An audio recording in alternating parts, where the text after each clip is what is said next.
Xu Jinning, who was pushed down the stairs by her seemingly benevolent stepsister, unexpectedly finds herself transported into a world woven from several morally ambiguous novels. Set in a bygone era. Her astonishment, the originally doomed characters can actually hear her thoughts. Upon entering the police station, she learns of the tragic fate of Uncle Zhang, who sacrificed himself to apprehend human traffickers, leaving his wife heartbroken and causing her to miscarry twins. Shortly thereafter, Officer Zhang earns recognition for his bravery and wishes to adopt Xu Jinning as his goddaughter. In a meat processing plant, she hears Uncle Huang lament the outbreak of swine fever, which threatens to bankrupt pig farmers. Yet, with a sudden shift in fortune, the director of the plant pivots to raising poultry, profiting immensely, and also desires to adopt Xu Jinning as a fortunate charm. Rescuing the village's simpleton, Su Yu, who is merely autistic, she encourages his treatment at a hospital in Jing City, where he discovers his potential as a genius rather than a fool. Years later, as Xu Jinning witnesses Su Yu blossom into a scientist, she reflects on the numerous godparental connections she has unwittingly formed across the nation, leading to her effortless triumph. Chapter 1. Becoming a cannon fodder faux heiress, Xu Jinning never anticipated being ruthlessly pushed down the stairs by her stepsister, whom she believed to be kind. Awakening once again, she finds herself traversing into a fictional narrative reminiscent of the 1980s. Born in the 21st century to a billionaire father and a mother through a business marriage, her life took a turn when her parents divorced during her childhood. Shortly after, her father remarried, bringing into their home her stepsister, Zhang Wenwen, later renamed Xu Jinwen. From that moment, Xu Jinning and her stepsister became a juxtaposition. While Xu Jinning struggled academically, her stepsister excelled, earning scholarships year after year. Xu Jinning, with her straightforward demeanor, often exasperated her father, while Xu Jinwen's gentle nature endeared her to him. Xu Jinning, introverted and solitary, preferred the comfort of her home, whereas her stepsister thrived socially, garnering affection from their peers. Despite the comparisons made by others, Xu Jinning remained largely unfazed, possessing a strong sense of emotional resilience. Unbeknownst to her, just before her 18th birthday, her father intended to draft a will bestowing upon her the entirety of his company shares. This revelation incited her stepsister's jealousy, culminating in a fateful push down the stairs. Xu Jinning vividly recalls her stepsister's malevolent expression and envious words. "I cannot fathom why, despite my excellence, your father's heart only holds space for you. Is bloodline truly that significant?" she had exclaimed. "You are so foolish. While I am intelligent, the company ought to be mine. Xu Jinning, perish only in your absence can I be the sole heir to the company. You see, my mother and I have only pretended to care for you. I never imagined you would be so naive. Rest assured, I will honor my father in your stead and inherit the company." Thus, Xu Jinning was cast down, expecting certain death, only to awaken in a new reality. Gazing at the modest abode, the earthen Kong, the tattered mosquito net above, and the calendar dated 1976, she confirmed her transposition into a world where she was an uncherished counterfeit heiress. The original inhabitant of this body was frail and suffered greatly during travel, which ultimately led to her demise due to emotional distress over her lineage. Upon regaining consciousness, Xu Jinning embraced her new identity in this era. Outside, the family's discussions reached her ears. "Mother, I despise this sister in my heart. Fong Fong is my true sister. Do not expect me to care for her," the eldest sister, Su Fonghua, declared. "I am indifferent, mother. Are we having chicken soup today? Please save a bowl for me to nourish Sun Jiqing. She is far too frail," chimed in the second brother, Su Xiangdou. "Father and mother, we should maintain ties with Fong Fong. She resides in the city, and her biological father holds a position of power. Cultivating this relationship may yield future benefits," suggested the youngest brother, Su Xiangbei, his voice youthful and tender. "Lovely Yen, I trust you to handle Ningning's affairs. I am preoccupied with the promotion at the factory," intoned the patriarch, Su Aigua, his voice deep and resonant. "Understood. I hope Ningning proves as obedient as Fong Fong," concluded Xu Jinning's biological mother, Zhang Alian, her tone gentle. Listening to these remarks while reclining on the Kong, Xu Jinning recalled her previous experience reading this novel and its accompanying commentary. The original inhabitant, lacking in health and education, succumb to illness 3 years hence. Despite her docile nature and avoidance of self-pity, she garnered no affection from her family, who favored Lin Fangfang. Ultimately, her demise was compounded by factors of depression detail that had drawn criticism from readers who found it implausible for biological parents to neglect their own children. The author later clarified that this was a controlled world, where the original family, including the protagonist, were mere cannon fodder, resigned to their fates and devoid of independent thought, akin to NPCs designed to serve the main character. Thus, no matter her actions, the original occupant was destined to remain a disfavored faux heiress, simply a contrast to the true heiress. Accepting her new reality, Xu Jinning initially resolved to coexist harmoniously with her new family, as there was little left for her in the 21st century. However, upon reflecting on the author's narrative design, she reconsidered the necessity of such an endeavor, deeming it futile. Ultimately, she chose to embrace a life of apathy, resigning herself to a passive existence. Chapter 2, Inner Thoughts. Life, after all, is about making it through one day at a time. Xu Jinning felt fortunate to possess a disposition that allowed her to adapt easily, characterized by emotional resilience and a laid-back attitude. Cradling her empty stomach, she savored the enticing aromas wafting through the air. Just then, Zhang Changzheng entered, spotting Xu Jinning awake. "Ningning, you're awake. Come, let us have some chicken soup," she beckoned. "Certainly," Xu Jinning replied, not one to decline such hospitality. Dressed in a gray-blue outfit adorned with patches, she donned the original occupant's clothing. The original owner, while having experienced the life of a genuine heiress, did not fare well due to the identity of her adoptive parents, particularly during her time spent at the farm. In contrast, Xu Fangfang, within the Xu family, was lavished with affection from her parents and siblings. Although they resided in the countryside, she enjoyed the finest clothing and food among her peers. Xu Fangfang departed, yet she left behind her garments, which were far superior to those of the original owner. However, the original owner was reluctant to don them. Now, with Xu Jinning in her place, she too harbored a similar aversion to wearing someone else's clothes. Once she dressed and stepped outside, Xu Jinning heard her elder brother's voice. "Mother, you should give me that chicken leg. Perhaps if son Jiqing eats it, she will agree to go out with me." Unable to restrain herself, Xu Jinning rolled her eyes and critiqued inwardly. Is Xu Xiangdong foolish? Does he not realize that a sycophant can end up with nothing? Sun Jiqing merely views him as a tool for meals and labor. She's enamored with the cultured and esteemed Fu Jiqing, not him. Xu Xiangdong's sudden utterance startled Xu Jinning, for she had not spoken aloud. Her thoughts were merely internal musings. At that moment, Xu Xiangdong surveyed the room, finally fixing his gaze on Xu Jinning. He thought he recognized the voice of this new little sister. Just then, their father spoke. "Xiangdong, what are you going on about? No one was speaking just now." Xu Xiangdong fell silent. His father would not deceive him, yet he had distinctly heard Xu Jinning's voice. Could he have misheard? Furrowing his brow, he chose not to dwell on it and continued to negotiate with Zhang Changzheng over the chicken leg. "Mother, allow me to take the chicken leg," he said, swiftly placing it into his own bowl. In that moment, Xu Jinning chanced to glance over. The aroma of chicken soup and the tender chicken leg was undeniably enticing. She recalled that the text described Zhang Changzheng's culinary skills as superb. The flavor of this chicken soup was even more delectable than what she had tasted in the 21st century. And the chicken leg in her former life, she would have refrained from sampling it, but now, this chicken leg looks incredibly appetizing, and the aroma of the soup is simply irresistible. How can my mother be such an excellent cook?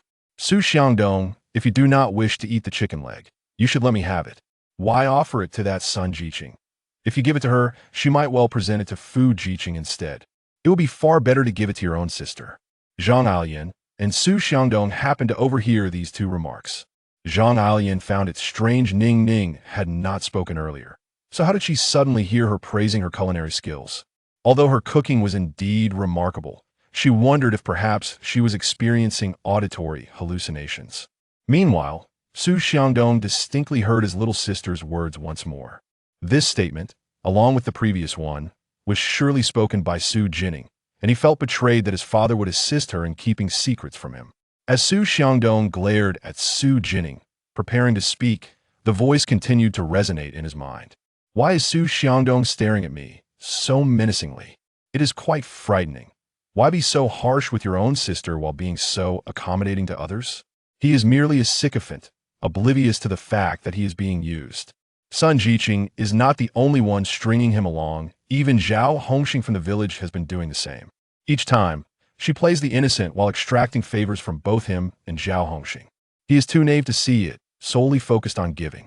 Unlike Zhao Hongxing, who has long understood the art of exchanging favors.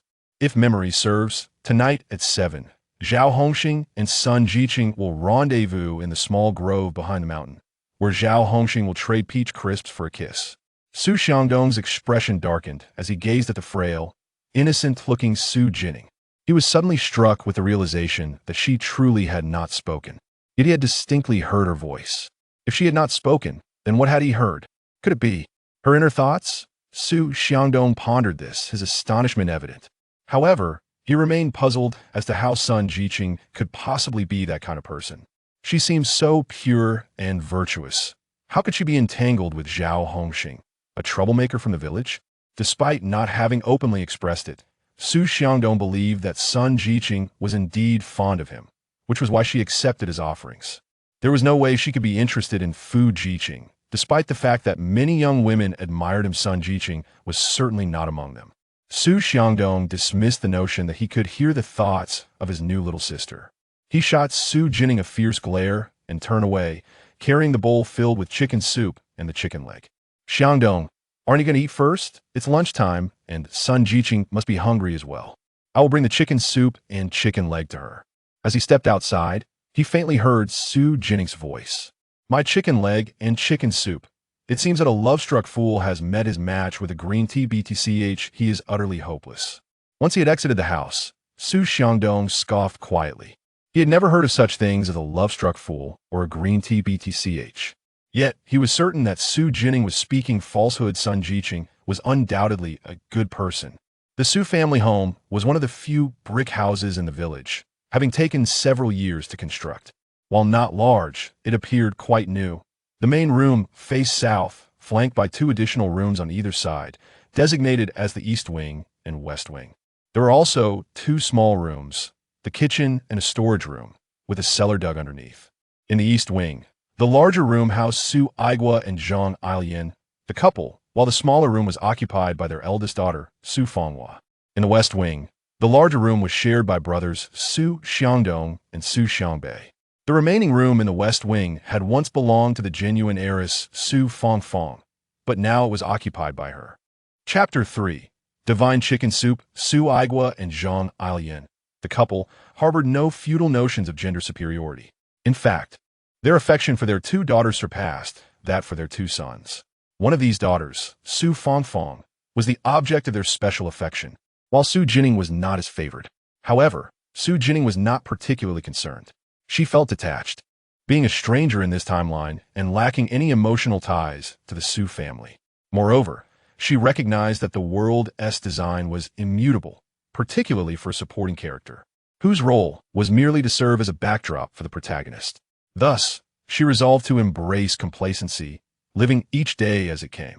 At this moment, Xu Jinning savored the chicken soup allocated to her, her face radiating satisfaction after her first sip. The exquisite flavor of her mother's chicken soup, a testament to culinary mastery, left her in awe, despite the absence of her favorite chicken drumstick, replaced only by broth and a few pieces of meat. She found contentment in the delightful aroma of the soup and chicken. If only she could indulge in a drumstick, the experience would be even more delectable. One chicken yielded 2 drumsticks, one claimed by Xu Xiangdong and the other reserved for the head of the household, Su Aigua. Even Zhang Ailian, who prepared the meal, partook of the chicken and soup. Yet Su Aigua, ever devoted to his wife, extracted half the drumstick meat for Zhang Ailian, grumbling about how the eldest should not have taken the other drumstick, which could have been shared with her. Ailian, why aren't you eating? Why do you gaze at Ning? Su Aigua inquired, noticing his wife's wide-eyed attention fixed on their youngest daughter. Zhang Ailian felt a twinge of uncertainty and refrained from voicing her thoughts. Instead, she turned tentatively to Xu Jinning, asking, Ning, is the soup delicious? With a sincere expression, Xu Jinning lifted her head slightly, declaring, it is indeed delightful. The culinary prowess akin to that of a master chef could not possibly disappoint. She then picked up a piece of smashed cucumber, relishing its simplicity. Alas, even a simple smashed cucumber can taste so exquisite. If I could enjoy such delicious meals 3 times a day, living in this household wouldn't be so bad after all. Though Xu Jinning lacked culinary skills, she was a true gourmand, reveling in the pleasures of fine cuisine. Observing her daughter's genuine appreciation for the unassuming cucumber, Zhang Changzheng felt a warmth spread across her previously pallid face. In truth, her cooking skills were merely adequate, not the grand mastery she was attributed with. Nevertheless, she was pleasantly surprised and delighted that her youngest daughter cherished her cooking so profoundly. Fang, wishing to spare Ningning from discomfort, had intentionally left behind clothing for her. Initially, Zhang Changzheng had thought Ningning would be difficult to manage based on Fang's remarks. While Ningning appeared aloof in their interactions, Zhang Changzheng did not expect to hear the heartfelt thoughts of her daughter, realizing that perhaps only she could hear them. The cheerful and vibrant sentiments seemed at odds with Ningning's displayed indifference. Although astonished that she could hear her daughter's inner musings, Zhang Changzheng considered this a fortunate development. Through these revelations, she could foster a deeper connection with Ningning. With this in mind, she felt a surge of joy and excitement. Yet, Fang's previous comments rendered her cautious. Now, Zhang Changzheng believed she might not need to tread so lightly, allowing her to connect with Ningning by listening to her thoughts. Thus, she ventured again. Ningning, your clothes appear somewhat worn. There are garments left by Fang in your room, which are free of blemishes. Why not wear Fang's clothes for now? Once I gather enough fabric coupons, I shall procure you a new wardrobe. Hearing the mention of new clothes, Su Fanghua expressed her desire, but upon seeing the patched clothing on Xu Jinning, she scoffed silently, saying nothing. Xu Jinning paused her soup, drinking momentarily, a touch of derision flickering in her eyes as she replied, "No, thank you. I prefer to wear my own clothes. Is it that in my biological mother's eyes, I, her own daughter, am only worthy of wearing Fang's garments? Why are my clothes so tattered and patched?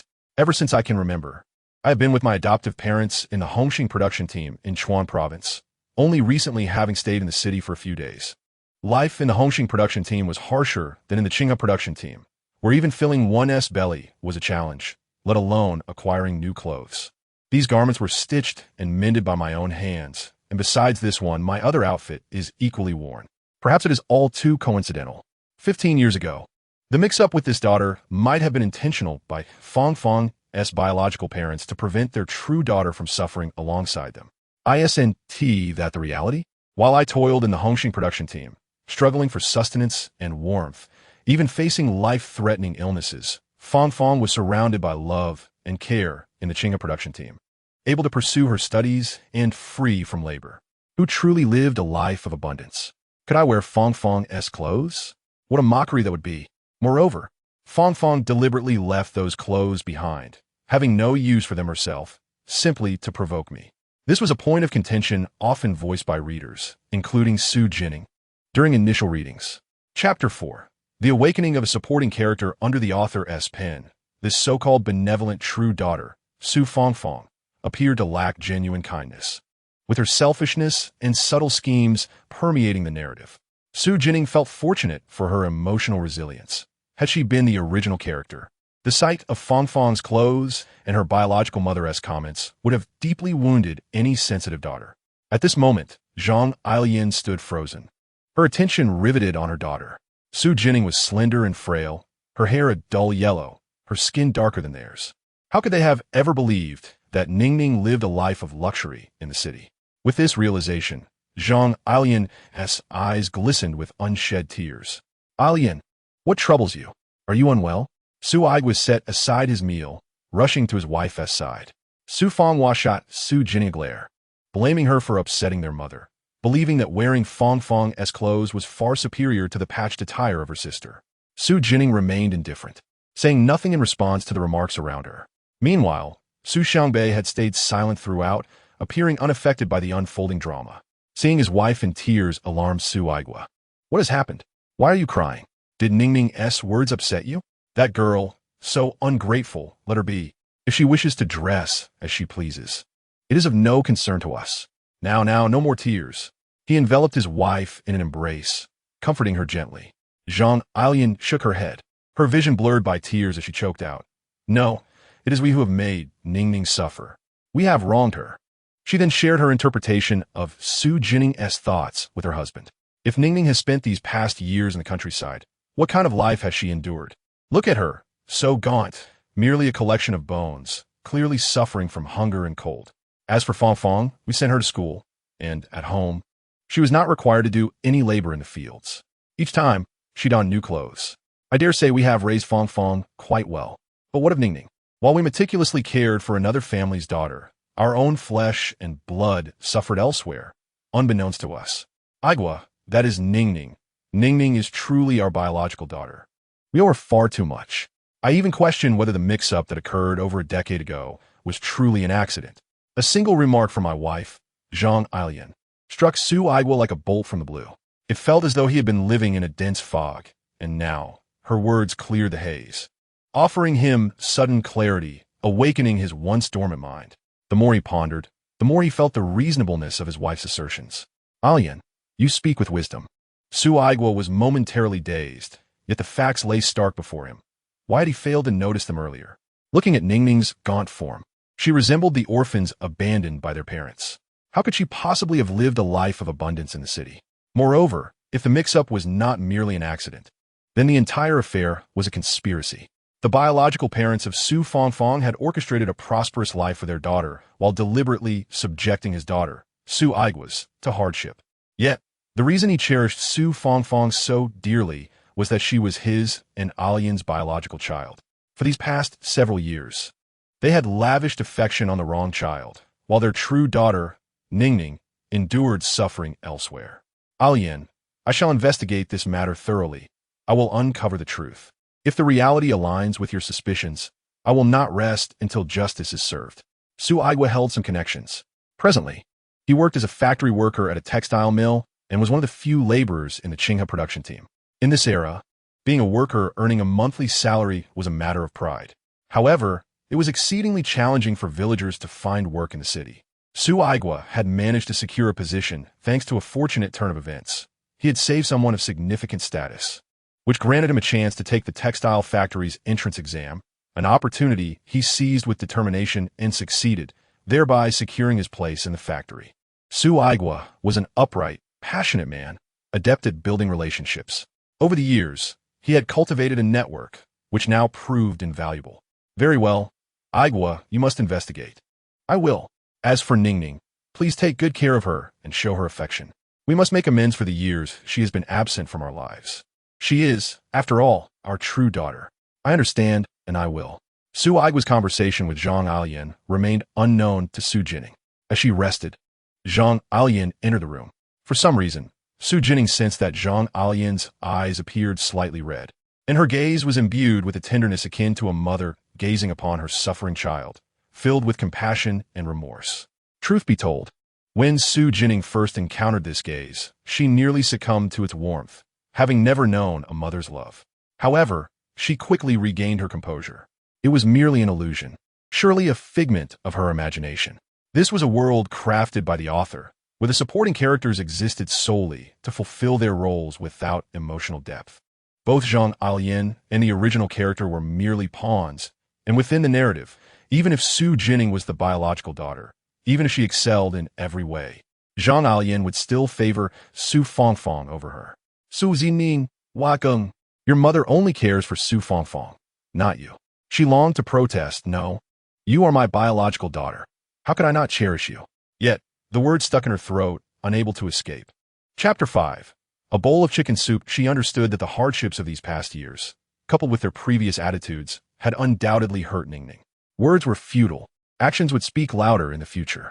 Zhang Changzheng strove to suppress her emotions and the sting of tears welling in her eyes, forcing a smile as she said, Ningning, if you dislike the clothes left by Fang, I shall take them away.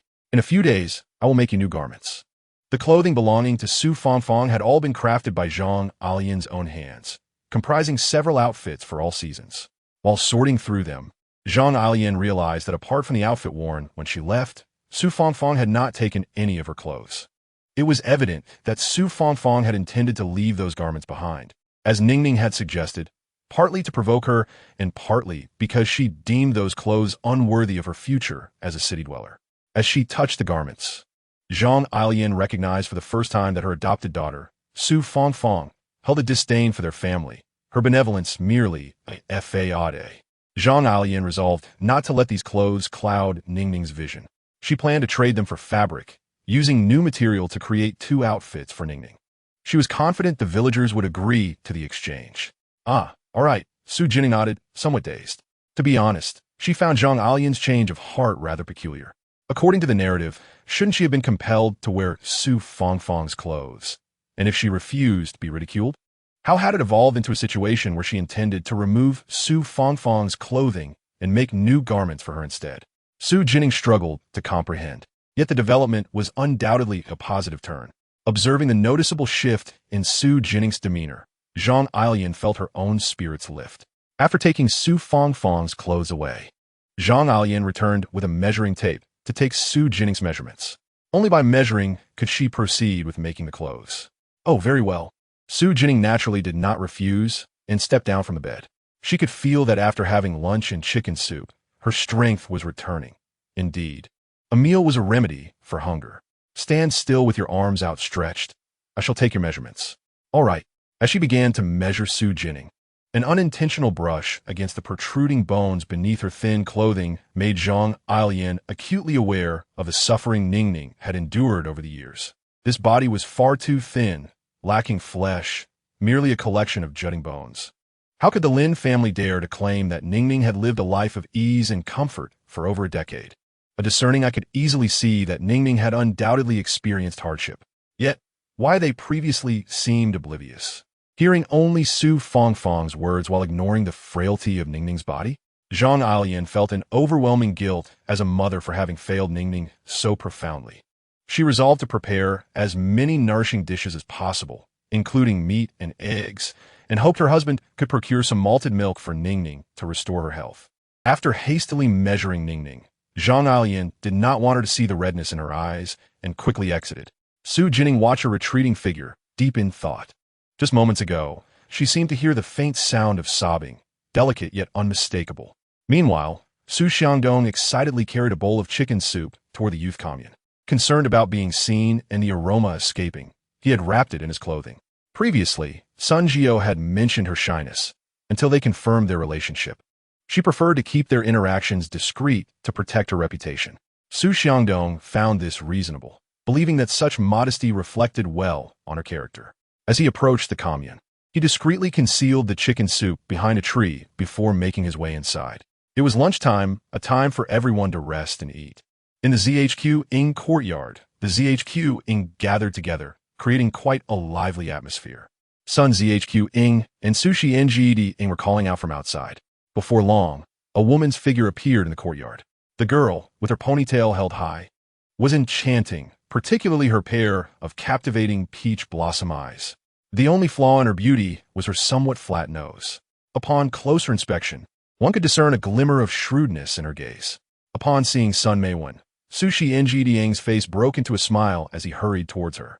At the age of 19, 2 rare blushes appeared on his dark complexion. Even his speech faltered due to shyness and excitement. "S Sun ZHQing, you've come," he stammered. Remembering that it was noon, she smiled and asked, "By the way, Shi Ngding, have you eaten?" "I have. I ate well," Sushi Ngding replied, though in truth, he had not yet eaten. He had rushed over as soon as the chicken soup was ready. However, hearing Sun ZHQing's words warmed his heart. She was concerned about him. "By the way, I brought you chicken soup and a chicken leg," he said, leading Sun Meiwen to where he had hidden the soup. Upon hearing chicken soup and chicken leg, Sun Meiwen's eyes lit up, and she couldn't help but swallow hard. When she saw Sushi Ngding present the bowl of steaming chicken soup, with a chicken leg nestled inside, she found herself unable to look away. Having tasted other dishes prepared by Sushi Ngding's mother, Zhang Changzheng, she knew well how remarkable her culinary skills were, surpassing even those of the chefs at state-run restaurants. Not to mention, this was chicken soup and chicken legs. Since moving to the countryside, Sun Meiwen had barely eaten meat, and often went to bed hungry. The sensation of hunger was unbearable. Now before her was a chicken leg, pure meat. She could almost imagine how comforting and satisfying it would feel to have that fragrant, steaming chicken soup in her belly. However, Sun Meiwen did not take the chicken soup. Instead, she said, this is chicken soup and a chicken leg. Do you have enough to eat yourself? Why are you bringing it to me? I've eaten really, he insisted. Sun Zhqing, this is specially saved for you. Please don't be polite. Take it. You're too thin. And you work so hard every day. You need to nourish your body. As he spoke, Xu Jinning firmly placed the bowl of chicken soup into Sun Meiwen's hands. Chapter 6. Clearing Sun Zhqing's name upon holding the warm chicken soup. Sun Meiwen felt a surge of joy within, yet her face feigned modesty as she replied, well, all right then. Jinning, you're truly a good person. Thank you. The luckiest thing about coming to Qing'a production team is meeting you. Hearing this, Xu Jinning's heart blossomed with happiness, and he scratched the back of his head with a silly grin. He then tentatively brought up the matter of their relationship. So, Sun Zhqing, about us dating. Upon hearing this, a flicker of impatience crossed Sun Meiwen's eyes, but was quickly masked. She turned away, pretending to be shy. I need to write to ask my parents about this, so. Jinning, you're really kind. She acknowledged, her head lowered, yet her eyes brimmed with disdain. Sun Meiwen, a proud city girl, would never consider dating a country boy. She wasn't mad. Moreover, she had no feelings for Xu Jinning, and even felt a bit of aversion. If it weren't for the food and drink, or the desire to improve her life in the countryside alongside Fu Zhqing, she wouldn't bother with Xu Jinning. But the proud Sun Meiwen was unwilling to admit that. She was acutely aware of her family's circumstances. Although she was once a city dweller, her parents were workers, and with many children in the family, she had 3 older sisters and 1 younger brother. The parents favored the brother, and 2 years prior, when a family had to decide which child would stay behind and which would go to the countryside, the brother was chosen to stay, while the 4 sisters became Zhqing. Sun Meiwen thought, if only her mother had been willing to give her job to her, she wouldn't have had to go to the countryside. But her mother was unwilling. Her father was even more so, as his job was reserved for the brother. Sun Meiwen often felt resentment towards that brother, wishing he had never been born. If he hadn't been born, she would have been the youngest and could have stayed at home. However, it was too late to dwell on this now. She wanted to marry Fu Zhqing. Besides, Fu Zhqing was quite handsome, gentle and refined, a true gentleman. Sun Meiwen had fallen for him at first sight. She was determined to be with Fu Zhqing. Unfortunately, Fu Zhqing seemed to have developed a fondness for a village girl named Susi, and their relationship appeared quite ambiguous. Susi was merely a village girl, at most a martyr's orphan, leading a difficult life. Lacking in figure and looks, Sun Meiwen couldn't comprehend what Fu Zhqing saw in her. Yet, regardless of the circumstances between them, Sun Meiwen would not allow Susi to take Fu Zhqing away from her. Fu Zhqing was destined to be hers. Oh, it's nothing. I'm just a bit hungry. Oh, that's good. Xu Jinning thought he must have misinterpreted Sun Zhqing's earlier expression. But upon seeing her beautiful smile again, he felt he had surely been mistaken. He couldn't help but recall the words he had overheard from Xu Jinning at home. Xu Jinning was puzzled and curious, even doubting for a moment if there was something wrong with his mind. However, he was more concerned about Xu Jinning's disparagement of Sun Zhqing. How could that brat speak ill of Sun Zhqing? Sun Zhqing did not like Fu Zhqing. She liked him. Otherwise, why would she be writing to ask her parents about their potential relationship? And how could she possibly give the chicken leg he had given her to Fu Zhqing? That was out of the question. Just as he murmured this thought, his footsteps involuntarily halted. With uncertainty, he pondered, Sun Zhqing wouldn't give my chicken leg to Fu Zhqing, would she? Impossible. The chicken leg was too delicious. If it weren't for his affection for Sun Zhqing and his desire to date her, he would never have given her such a delectable treat. Sun Zhqing didn't even like Fu Zhqing. How could she possibly give a chicken leg to him? Yes, that was impossible. Though Xu Jinning firmly asserted this, his feet remained glued to the ground. Sun Zhqing would never give the chicken leg to Fu Zhqing. As he stepped closer, he soon caught a faint sound of Sun Meiwen's voice. Xu Jinning immediately quickened his pace. He then heard Sun Meiwen's voice again. Sun Zhqing, no need, you keep it for yourself. I've eaten. Fu Zhqing, you haven't had meat in ages. This chicken leg and soup are truly delicious. Just accept it. If you feel bad, lend me one of your favorite books. Chapter 7. My chicken leg is only for my future partner Sun Zhangchangzheng. My book has already been lent to someone else. You should keep the chicken leg for yourself. Fu Zhangchangzheng's voice remained cold, unwavering in his refusal. Sun Meiwen's voice seemed to falter for a moment. Then she said plaintively, Fu Zhangchangzheng, did you lend your book to Su Si? How could a village girl who has only completed elementary school possibly understand it? Sun Zhangchangzheng, are you looking down on comrade Su Si? Village girl? Such classist thinking is incorrect. If you continue to speak recklessly, what if someone hears you? Sun Meiwen seemed to realize the gravity of her words and immediately fell silent. After a moment of hesitation, with tears in her eyes, she uttered another phrase. Fu Jiqing, I don't believe you can't see it. I like you. Can we be in a relationship?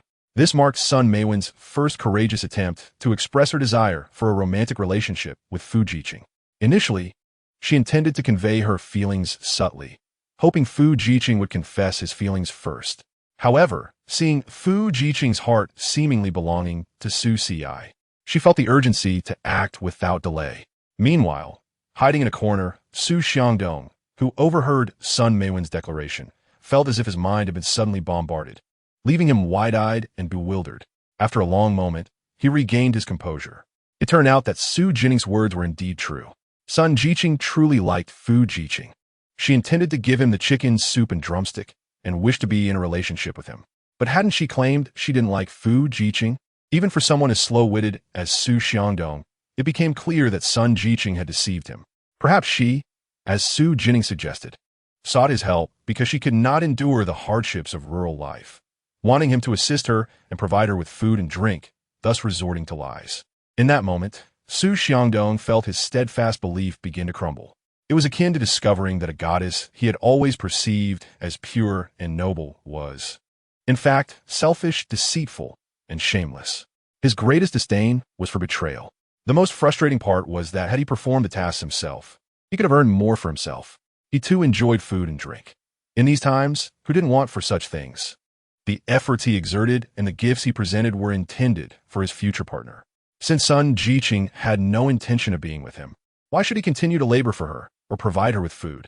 Moreover, she had the audacity to give his chicken leg and soup to another man, which further fueled his anger. Fu Jiqing observed the woman before him who insisted on thrusting the chicken leg and soup into his hands, a flicker of impatience crossing his eyes.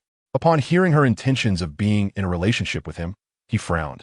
Sun Jiqing, I do not harbor any feelings for you, nor do I plan to pursue a relationship with you, he stated, pausing to glance at the chicken soup and drumstick before continuing. If I'm not mistaken, this chicken soup and drumstick were not from a state-run restaurant, but rather gifted to you by comrade Su Xiangdong. Is it appropriate for you to present items given to you by him to me? Sun Meiwen believed she was skillfully navigating between several men without anyone being aware. Yet the young women had been discussing this matter, and Fu Jiqing had overheard snippets from time to time.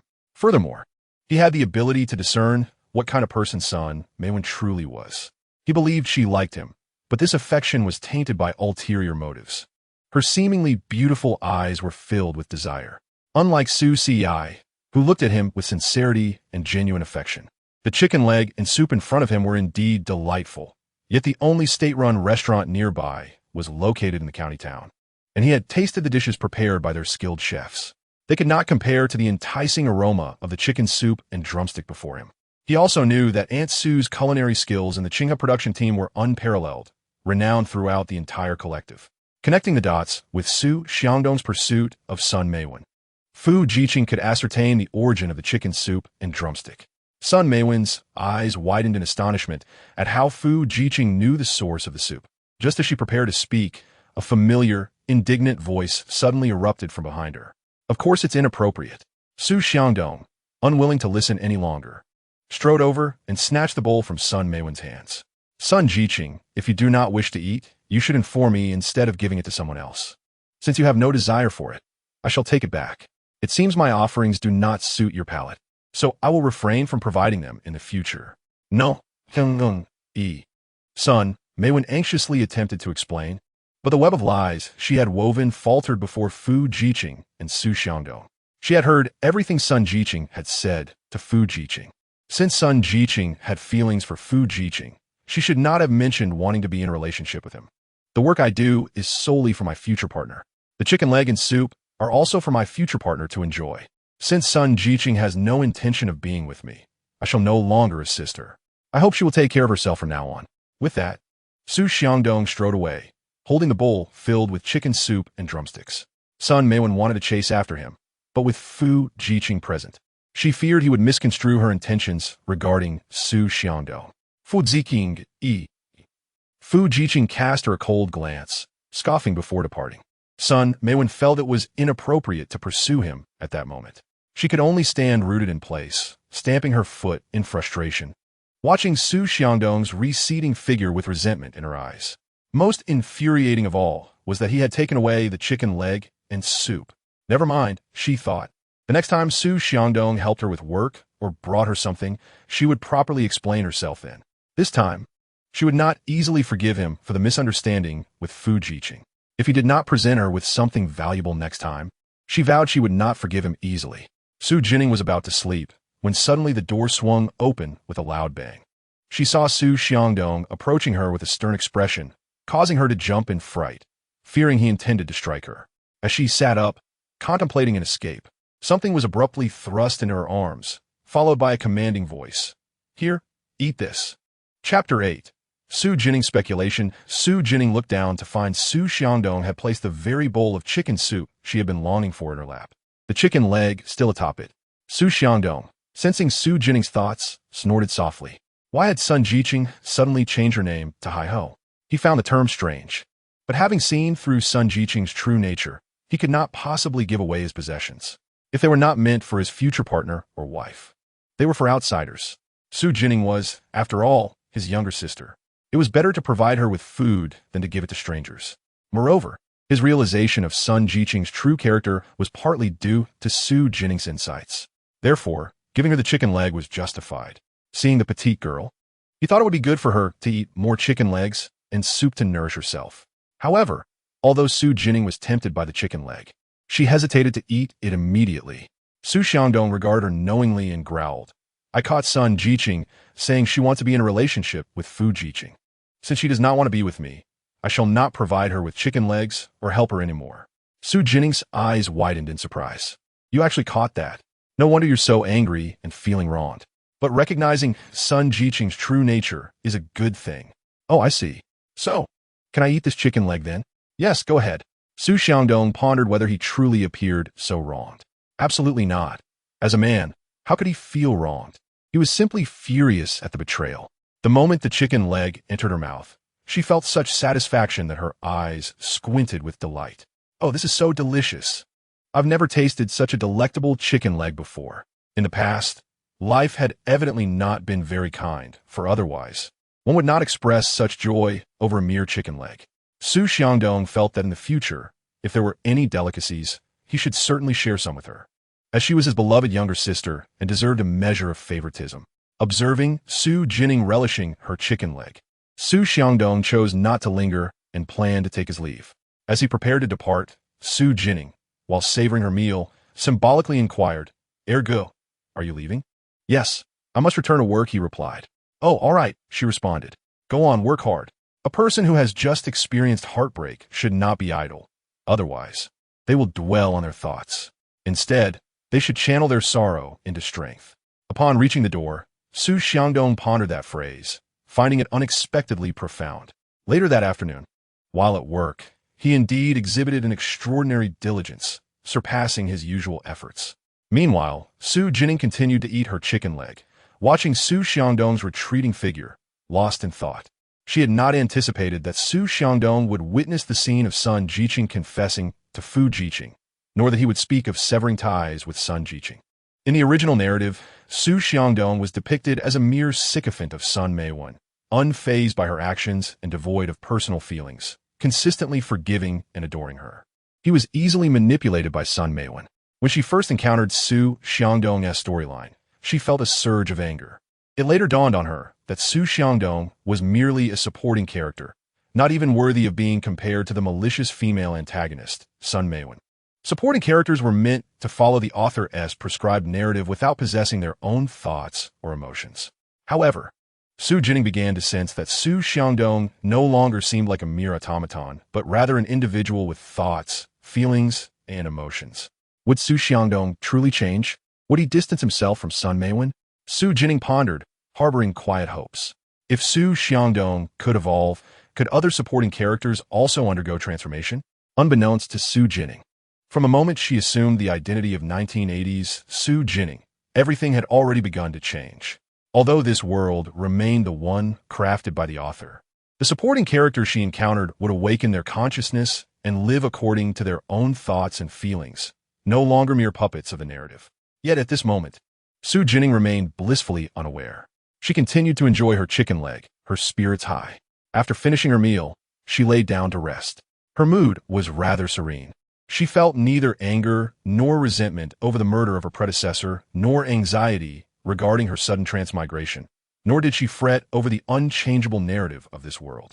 Xu Jinning maintained a positive mindset.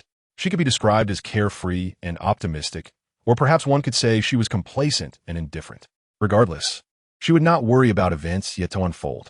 After all, if her fate was predetermined to end in death 3 years hence, she certainly would not succumb to depression as her predecessor had.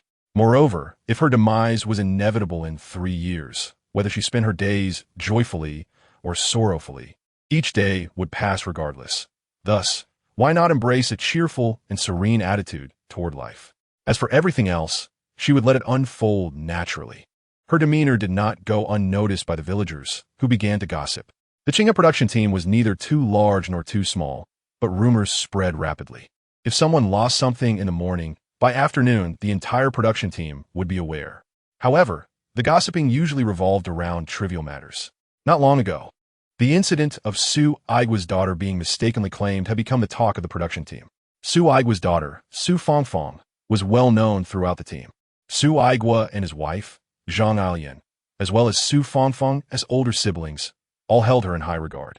They provided her with the best of everything.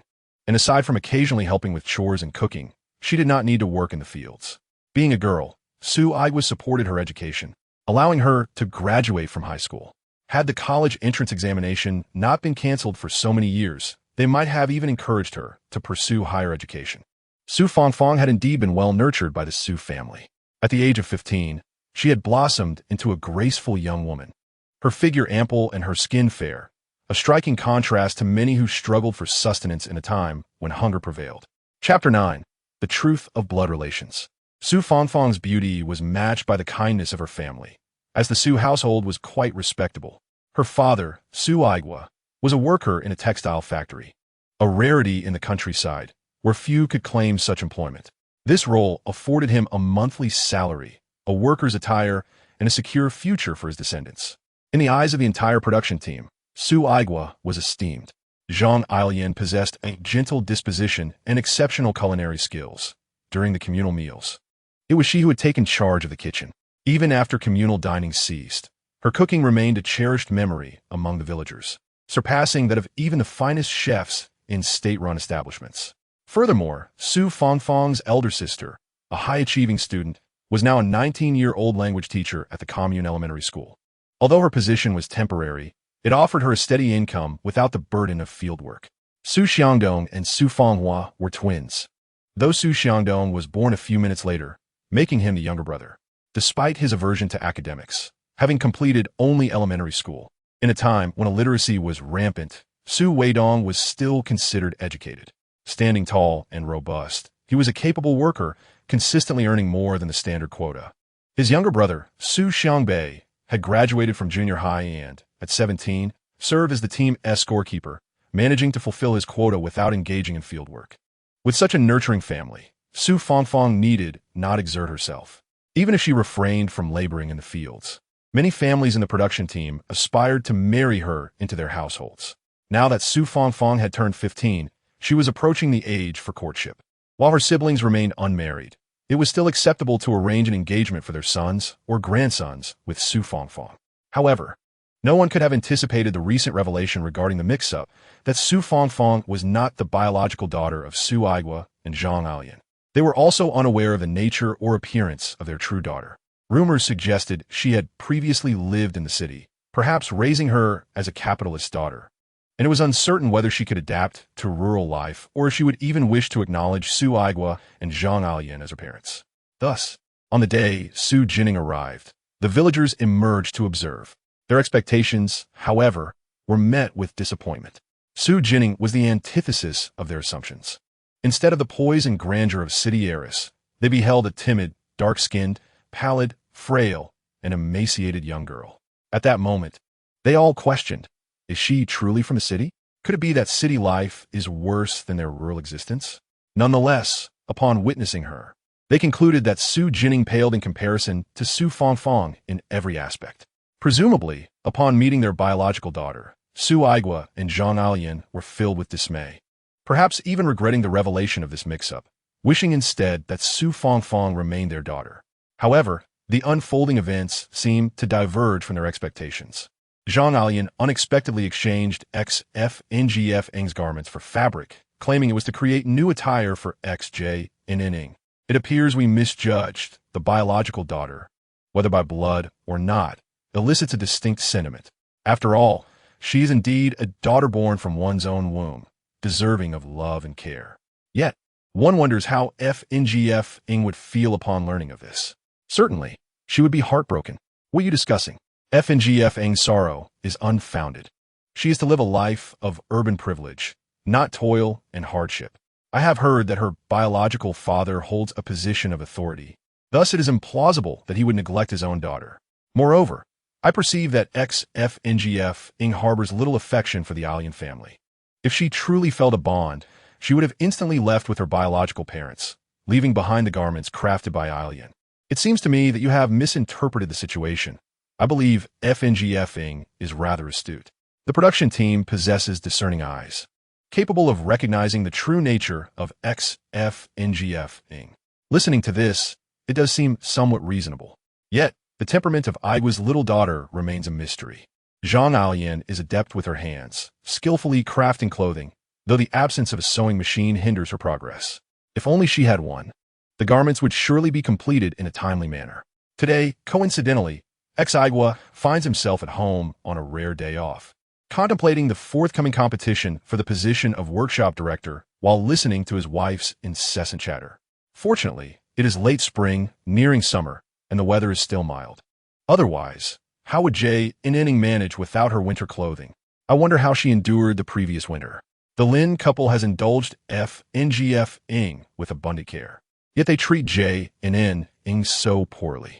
To be frank, the more Zhang Changzheng contemplates, the more her heart fills with anger. Jinning appears as a frail and sickly chick, evoking pity at every glance. Aigua, could you possibly procure some extra cotton from the factory today? I wish to make Jinning 2 new sets of warm cotton clothing. Otherwise, she will undoubtedly fall ill during the winter. Very well, I understand. Regarding Jinning and X'Ing, I will soon reach out to my friends for assistance in investigating. Tomorrow, I shall inquire at the factory about the availability of malted milk powder. If they have any, I shall obtain some for Jinning. Ah, good, just remember, Jinning has undoubtedly suffered, and we must make a concerted effort to compensate her. We should find an opportunity to take her to the county hospital to ensure her health is maintained. If there are any issues, they must be addressed promptly. A young lady ought to be nurtured, as her frail constitution does not bode well for her future health and fertility, Zhang Changzheng admonished while sewing. Besides, she is the flesh of Alien's flesh and blood. Perhaps I ought to take her now, while I have the day off, for I shall return to work tomorrow. Very well then. Good, I will go awaken her now. Chapter 10. Journey to the county town seated on the bumpy bicycle, feeling the gentle breeze of late spring. Jinning, still somewhat dazed, gradually regained her senses. The road was far from smooth. It was a dirt path that transformed into a muddy mess upon rain, riddled with numerous potholes. Throughout the journey, the originally groggy Jinning was jolted awake due to the discomfort in her rear. Despite Zhang Changzheng having placed a cushion on the bicycle seat for her, the incessant bumps were unbearable. Jinning pondered the notion of having traversed realms. Although she occupied the body of the original owner, her spirit carried over the fragility of her 21st century upbringing.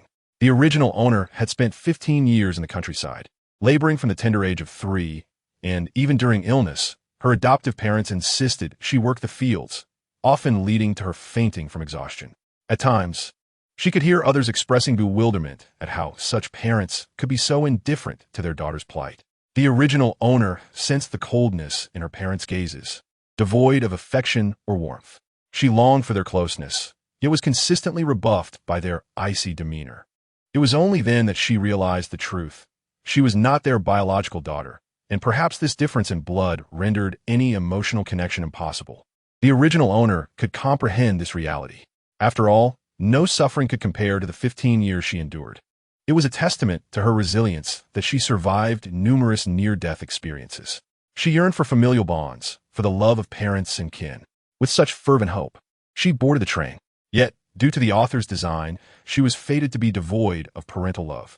Forced to witness everyone else showering affection upon XFNGFing, while she languished in the shadows, akin to an ugly duckling, ultimately succumbing to despair. However, that was the life of the original owner, or rather, the trajectory crafted by the author for her. Yet, that life belonged to the original owner, not to her.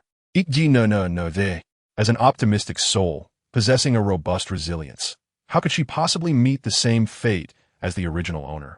Unlike her predecessor, she did not place such significance on familial ties. In the 21st century, she endured the absence of a negligent father, an almost non-existent mother post-divorce, and encountered a deceitful stepmother and stepsister, with her life nearly taken by the latter. Growing up in such an environment until the age of 18, how could Zhang Changzheng maintain any hope for familial affection? Perhaps there was a glimmer of expectation in her youth, but with each disappointment, that hope faded away. Thus, upon her arrival in this world, upon learning that the characters within this realm were immutable, she was even less inclined to harbor expectations or desire change. Yet, despite her lack of expectation, the unfolding events seemed to diverge from her imagination. Shouldn't Xigua and Zhang Changzheng favor XFNGFing and regard her with indifference? Why then did Zhang Changzheng use FNGFing's clothing to procure fabric for her new attire? Why did Xigua insist on accompanying her to the county hospital, personally riding the bicycle to take her? Consequently, as Xj Inning sat on the rear of the bicycle, still in a haze, she was taken aback when suddenly informed that her father would take her to see a doctor. With a sense of confusion and helplessness, she clung to the bike's frame. There's a pothole ahead, J. Inning. Hold tight to your father's waist, came Xigua's admonition. By the time J. Inning registered his words, the bicycles had already plunged into the pit. Caught off guard, she leaned forward, instinctively wrapping her arms around Xigua's waist. Xigua, a tall man standing over 6 feet, possessed a sturdy frame, well-defined by years of labor. Even as a worker in the textile factory, he often engaged in physically demanding tasks, resulting in a muscular build. As J. Inning embraced her father's waist, she felt an overwhelming sense of security emanating from him. What a profound sense of safety it was, as if he could shield her from the very heavens themselves. Even if the sky were to fall, he would bear the weight for her. It was an unfamiliar sensation, one that J. Inning had never experienced with her negligent father in the 21st century. That man had never once held her, never offered her an embrace. Now, as she considered releasing her grip, she found herself reluctant to do so. A voice within her urged, "Hold on tight. He is your father. Embrace him if you wish." Ultimately, she chose not to let go. She acknowledged her attachment to this sudden, unfamiliar sense of safety. Thus, filled with joy, Xigua pedaled the bicycle with great speed. Xu Jinning could only cling tightly to her father's waist, fearing that a moment's lapse would send her tumbling off. However, her concerns were evidently unfounded, despite the rough terrain. Xigua was mindful of his daughter's well-being and endeavored to choose the smoother path for their ride. Thus, after over half an hour, they arrived in the county town, and Xu Jinning found herself in relatively good spirits. She observed the county town of this era, which stood in stark contrast to the modernity of bright lights and towering skyscrapers. The attire of the people was predominantly dark-hued, black, gray, and blue, simple in style, with most wearing plain trousers and tops, and very few don skirts. The young women sported uncomplicated hairstyles, typically with 2 braids cascading down their chests, adorned only with a red ribbon, while those fortunate enough to wear hairpins garnered admiration from others. The buildings were primarily single-story, with any multi-story structures scarcely exceeding 3 levels. As Xu Jinning sat on the back of the bicycle, she beheld the bustling supply and marketing cooperative, the state-run restaurant, and the food factory, each embodying the unique characteristics of this time. Eventually, Su Aigua brought her to the hospital, which was entirely different from the hospital she had encountered in the 21st century. In her time, hospitals consisted of several interconnected buildings, often soaring above 10 stories, with specialized departments. In contrast, this hospital was merely a 3-story building accompanied by adjoining single-story structures, forming the entirety of the county's medical facility. Passing by, Xu Jinning noticed that the single-story buildings had been converted into offices or patient wards, where doctors attended to patients and individuals were hospitalized. Chapter 11. Investigating past events guided by Xu Aigua. Xu Jinning entered the building and was examined by an elderly physician. This era lacked advanced medical equipment. The examination relied heavily on the doctor's keen observation and considerable experience. The old doctor assessed Xu Jinning's complexion, took her pulse, employed a stethoscope to listen to her heartbeat, measured her blood pressure, and posed several basic questions. After a thorough examination, he turned to the somewhat anxious Xu Aigua and remarked, "The young lady's health appears quite frail." Xu Jinning's condition was indeed concerning. She had long suffered from fatigue, severe malnutrition, and even depression. Although she did not have any major illnesses, her physical decline was no trivial matter. If her health continued to deteriorate without proper nourishment, it would ultimately affect her lifespan. The doctor then looked at Xu Jinning and encouraged her, "My dear, you must find joy in life. At such a young age, you cannot afford to be disheartened or dwell excessively on your troubles." He then directed a stern gaze at Xu Aigua, expressing some reproach. "As parents, you must not neglect the well-being of your child." "Yes, indeed, doctor, we will take care of it," Xu Aigua replied, realizing the gravity of Xu Jinning's health, which was more serious than he had anticipated. He felt a surge of anger towards the Lin couple, who had claimed they had been diligently caring for Ningning. Was this truly the result of their so-called care? Xu Aigua's ire was directed not only at the Lin family, but also at himself. He was enraged by their deceit, and also by the fact that 15 years prior, he and his wife had mistakenly taken the wrong child. Had they not made that error, Ningning would have thrived under their care all these years. The old doctor advised, if possible, provide the child with red sugar water, malt milk, chicken soup, and plenty of eggs. After imparting numerous recommendations, Xu Aigua finally took Xu Jinning out of the hospital, holding her hand throughout the journey. "Ningning," he began, wanting to say something, but in the face of her pale little face, he found that any words seemed inadequate. Perhaps it was better to compensate her later. "All right, let's go get your medicine and then buy some malt milk." Xu Jinning nodded, and she thought she might have misinterpreted, as she thought she saw his eyes glistening with unshed tears when he turned away. However, as she gazed at his large hand, rough and callous from hard labor, it radiated an unexpected warmth. This warmth seemed to travel from his palm straight to her heart, evoking an unfamiliar sensation within her. Ultimately, Xu Jinning did not withdraw her hand. At the hospital window, Xu Aigua obtained 5 packets of medicine before departing with Xu Jinning. They arrived at the supply and marketing cooperative, which was bustling with people. Xu Aigua guided Xu Jinning through the crowd until they reached the counter. "Hello, do you have malt milk?" he inquired. The woman at the counter, appearing to be in her 30s, responded without emotion, "Shanghai brand malt milk. 1 can for 24 yuan. Do you want it?" "Yes, I'll take 1, Xu Aigua replied. The woman raised an eyebrow, somewhat surprised that he would purchase such an expensive item. But upon noticing his worker's attire, she understood. In this era, malt milk was a luxury that only a select few could afford. Xu Aigua handed over 2 20-yuan notes and 4 1-yuan notes. Most of the Xu family's finances were with Zhang Changzheng, and Xu Aigua handed over his monthly wages to her. However, Zhang Changzheng had provided him with a substantial amount of money this time to cover Xu Jinning's medical expenses and the purchase of malt milk. Malt milk was a rare and nourishing supplement that few could afford. Onlookers were impressed by Xu Aigua's willingness to buy the 24 yuan malt milk, considering it equivalent to a month's salary for a worker. Many families might save diligently for an entire year and still struggle to amass that amount. They were certainly aware of the benefits of malt milk, but lamented their inability to purchase it. Witnessing Xu Aigua's decisive purchase left Xu Jinning momentarily stunned. Did Dad really buy me malt milk? I thought he was merely making a passing comment. After all, the original owner had never consumed malt milk in the last 3 years of her life. Not to mention malt milk. She had never even tasted the red sugar water at home. As Su Aigua cautiously handed over the malt milk to Xu Jinning, he suddenly felt as if he heard his daughter speak. Turning to look at her, he found her gazing at him in confusion.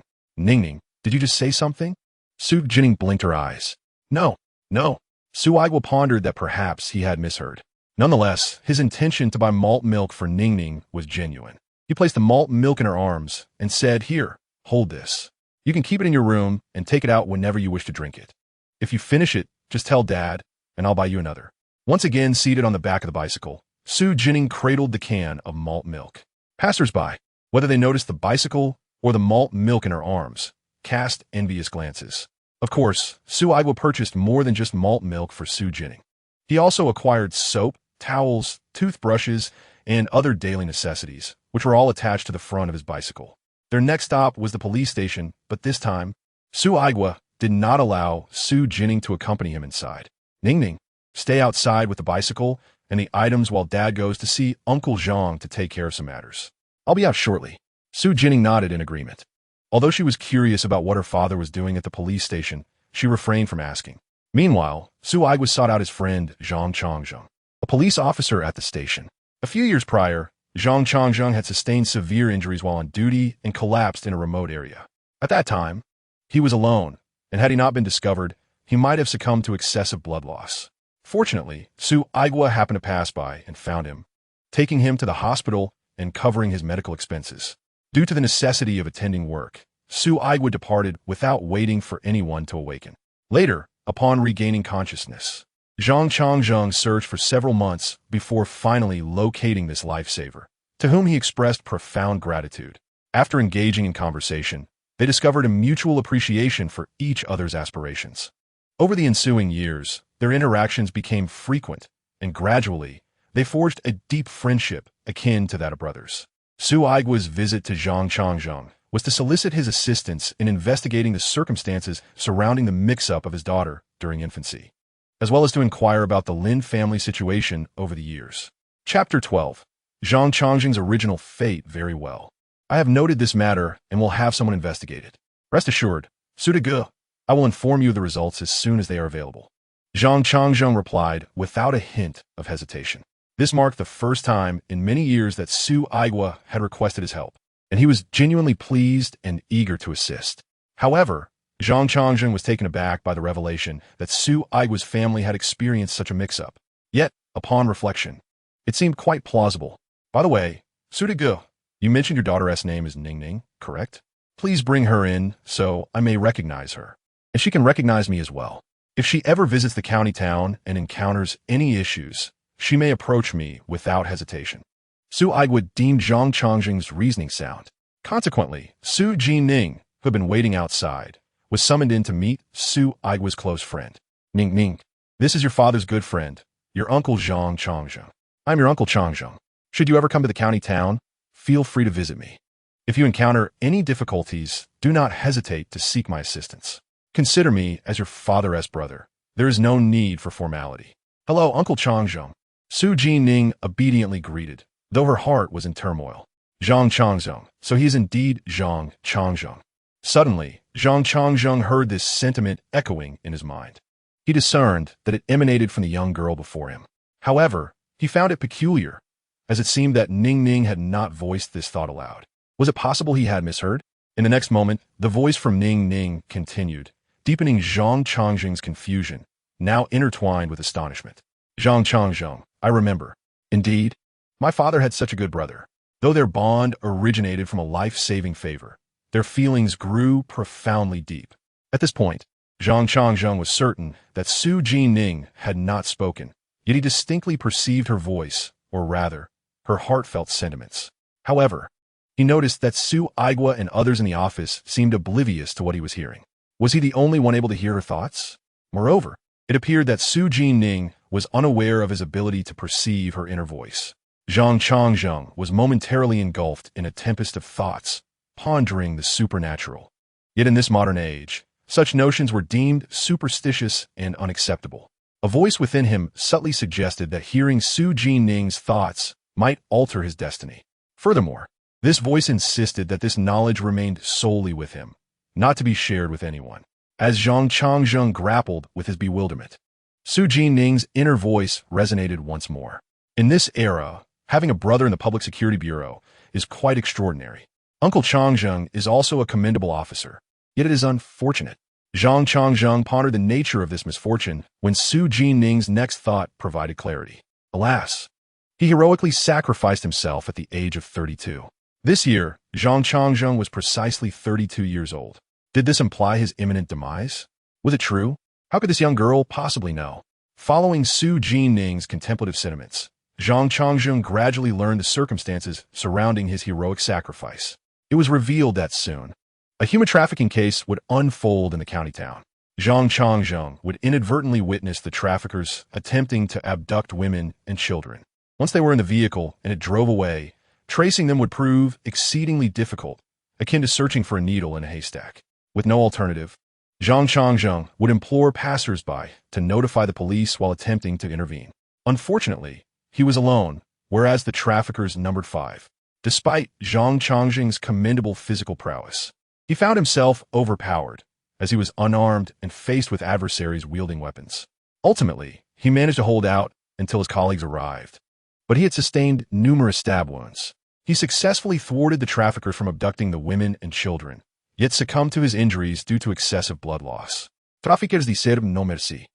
It is tragic that such a commendable Uncle Changzheng has sacrificed himself. Upon hearing of Uncle Changzheng's sacrifice, his wife fainted, and tragically, she lost the child she was carrying, a pair of twins. That trafficker has truly committed a grave sin. Zhang Changzheng was still reeling from the revelation of his own sacrifice when he learned of his wife's pregnancy, causing his eyes to widen in shock and excitement. He longed to inquire of Xu Jinning whether her assertions were indeed factual.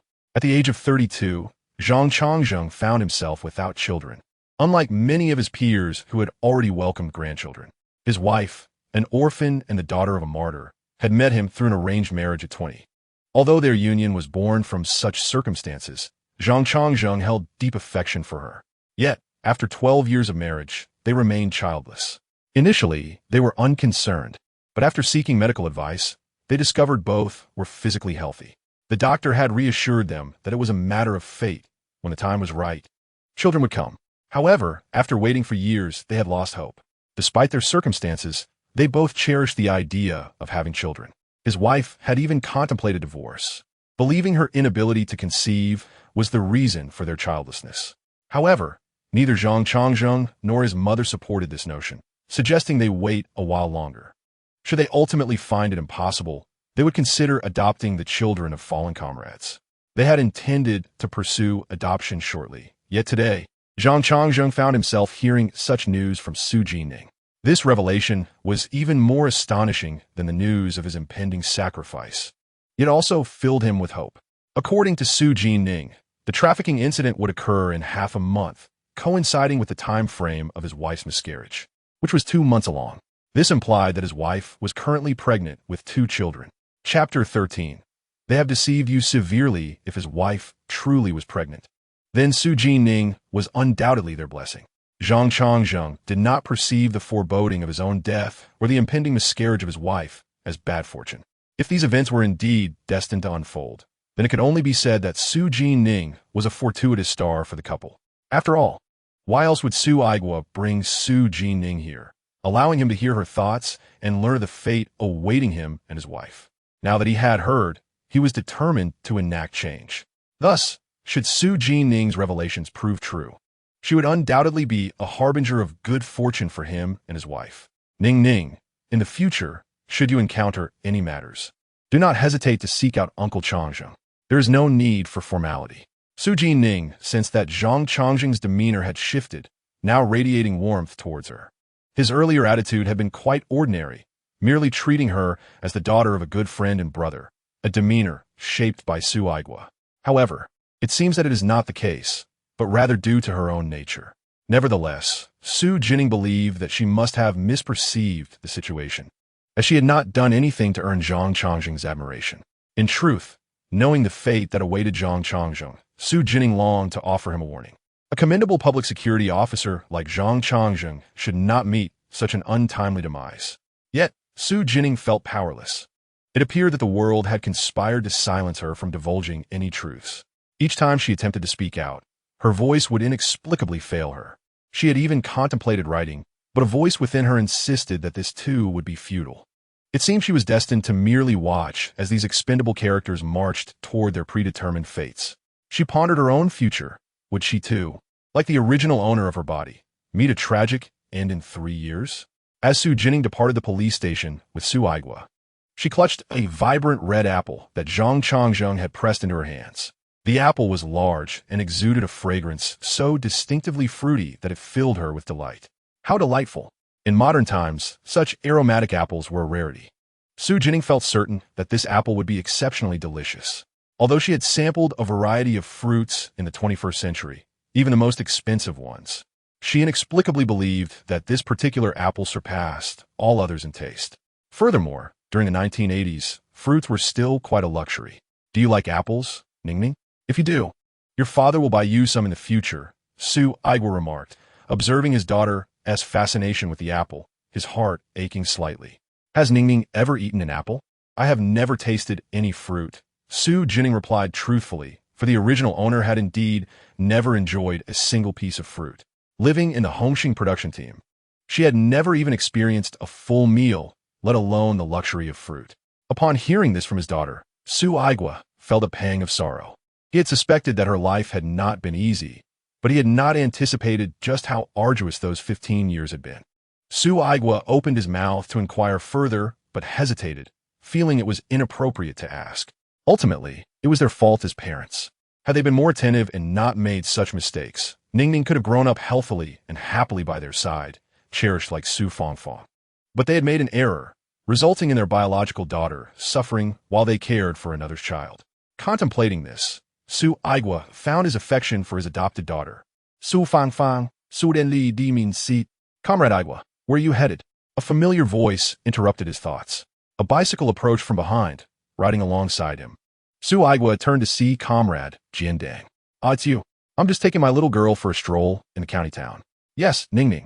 This is your uncle Jiandang. Although both were addressed as uncle, the familiarity was markedly different from that with Zhang Changzheng. With Zhang, there was a clear warmth, while with Jiandang, a certain formality prevailed. Nonetheless, their rapport seemed amicable enough. After exchanging pleasantries, they parted ways. Su Aigua then spoke to Xu Jinning about Chao Jiandang, explaining that they worked in the same workshop at the textile factory and had entered at nearly the same time. Both had excelled in their roles, often competing for the title of outstanding employee. Throughout the years, either he or Chao Jiandang had consistently earned that honor. Despite their fierce competition at work, they maintained a decent friendship. Now, after 8 years at the factory, they had also been friends for that long. Recently, however, they had been vying for the position of workshop director, which had become vacant after the previous director was reassigned. The higher-ups intended to select either Su Aigua or Chao Jiandang for the role based on their upcoming performances. As Su Aigua continued to chat, Xu Jinning began to feel a sense of unease as the conversation connected with a plot she had read about. Now I understand why the name Chao Jiandang sounded so familiar. It's him. Su Aigua, who had been speaking, suddenly paused. He turned to Xu Jinning, eager to ask her what she meant. Did she know Chao Jiandang? But before he could voice his question, he noted her silence, yet he distinctly heard her thoughts, leaving him astonished. Father, do you realize that this batch of fabric will be under your supervision? The higher-ups said that as long as you manage it well, the position of workshop director will be yours. They're already inclined to favor you for the role. Su Aigua's eyes widened. How did Ningning know about the factory's current production? This batch of fabric was indeed crucial and designated for shipment to Shanghai, and the factory was placing significant importance on it. Su Aigua opened his mouth to inquire further, but found himself rendered speechless, as though struck mute. His astonishment caused him to wobble on his bicycle, nearly colliding with someone. Xu Jinning, startled, clutched her father's waist tightly. Ningning, are you all right? It's just that your father was lost in thought and didn't ride properly. Su Aigua quickly reassured her. He discovered he could speak again. However, whenever he attempted to address her previous comments, he felt mute, unable to utter a word. Such inexplicable phenomena left him flustered, as they bordered on the realm of superstition, which was best avoided. What puzzled Su Aigua most was how Ningning could possibly know about matters of the factory. He had not even mentioned them to his wife. Could it be that Ningning possessed some prophetic ability? Was she a divine child? As Xu Jinning's inner voice continued to echo in his mind, Su Aigua's imagination spiraled into uncontrollable territory. Father, do you understand that this batch of fabric is critical to your future? The higher-ups have indicated that if you handle it well, the position of workshop director will indeed be yours. They were already leaning towards you for the role. Su Aigua recognized this as true. He had heard whispers of such expectations. But as for Xu Jinning, to prevent you from becoming the workshop director, he plans to set fire to this batch of fabric tonight and create a false narrative of heroics in extinguishing the flames. Thus, you will be blamed for the loss, while Xu Jinning would emerge as the hero. Su Aigua could hardly believe that he would learn of his potential fate from his daughter. His mind raced with thoughts of whether her words held any truth. Could it be that his little girl was indeed a gifted seer? After much contemplation, Su Aigua could not arrive at a definitive conclusion. Yet, he found himself leaning toward believing her words. The truth would reveal itself in due time. Regardless of his current beliefs, he would proceed with caution regarding Xu Jinning. If her insights were accurate, Su Aigua's eyes narrowed slightly. He acknowledged that he had regarded Xu Jinning as a friend over the years, treating him as a good comrade. Even though they were not as close as he had been with Zhang Changzheng, he would certainly offer assistance should Xu Jinning find himself in need. However, if Xu truly commits the act that Inning has mentioned, then this friendship will be irrevocably severed. Xu Jinning's thoughts are exceedingly profound. But why?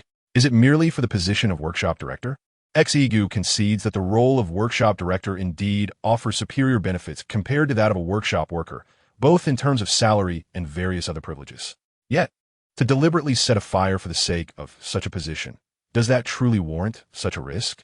Has he not pondered the immense losses the factory would incur from the destruction of that batch of fabric? Has he not considered the repercussions he might face should that batch of cloth encounter issues, given his responsibility for its oversight? Even if he were to know that such actions would lead to his dismissal from the very position I just secured for him, would Xu Jinning still proceed? Father, do you not wish to become the workshop director? Are you aware of the benefits that position entails? What benefits? A slightly higher salary or better treatment? Xu Jinning could easily discern that her father was underestimating the situation. However, considering she was privy to the storyline, she understood the substantial allure of the position of workshop director. Oh, father, you are thinking too simplistically. Do you realize what being a workshop director signifies? It means the allocation of housing. Your factory is set to distribute housing soon, but only to those with significant tenure or outstanding contributions. The workshop director was originally not entitled to housing allocation. Although both Xu and Xu Jinning had 8 years of service, they were still considered young compared to the veteran workers who had dedicated 10, 20, or even 30 years to the factory. If housing were to be distributed, it would undoubtedly be the senior workers or leaders who received it first. One must understand that during this era, urban housing was exceedingly scarce. Some families, comprising numerous members, were crammed into a mere few square meters of dilapidated dwellings. Therefore, receiving housing from the factory was a coveted opportunity for every worker. Initially, neither Xu nor Xu Jinning possessed the qualifications for housing allocation. Yet the factory leadership implemented a measure to motivate lower-tier employees. Your factory will additionally allocate 3 welfare houses, distributed to the workshop directors based on their contributions.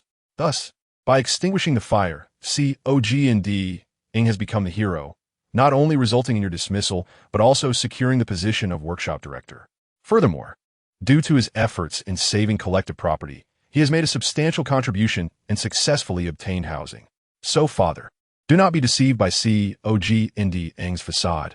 Exercise caution. In truth, upon learning that Xu had been ensnared in such a scheme and lost his position as a worker, Xu Jinning felt compelled to offer a warning. After all, she had traversed time. She was now Xu Jinning, living within the X family, and the well-being of the X family directly correlated with her own. Naturally, she wished for her father, Xu, to continue his work as a laborer and, ideally, to rise even further. For a worker, especially in this era, held immense pride for rural individuals, elevating their status. Moreover, there were salaries and various benefits to consider. Xu Jinning longed to speak out, yet found herself, much like before when she wished to warn Zhang, unable to voice her concerns. After multiple attempts, she felt somewhat defeated. Could it be that this world could only unfold according to the narrative within the book? Was it truly immutable?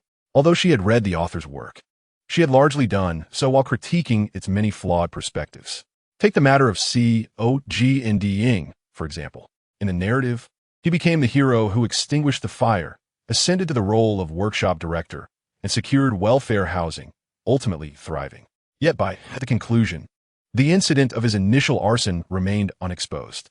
On the contrary, he rose through the ranks within the factory and subsequently arranged for his son and daughter-in-law to enter the textile factory. And what of Xu? Xu Jinning cast her gaze down at the milk powder cradled in her arms, lost in thought. What means did she possess to offer a warning or prevent such events?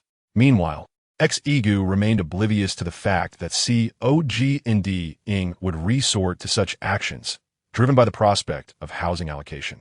When the topic of housing arose, it became increasingly plausible. At that moment, Xu began to place greater faith in Xu Jinning's words. As the factory had indeed constructed a number of welfare houses in recent years, and discussions regarding their allocation were currently underway. Chapter 15. The competition for housing, yet everyone understood that leadership or those with longer service would have a far greater chance of securing housing. As for Xu, he had never entertained a notion of being eligible for welfare housing, as he was acutely aware of his relatively short tenure. He believed it was utterly impossible for him to obtain such housing. However, he was taken aback to learn from Jinning that the factory planned to allocate 3 houses as incentives for lower-tier employees, specifically for the workshop directors. Xu pondered. Their factory, while not massive, employed over 1,000 individuals, with 70 or 80 workshop directors vying for just 3 houses, making the odds of securing a dwelling exceedingly slim. What significant contributions have been made? Yet, if someone were to extinguish a fire and safeguard the factory's assets, that would unquestionably constitute a major contribution. Furthermore, Xu was aware of the precarious housing situation faced by Xu Jinning. Although residing in the county seat, Xu Jinning's family occupied a mere 10-square-meter home, housing a considerable number of occupants. He had aged parents without employment capabilities, a wife, and 6 children, not to mention 3 unmarried siblings all crammed into that small space. Xu Jinning's 6 children included 3 sons and 3 daughters, with the eldest already married with children, resulting in a total of 16 individuals sharing that cramped dwelling. Among them, only 3 were employed. Xu Jinning as a textile factory worker, his brother as a food factory worker, and his eldest son as a worker at the garbage station, a position inherited from Xu Jinning's wife. To support 16 people with just 3 workers was indeed a formidable challenge. The cramped living conditions led to frequent conflicts among family members, with Xu Jinning often lamenting, "If only I could secure a house in the allocation." Yet, after voicing this hope, he would sigh, fully aware that, with his tenure and lack of significant contributions, it was virtually impossible. Xu Jinning was genuinely troubled by the housing issue. Could it be that he had learned of the factory's decision to allocate 3 houses to the 3 workshop directors who made the greatest contributions, prompting him to take such a reckless risk, disregarding their friendship? Xu was reluctant to believe that Xu Jinning was such a person. Nevertheless, now that he had learned of this matter from Jinning, he knew he must remain vigilant. While Xu valued his friendship with Xu Jinning, he would never sacrifice his own interests for the sake of another. It would be best if Xu Jinning refrained from such actions. Should he indeed choose to proceed down that path, their friendship would no longer hold significance. Although Xu could not comprehend why he was able to hear the unspoken words of his daughter and gain insight into these unknown future events, he understood that this was extraordinary and difficult to believe. He also recognized that such peculiarities were not permitted in this era and could even jeopardize one's life. He realized that being forewarned by his daughter could alter his destiny. Xu felt certain that his daughter must be a celestial being sent to their family to bestow blessings, which was why he could hear her. As for why Inning did not speak directly to him, ex-Egu thought of the saying, heaven's secrets must not be disclosed. The mere ability to hear such revelations was already a considerable fortune. Su Aigua contemplated that regardless of whether Ningning was a celestial being descended to the mortal realm, she undoubtedly served as a harbinger of good fortune. Furthermore, in this lifetime, she was indeed his beloved daughter. Thus, he resolved to protect and cherish Ningning at all costs. This conviction resonated within him resolutely. The bicycle, the malted milk powder, the apples, and the large bundle hanging from the front of the cart sparked fervent discussions among the team members laboring diligently in the fields. Malted milk powder was a delightful treat. Upon hearing the phrase malted milk powder, the children present immediately expressed their longing. In these times, how many families could afford such a luxury? And how many children had the opportunity to savor it? I recalled a visit to my aunt in the county city with my mother, where she prepared a cup of malted milk powder for me. It was exquisite, far sweeter than candy, and my dream was to indulge in it daily. Is it truly that delicious? I have never tasted it. I too wish to enjoy malted milk powder every day. The adults listened to the children's words with a mixture of nostalgia and sorrow. Such a precious commodity. How could one afford to consume it daily? It must be a source of pain, considering that she was his own daughter. Observing the little girl's appearance, he noted her claims of having lived in the city. Yet she appeared to bear the marks of hardship. The members of the production team engaged in various opinions, oblivious to the thoughts of Xu Jinning. The possessions belonging to Xu Fangfang were diminishing, while hers gradually filled the void. Xu Jinning gazed around, suddenly feeling a sense of belonging. The rest of her family was absent, likely off at work or laboring in the fields. Fortunately, Su Aigua had a day off today, allowing him time to spend with her before he returned to the textile factory the following day, holding the large, rosy apple in her hands. The sweet aroma filled the air. She thought of Zhang Changzheng, who had promised to make her clothes, and Su Aigua, who had taken her to the county city to buy her things. As she entered the kitchen, she happened upon Su Aigua preparing traditional medicine for her. Ningning, why are you out? You should rest more. Your health is fragile. I will call you when the medicine is ready. It turned out he was brewing medicine for her. Xu Jinning remembered her past life when she had fallen ill, but aside from the nanny, no one had ever prepared medicine for her. Observing the middle-aged man before her, busy with his tasks, she felt a wave of emotions wash over her, bittersweet and poignant. Gathering her thoughts, she said, I want to cut the apple. Cut the apple? Father will do it for you. Your health is not well. You might injure yourself with the knife.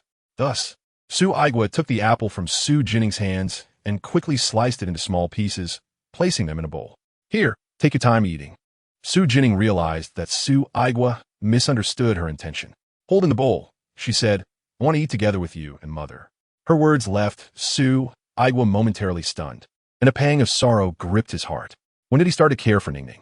It seemed to have begun when Ailian mentioned her suspicions. At that moment, he felt as though he had awakened from a dream, suddenly realizing how indifferent they had been toward Ningning. But that was not right. It was evident that she had not lived well.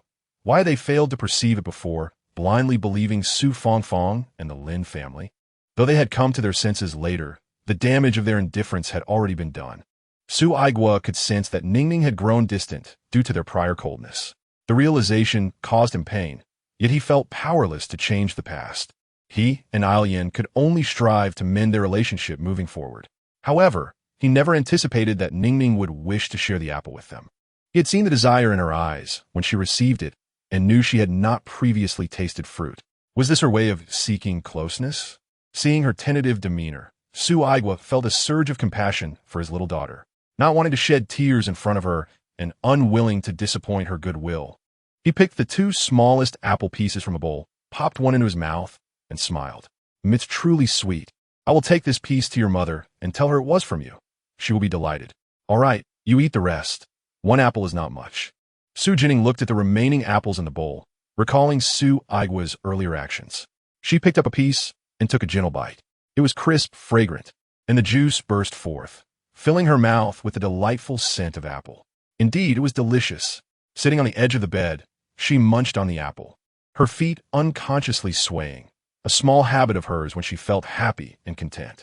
At the county police station, since Su Aigua and his daughter had departed, Zhang Changzheng had been restless, pondering whether Xu Jinning's heartfelt words were genuine. As soon as work ended, he hurried home. Zhang Changzheng and his wife did not live with their parents. They resided in a modest unit provided by the workplace. Although small, it was warm and cozy, thanks to his wife's presence. Don't start cooking yet. Let me take you to the hospital first. The hospital? Why go to the hospital? I feel fine. Zhang Changzheng looked at his bewildered wife and asked, have you had your period recently? He added, it seems it has been 2 months since it last came. Zhang Changzheng's heart leaped with joy. 2 months without a period could mean something significant. Yet, he knew that due to her childhood issues, her cycle had always been irregular. Chun Xiumai's health was generally sound. The irregularity was simply a quirk of her body. By the way, why did you suddenly bring this up? Zhang Changzheng embraced his wife and said, Mimi, I had a dream during my afternoon nap. I dreamed of a pair of little ones who wished to be reborn as our children. At the mention of children, Chun Xiumai's expression dimmed. The absence of children had been a lingering sorrow for her. She and her husband adored children, and despite their good health, years had passed without a child. Though her mother-in-law advised her not to dwell on it, and her husband insisted that a child was a matter of fate, Chun Xiumai could not help but care. Out in public, she occasionally overheard whispers. What a shame for Zhang Changzheng, such a fine man and a police officer, handsome and tall, yet he married Chun Xiumai, a girl without family, who cannot bear children. Chun Xiumai tried to convince herself not to care about others' opinions, yet she still did. It was this pain that led her to impulsively mention divorce to her husband, suggesting he marry someone else. She understood that in this era, even having only a daughter would invite judgment, leaving one unable to hold their head high. Chun Xiumai loved Zhang Changzheng, and she did not wish for him to endure such gossip, which is why she had brought up divorce. Now, with her husband claiming he dreamt of 2 little ones, she asked, you dreamed of them, so you want to take me to the hospital for a checkup? Yes, Mimi, I truly believe you are carrying our child. Zhang Changzheng placed his large hand on her flat belly. Chun Xiumai felt the warmth of her husband's palm on her abdomen, and a certain phrase crossed her mind, making her wonder if there truly existed 2 little lives within her. Yet, after years of longing and constant disappointment, she dared not nurture any hope. Nevertheless, she could not bring herself to reject her husband as request.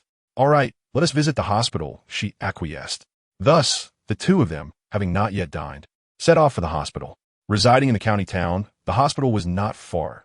Zhang Changzheng swiftly pedaled his bicycle, carrying his wife to the county hospital. At that hour, many doctors had finished their shifts, yet some remained on duty. After registering, they were attended to by an elderly traditional Chinese medicine physician. What seems to be the trouble? The old doctor inquired. Doctor, could you please check if my wife is pregnant? Zhang Changzheng requested earnestly. Chapter 17. Unexpectedly. Your dream is so prophetic. The old doctor placed his hand on Chun Xiumai's wrist. In the consultation room, only the 3 of them were present. The doctor examined her pulse in silence, while Zhang Changzheng and Chun Xiumai remained quiet, gripped by tension. Zhang Changzheng clenched his hands tightly, aware that confirming his wife's pregnancy was not merely about the pregnancy itself, but also about whether Xu Jinning's heartfelt words were indeed true. The waiting felt brief, yet for Zhang Changzheng and Chun Xiumai, it stretched on interminably. Before long, a smile broke upon the old doctor's face.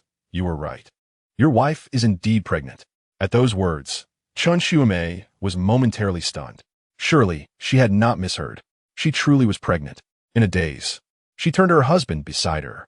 Upon hearing the news, Zhang Changzheng felt as if a stone that had been suspended in the air finally found its ground. His wife was indeed expecting. He was to become a father, and Xiumai a mother.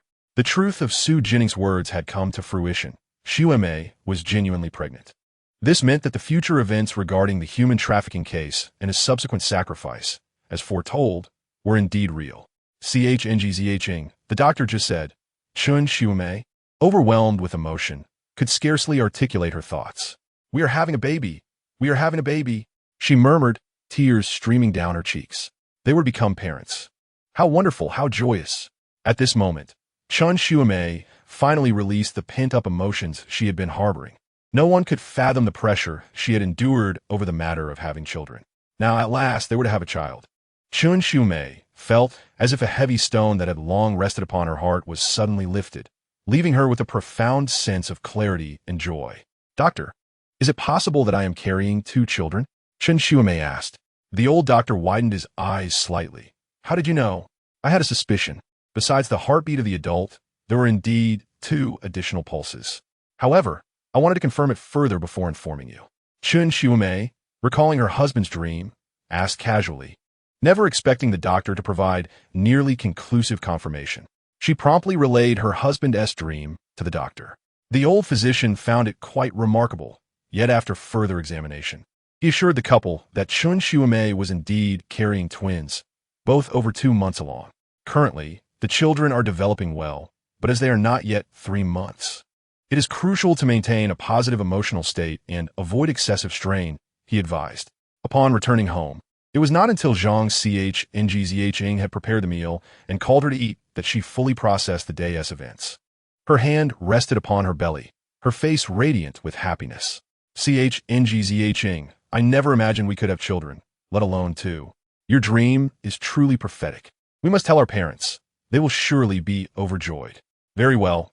I shall leave a bit earlier for work tomorrow to inform them, he replied. Now, you must sit down and eat. I'm certain you are hungry, and so are our little ones. Yes, the children are hungry.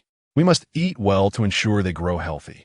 Though there were only 2 of them, the dining table was filled with joyous laughter over the news of their impending parenthood. Even as night fell, Chen Shuamei remained excited long into the evening before finally drifting off to sleep. Zhang Changzheng held his slumbering wife, unable to find rest himself, as thoughts of Xu Jinning's heartfelt words lingered in his mind. He now knew for certain that the sentiments he had heard from her were indeed true. Yet, he pondered why Xu Jinning had knowledge of future events concerning him and his wife, and why she had not shared this information directly with him. Was it forbidden? This thought led Zhang Changzheng to believe it was possible, just as, during the day, he had felt an urge to ask Xu Jinning but found himself unable to voice it. Perhaps some reason prevented her from speaking to him. Moreover, they had only just met. Even if there was a connection through his acquaintance with her father, Xu Aigua, there was no bond with the young girl herself. Why would she feel compelled to disclose such matters to him? And even if she did, would he believe her? Zhang Changzheng was uncertain of his own belief. But in these times, such words were akin to superstition. Thus, for whatever reason, Xu Jinning's silence was justified. In truth, Zhang Changzheng bore no grievance towards Xu Jinning. Rather, he regarded her as a fortunate star for his family, grateful to have heard her voice, which would guide him to effect change in the future. Regardless, he chose to set aside his concerns about Xu Jinning. He would not inquire further nor feign ignorance about her insights, yet the gratitude he felt would remain etched in his heart. After all, this was not merely his own destiny, but that of his 2 children and the integrity of their family unit.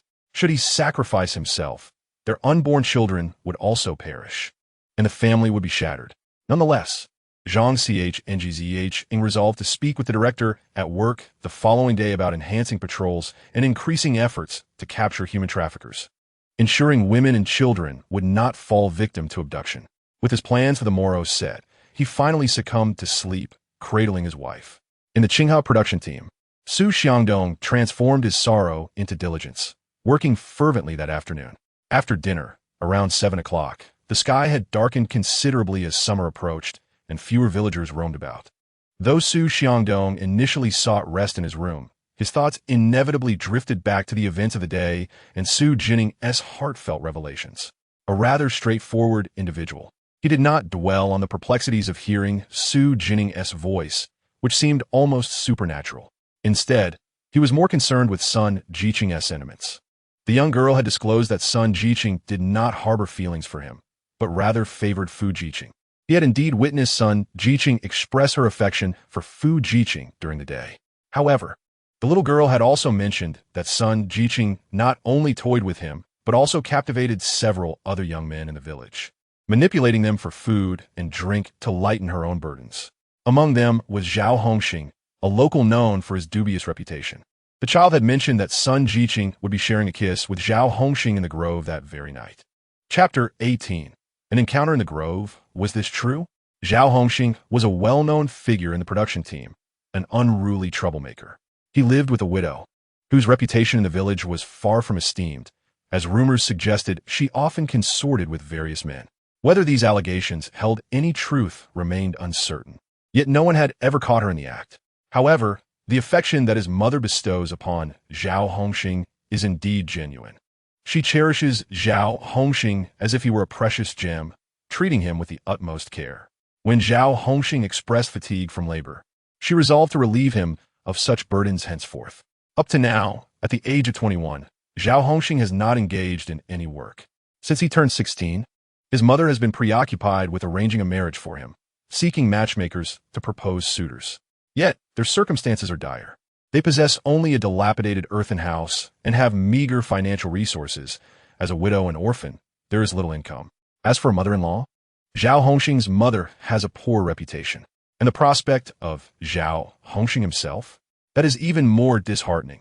In these times, young women desire strong, capable men who can support a family. Take Xu Jinning, for instance, who can earn 12 war points in a day, is robust, and comes from a respectable family.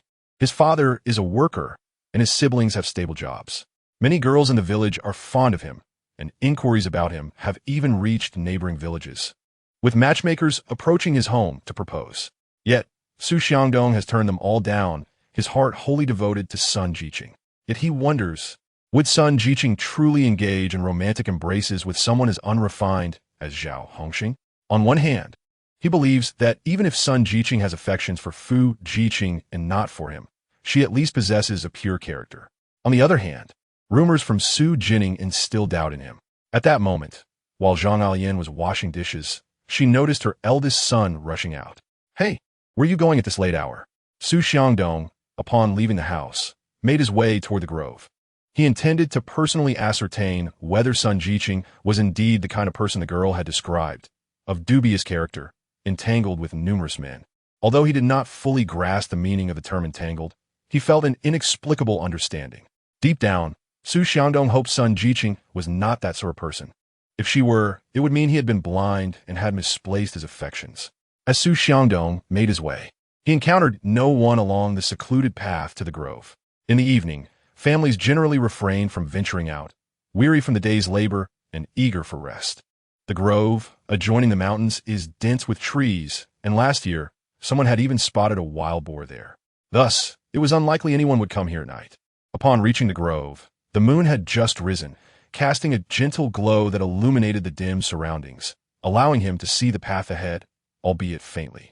However, as Xu Jinning stood in the grove, a chill wind rustled the leaves, creating a soft, whispering sound. The night was quiet, save for occasional strange noises emanating from the mountains. After standing for about 2 minutes, the cold wind made him shiver. The stillness around him was palpable, with not a soul in sight. Xu Jinning suddenly laughed, murmuring to himself, "What are you doing, Xu Jinning? Have you been deceived by that little girl, Xu Jinning?" He felt foolish for standing there, realizing how absurd it was to be out in the cold night air. He certainly would not do this, nor would Sun Jiqing or Zhao Hongxing. Just as he lifted his foot to leave, he heard a sound not far ahead. He halted abruptly, filled with curiosity. Who else could be in the grove at this hour? The voices and footsteps seemed to draw nearer. After a moment's contemplation, Xu Jinning concealed himself behind a large tree. Though he was tall and robust, the tree provided adequate cover, ensuring that anyone entering would not spot him. Additionally, they would likely not suspect that someone had arrived before them. As the footsteps and voices approached, Xu Jinning soon discerned 2 figures, a man and a woman, drawing close under the moonlight. His brow furrowed slightly. The girl had indeed spoken the truth. It was none other than Sun Jiqing and that scoundrel Zhao Hongxing. "Sun Jiqing, here is the meat ticket you wanted, along with the snowflower cream I brought for you." "Look, I managed to get it," Zhao Hongxing said, presenting the crumpled meat ticket. Sun Meiwen, recalling the chicken soup and drumsticks Xu Jinning had delivered earlier, felt her mouth water. Although she hadn't tasted the chicken, she knew it was delicious, prepared by Xu Jinning's mother. It was unfortunate that he had taken it away in the end. Nevertheless, the meat ticket was still valuable. Half a kilogram of meat was a significant boon for her. Since moving to the countryside, her family had not sent her anything, neither money nor supplies. Sun Meiwen understood that she could not rely on her family for support. Yet, she longed for meat for rice. For dumplings, she did not wish to toil in the fields, getting covered in dirt or sunburned, nor did she want her hands to be calloused. Since her family was unwilling to provide, what was wrong with relying on her own abilities to obtain what she desired? She had heard about the snowflower cream from Li Jiqing, a young woman from Haishu, who had used it, claiming it was a product of Shanghai. Sun Meiwen yearned for it, but Li Jiqing was quite stingy, unwilling to share even a large jar of cream with others. There was no spirit of camaraderie or mutual support among them. Sun Meiwen had only mentioned the cream in passing to Zhao Hongxing, never expecting he would procure it and even bring her a half-kilogram meat ticket. This was indeed a delightful surprise. Zhao Hongxing, tall and lanky with a sharp face, looked rather scheming when he squinted his eyes. Now, his expression toward Sun Meiwen was particularly lewd. Sun Jiqing, I brought you the snowflower cream and meat ticket, but I can't just give it to you for free. How about this? Tomorrow, you tell the villagers and my mother that we're seeing each other. He proposed, elongating his voice. Absolutely not. Before Zhao Hongxing could finish his sentence, Sun Meiwen immediately rejected the idea. Zhao Hongxing's expression darkened. Realizing her mistake, Sun Meiwen quickly grabbed his sleeve, saying, I didn't mean it that way. I take the matter of relationships very seriously, especially when it concerns a future husband. I know you are wonderful, but our time together has been too brief. I wish for my partner to be recognized by both me and my parents. Brother Hongxing, I understand you are exceptional, but our acquaintance has been too swift. I intend to write to my parents about our intentions. If they approve, we can officially pursue a relationship. As she spoke, Sun Meiwen displayed a bashful demeanor, lowering her head slightly. Of course, if her parents disapproved, then the relationship would not materialize. However, whether they approved was not solely her decision. Zhao Hongxing regarded Sun Meiwen for several moments, the moonlight failing to illuminate his face, rendering his emotions unreadable. Nevertheless, he did not press the issue further, seemingly accepting her perspective. He then took a step closer, stating, All right, but you must not keep me waiting too long. How about letting me kiss you first? Otherwise, how can I know you are not deceiving me? How could I deceive you, Brother Hongxing? Sun Meiwen, flustered, quickly retorted, I was merely feeling shy. Sun Meiwen slightly lowered her head, pondering to herself that a kiss was permissible, as there was no one to witness their rendezvous in the small grove at night. As for Zhao Hongxing, even if he were to spread rumors later, no one would believe him. Moreover, once she married Xu Jinning, given his family background, Zhao Hongxing would undoubtedly refrain from making any reckless claims.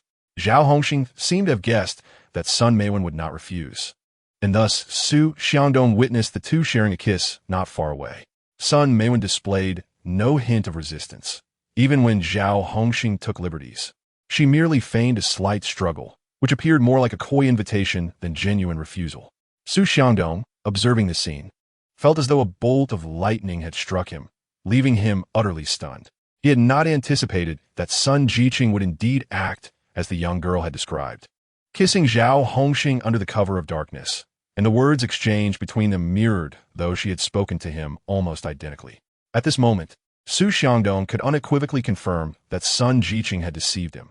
Not only him, but also Zhao Hongxing, and perhaps countless young men in the village who had pursued her affections. After all, many suitors vied for Sun Jiqing's attention. To his astonishment, Xu Xiangdong realized that it was merely for a can of snowflower cream and a meat ticket that Sun Jiqing had kissed Zhao Hongxing.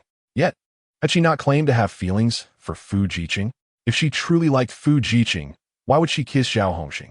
Even for the sake of a trivial cream or ticket, such behavior was unacceptable. Xu Xiangdong harbored a certain purity in matters of the heart. To him, loyalty was paramount, whether from a husband to his wife or vice versa.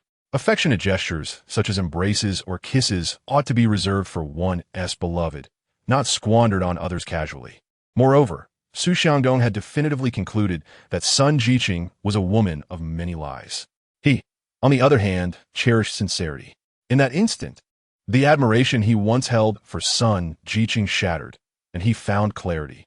This version of Sun Jiqing was neither the woman he admired nor the ideal partner he envisioned. He felt a surge of gratitude for having heard the young girl's unguarded thoughts and for validating them twice in a day, which allowed him to see Sun Jiqing's true nature. With this newfound understanding, he resolved not to entangle himself with her further, for he feared that his future wife might misconstrue the situation. To be frank, as he recognized Sun Jiqing's true character, Xu Xiangdong felt little anger, but rather relief. It perplexed him that in such a scenario, he should have been enraged, perhaps even confrontational, yet he found himself devoid of such emotions. He was puzzled, for Sun Jiqing was not the type of girl he typically favored. He preferred women who were simple, kind, and genuine, as long as they were not unattractive. He was indifferent to appearances. However, Sun Jiqing, despite her pleasing looks, possessed no admirable qualities. How had he ever been drawn to someone like her? Xu Xiangdong could not fathom it and believed he must have been foolish to have chased after Sun Jiqing, assisting her and bringing her gifts. Though he could not fully comprehend it at the moment, he resolved to distance himself from her in the future.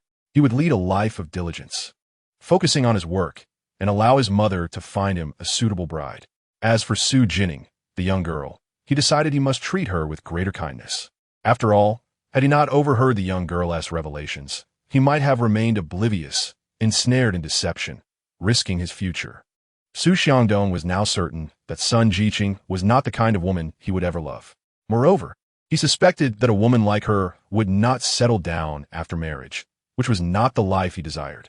Additionally, the young girl was his younger sister, only 15 and already frail.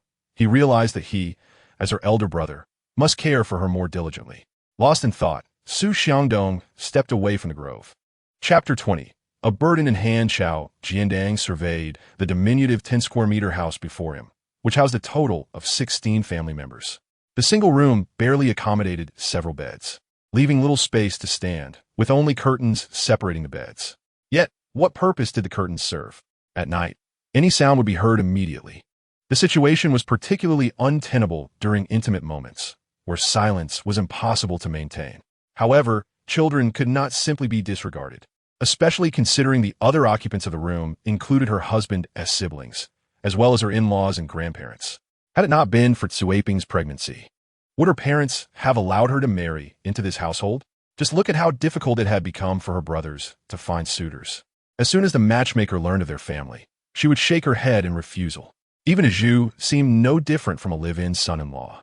While his wife continued her lamentations, Chao Jiandang grew increasingly vexed, as if a swarm of mosquitoes buzzed incessantly in his ears. If only you could get a house from the factory, he mused.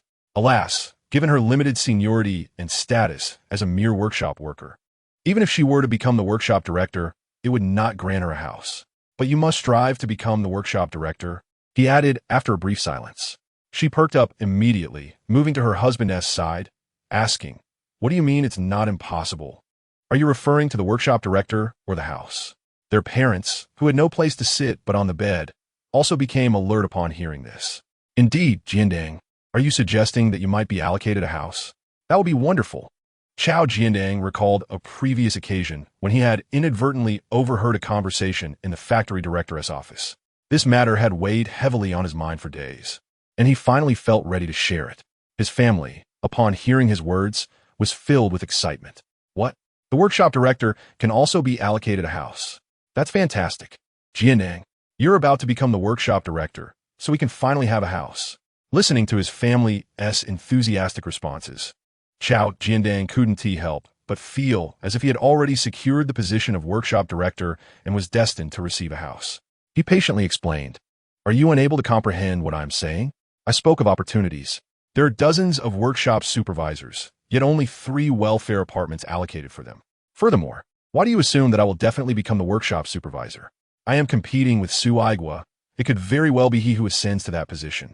At that point, there will be no workshop supervisor and no apartments at all." His words instantly silenced the previously enthusiastic members of the Chao family. After a long pause, one of them finally managed to speak. "What do you mean by Su Aigua becoming the workshop supervisor?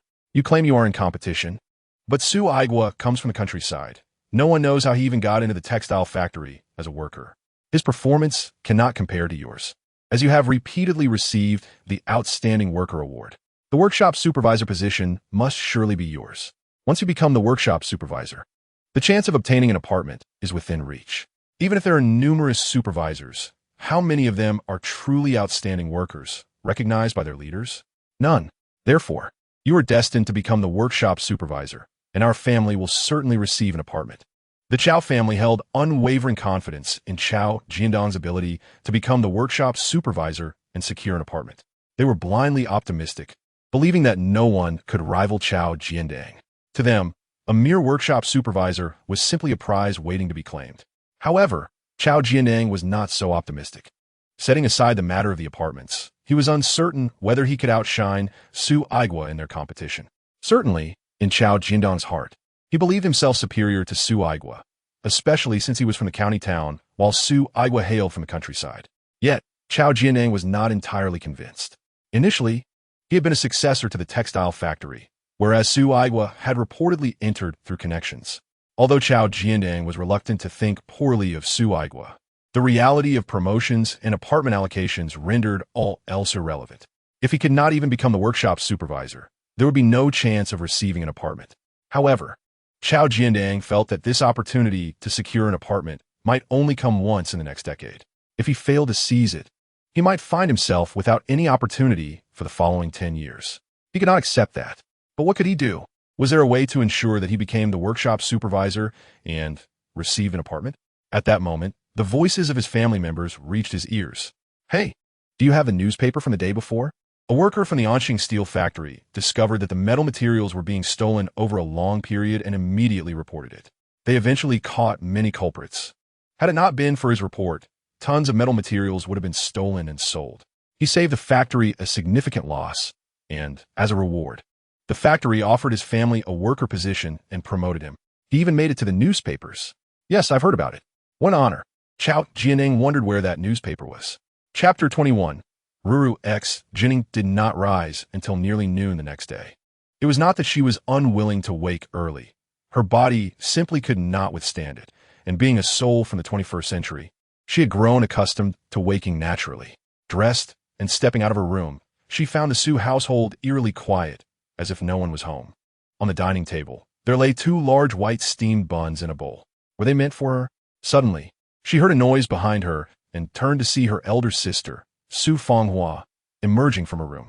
Upon seeing her, Su Fanghua's expression was indifferent as she glanced her way and remarked, "So you really consider yourself a city lady, sleeping in until nearly noon. Those white steam buns were left for you by mother. You should eat them." Clearly, Su Fanghua was displeased with Xu Jinning's late rising, and particularly with the 2 white buns, despite having eaten herself that morning. She could not fathom why mother was so kind. She had repeatedly asked for white buns before, yet today they were made solely for Xu Jinning.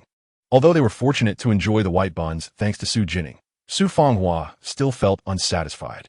Xu Jinning, however, paid little heed to Su Fanghua's sarcastic remarks, recognizing that her sister felt overshadowed by her presence. In Su Fanghua's eyes, the only sister she acknowledged was Su Fangfang.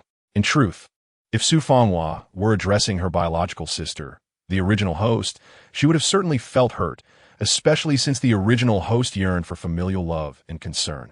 However, Xu Jinning was unfazed. Not only did she not care, but she also realized that Su Fanghua was similarly constrained by the narrative, lacking independent thought. Rather than dwell on Su Fanghua's words, she preferred to focus on the large white bun before her. Initially, Xu Jinning thought she would not enjoy such a monotonous food. Yet, as she took a bite, she found her initial assumption to be incorrect.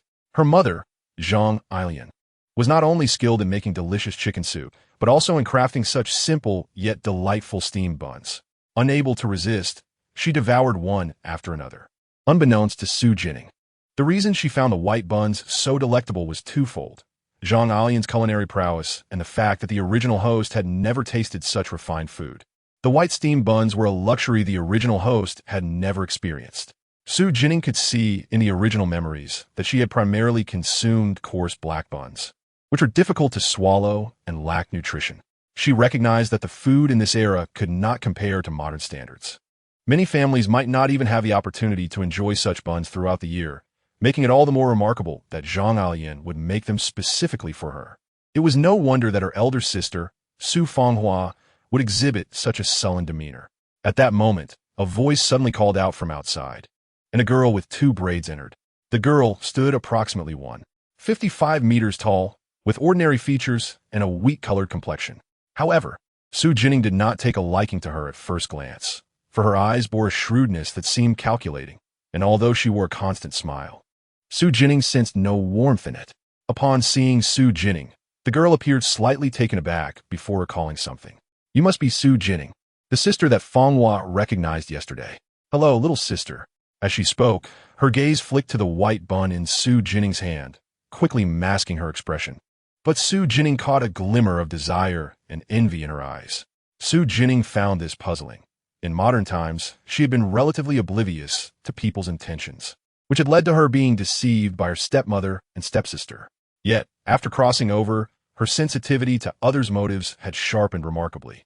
It was as if the layers of confusion that had clouded her mind in the present had been lifted, granting her clarity. Xu Jinning could not help but wonder if she had been destined to be a foolish, expendable sister in her past life, one who would ultimately be harmed by her stepsister. Ruru, why are you speaking to her? At that moment, hearing the commotion, Su Fanghua emerged from the room, pulling the girl back into her own space. Do not speak to her. After saying this, Su Fanghua shot a glare at Xu Jinning.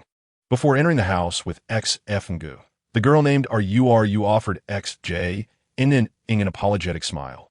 X.J.N.N.'s expression was indifferent, which surprised RU. The two of them exchanged words inside the house, but the details remained a mystery until X.J.N.N. slowly finished 2 steamed buns. When they emerged once again, RU said, F.Ngu, please help me send this letter. As she mentioned the letter, a rare shyness graced X.F.Ngu's face, reminiscent of a young girl in love. Rest assured, I will handle this for you, for I am your most trustworthy friend. You should focus on your work. Well, I'm not entirely certain, but I've heard that the young women in the military art troops often perform. These girls come from well-to-do families and are exceedingly beautiful. Do you think Xingyi might be attracted to them? RU expressed her concerns. Upon hearing this, X.F.Ngu grew even more anxious. It has been almost 3 years. I wonder if he has changed. However, I believe you should consider the outstanding young men in our village or even those from the neighboring village. For instance, Huang ZHWN from the DH production team has been pursuing you. I think he is quite decent. Chapter 22. The Toxic Bestie, RU. Please stop. I do not like Huang ZHWN. X.F.Ngu replied, showing signs of irritation at the mention of him. All right, I shall not speak of it again. I only offered a suggestion for your benefit. Well then, I will take my leave. Thank you, RU. As the girl departed, X.F.Ngu gazed at her retreating figure for quite some time, her eyes filled with melancholy and hope. In the quiet room, X.J.N.N. finally spoke up. Sister, is she your good friend? Her name is RU. Could her full name be WIRU? Startled, X.F.Ngu shot X.J.N.N. a glare, irritated. Of course RU is my good friend. How do you know her surname is WI? X.J.N.N.'s eyes widened in surprise. Indeed, her surname is WI.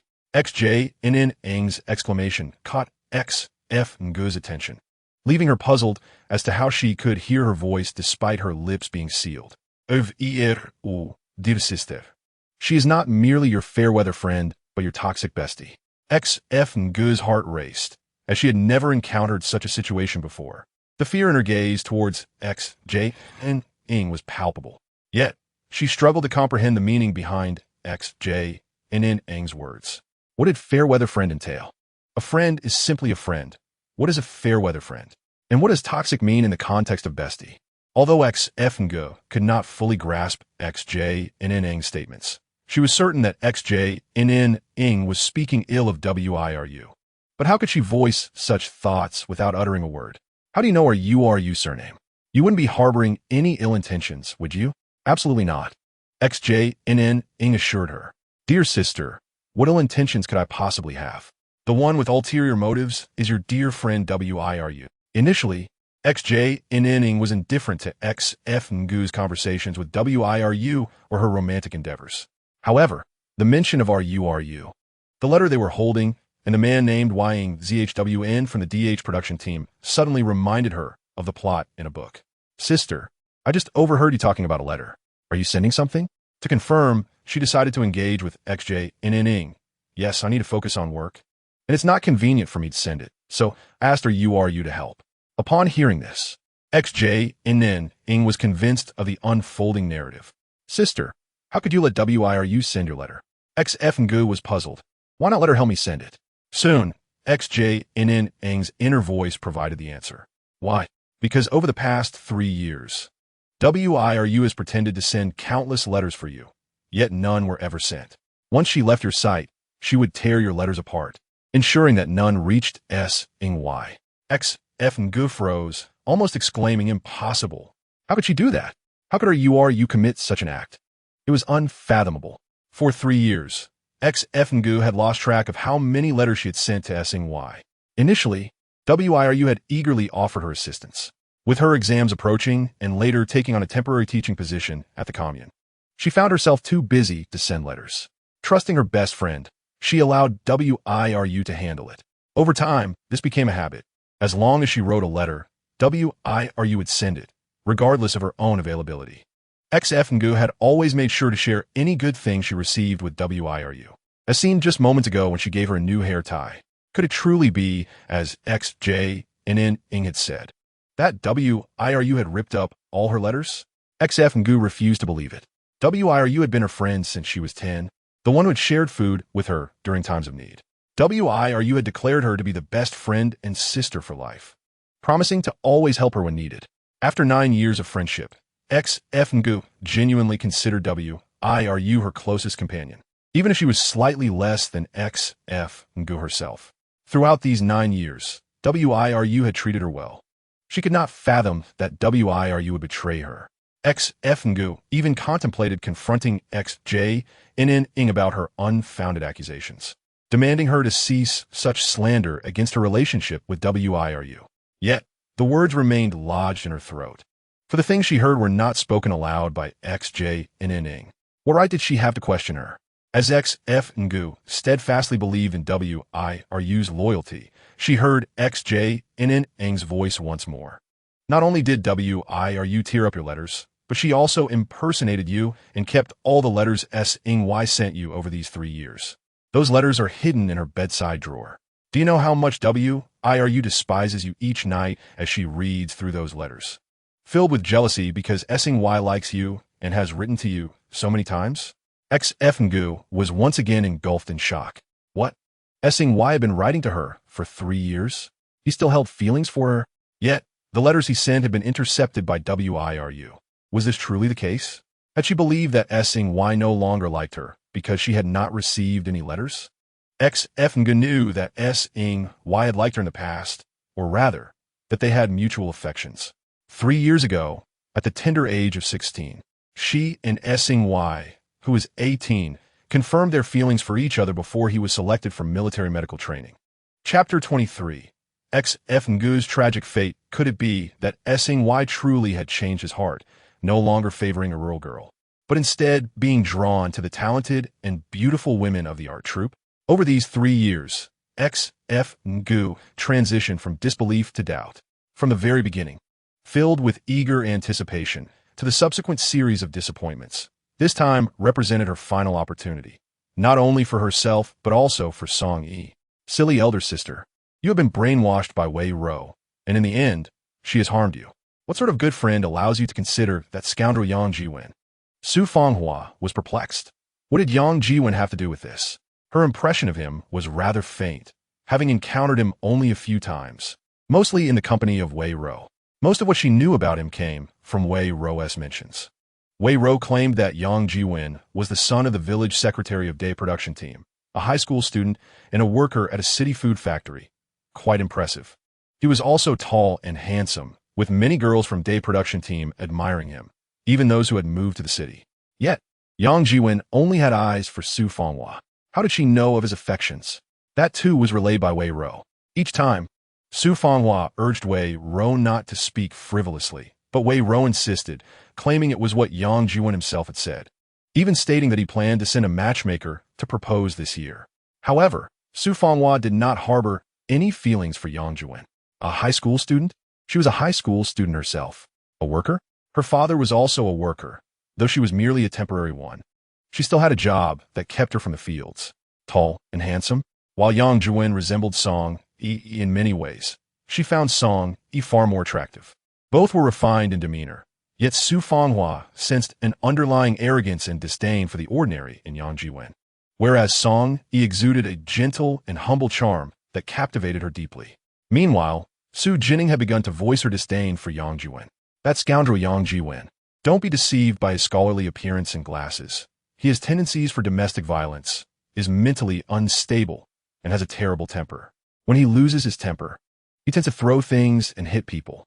Sister, do you realize that if you marry Yang Jiwen, it could lead to a miscarriage for being beaten, ultimately resulting in madness and death after severe bleeding? You will be 7 months pregnant by then. Su Fanghua was instantly struck with terror upon hearing Xu Jinning's words. Yang Jiwen was not only mentally unstable, but also prone to violence. The prospect of marrying him, facing potential harm and death, was unfathomable. No, she could never marry Yang Jiwen. Where had this girl learned such things? Yet, Su Fanghua was resolute. Even if she believed Song Yi no longer cared for her, she would never marry Yang Jiwen, as she simply did not like him. Her mind was in turmoil, but she tentatively probed Jinning, Ro's surname. What do you think of Yang Jiwen, whom Wei Ro just mentioned? Although she claims he's a good match, I absolutely will not marry him. Unbeknownst to her, she had begun to address Xu Jinning affectionately as Ning Ning. She failed to realize that she had awakened from the narrative's control, gaining her own consciousness and thoughts after hearing Xu Jinning's inner voice. Her previously muddled mind began to clear. Xu Jinning sighed softly, opened her mouth to speak, but found herself unable to utter a word, only able to silently criticize. My silly elder sister, you may not want to marry, but circumstances may force you to. With things having developed this way, your reputation is already tarnished. Coupled with your disillusionment with Song Yi, Yang Jiwen's persistent attentions, and Wei Ro's brainwashing about his virtues, you may ultimately find yourself wed to him. Su Fanghua could hardly believe that she, who was unwilling to marry Yang Jiwen, would end up in such an unfortunate situation in the future. She understood that in an era where reputation was paramount, if she were to fall into the water and be saved by Yang Jiwen, with many witnesses, her reputation would surely be ruined, and most girls would feel compelled to marry the man who rescued them. Yet, she had not anticipated that Wei Ro and Yang Jiwen were in cahoots. Hadn't Wei Ro claimed not to know him well, merely thinking him decent enough to mention? Nevertheless, Wei Ro had indeed been extolling Yang Jiwen's virtues and the advantages of marrying him. In hindsight, Wei Ro's frequent praises seemed almost impatient, as if eager for her to accept a relationship with Yang Jiwen. But was Wei Ro truly that kind of person? Until today, before hearing Xu Jinning's peculiar thoughts, she would not have believed it. Now, however, Su Fanghua found her mind unexpectedly clear and rational, beginning to question Wei Ro's morality. Her heart brimmed with confusion. Why could she hear Xu Jinning's unspoken thoughts? Those words were clearly meant to be private. Chapter 24. Hypocrisy. Moreover, even if such events were destined to unfold in the future, how could Xu Jinning know? Did she possess some extraordinary ability to foresee the future?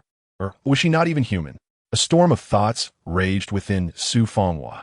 Strangely, just as she was about to inquire of Xu Jinning about her knowledge, she found herself unable to voice the question, as if rendered mute.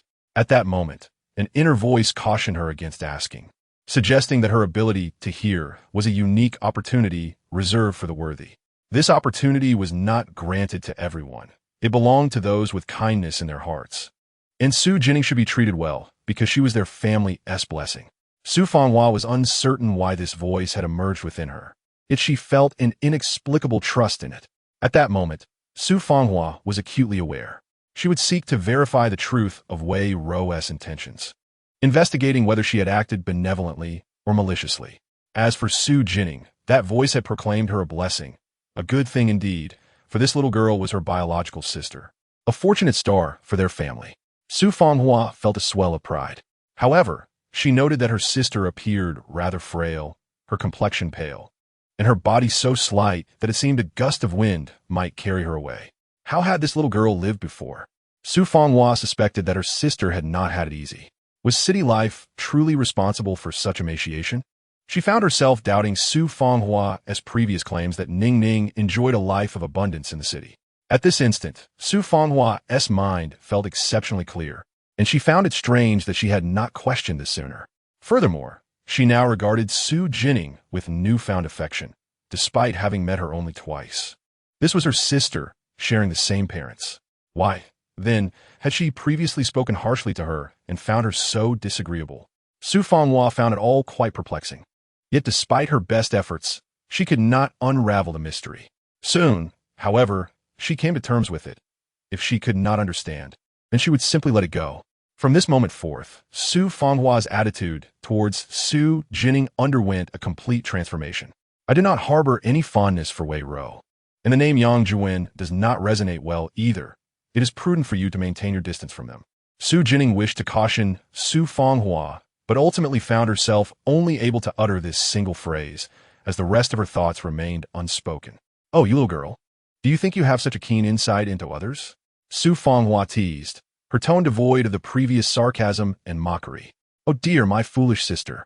What are you even squabbling about regarding judgment? You should be tailing Wei Rou right now. Perhaps you will uncover her true nature.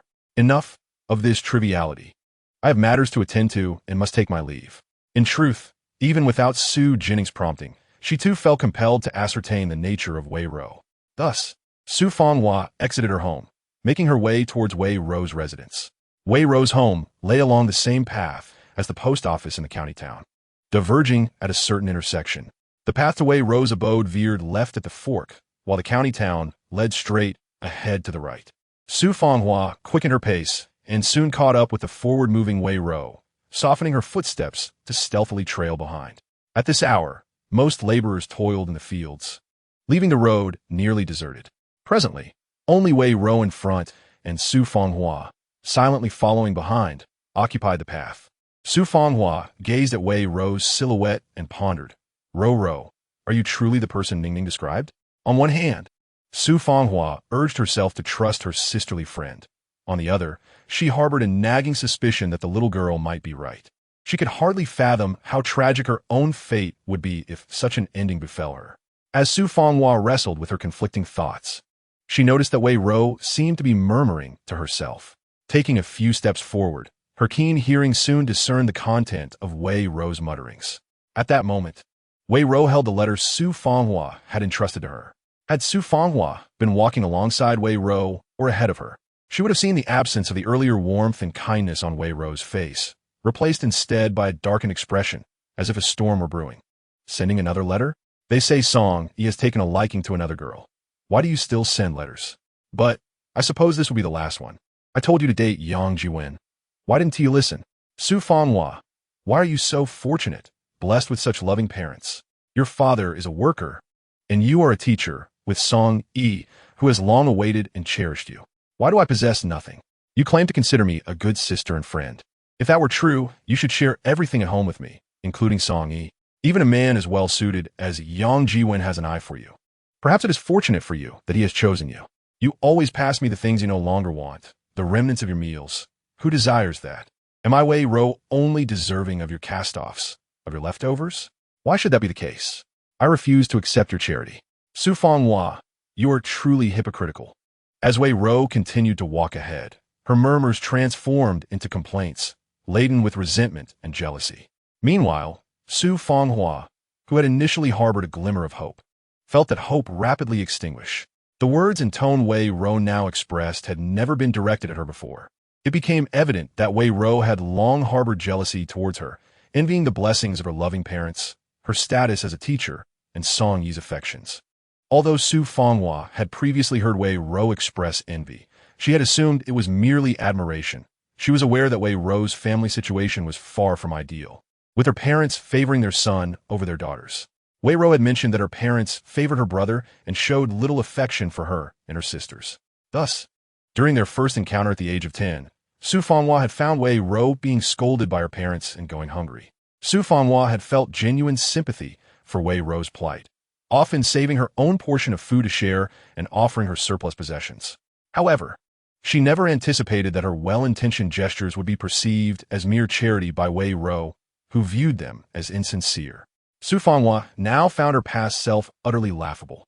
It became clear that she had regarded Wei Rou as a true friend, while Wei Rou had seen her as someone who merely bestowed favors, believing that all of Xu Fanghua's kindness should rightfully belong to her.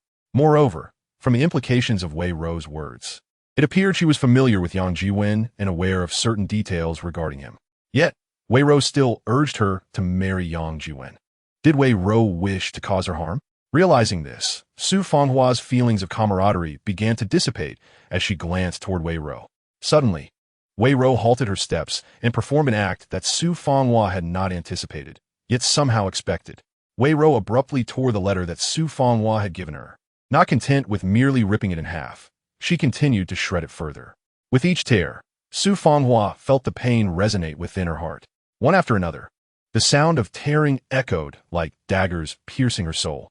In that moment, she recalled the little girl's heartfelt confession. Over the past 3 years, every letter she had sent to Song, he had been obliterated by Wei Ro. 3 years, she had lost count of how many letters she had written, none of which had reached the young man she so cherished. Instead, they had all been torn to shreds by Wei Ro. The destruction of those letters represented not only the loss of heartfelt correspondence, but also the shattering of a young girl's affections and the severing of a potential union. Had she not learned of this from the little girl, would she have remained oblivious to Wei Ro's deception? Would she have continued to believe that Song Yi, as Wei Ro claimed, had forgotten their promise and fallen for the girls from the cultural troupe? At this moment, the secrets that Wei Ro had concealed began to unravel layer by layer. As the letter was torn apart, Su Fanghua felt as though her own heart was being mercilessly ripped in two, causing her immense agony. In that instant, she yearned to rush forward and intervene, to confront Wei Ro directly. She longed to ask why she had torn up the letters meant for Song Yi and whether her previous declarations of sisterhood had been mere fabrications. There were countless questions she wished to pose. Yet, she restrained herself, aware that now was not the time for impulsive actions. What she witnessed now had effectively confirmed Xu Jinning's assertions. She recalled Ning Ning's words, stating that over the past 3 years, not only had she written to Song Yi, but he had also consistently written to her. All her letters had been torn apart by Wei Ro, while the letters from Song Yi had been deceitfully claimed and preserved by Wei Ro. Su Fanghua remembered the little girl's description of where Wei Ro hid the letters. With this knowledge, she realized she could not afford to sever ties with Wei Ro just yet. She resolved to maintain a facade of cordiality while seeking an opportunity to retrieve the letters from Wei Ro's home. At that point, it would not be too late to confront her. With this plan in mind, Su Fanghua suppressed her emotions. It was evident that Wei Ro, in a fit of rage, was destroying the letters Su Fanghua had penned to Song Yi. Indeed, Wei Ro had also written to Song Yi and was aware of his current address. Having gleaned it from Su Fanghua's correspondence, Wei Ro harbored feelings for Song Yi even before Su Fanghua did. Yet she had not yet mustered the courage to express her affections, just as she was contemplating how to convey her desire to pursue a relationship with him. She overheard Su Fanghua proclaiming that they shared mutual feelings and were officially together. Although it was not long after that Song Yi departed to become a military doctor, Wei Ro felt a pang of injustice, believing that Su Fanghua had stolen her Song Yi away. It was she who had first developed feelings for him. He should have been hers. Yet, the interloper Su Fanghua had seduced him, claiming him for herself. Naturally, Wei Ro could not bear to witness their union or their correspondence. Thus, under the pretense of being Su Fanghua's close friend and citing her busy schedule with exams and work, she took it upon herself to send letters on Su Fanghua's behalf. As she scattered the torn remnants of the letters, watching them flutter to the ground and be whisked away by the wind, a sense of exhilaration washed over her. However, the thought of the letters Song Yi had penned for Su Fanghua filled her with discontent. Why had Song Yi never received any correspondence from Su Fanghua, yet persisted in writing to her for 3 years? Did he truly favor Su Fanghua that much? This was the source of Wei Ro's indignation. Did Song Yi truly judge by appearances? Was it simply because Su Fanghua was more attractive? Or perhaps because she was a high school student while Wei Ro had not even graduated from elementary school? Yet, this was not of her choosing. She wished to pursue her studies, to become a high school student, to be a teacher with a comfortable job, free from labor that would weather her hands and darken her skin. But born into such circumstances, she felt trapped. She could not compare to Su Fanghua, who had such loving parents. Thus, Wei Ro was determined to escape her home, believing that marriage would be her best avenue. Yet, fate had conspired against her, as Su Fanghua had taken Song Yi from her. I will not allow you, you vixen, to steal Song Yi from me. He belongs to Wei Ro alone. After casting away the shredded letters, she turned and strode purposefully down the path to her home. She picked up the scattered remnants with great care, as though they were not merely fragments of a letter. Initially, she had intended to write Song Yi a new letter, but time was against her. She had classes to attend at the commune elementary school in the afternoon, and would have to wait until evening to compose it. Tomorrow, she would inquire once more about any letter Song he might have sent her. When Su Fanghua entered, her curious gaze fell upon the other girl. If she had seen Wei Ro tearing up those letters, she would surely think differently about her. She would realize how hypocritical Wei Ro truly is. Chapter 26. What is the relationship between her and the original owner? Su Fanghua felt a warmth in her heart upon hearing these words. Despite her prior harsh demeanor towards the young girl, the child still expressed concern for her well-being. Su Fanghua increasingly felt remorse for her previous actions. Initially, she had no intention of disclosing the incident regarding the torn letter, but seeing the girl's genuine concern compelled her to reveal it. With a serious expression, she expressed her frustration. I never anticipated that I would be so careless as to forget to share certain matters with Wei Ro. I chased after her only to find her tearing up my letter. Why would she do such a thing? She had promised to help me send my letters. Could it be that she doesn't truly wish to assist me? Does she also harbor feelings for Song? Have the letters I sent over the past 3 years been destroyed by Wei Ro, preventing Song from ever seeing them? Xu Jinning was taken aback, but then nodded in agreement. Yes. My dear sister, you have finally seen the light. Your deductions are spot on. You have come to recognize Wei Ro's true nature.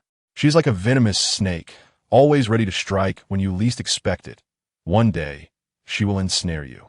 Su Fanghua found this characterization to be perfectly apparent. Wei Ro was indeed like a serpent, lurking nearby, poised to strike at an unsuspecting moment, leaving one defenseless. No wonder Su Fanghua had ultimately faced such a dire fate. Yes, she was now almost certain that Xu Jinning's insights were indeed true. Though she had yet to uncover the full extent of the treachery around her, she would meticulously verify each suspicion. As for those who plotted against her, they would soon face repercussions. Their time was drawing near. From now on, she would remain vigilant against Wei Ro. Su Fanghua was not one to be trifled with. Indeed, she must be guarded against, Xu Jinning replied, relieved to hear Su Fanghua's determination. In the eyes of some, Xu Jinning's concern for the family might seem excessive, even unnecessary, given that they had never expressed fondness for her, but rather for Su Fanghua. So why should she care? Yet, Xu Jinning did not see her actions as servile. Rather, she felt that as someone who had traversed into Xu Jinning's life, she was now part of the family. Only when the Su family thrived could she find her own happiness. Moreover, despite their previous unkindness, the Su family had still provided her with shelter and sustenance. Zhang Alian had even gone out of her way to prepare steam buns for her. Observing the recent actions of the Su family, she began to wonder if the narrative was not as immutable as she had believed. Perhaps even the canon Fodder had the potential for independent thought and awakening. The behaviors of certain members of the Su family in recent days had diverged significantly from the expected storyline. Perhaps everything was subject to change. For instance, Su Fanghua was beginning to doubt and guard against Wei Ro, whereas in the original narrative, she had considered Wei Ro a close friend until her demise. Xu Jinning held a glimmer of hope within her heart. Meanwhile, Su Fanghua regarded Xu Jinning's dark, gaunt face and, recalling something, turned to enter the house. When she emerged again, she presented a jar of snowflower cream to Xu Jinning. Here, this is for you. Xu Jinning was momentarily stunned. Take it. Surely you recognize this? It's snowflower cream, a precious item. I saved up to buy it myself, and haven't even used it yet. Look at your face. It's dark and rough, hardly befitting a young lady. Remember to apply this cream daily. A girl should be fair and fragrant. Igriagajis. Xu Jinning hastily accepted the snowflower cream, holding it in her hands and examining it with curiosity. Truth be told, she had heard of snowflower cream, a distinctive skincare product of this era, and it was quite expensive for the time. The original owner had never encountered such a luxury. Thus, Xu Jinning was genuinely intrigued, her eyes sparkling with curiosity as she scrutinized the jar. It was remarkable that Su Fanghua was willing to gift her such an expensive item, especially when, in the narrative, she had been reluctant to share anything with the original owner. However, Su Fanghua's actions now contradicted the storyline. Did this indicate that Su Fanghua was undergoing a transformation? Perhaps she was awakening, subtly resisting the narrative that sought to control her thoughts. In truth, Xu Jinning's suspicions were not unfounded. Whether it be the Su family or the likes of Zhang Changzheng, upon hearing her innermost thoughts, they began to awaken, and their destinies quietly shifted. a truth that Xu Jinning remained unaware of. Yesterday, while washing her face, Xu Jinning had caught a glimpse of her reflection. To her astonishment, the features of this body closely resembled her own modern visage. Why closely? Although the facial features matched, the face shape differed. Unlike her modern self, who, despite lacking affection, was well-fed, this body was thin and gaunt, with sunken cheeks distinctly different in appearance. Furthermore, the modern version of her possesses a fair complexion, a cold, luminous white, with skin that is exquisitely delicate and smooth. A mere touch would leave a faint redness. However, the original owner, having toiled in the fields for years and endured the elements, naturally had skin that was dark and rough. It is said that a fair complexion can conceal 3 flaws, while a dark one renders one unattractive. Coupled with her emaciated frame and timid disposition, she was not deemed pleasing to the eye. Thus, when Xu Jinning first perused this narrative, the description of the original owner's appearance could be summed up in one word: ugly. The Xu family, under the influence of the plot, often compared the original owner unfavorably to Xu Fangfang, declaring that she paled in comparison and was indeed quite unattractive. When Xu Jinning first traversed into this realm, she genuinely believed that this body was quite unsightly. However, upon reflection, she realized that she was not ugly at all. Indeed, if her features and facial structure mirrored those of her modern self, she was not only not unattractive, but rather a great beauty. The contemporary Xu Jinning had grown up being praised as a stunning beauty, although she was academically challenged and consistently ranked low in her studies. There was one area in which she excelled: her beauty. Throughout high school and university, she consistently held the coveted title of campus beauty. Xu Jinning took considerable pride in her appearance and felt satisfied with it. After her transition, upon discovering that the original owner bore an almost identical resemblance to her, she felt an immense sense of relief. Yet, she was perplexed as to why the original owner, despite sharing not only the same name, but also such a striking likeness, had seemingly vanished. Had the original owner dissipated or returned to her former modern life? What was the true nature of their relationship? Chapter 27. The morally depraved Yang family. Xu Jinning racked her brain, but could not fathom the answers. Choosing not to dwell on the incomprehensible, she opted to set her thoughts aside. Xu Jinning was not one to become entangled in worries or to question excessively. Rather, she preferred to embrace the present and live well in the moment. However, she was dissatisfied with her dark, rough skin, lamenting the absence of modern skincare products and beauty salons, which left her somewhat troubled. Yet upon seeing the snowflake cream gifted to her by Xu Fanghua, her eyes sparkled with delight, and her heart leaped with joy. A cream that can lighten and refine the skin. How I adore it! Xu Fanghua let out a soft hum, raising her chin slightly, pleased that the little girl recognized the value of the snowflake cream and understood how precious her gift was. I never expected my elder sister to treat me so well. Xu Fanghua responded with pride. Of course, you said it yourself. I am your elder sister. Holding the snowflake cream, Xu Jinning momentarily forgot the previous mockery and sarcasm from Xu Fanghua. However, contemplating Xu Fanghua's future fate left her somewhat worried, despite Xu Fanghua's earlier assurances of being wary of Wei Rou. My silly elder sister, you must be vigilant against Wei Rou and Yang Jiwen. Wei Rou is a viper, and Yang Jiwen is a wolf in human skin. No, it is not just Yang Jiwen. The entire Yang family is utterly repulsive. But Yang Jiwen is a eunuch. My foolish elder sister, do you realize how those 3 children you lost after marrying Yang Jiwen came to be? Xu Fanghua had not anticipated Xu Jinning would bring this up. Indeed, this was the very point that had puzzled Xu Fanghua. If Yang Jiwen was a eunuch, then he surely lacked the ability to impregnate a woman. So why did the little girl claim she became pregnant after marrying him and subsequently suffered a miscarriage? Such a statement was inherently contradictory.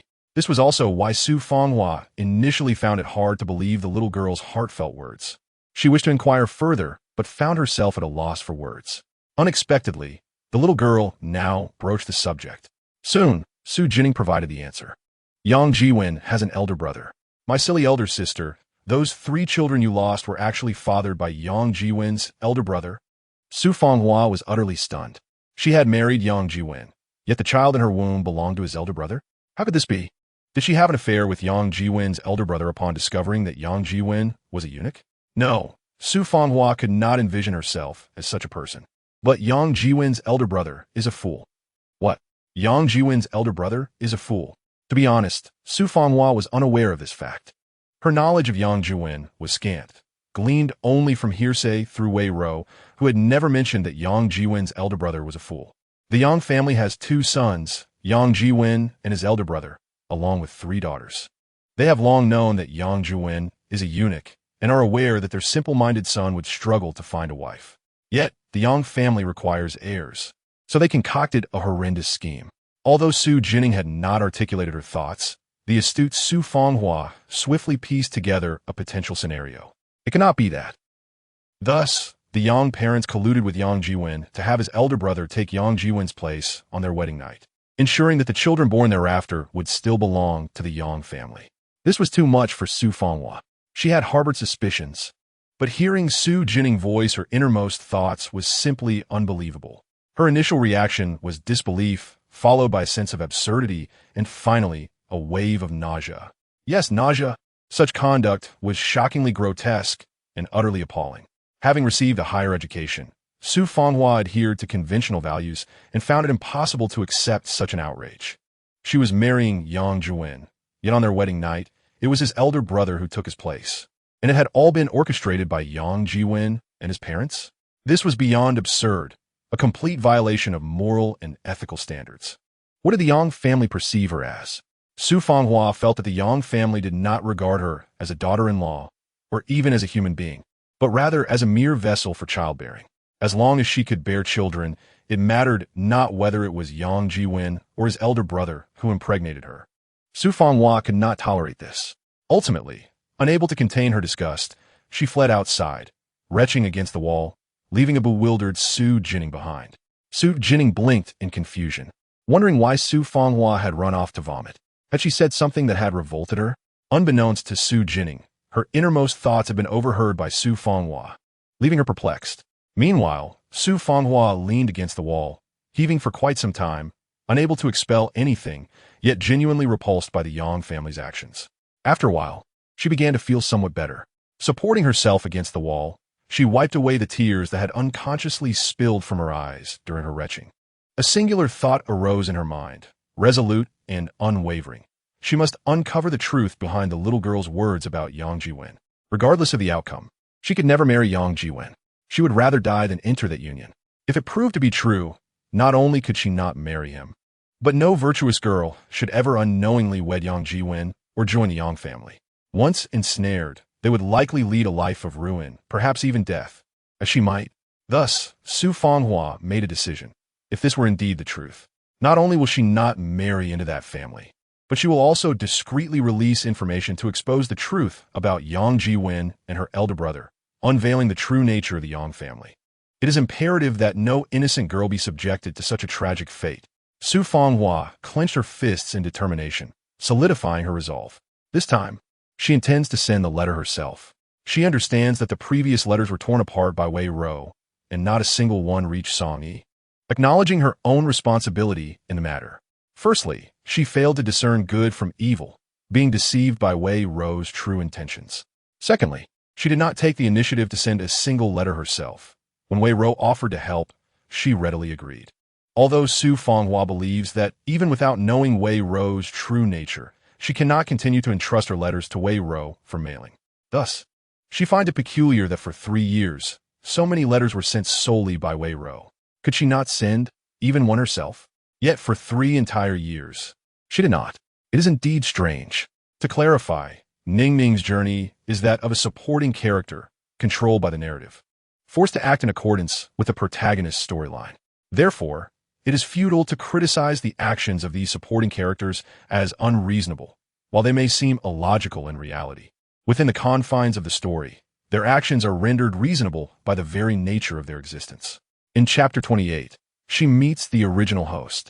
Su Fanghua racked her brain, unable to comprehend why she had been so foolish over the past 3 years.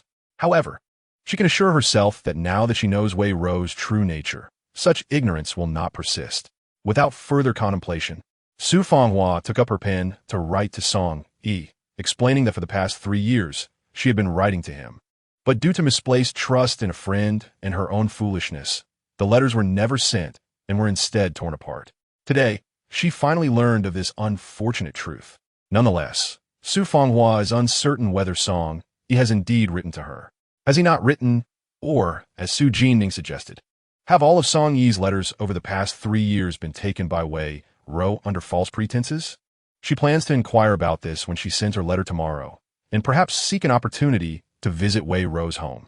She mentioned this speculation in her letter to Song Yi, indicating that she had not received any correspondence from him, possibly due to that friend claiming them as her own, and that she would verify this matter. At 19 years of age, in an era when girls typically marry at 15 or 16, she is on the verge of becoming an old maid. In her closing remarks, Su Fanghua expressed her intention to wait for another 4 months, as she would turn 20 then. She harbors feelings for Song Yi, but after more than 3 years of this unrequited love, characterized by separation and lack of companionship, she will not remain foolishly devoted. On the contrary, she is quite rational and would not choose to hang her hopes on a single tree. If Song Yi has indeed fallen for another girl, like Wei Ro suggested, she would choose to let go and not linger. Once the letter was complete, Su Fanghua sighed deeply, gazing at the candle on the table, resting her chin on her hand, lost in thought. The flickering candlelight danced, faintly revealing the visage of a bygone acquaintance. Meanwhile, in another room, Xu Jinning was immersed in a dream, or perhaps it was more than a mere dream. In this dream, she beheld a face almost identical to her own, or rather, she encountered the original host. It was through this dream that Xu Jinning came to understand the reason for her transmigration. It turned out that she was summoned by the original host. The relationship between the original host and herself, spanning both past and present, became clear. Not only is the world inhabited by the original host, one constructed from the pages of a book titled Zhang Changzheng, with the protagonist being Su Fangfang, who has since been renamed Lin Wangshu, but the world where Xu Jinning exists is also derived from a literary narrative. In this realm, she too lacks independent thought. Reduced to a mere supporting character serving to facilitate the plot of her stepsister, Xu Jinwen, while she herself is merely a malicious pawn meant to pave the way for her stepsister's ascent. In this narrative, the tale presented to others does not portray her demise at the hands of her stepsister, but rather depicts her attempting to push her stepsister downstairs, only to inadvertently fall herself. Upon learning of this, everyone declared that she reaped what she sowed, while the protagonist, Xu Jinwen, remains eternally virtuous. In this world of the 1980s, both the original host and the Xu family are mere supporting characters, deliberately dimmed in intellect, doomed to tragic outcomes to further Lin Wangshu's journey. The original host awakened to consciousness upon her first death, desperately seeking to alter her fate. However, despite her efforts, the Xu family and other supporting characters in this world remained oblivious, continuing along their predetermined paths. Ultimately, the original host met her demise 3 years later, only to be reborn and attempt to effect change, yet nothing shifted. This world is trapped in an inescapable cycle, one that cannot be altered. The only one who awakened was her. Amidst countless cycles, it is easy to fathom how devastated and despondent the original host must have felt. In the end, she became numb, teetering on the brink of madness. Just days prior, she inexplicably beheld Xu Jinning, another version of herself, meeting a tragic end in the modern world. Thus, she sacrificed herself to bring Xu Jinning to this realm. I sense that only you can awaken them. Since you entered this world, it has ceased its cyclical nature. This world shall henceforth belong to you. Xu Jinning, live well. The Xu family, your parents, brothers, and sisters, can all thrive. Though you may not voice it, I know you, like me, yearn for the love and companionship of family. Awaken them, and you shall have family, and then, with my essence, live well and happily. Xu Jinning, you must find happiness, and if possible, please also find happiness for me. Do not concern yourself with modern affairs. Both good and evil will receive their just rewards. Xu Jinning, I apologize for bringing you here, and I thank you for helping me find liberation. You must be happy. With those words, the original host shed tears, smiling as she dissipated before Xu Jinning. Lying in bed, Xu Jinning abruptly opened her eyes. She turned to gaze at the bright moon outside, contemplating the dream she had just experienced. Perhaps it was not merely a dream. It dawned upon her that not only was this world governed by narrative, but even her own world was subject to similar control, rendering her another thoughtless pawn. It was only when the original host, her past self, brought her into this realm that she gained her own consciousness. In truth, Xu Jinning does not resent the original host for pulling her into this world, for rather than living without thought, in a state of numbness, it is far better to exist in this era, carrying her own thoughts. She desires to be human, a being of flesh and blood, endowed with emotions and intellect, rather than a mere tool devoid of independent thought. The original host and she share a connection across past and present. However, Xu Jinning must acknowledge that her life is far more favorable than that of the original host. For how many can endure an unchangeable cycle without succumbing to despair? She understands the original host's plight. From the original host condition, it is evident that for her, dissipating was the most profound form of liberation. Moreover, Xu Jinning recalls the original host's words, stating that upon her arrival in this world, the supporting characters could indeed be awakened. This implies that the Xu family, once bound by the narrative, can be roused to consciousness, reclaiming their individual awareness. Thus, could she dare to hope? Is it possible for her to receive the love and companionship she longs for from her family? Despite her outward denial, claiming she could thrive alone without familial love and companionship, she is human, a social creature, who does not yearn for affection and companionship. She only puts on a brave front, having been hurt by the modern world's familial ties, leaving her hesitant to hope once more. Chapter 29. The injured child in the modern era. After giving birth to her, the mother of Xu Jinning paid her no heed. Subsequently, she divorced, remarried, and bore more children, only remembering her subsequent offspring, treating them as her only children, while forgetting her eldest daughter, Xu Jinning. As for her father, he provided neither love nor companionship. The inheritance and the company he bestowed upon her were merely due to her being his sole bloodline. Xu Jinning was aware that her father had tirelessly sought to father a second child, a son, not only with her stepmother, but also with various mistresses. He had attempted not only natural conception, but also in vitro fertilization, all of which had ended in failure. Xu Jinning understood that if her father had indeed fathered a son, she would still remain the discarded pawn. Though Xu Jinning possessed a cheerful disposition and a strong resilience, how could a child from a troubled family background, who had not experienced a joyful childhood, inherently embody optimism? Once she too was a sensitive child, yearning for companionship and security. Yet, her needs went unrecognized, and the affection she offered was met only with pain. Those she cared for did not reciprocate, and even abandoned her. With repeated injuries, she became numb. With an abundance of tears shed, the well ran dry. Thus, Xu Jinning gradually learned to be indifferent, to care less, and to relinquish expectations. If she did not care, she would not demand. Gains and losses became inconsequential. By shedding expectations, disappointment and hurt would not follow. She repeatedly reassured herself and acted accordingly. Gradually, she became apathetic, no longer invested in numerous relationships. Little by little, she began to radiate cheerfulness, adapting effortlessly to any circumstance, remaining untroubled by losses, and accepting the whims of fate with serenity. From a sensitive child with fluctuating emotions, she matured into a more composed individual. Yet one cannot be a robot, maintaining emotional stability at all times. She merely learned to control her feelings and not to care as much. Thus, even when faced with extraordinary circumstances, she initially felt bewildered, but quickly accepted her fate without complaint or obsession over the reasons. Yet, a solitary tear slipped quietly from the corner of her eye. Xu Jinning reached out to wipe away her tears. Reflecting on the recent changes in her family, she sensed that her relatives, Xu Aigua, Zhang Changzheng, Xu Xiangdong, and Xu Fanghua, were awakening, having acted in ways that diverged from the expected narrative. Yet, she remained uncertain about the catalyst that had prompted this transformation.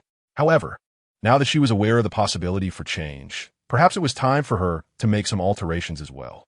She would give a try.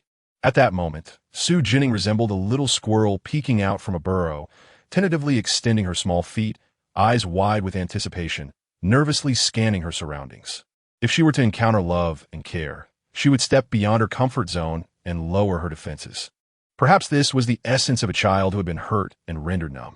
The following day, Xu Aigua, Zhang Changzheng, Xu Fanghua, and Xu Xiangdong distinctly sensed a shift in Xu Jinning's attitude towards them.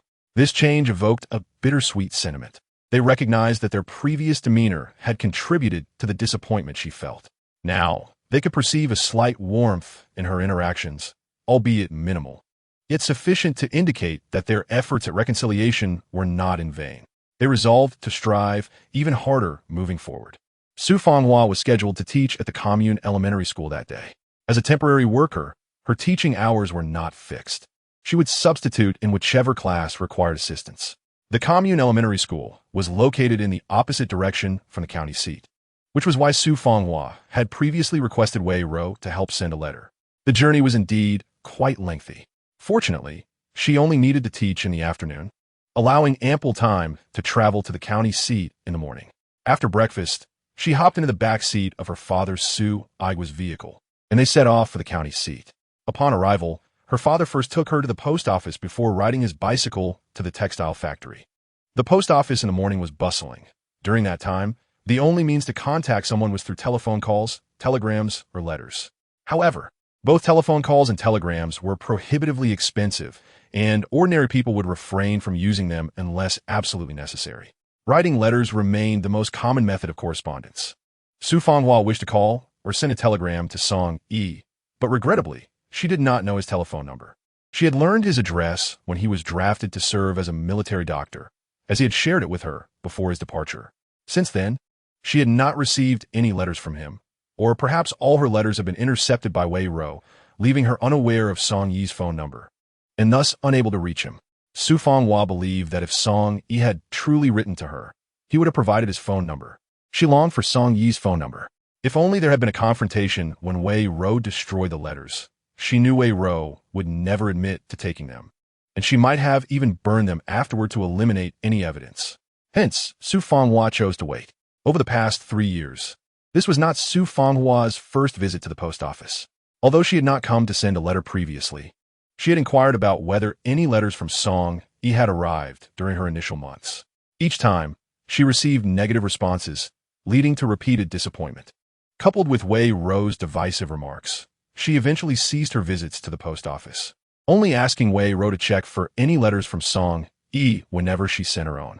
Yet, the answer was always the same: none. Gradually, Su Fanghua began to accept Wei Ro's words, harboring doubts in her heart about whether Song Yi had forgotten their promise and truly fallen for a beautiful girl from the cultural troupe. Lost in thought, she noticed the individual in front of her had departed, prompting Su Fanghua to step forward and say, "Hello, comrade. I would like to send a letter." Certainly. Chapter 30. Identity theft. The staff member before her was a young woman of similar age to Su Fanghua. She took the letter and inquired where Su Fanghua wished to send it. Su Fanghua provided Song Yi's address and then asked, "Could you kindly check if there are any letters addressed to Su Fanghua at this same address?" Upon hearing this, the young woman paused, then looked at Su Fanghua and said, "Indeed, there's a letter for Su Fanghua, but are you Su Fanghua?" "I am," Su Fanghua quickly replied, producing her work ID for her to see. Although she was a temporary worker at the commune elementary school, she had been issued an ID. It displayed her name, address, and position. Su Fanghua felt fortunate to have brought this with her. Years ago, when coming from a village to the county seat, a letter of introduction was required. This letter would state your name, address, and purpose for visiting the county. The letter served as a temporary identification card and was an essential pass. Without it, one would face significant obstacles. However, in recent years, it was no longer necessary to have a letter of introduction to enter the county seat, although it remained mandatory for traveling to distant places, such as the provincial capital. The postal worker, Zhao Shumei, examined the ID and confirmed that the person before her was indeed Su Fanghua. Yet, her eyes were filled with surprise and confusion. "If you're Su Fanghua, then who was the girl before?"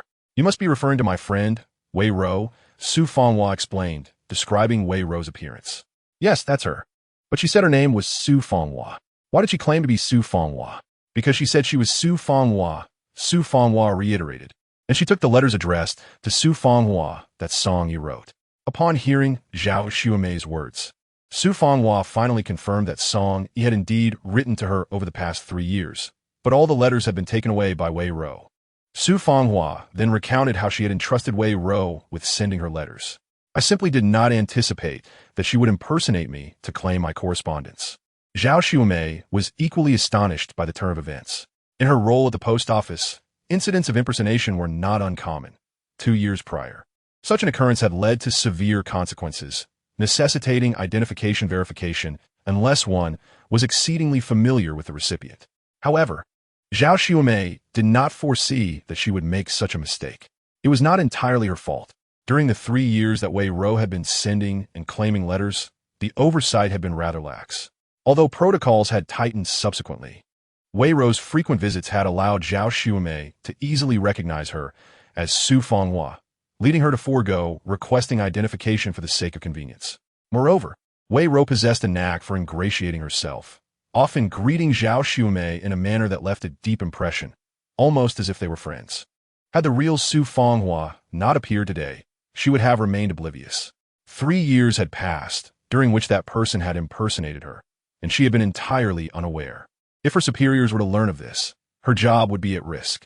A sense of panic filled Zhao Xiumei's heart as she hurriedly expressed her apologies to Su Fenghua, admitting her failure to verify the identity of the letter claimant.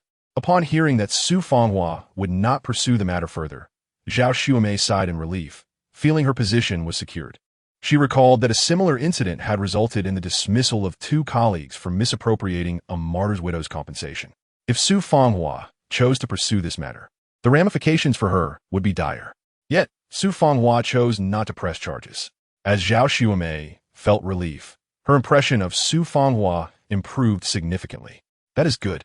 By the way, you were asking about the letters addressed to you, right?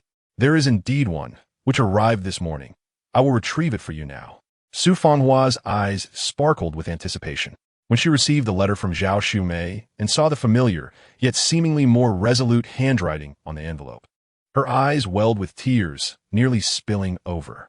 This was Song Yi's handwriting. She recognized it instantly. Thank you. Over these 3 years, he has consistently written to you, at least once a month. Zhao Xiumei informed her upon realizing that Song Yi was Su Fenghua's partner. Thank you. With the confirmation that Song Yi had indeed written to her throughout the past 3 years, Su Fenghua felt a surge of clarity and joy. Carefully storing the letter, she informed Zhao Xiumei that she would no longer ask Wei Ro to send letters, but would take on that responsibility herself. Furthermore, if Wei Ro continued to claim letters, they should not be given to her. Rest assured, I will not allow that, Zhao Xiumei assured her. Now, Zhao Xiumei harbored a deep resentment towards Wei Ro, who had nearly jeopardized her job. In these times, securing a stable position, a job that could be passed down through generations, was exceedingly difficult. She had almost lost her livelihood due to that woman named Wei Ro. The next time she encountered Wei Ro, she would certainly confront her to vent her frustrations. A voice echoed in her mind. It is good to sever ties. Such a toxic friend should be distanced from. My dear sister, you have finally wised up. Just before stepping into her room, Su Fenghua indeed heard the little girl's thoughts. However, this little girl declared, I am not foolish. I am indeed clever. I am the only high school student in our village. Since childhood, she had always excelled in her studies. She aspired to attend university and become a student, but alas, with the cessation of college entrance examinations, she could only serve as a temporary teacher at the commune's primary school. The inability to attend university represented a significant regret for Su Fenghua. She pondered when this regret might ever be rectified. She knew that she was not alone in this. Even the young intellectuals sent to the countryside were awaiting the restoration of the college entrance examinations. Once the exams resumed and they gained admission to university, they would be able to leave the countryside behind. With a sense of melancholy, Su Fenghua entered her room and opened Song Yi's letter. Chapter 31. Dr. Song in Haiqing Province. A mudslide had recently trapped and injured countless individuals in a village. Nearby troops hurried to provide rescue and medical assistance. The incessant rain fell upon the damp and rudimentary surroundings, where makeshift tents had been hastily erected. Injured individuals were continuously being discovered and carried into the tents for treatment. A man donned a white coat, masked and bespectacled, wielding a scalpel, maintaining unwavering composure as he performed surgeries on the injured, despite the rudimentary and somewhat dire conditions. His mask concealed handsome brows and eyes, which, usually warm, now bore an expression of earnestness and gravity. Injured individuals continued to be brought in. After completing one operation, he immediately proceeded to the next, working tirelessly day and night without respite, until his eyes were bloodshot from exhaustion. Despite the cool, rainy weather, his brow glistened with fine beads of sweat due to the intensity of his labor, yet he remained focused on the surgery at hand, neglecting to wipe his forehead. Time passed unnoticed, and, as he was uncertain of how many surgeries he had completed, a colleague suddenly remarked, "Dr. Song, that was the last injured person." Song, he was momentarily taken aback. Then he exhaled in relief. Slowly, he removed his mask, revealing his refined and gentle features. It was only at that moment, as he raised his hand, that he realized how sore and swollen his hands had become. His colleague observed the fatigue in his eyes and the redness of his bloodshot gaze, filled with admiration.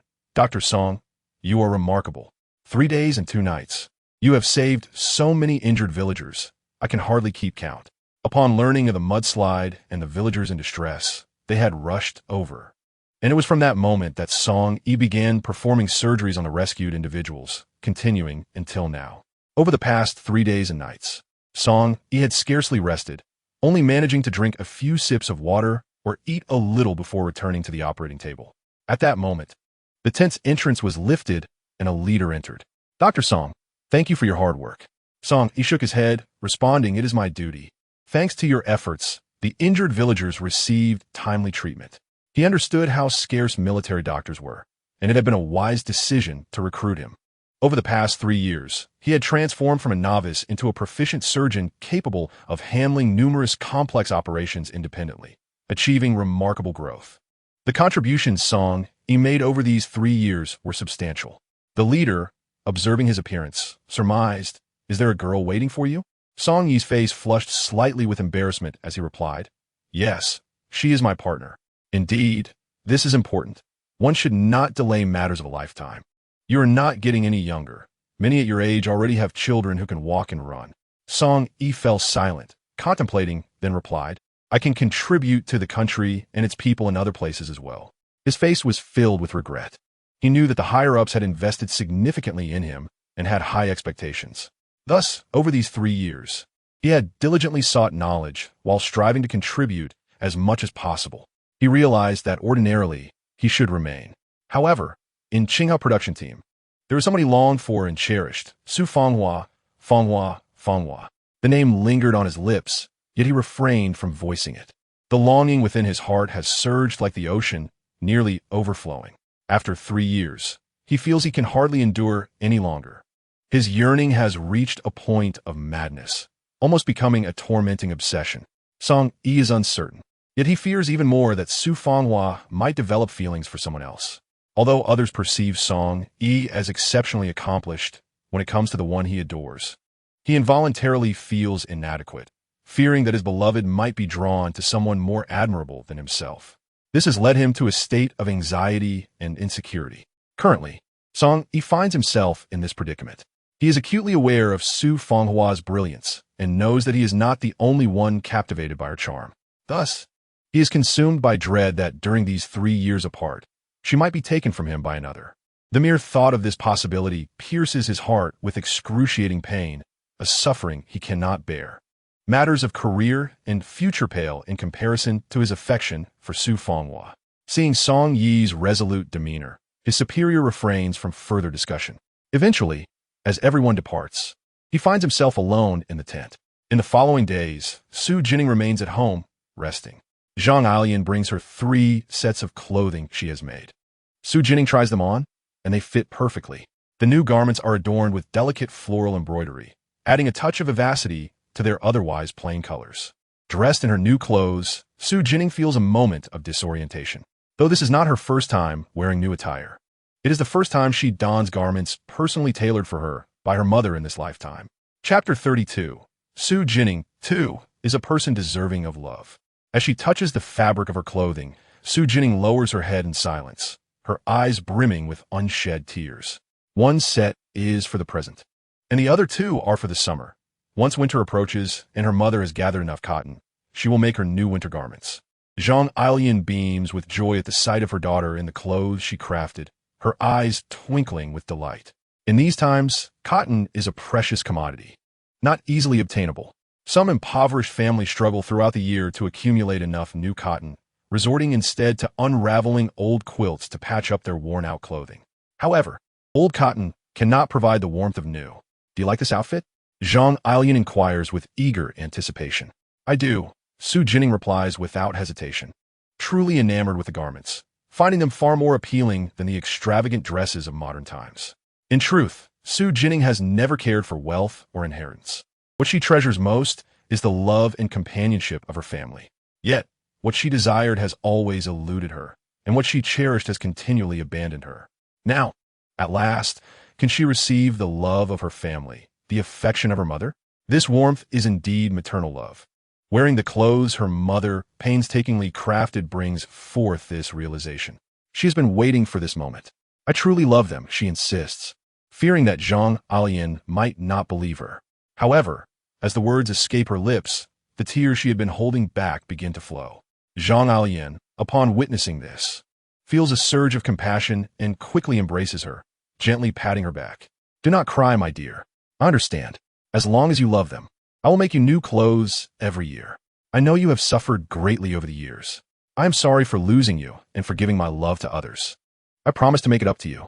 Initially, Xu Jinning's tears were restrained, but Zhang Changzheng's embrace overwhelms her, and she collapses in her mother's arms, weeping uncontrollably as if to release all the grievances of 2 lifetimes. Mother, she cries repeatedly. I am here, my dear, Zhang Changzheng responds, and upon hearing her daughter's cries, her own tears begin to fall. Though Xu Jinning does not articulate her pain, her mother perceives the depth of her sorrow through her weeping. Zhang Changzheng's heart aches, genuinely pained for her daughter. She longs to inquire about Xu Jinning's past experiences, yet refrains, fearing to reopen old wounds. Nevertheless, she knows that one day she will uncover the truth. Those who have wronged her daughter will not go unpunished. As the two embrace, their shared tears dissolve the barriers that once existed between them, fostering a newfound intimacy. Xu Jinning wholeheartedly acknowledges Zhang Changzheng as her mother, having genuinely felt the warmth of maternal love. The sensation of being cherished by her mother is indeed profound.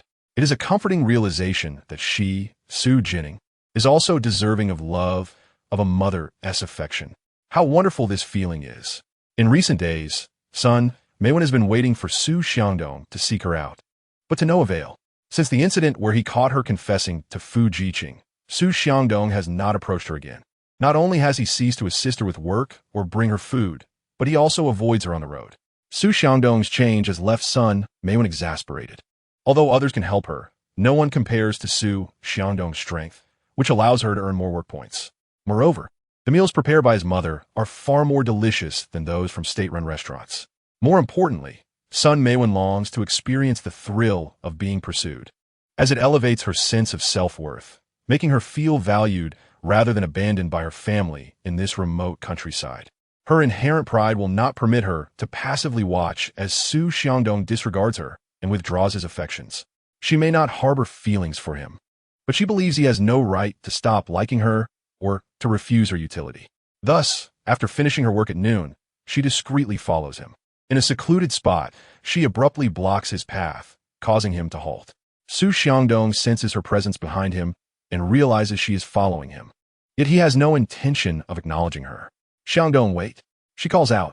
As he gazes at her, he feels a sense of detachment, devoid of the previous excitement or fluttering heartbeats. He even questions whether his past affection for Sun Jiqing was genuine or merely an illusion. Xiangdong, why are you speaking to me so seriously? You weren't like this before. Are you still upset about what happened? I can explain. Sun Jiqing, there is no need for explanations. I know you like Fu Jiqing. Rest assured, I will no longer pursue you or cause you any trouble. So could you step aside? No, Xiangdong, I like you. Sun Meiwen continues to profess her feelings, uttering sweet nothings and professing her affection, as if the scene where Xu Xiangdong caught her confessing to Fu Jiqing was a mere fabrication. In the past, such declarations would have delighted Xu Xiangdong, but now, he perceives her as insincere, and the hollow words make him feel nauseous.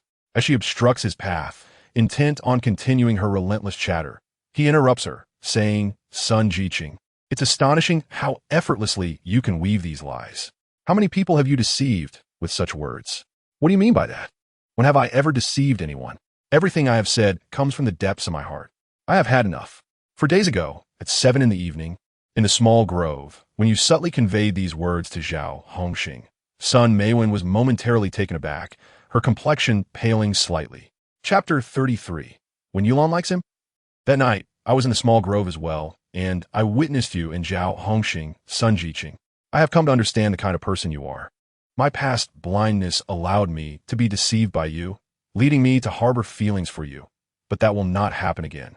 I know you do not harbor affection for me. You merely seek to gain benefits from me. However, I am not foolish. I will not dwell on past grievances. But I kindly ask you not to disturb me anymore, nor seek me out. You still have matchmaking to attend to, and cannot leave a poor impression on your future wife. Otherwise, I cannot guarantee that I will not reveal your fondness for Fu Jiqing and what transpired that night in the small grove with Zhao Hongxing. With that, Xu Xiangdong cast a warning glance at son Meiwen and departed, leaving her trembling with fury. If you think I like you, I cannot care less.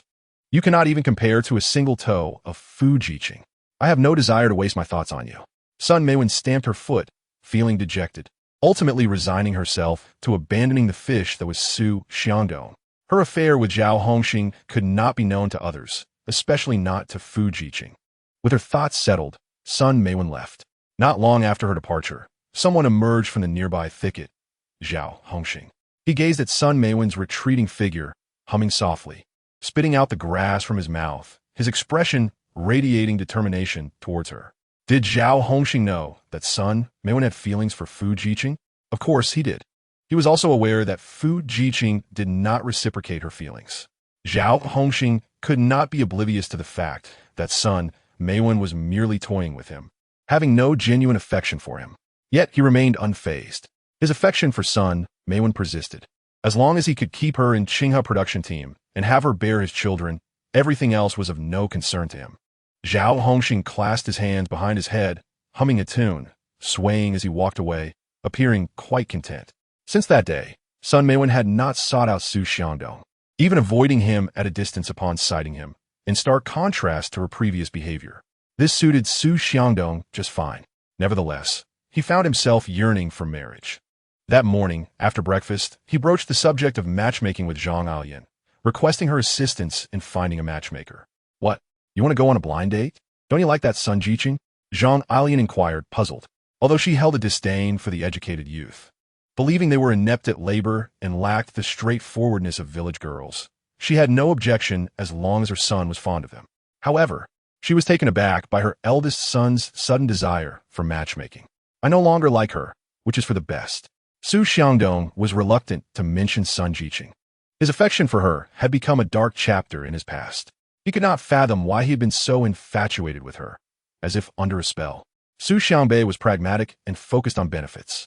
He recognized that it was not Xu Xiangdong's lingering affection for son Jiqing that mattered, but rather the resources he had expended on her, quite a substantial amount of food, drink, and other provisions.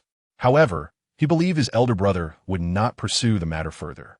After all, it had been his foolishness that led to those expenditures. He would consider it a lesson learned. He will definitely not pursue it again. Xu Xiangbei smiled silently, knowing his elder brother would not reclaim those gifts, but he was indifferent to it. Xu Jinning's gaze subtly fell upon Xu Xiangbei. Among the Xu family, it seemed he was the only one yet to awaken, and she was uncertain of the catalyst for it. As for why Xu Jinning was aware of this, it was because Xu Xiangbei's behavior mirrored the plot perfectly. He did not mock her, his younger sister, but rather ignored her entirely, as if she did not exist in the family. When he saw Xu Jinning, he treated her as if she were invisible. Xu Jinning reminded herself to be patient, to take her time. Meanwhile, the discussion about Xu Xiangdong's matchmaking continued. What kind of person are you looking for? Xu Xiangdong pondered for a moment. She must be attractive, strong in her work, kind-hearted, with a pleasant demeanor, someone I like and who also likes me, and not someone overly ambitious. Zhang Alian remarked. That is quite the list of requirements. All right, since you have made your decision, I will arrange something for you, and we can see how it goes. Xu Jinning, who had been listening attentively, suddenly recalled someone. Elder brother, I believe there is someone particularly suited for you. Xu Xiangdong turned to look at Xu Jinning, and upon seeing her silent demeanor, he realized she was once again speaking her mind. This little girl, did she truly know something else? Who could possibly be suitable for him? Xu Xiangdong was curious to hear. Elder brother, the girl from the neighboring Dayu production team, Wen Yulan, will be perfect for you, and she particularly likes you. What? Wen Yulan? Xu Xiangdong's eyes widened in disbelief. No, that cannot be true. It is no wonder Xu Xiangdong was so astonished. Wen Yulan's name was well known across several nearby villages. Speaking of her past, Wen Yulan had a pitiable childhood.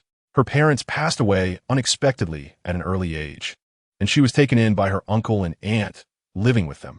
Of course, they only adopted her because they coveted the house left behind by her parents. At that time, Wen Yulan was merely 5 years old. However, once her uncle and aunt moved in her house, they treated her poorly. They made her do household chores and labor in the fields, and she often went hungry and cold. Even when she fell ill, they neglected her care. This continued until Wen Yulan turned 15, when her uncle and aunt planned to marry her off to a 50-year-old lame widower. That was when she exploded. Before the age of 15, Wen Yulan was meek and submissive. Ultimately, not only were her uncle and aunt frightened, but they also dared not continue their schemes against her, even relinquishing the house back to her. At that time, Wen Yulan had chased them out of the village with an axe. That incident made her renowned, and her fierce and unattractive demeanor was etched into the memory of the villagers. Chapter 34. This is truly outrageous. A girl so fierce, seemingly cursed with bad luck, coupled with her lack of beauty and status as an orphan, despite being able to earn 10 work points daily in the fields. She was certainly not a suitable candidate for a good wife.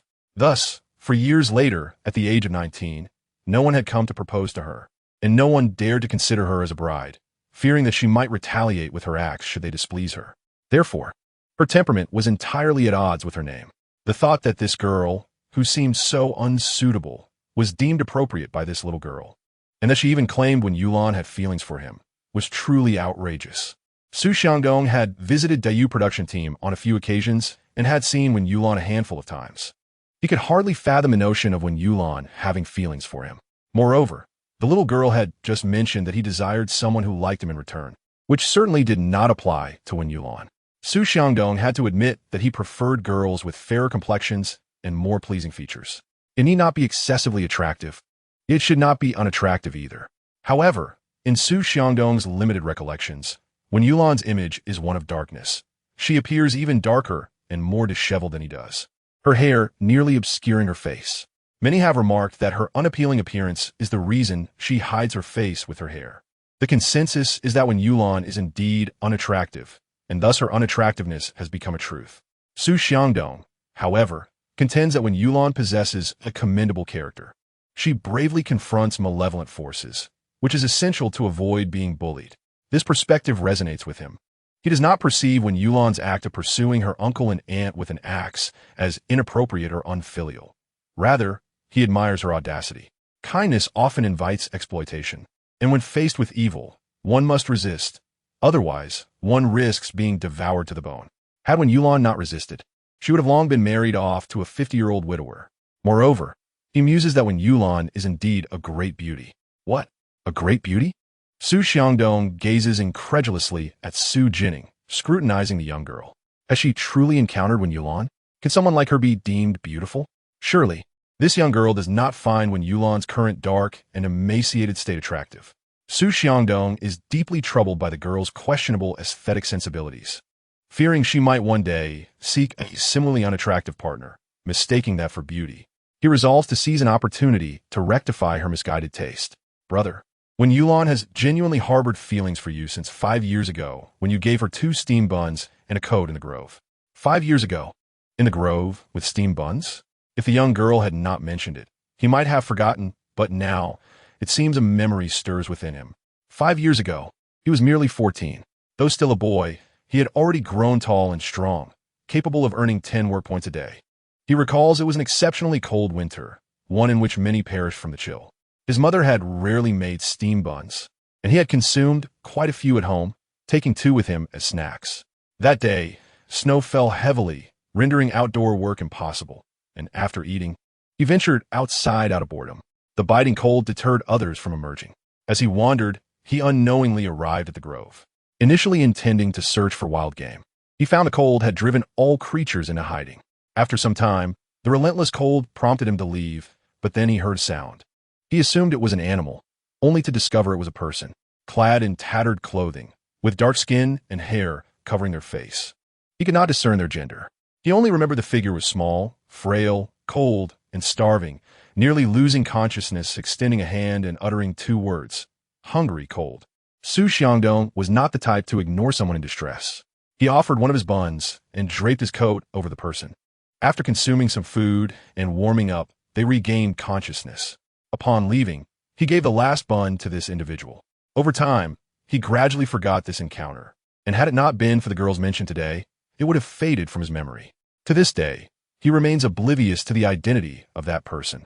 Now, considering the girl's words, could that person have been Yulan? Upon reflection, there is a certain resemblance, the same darkness and dishevelment. Yet, she seems to understand so much now. Xu Jinning acknowledges the girl possesses considerable insight.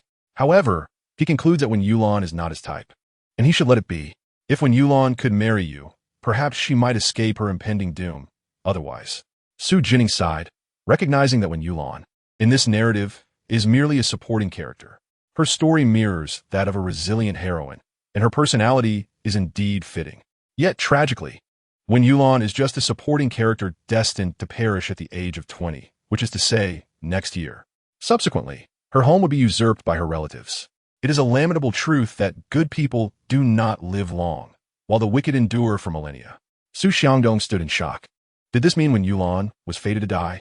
Although he did not harbor feelings for her, he had never considered the possibility of her demise. Could it be that marrying him would spare her life? Xu Jinning pressed his lips together, lost in contemplation. Ultimately, he struggled to voice to his mother, "Mother, do you know Wen Yulan for Daiyu production team?" Xu Jinning's eyes brightened. "I do," Zhang Changzheng responded. "Why not have a matchmaker inquire if Wen Yulan would be interested in meeting me?" "What? You wish to meet Wen Yulan? Brother, have you lost your mind?" His siblings voiced their astonishment. "Do you find her appealing?" Even Zhang Changzheng looked at him in disbelief, while she held no ill feelings towards Wen Yulan. The latter's reputation was far from favorable in their vicinity. Chapter 35. You are quite unattractive, not at all comparable to Sister Fangfang. The Xu family turned their gazes toward Xu Jinning. Facing the incredulous and surprised expressions of his family, he felt a tingle of anxiety but maintained his stance. "No, I did not profess any affection. I merely wished to meet her. I never claimed I would pursue a relationship or marriage." Xu Jinning intended to first meet Wen Yulan. To gauge her true nature, should he find her agreeable, perhaps dating or marriage would be viable, especially since he currently harbored no affections for anyone. However, if she did not meet his expectations, he would categorically refuse to pursue a relationship or marriage with her, while he wished to help Wen Yulan evade her grim fate. As it pertained to a life, he would not sacrifice his own future for another. He yearned for the kind of loving and happy life his parents shared, desiring a wife with whom he could mutually share affection and grow old together. "Very well, since you have made this decision, I shall arrange it for you," Zhang Changzheng remarked, believing her eldest son may simply be curious about the notorious Wen Yulan. Nevertheless, it was merely a meeting. There was no obligation to pursue a relationship or marriage. Yet, since he had decided to meet Wen Yulan, he must approach it earnestly and without frivolity, as the Xu family would not engage in such trifles. "Mother, I understand." Zhang Changzheng set out to find a matchmaker to arrange Xu Jining's meeting. Xu Jinning, feeling idle, wandered about the village. After several days of recuperation and with Zhang Changzheng providing her with various nourishment, her health had improved considerably. However, her fundamental condition had been severely compromised and could not be swiftly restored. Today marked Xu Jinning's first excursion into the village. At this hour, the village was sparsely populated, as most were laboring in the fields. She made her way to where the villagers toiled, observing countless figures bent over in the fields, a scene of industrious fervor. Leaning against a large tree, she inhaled the air of the 1980s, which was undeniably more refreshing than the smog-laden, polluted air of the 21st century.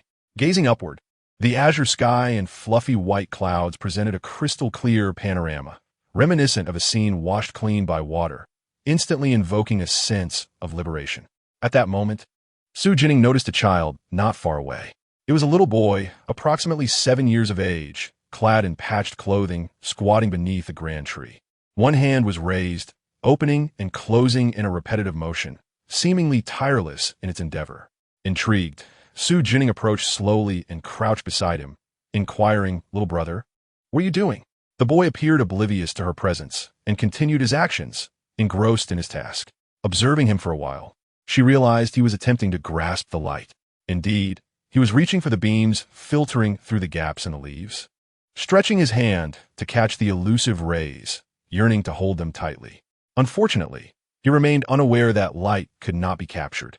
Xu Jinning felt a twinge of boredom. Otherwise, she would not have found herself sitting on the ground, silently watching this quiet child play with the light. Yet, as her observations deepened, she sensed the situation was more profound than mere play. A vague suspicion stirred within her, though she chose to remain silent. Continuing to sit there with her arms wrapped around her knees, quietly watching. Time passed, and suddenly a group of children rushed over, exclaiming, "Look, the fool is here. What's he doing? How foolish to be trying to catch the sun's light. Fool, why are you ignoring us? Oh, right, I forgot you can't talk." The group, consisting of 4 or 5 children, slightly older and more robust than the little boy, stood in stark contrast to his frail figure. While his skin was fair, theirs was darkened by frequent exposure to the sun, evidence of their playful outdoor activities. Upon their arrival, they noticed Xu Jinning. However, recognizing her maturity, they disregarded her and turned their focus towards the boy grasping at the light, encircling him and hurling insults. Their tender voices belied the cruelty of their words, causing Xu Jinning to furrow her brow in disapproval, instantly disliking the children. Mischievous brats truly exist in every era. Nevertheless, the little boy seemed undeterred by their presence, continuing his pursuit of light. His indifference only fueled their malice. "Do you look down on us? Fool, fool," they taunted, shoving the boy, seemingly deaf to their words. The boy's concentration was disrupted as they obstructed his grasping. His cheeks flushed slightly, and he emitted agitated sounds. "Look, the fool is about to lose it." The children's excitement escalated as they continued to push him. "Hey, what are you doing?" Xu Jinning initially hesitated to intervene in what seemed to be a children's quarrel, but their behavior was excessive. The little boy had done nothing to provoke them. They were bullying him. Unable to bear it any longer, she asserted, "Are you saying you are in league with this fool? I want to allow you to bully him. Leave him alone." The children scoffed. "You're just as foolish as he is. Maybe you're a fool too." Just then, one child appeared to recognize Xu Jinning. "You're so ugly. You can't compare to Sister Fong Fong. My grandmother said that Uncle Igua and the others don't like you at all. They all favor Sister Fong Fong. Because of you, Sister Fong Fong left. So that's why Sister Fong Fong is gone. Because of this ugly creature. You've driven her away. Ugly creature, ugly creature. The ugly creature wants to play with the fool." Xu Jinning felt an overwhelming disdain for the children, whose words dripped with malice. Their blatant disregard for others' feelings suggested a lack of proper upbringing, likely learned from their homes, an unfortunate reflection of their environment. Xu Jinning had no intention of educating these children on behalf of their parents. However, she, Xu Jinning, would not be subjected to their insults and ridicule. They were free to admire Sister Fong Fong or anyone else, but unwarranted slander against her was intolerable. Surveying her surroundings, she picked up a sturdy branch from the ground. Weighing it in her hand, poised to confront the children. "Ah, the ugly creature is going to hit us. We outnumber her. So don't be afraid of this ugly creature." It seemed a showdown was imminent. Suddenly, a voice boomed from behind. "Hey, you little brats. What do you think you're doing? Bullying my sister, Xu Jinning? Do you want me to beat you up?" The deep, commanding voice resonated with authority. "Ah, Xu Xiangdong is here. Run." Indeed, the newcomer was Xu Xiangdong, just emerging from the fields. Upon seeing the group of boys preparing to bully his sister, he could not remain passive. His sister was the only one he was allowed to tease. With a fierce shout, he asserted his dominance. In that village, all children feared Xu Xiangdong. His imposing stature of nearly 6 feet tall was enough to intimidate any child. Consequently, the group scattered in fear. At that moment, a smaller figure dashed out from behind Xu Xiangdong, rushing to embrace Xu Yu. "Yu, are you all right?"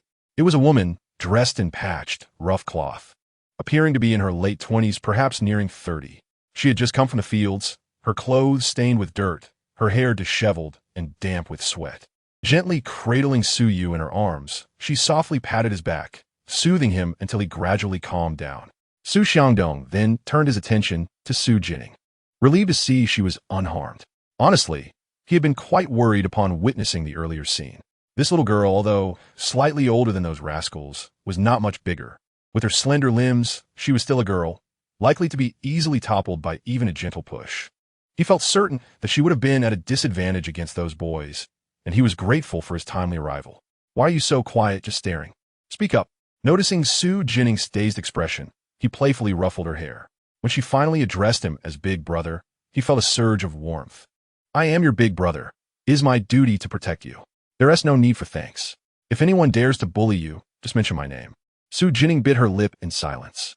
Although her head was lowered, her eyes glistened with unshed tears, slightly reddening upon close inspection. This was the first time in her life that she felt the warmth of familial protection.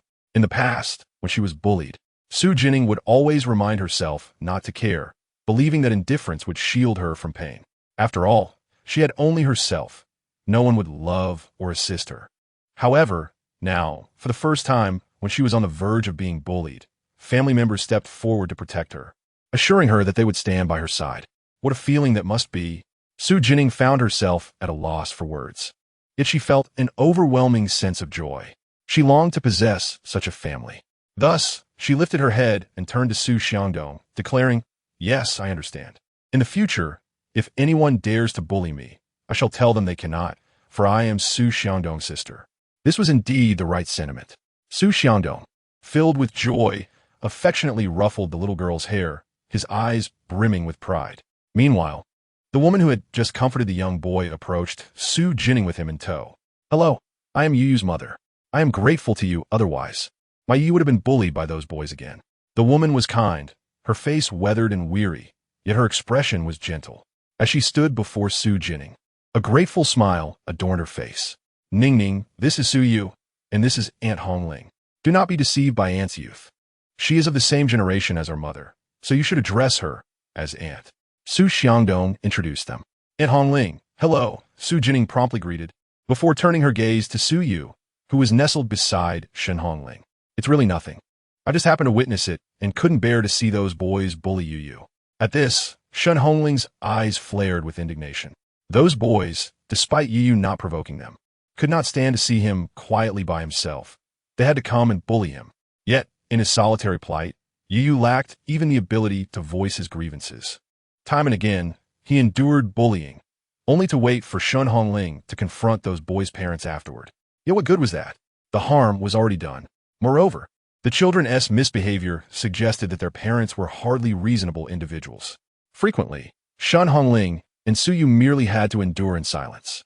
And on every occasion Yu was bullied. Even when witnesses were present, few dared to intervene. Today marked the first instance someone came to Yu's aid. Thus, Shen Hongling felt an immense gratitude towards Xu Jinning. Most importantly, she did not perceive any disdain for Yu in Xu Jinning's eyes. Who would appreciate someone harboring disdain for their child, even if that child had certain difficulties? Xu Jinning remained silent, yet her unanticipated thoughts left Shen Hongling momentarily stunned. Chapter 37. Shen Hongling's past. Had Ning Ning not spoken just now? Why did it seem she heard Ning Ning's voice? Did Ning Ning also call Yu a genius? Shen Hongling chuckled bittersweetly.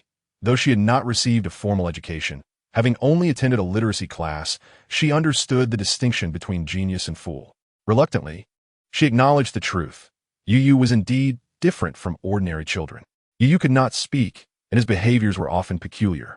Even during conversations, he rarely absorbed what was said and would sometimes express frustration with cries. Everyone labeled Yu as a fool, a mute, and even Shen Hongling had come to believe it. She had taken Yu to the county hospital, where the doctors confirmed he was indeed unwell and abnormal, but could not discern the specifics. They recommended she seek specialists in larger cities. Shen Hongling wished to take Yu to prove he was not a fool, but she was powerless to do so. Not only was she burdened with caring for a blind mother-in-law, but her family was impoverished, with no funds to support a journey to the city for medical help. She understood that traveling to a big city required many days by train and considerable expenses, yet she truly had no money. Initially, Shen Hongling was not from the Qinghe production team. At the age of 9, a famine struck her hometown, compelling her parents to flee with her and her siblings. Tragically, during their escape, one sister and one brother succumbed to starvation. Upon reaching the Qinghe production team, Shen Hongling fell ill, and her brother was on the brink of starvation. From 4 children, only she and her brother remained. Xu Jinning, already quite mature for her age, witnessed her parents' tears, her brother's ashen face lying on the ground, nearly lifeless, and her own persistent cough. Ultimately, her family decided to sell her off, yes, to be a child bride. However, in those times, many could barely support their own children, let alone take in a child bride. Nonetheless, she was sold for half a bag of sweet potatoes to Xu Weiping, who was merely a 10-year-old boy at the time. She was taken by Xu Weiping's mother, who, although only in her 30s, was already blind. No one knew how her mother-in-law lost her sight. Some said it was due to her husband leaving her for another woman, causing her to grieve until she went blind. Others claimed she was bitten by a snake while in the mountains, the poison blinding her. The truth remained unknown to Xu Jinning, and she dared not inquire. All she knew was that her mother-in-law was indeed blind, though not completely. She could still perceive some light, which impeded her mobility and ability to work. When she was brought into this household, only her future husband and mother-in-law remained. Eventually, Xu Jinning settled into this family, where both her mother-in-law and future husband treated her kindly. Later, at the age of 18, she married Xu Weiping. The following year, she gave birth to her son, Xu Yu. Why name him Xu Yu? Because the night before she discovered her pregnancy, Xu Jinning dreamt of a red jade pendant being placed into her belly. The next day, she learned of her pregnancy. Upon his birth, she remembered the dream and named him Xu Yu. Her mother-in-law agreed, stating that jade was precious and regarded as a treasure in ancient times. Although it holds little value now in the past, jade was not something ordinary people could easily acquire. In that long sentence, Xu Jinning heard the word treasure. Indeed, her child was her treasure. Xu Yu was born exceptionally beautiful, more so than ordinary children. Xu Jinning believed that happiness would continue, but misfortune struck. That year, a flood occurred in Xu Weiping. Along with many from the production team, was conscripted to repair the dam. Tragically, while they were working, the dam, which had seemed stable, suddenly collapsed, unleashing torrents of water. Those repairing the dam were swept away. Some, who could swim, managed to survive.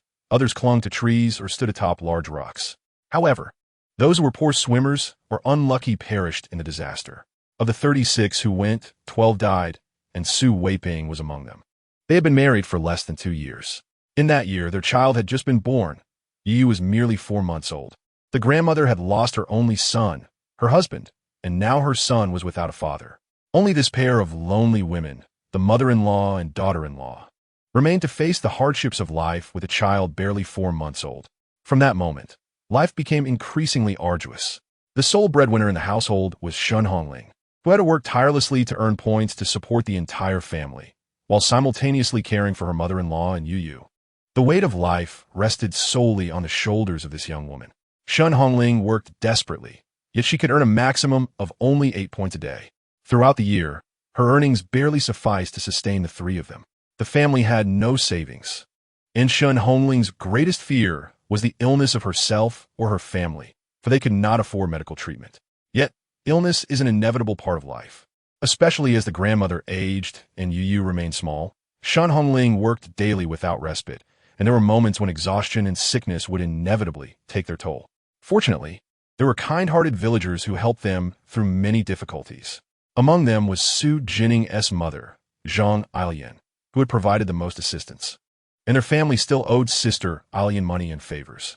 Xu Jinning remembered all of this. Initially, she thought that life could not become any more challenging. However, fate seemed to decide that her suffering was not yet complete. Yu began to exhibit troubling signs. Both she and her mother-in-law noticed that Yu was unresponsive, not speaking, and sometimes would inexplicably emit piercing screams. After that, an aunt spoke, seemingly realizing her mistake, quickly changing the subject before departing. However, her words lingered in Xu Jinning and her mother-in-law's minds.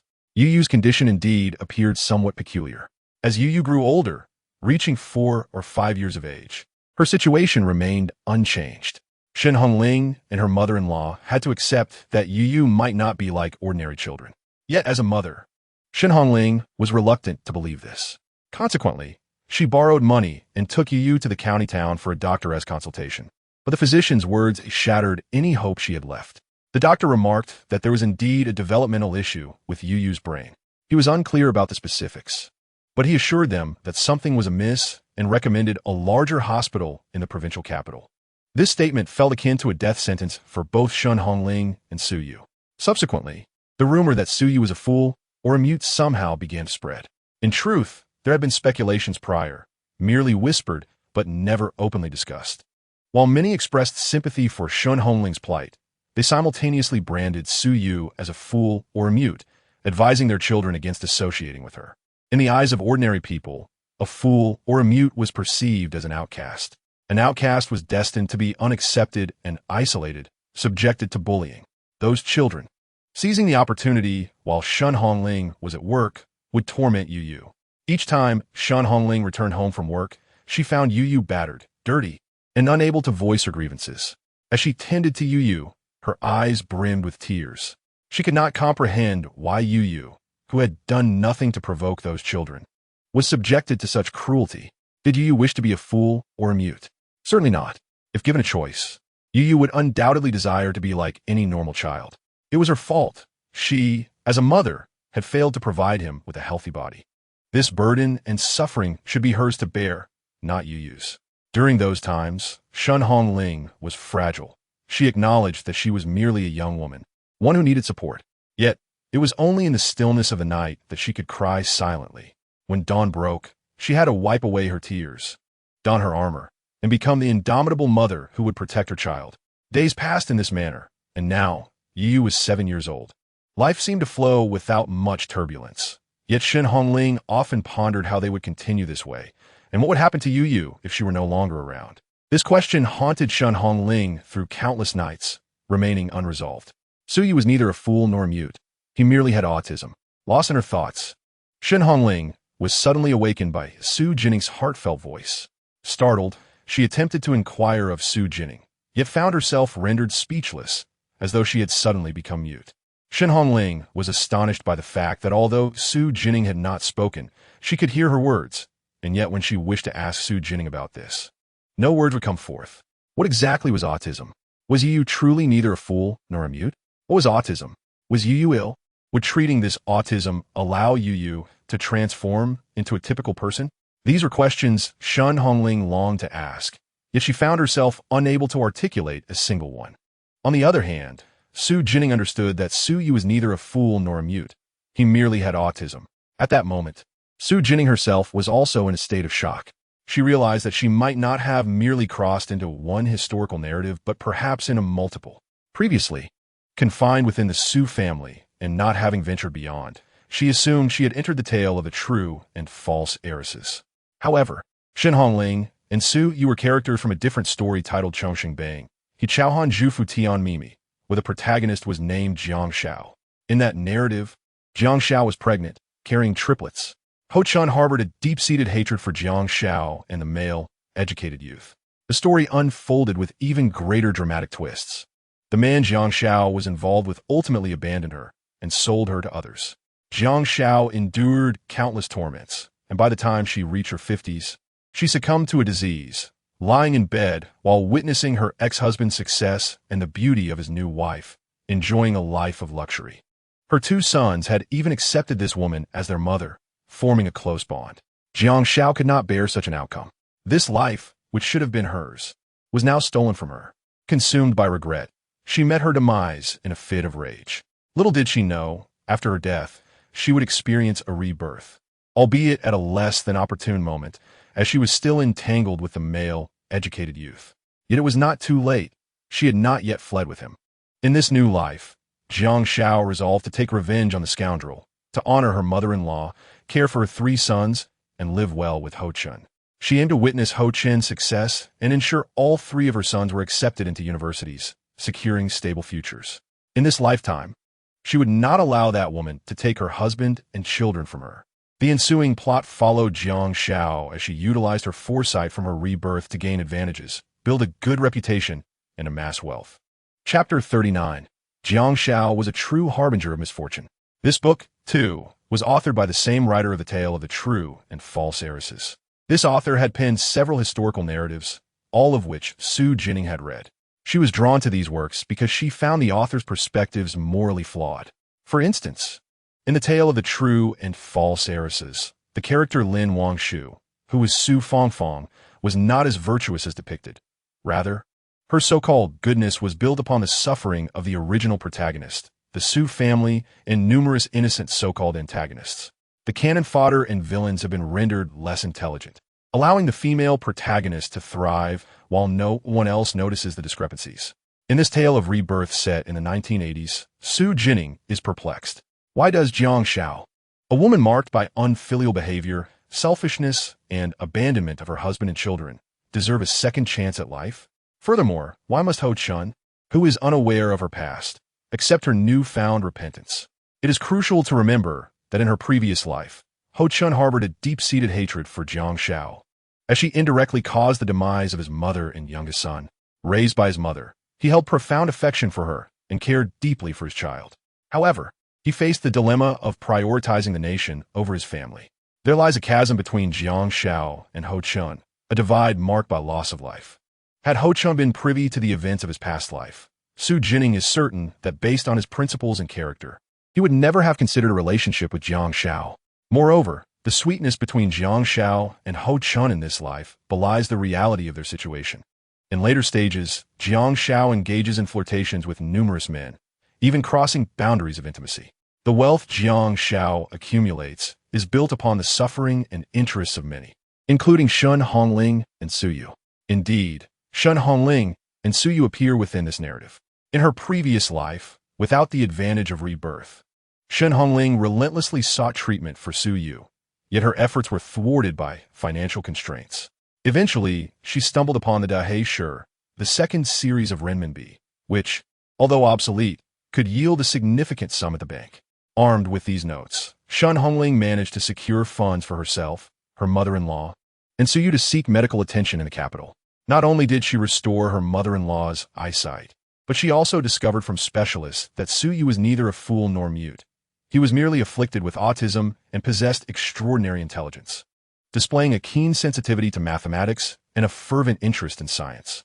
By that time, the college entrance examination had resumed, and the government had established the Hucking Youth class to cultivate talent. Coincidentally, Su Yu caught the eye of a professor from Hucking University, leading to his successful placement in the program due to his exceptional intellect. As a young prodigy, Su Yu developed a scientific product that garnered significant attention. In recognition of his potential, the authorities facilitated housing and residency in the capital for him, Shun Hongling, and his grandmother, allowing them to establish their lives there. Although Su Yu's autism was not entirely cured, he made considerable progress, eventually becoming one of the nation's leading scientists, even appearing on television. Zhang Changzheng, aware of the Dahei Shi and Su Yu's true capabilities, chose not to inform Shun Hongling of the reality. Instead, she deceitfully appropriated Shun Hongling's Dahei Shi, selling the notes and feigning sympathy by offering Shun Hongling a meager sum, far less than 1% of the Dahei Shi's worth. Seizing this opportunity, Zhang Changzheng ingratiated herself with Shun Hongling and later assumed the role of Su Yu's sister. In her previous life, Shun Hongling lived into her 90s, yet in this era, she inexplicably passed away shortly after the onset of reform. At that time, her mother-in-law also died. Shun Hongling entrusted Su Yu to Zhang Changzheng, who, having embraced the winds of reform, embarked on a journey to wealth by purchasing properties and opening businesses. She readily accepted the responsibility, assuring Shun Hongling that she would care for Su Yu as her own brother. Subsequently, the narrative mentions that Su Yu was settled in a villa in Haishi, after which he vanishes from the story. However, Zhang Changzheng periodically unveiled new inventions over the years. While these innovations were not monumental, they proved lucrative. Zhang Changzheng claimed they were born from her casual interest and duly registered them. These inventions not only enriched her financially, but also expanded her social networks. The next mention of Su Yu occurs when Zhang Changzheng is in her 50s, having achieved great success and wealth, standing shoulder to shoulder with her husband, Ho Chun. During a gathering, she receives a call from Haishi, the specifics of which remain unknown. When asked about the call, she casually remarked that a distant relative from Haishi had passed away, without disclosing further details. Her eyes bore no trace of sorrow, only a hint of regret. After that, Zhang Changzheng ceased to present any inventions. Readers of this tale, including Xu Jinning, began to suspect that these inventions were not truly Zhang Zhao's creations. How could someone who never attended university produce such innovations? In her previous life, Zhang Xiao had merely completed elementary school. Yet in this life, she attended university, albeit with an acceptance letter that belonged to someone else. The means by which she obtained it is another tragic tale of a cannon fodder character whose identity she usurped. Returning to Su Yu's fate, had Zhang Xiao not interfered, he might have followed the same path as in his previous life, becoming a national treasure of a scientist with monumental contributions to the state. Shen Hongling and her mother-in-law could have lived long lives. Yet, Zhang Zhao's involvement transformed a potential national-level scientist into a mere tool for her personal gain, stripped of identity. Shen Hongling and her mother-in-law met untimely ends as a consequence. It is fair to say that Zhang Xiao embodies a harbinger of misfortune. The author, too, displays a skewed moral compass, rendering all characters as stepping stones for the female protagonist's ascent, disregarding the feelings and lives of the innocent cannon fodder.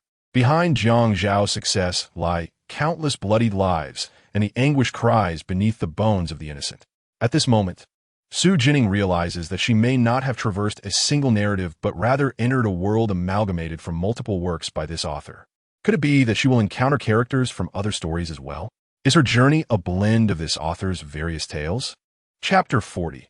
I have returned to the year 1980. Xu Jinning reflects deeply, recognizing that the author primarily crafts tales set in the 1980s, encompassing themes of crossing over, rebirth, and narrative substitution.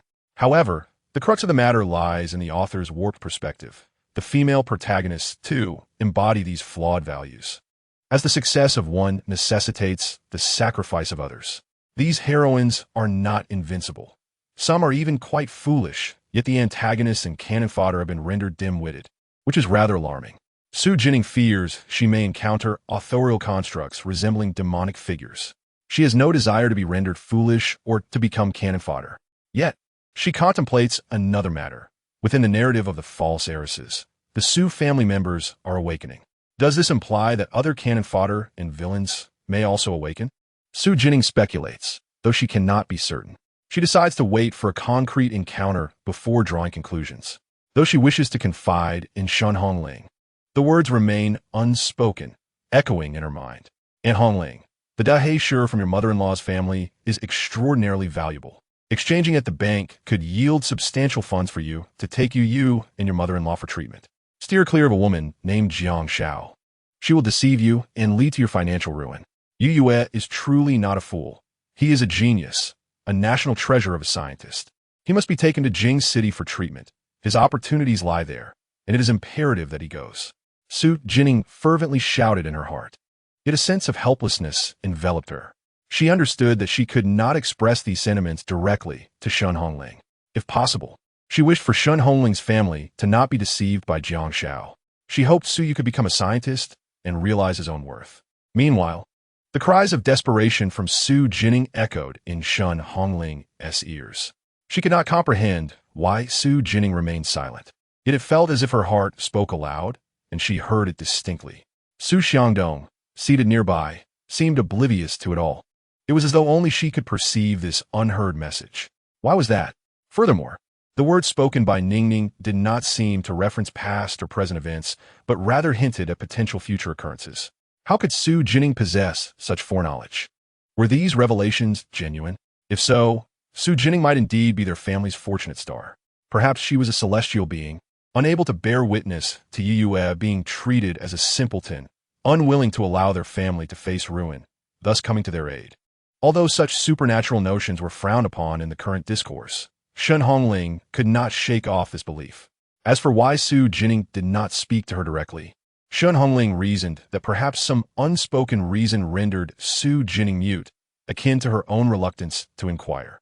Nonetheless, she did hear the essence of Xu Jinning's thoughts. Although it could not be articulated openly, she was indeed aware of it. Shen Hongling understood that such a fortunate star or celestial being could not casually assist others, as there must be some taboo associated with it. She recognized and comprehended this. She would seek to validate it. Yet, having miraculously heard Xu Jinning's inner thoughts, Shen Hongling had already begun to believe, at least to a significant extent. Zhang Xiao, the children are crying. Are they hungry? Zhang Xiao, please check on them. We cannot allow them to suffer from hunger. Zhang Xiao. The calls echoed, Yet Zhang Xiao remained in slumber, her lips muttering curses before she even opened her eyes. Upon awakening, her gaze was filled with resentment and regret. A closer look revealed that the figure in bed, appearing to be in her late teens, bore eyes that reflected an age far beyond, as if she were in her 50s or 60s. She gazed around in bewilderment, recognizing the familiar yet dilapidated surroundings from her memories. When her eyes fell upon the calendar reading 1980, they widened in sudden realization, followed by a fit of manic laughter. Zhang Xiao, who had met her demise in her 50s, had felt a profound sense of injustice. In her final moments, she wished for the chance to relive her life, vowing never to abandon her husband Ho Chun, to honor her mother-in-law, and to care for her 3 children diligently. She aspired to be the wife of a general, to seize every opportunity for wealth, and to suppress the woman who had usurped her husband, children, and status, ensuring that all would look up to her. Splendidly, Yuan shall we. I shall not allow you to steal away my perfect life.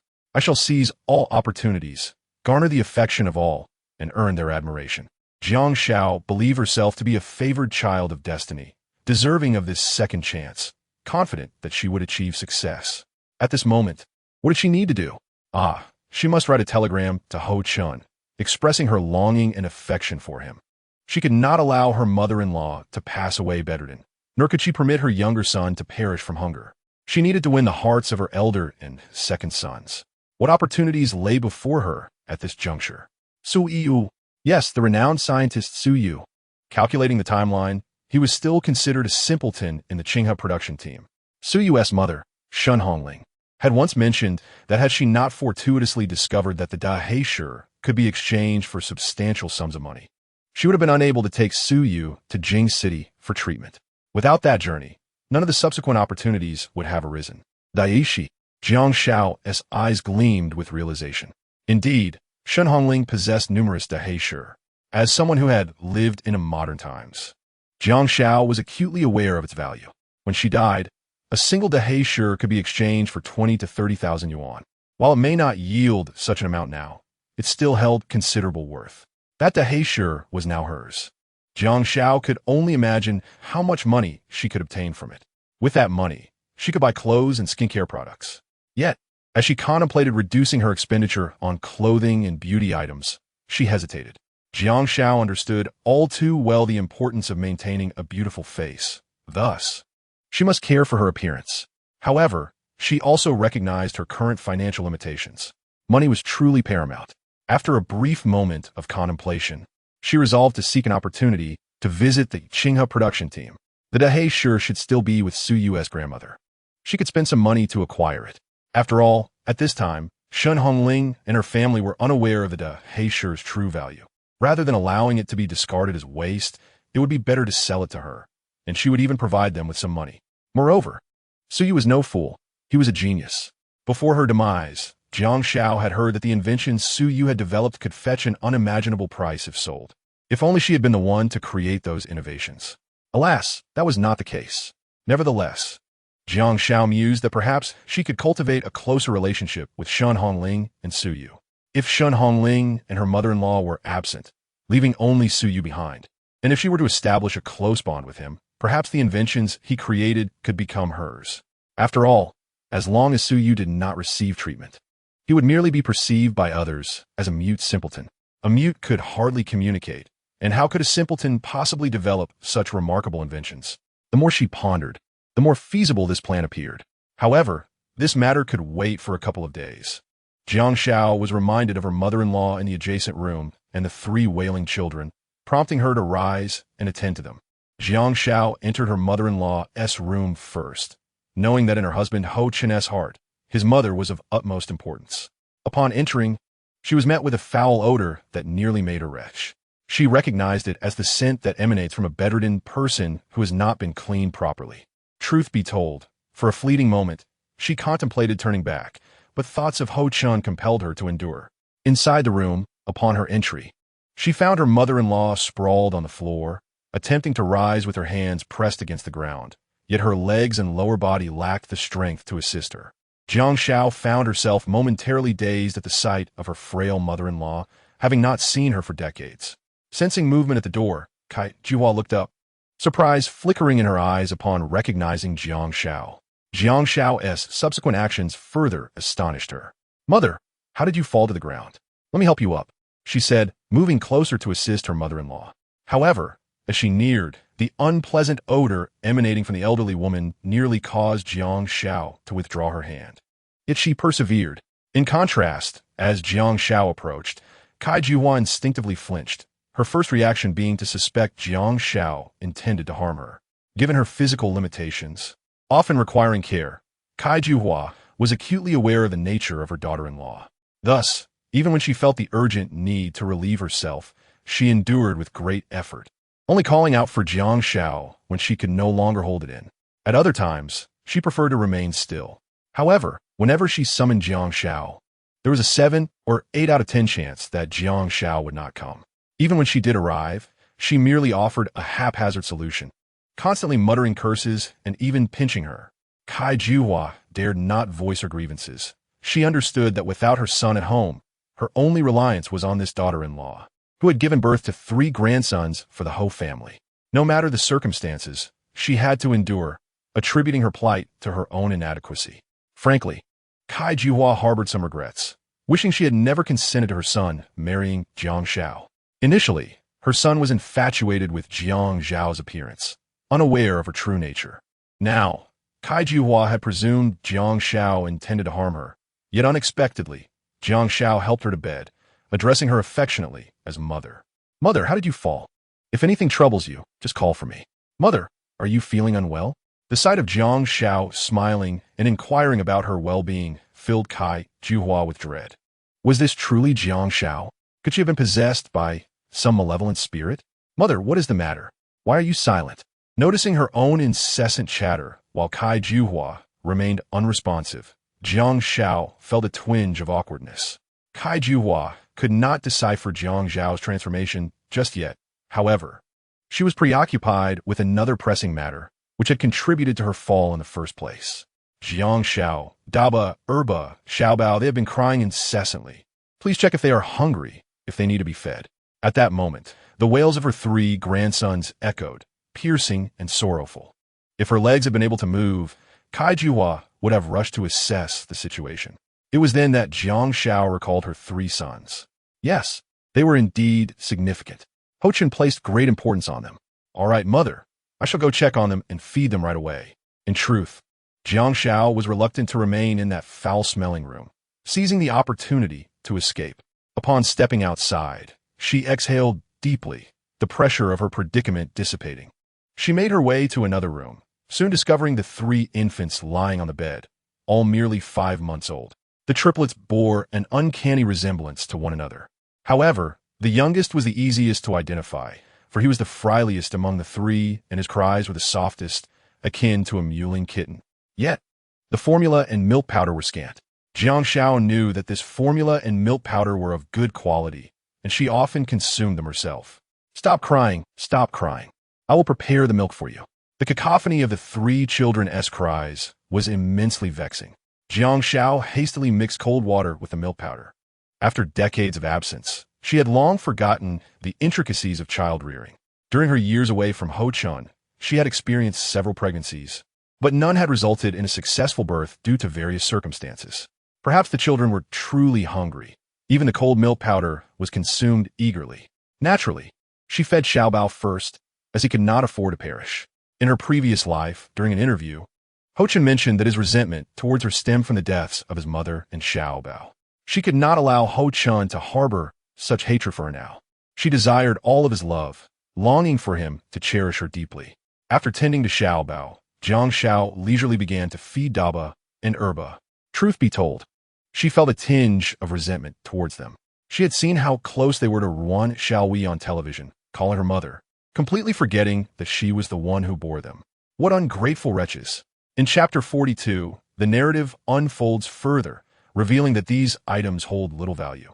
During a television interview, they expressed a lack of emotional connection to her as their mother, failing to remember her. If given the chance, Jiang Shao would have relished the thought of extinguishing the lives of these 2 sons. However, she refrained from such thoughts. Not only could she not harm them, but she must also treat them well in order to win their hearts, as their future achievements could be significant. Nevertheless, Jiang Shao resolved to dote upon the youngest son the most. After feeding all 3 children the milk powder, they finally ceased their cries and drifted off to sleep. Upon learning that Jiang Shao had fed the 3 children, Cai Juhua was taken aback. Moreover, when she could no longer hold her bowels that afternoon, Jiang Shao did not scold or pinch her, but instead prepared warm water to wash her. Rather than feeling relieved, Cai Juhua was filled with trepidation. People do not change overnight. Such abrupt alterations must have ulterior motives. Now, Cai Juhua felt a sense of fear, wary of Jiang Zhao's seemingly uncharacteristic behavior and its potential sinister intentions. However, her concerns were soon overshadowed by the pressing reality that night when all 3 children fell ill with fever, particularly Xiaobao, whose condition was severe. It was then that Cai Juhua discovered Jiang Shao had given the infants cold milk powder to drink. They were but 5-month-old infants, with delicate stomachs ill-suited to endure such treatment. Cai Juhua harbored grave suspicions that Jiang Shao intended to use this opportunity to harm her 3 grandsons.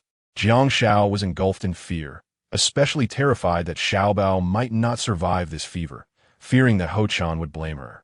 In a flurry of activity, she rushed them to the county hospital, overwhelmed and distracted, temporarily forgetting about Shen Hongling and Su Yu's matters regarding the Heisher. The Heisher? Yes, we have that. As she spoke, Shen Hongling's mother-in-law directed her to open her cabinet. In the innermost layer, with a fabric pouch, Shen Hongling cautiously unveiled a stack of items resembling currency. Is this the Heisher? Shen Hongling had never encountered it before. The Heisher was the second set of currency issued in our country, with a considerable face value. However, it was discontinued shortly after its introduction. Shen Hongling examined the contents, confirming that the money was indeed of substantial value and well-preserved, appearing quite new. Is this truly the Heisher? Could it be exchanged for a significant sum at the bank? Did her mother-in-law genuinely possess the Heisher? Thus, was Ningming's claim accurate? In that fleeting moment, Shen Hongling's excitement surged as she gazed at Su Yu, who was playing alone nearby. If Xu Jinning's words held truth, it meant that her Yu was not a fool. He was merely ill, perhaps afflicted with some form of autism. Her Yu would recover, wouldn't he? Shen Hongling was overwhelmed with emotion, tears welling in her eyes. Meanwhile, Shen Hongling's mother-in-law began recounting the origins of the Daheisher. When the Daheisher was first released, Shen Hongling's father-in-law had already passed away, leaving behind a visually impaired wife and son, a widow, and orphan. At that time, they could still engage in trade. The market would open on the 1st and 15th of each month. Shen Hongling's mother-in-law would prepare some pastries to sell. When exchanging Daheisher at the bank, the amount received was minimal. Consequently, some individuals, noticing her mother-in-law's impaired vision and unaware that Daheisher was no longer valid, would use it to purchase items at her stall.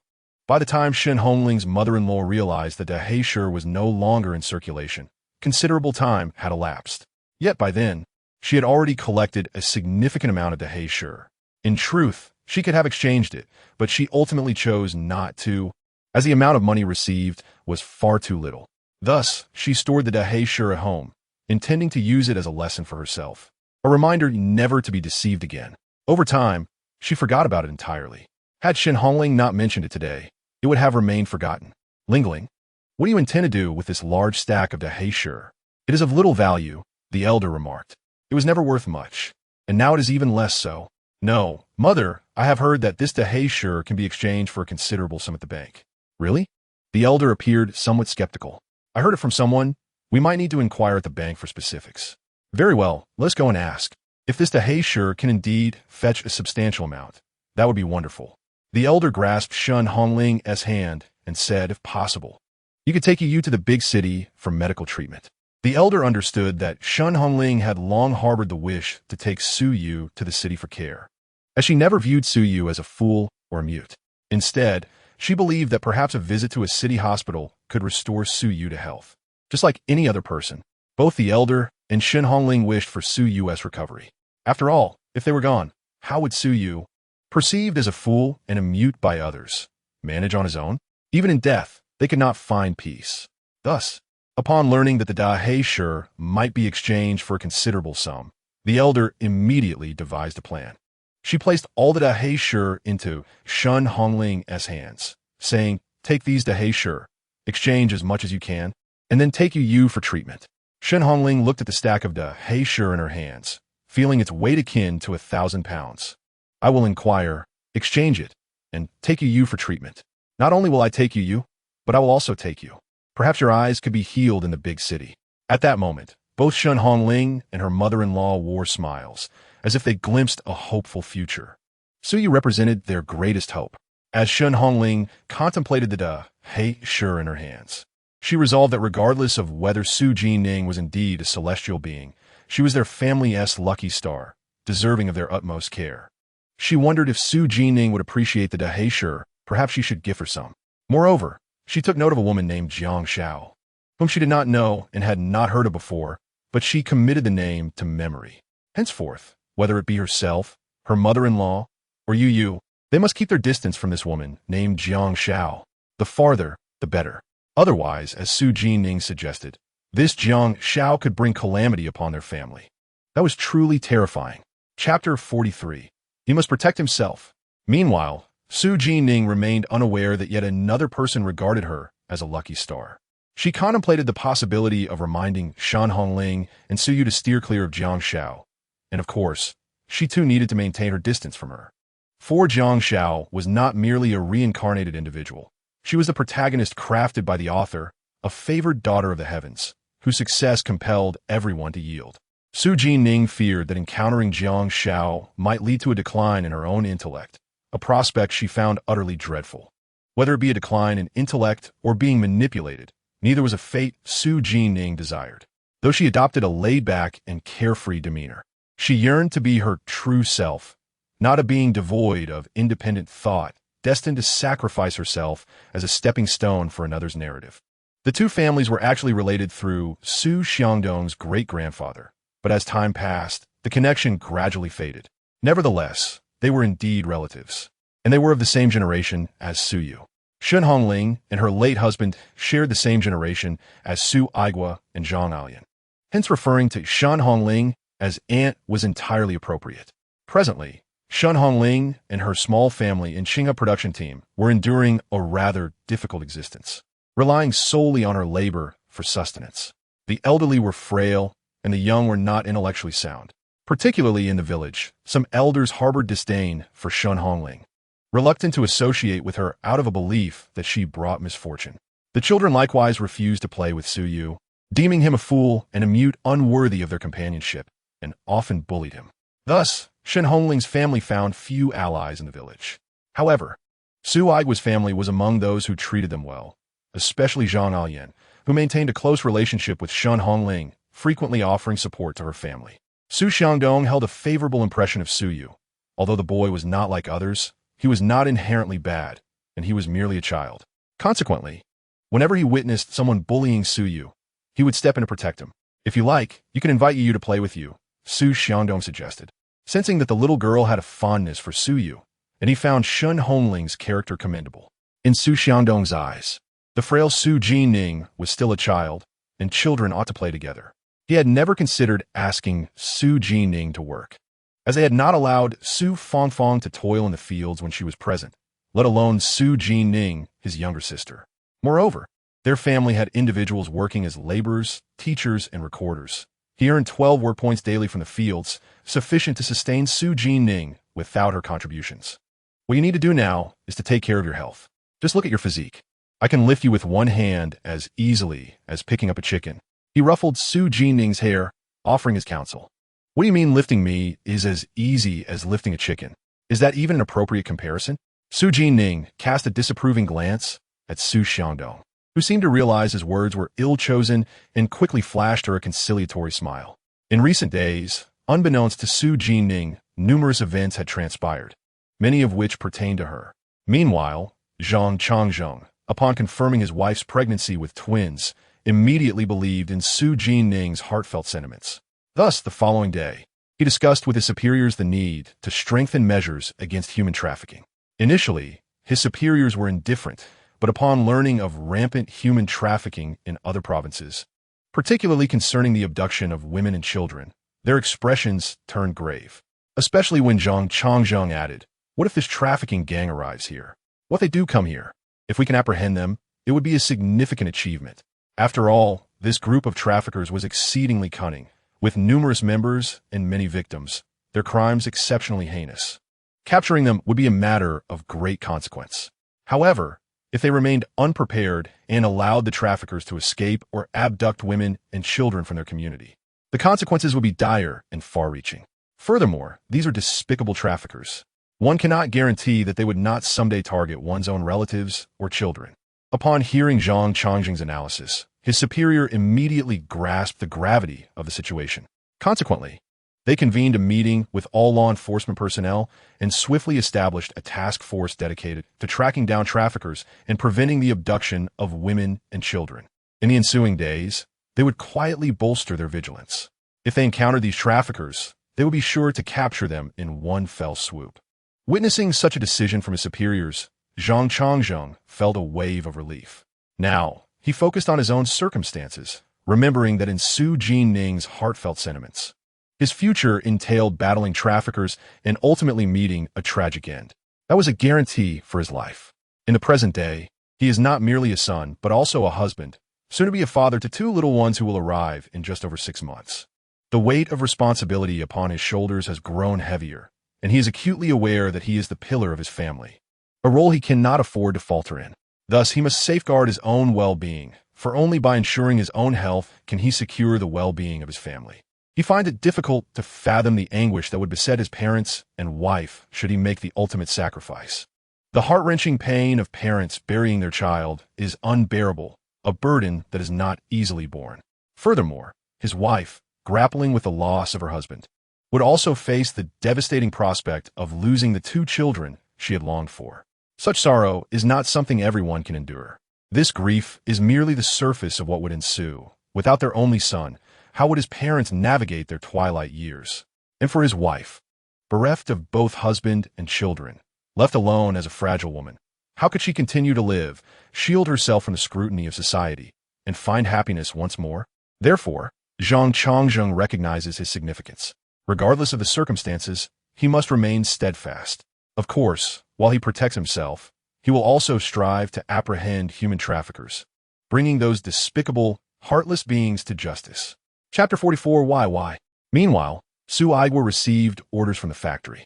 Recently, a substantial portion of the fabric meant for Haishur had been produced, and Xu Aigua was tasked with overseeing its continued production and management. Aigua, this batch of fabric is crucial. You must monitor and manage it diligently. If you perform well, your contributions will certainly be significant, the deputy factory director said, patting Xu Aigua on the shoulder. Xu Aigua felt a mix of apprehension and determination as he accepted this responsibility. Rest assured, Director, I will oversee it diligently. That's good to hear. Work hard. Your rewards are yet to come. With that, the deputy director departed, leaving the workshop buzzing with discussions among the workers. They were astonished that the higher-ups had entrusted this important batch to Xu Aigua. It was not a responsibility that just anyone could shoulder. Indeed, the higher-ups must place great trust in Xu Aigua, especially with the mention of future benefits. Does this imply that the position of workshop director is his? One worker speculated. I believe so. Xu Aigua certainly seems more capable than Zhang Changzheng, another concurred. Yes, I see it the same way. The higher-ups' vision is as clear as ours. They can easily discern who excels. Nearby, Zhang Changzheng pretended to work while secretly eavesdropping. From the moment the deputy director entered, his mind had drifted away from his tasks. He wondered why the deputy director had come. Was it to see him or Xu Aigua?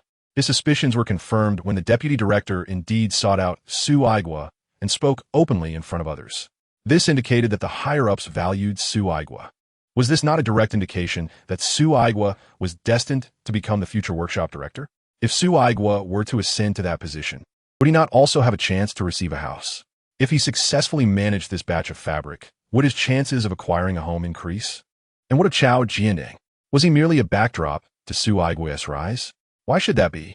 What made Xu Aigua superior to him? After all, he was a local, while Xu Aigua hailed from the countryside. Why was this fabric entrusted to Xu Aigua, leaving him with no opportunity? Given the chance, he could excel as well. He had proved his capability by receiving several awards for outstanding workers. He was fully qualified to compete with Xu Aigua. Yet now, Zhang Changzheng realized that in the eyes of the higher-ups and fellow workers alike, Xu Aigua was favored throughout, while he, Zhang Changzheng, was merely an inconsequential figure. In that moment, Zhang Changzheng felt like a mere jester. His fists clenched tightly as he struggled to suppress his emotions from surfacing. Just then, someone tapped him on the shoulder. The pair of eyes, red and filled with anger and resentment, startled Xu Aigua. Yes, the one who had tapped Zhang Changzheng was indeed Xu Aigua. The deputy director's words were not lost on him. Even the workers had heard them, and naturally, Zhang Changzheng had as well. Reflecting on the words he had heard from Ning Ning, Xu Aigua was eager to gauge Zhang Changzheng's reaction.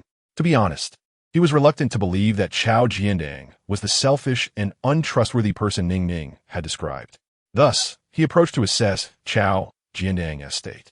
The emotions swirling in Zhang Changzheng's eyes were unmistakable, a mixture of resentment, anger, and restraint. This sudden intensity startled Xu Aigua. "Changzheng, what troubles you? Your eyes are red." Realizing that Xu Aigua stood before him, he quickly masked his expression, forcing a smile. "Aigua, it's nothing. I probably didn't rest well last night. My eyes are just a bit red." "Oh, that is good to hear. Right, it's nothing. I haven't congratulated you yet. The deputy director entrusting this badge to you demonstrates their confidence in you. Soon, I may very well be addressing you as Director Xu." "Hey, don't say that." "What do you mean, don't say that? I speak only the truth. Everyone thinks so don't be so modest." "Aigua, I'm a bit busy. Perhaps we can continue this conversation later." However, Xu Aigua, having perceived the earlier look, elevated Zhang Changzheng as threat level in his mind. That glance from Zhang Changzheng was too alarming, and the emotions within it were too evident. It was clear that Zhang Changzheng was harboring unresolved feelings about this situation. Whether those feelings would continue to fester or seek an outlet remained uncertain. Would Zhang Changzheng truly resort to actions akin to those described by Ning Ning? Regardless, Xu Aigua would heighten his vigilance. After all, he considered Zhang Changzheng a friend and a good comrade, yet he could not discern what lay within Zhang Changzheng's heart. Moreover, he would never relinquish his rightful gains due to another's actions, nor could he afford to repay malice with kindness. Should Zhang Changzheng indeed commit such acts, he would not hesitate to respond with firmness and resolve. For the harm inflicted by Zhang Changzheng would extend beyond Xu Aigua's personal interest to affect the collective good, an offense that could never be forgiven. Meanwhile, just as Xu Aigua suspected, the seemingly diligent Zhang Changzheng wore a brooding expression. No one could fathom the emotions that surged within him when he uttered the title Director Xu. The voice of discontent within him screamed, Why? In truth, had it merely been the position of workshop director, Zhang Changzheng might have been able to endure it, but it was not just that. It also pertained to housing allocations. That was a home, the very thing Zhang Changzheng desperately needed at present, while Xu Aigua had no such need. If only he could become the workshop director, prove his worth, and secure a home for himself. Yet what could he do? At that moment, a newspaper that Zhang Changzheng had previously seen suddenly flashed through his mind. Chapter 45.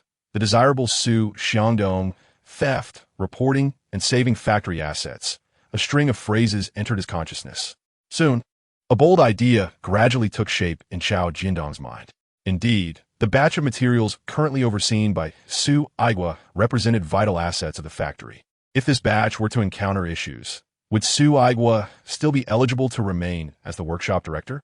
Certainly not. If he could no longer be the workshop director, he would undoubtedly miss out on securing housing. And what of him? If problems arose with this material, and if Zhang Changzheng were to timely detect these issues, even becoming the hero who salvaged the factory's assets, would he not find himself on the pages of the newspaper, receiving accolades? Could his reward be the position of workshop director and a home? The more he contemplated, the more plausible it seemed to Zhang Changzheng. He even envisioned a scenario where he ascended to the role of workshop director, obtained housing, while Xu Aigua was left with nothing, causing his heart to race with excitement, his face flushing with fervor. However, he quickly regained his composure. But for this to transpire, it would require a significant problem with the materials overseen by Xu Aigua, which currently posed no issues. Furthermore, Zhang Changzheng was quite familiar with Xu Aigua, who was indeed a diligent and responsible individual. Anything entrusted to him would be meticulously managed. Thus, was he left with no opportunity? A wave of despondence washed over Zhang Changzheng. Yet, could he merely stand by and watch Xu Aigua ascend to the position of workshop director and secure housing, allowing a country bumpkin to overshadow him, a city dweller? He felt a deep-seated resentment. He was not willing to accept this, especially when he thought of his family, who had already assumed he would be the future workshop director and would receive housing. They were eagerly discussing plans for moving. If he were to reveal to them that not only had he failed to secure housing, but he had also not become the workshop director, how would they perceive him? Would they see him as ineffectual, perhaps even blame him? The thought of their disappointed gazes was unbearable for the proud Zhang Changzheng. No, he must become the workshop director. He must acquire housing. His eyes hardened with resolve. Since Su Aigua had not managed the materials poorly, he would ensure that he did. If opportunities to rescue the factory's assets did not present themselves, he would create them himself. Meanwhile, Su Aigua remained oblivious to Zhao Jindong's thoughts, which were veering towards the sentiments expressed by Xu Jinning. Nevertheless, he became increasingly vigilant, determined to avoid falling victim to anyone else's schemes. On another front, news of Xu Xiangdong's impending matchmaking quickly spread, echoing through the Qinghe production team and nearby teams throughout the afternoon. It was no surprise in this era, entertainment options were scarce, so any gossip garnered keen interest, and soon everyone was in the know. Moreover, Xu Xiangdong was not just any young man. He was a favored choice among several production teams, regarded as a desirable son-in-law. Xu Xiangdong boasted numerous admirable qualities. For starters, he possessed an appealing appearance, with a square face and well-defined features, exuding a sense of reliability and integrity. Additionally, he was tall and strong, indicative of excellent stamina, a crucial factor for women considering lifelong happiness and family planning. Moreover, Xu Xiangdong was a diligent worker, earning 12 work points daily, an achievement not easily attained, signaling his capability to support a family. In these times, marrying a man often meant marrying someone who could provide for the household. Furthermore, his family background was commendable. His father worked in a textile factory, while his mother was renowned for her culinary skills, even during the communal dining era. His sister, Su Fanghua, was a high school student and a temporary primary school teacher with prospects of securing a permanent position, while his younger brother, Su Xiangbei, served as a scorekeeper in the production team, a relatively easy job. Thus, Xu Xiangdong's overall attributes positioned him as a standout among the youth in the surrounding production teams. Since the age of 16, suitors had consistently approached him with marriage proposals. However, at that time, Xu Xiangdong had little interest in dating or marriage. Later, upon meeting Sun Meiwen, he became utterly captivated, devoting his heart to her.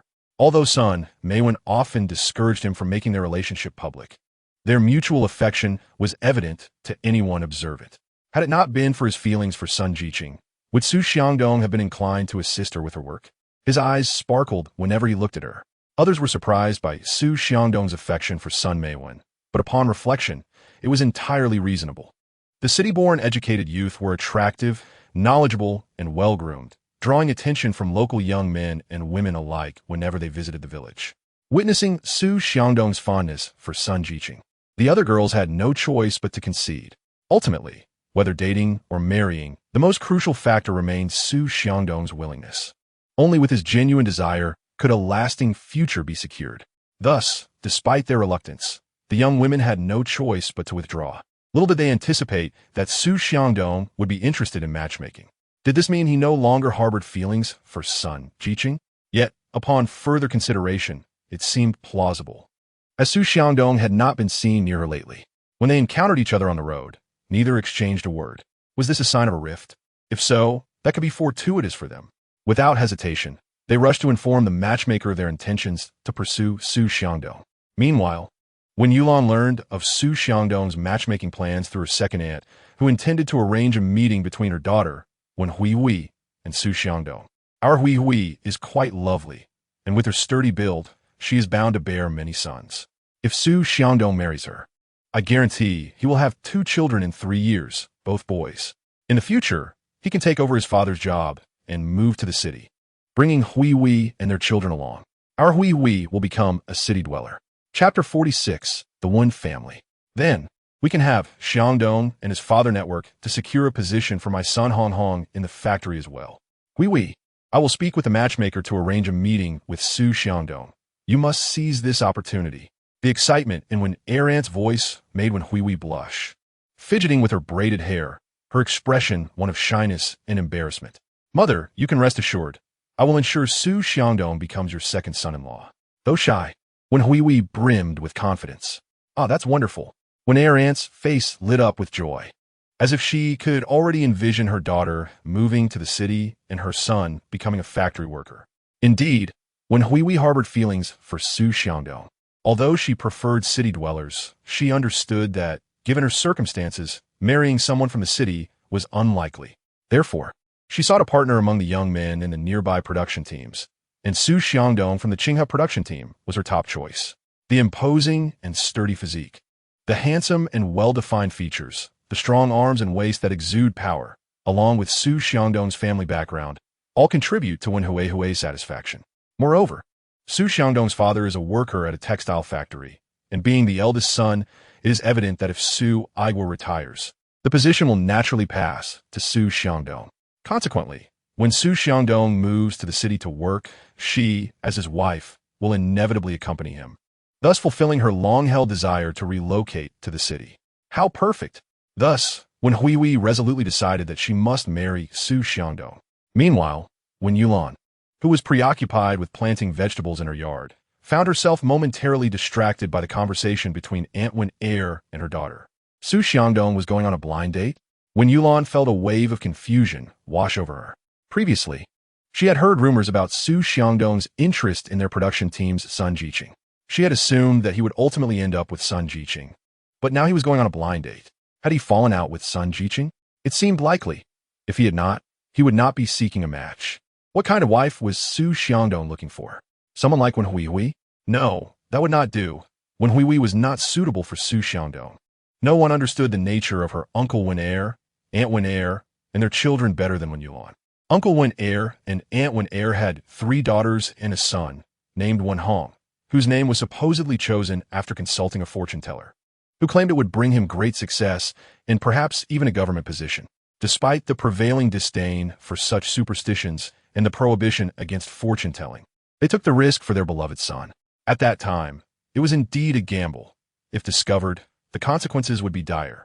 Yet they proceeded with their plan and were fortunate to escape unscathed. The couple, naturally, favored their son over their daughters, viewing their 3 daughters as mere support for Wen Hong. Now, at just 13, Wen Hong had been raised to be willful, selfish, and domineering, spending his days idly at home or wandering around, embodying the essence of an ne'er-do-well. Ironically, Uncle Wen and Aunt Wen doted on him excessively. Their eldest daughter, Wen Dandan, was meek and lacked independent thought, having been indoctrinated by her parents into becoming a devoted sister. Before her marriage, she toiled without complaint, convinced that her brother's success would bolster her own. Thus, when Uncle Wen and Aunt Wen arranged for her to marry a widower with 2 daughters, Wen Dandan, at the tender age of 17, readily assented. The 100 yuan betrothal gift was entirely claimed by Uncle Wen and Aunt Wen. It could be said that Wen Dandan had become the most obedient pawn in their hands. Before Wen Yulan had a falling out with Uncle Wen and Aunt Wen Dandan often urged her to heed her parents' advice, asserting that they were her only family and surely had her best interests at heart. Wen Yulan thought her sister had lost her mind and was unwilling to engage in further conversation. She recognized that Wen Dandan's mindset had been entirely conditioned, beyond anyone's ability to alter. As for how Wen Dandan fared after her marriage, Wen Yulan had heard from Aunt Wen that she seemed to be doing well. However, was it truly a good life to become a stepmother to 2 children and marry into a more remote mountain area? Wen Yulan was unsure. But every time she encountered Wen Dandan, she could see that her sister had grown thinner and darker, appearing more like a woman in her 30s despite being only around 20. Was this truly a good life? In contrast, when Hui, the second daughter, appeared much shrewder. From a young age, she had devised ways to delegate work to Wen Yulan and her elder sister, while she engaged in lighter tasks. With a sweet tongue, she skillfully flattered Uncle Wen and Aunt Wen. She also sought to win over her brother, Wen Hong, ensuring his support in her endeavors. Thus, Wen Hui enjoyed a relatively comfortable existence at home. To avoid the fate of marrying a widower like her elder sister, she had resolved early on to marry into a good family as swiftly as possible, resolutely refusing to endure a life of hardship. Consequently, since the age of 13, she had been scouting for suitable young men in the production team and had developed flirtations with several suitors over the years. Wen Hui concealed her affairs well, and it was only by chance that Wen Yulan discovered them. Regarding Wan Hui's appearance, she indeed resembled what Aunt Wen described. Her face was broad and her figure robust, embodying the traits deemed suitable for childbearing in the eyes of the elders. Yet, her eyes were relatively small and narrow, often glinting with a calculating gleam that could become off-putting upon prolonged observation. Wen Yulan did not believe it was wrong for Wen Hui to plan for herself. On the contrary, it was prudent. Had she not done so, Wen Hui would undoubtedly follow the same path as Wen Dandan. However, Wen Yulan felt that Wen Hui was not suitable for Xu Xiangdong, as she was not the type to remain steadfast. Otherwise, she would not have engaged in clandestine flirtations with multiple young men. Wen Yulan had even caught her kissing some of them and sneaking into the small grove at the back in the evenings. Wen Yulan believed that if Xu Xiangdong were aware of Wen Hui's true nature, he would certainly not develop any affection for her. Nonetheless, Aunt Wen appeared determined to marry Wen Hui to Xu Xiangdong, and Wen Hui's eyes gleamed with ambition towards him. Chapter 47. The betrothal gift of 300 yuan. Xu Xiangdong, would you truly favor Wen Hui? Wen Yulan was uncertain. Our Hui is surely destined to marry Xu Xiangdong. Hui, in our vicinity, has many suitors vying for her affection, all eager to date and marry her, unlike some individuals who are considered misfortunes and bring bad luck. Now left as old maids. If only she had listened to me, she would not have found herself in such a predicament. Sighing, she lamented her good intentions being misinterpreted as ill will. Xu Xiangdong will undoubtedly have eyes only for our Hui. As for that misfortune, not even Xu Xiangdong, nor even a man in his 60s, would desire her. Aunt Wen elevated her voice, casting a glance towards the figure of Wen Yulan, who was busy in the yard. Though Wen Yulan did not look up, she was aware that these words were directed at her. Having endured such veiled jabs and acerbic remarks for years, Wen Yulan's heart had hardened like iron, impervious to further wounds. She understood that Aunt Wen was not a benevolent person. Her actions were always motivated by her own self-interest, masquerading as goodwill while actually seeking to push her into the fire. If Aunt Wen could cast her own daughter into peril, how much less would she care for a niece with whom she shared little affection? However, the final remark from Aunt Wen stirred some concern within Wen Yulan. She was indifferent to how others perceived her. Even if labeled a misfortune or a harbinger of ill fate, it mattered little. But what of Xu Xiangdong? Did he view her in the same light? Would he, even if he had an interest in Wen Hui, ever consider her? No one knew that Wen Yulan harbored a secret in her heart over the years, a secret of a young girl's affection for a certain individual. Indeed, Wen Yulan had feelings for Xu Xiangdong, a truth known only to herself. This matter, this affection, has remained concealed in her heart, undisclosed to anyone.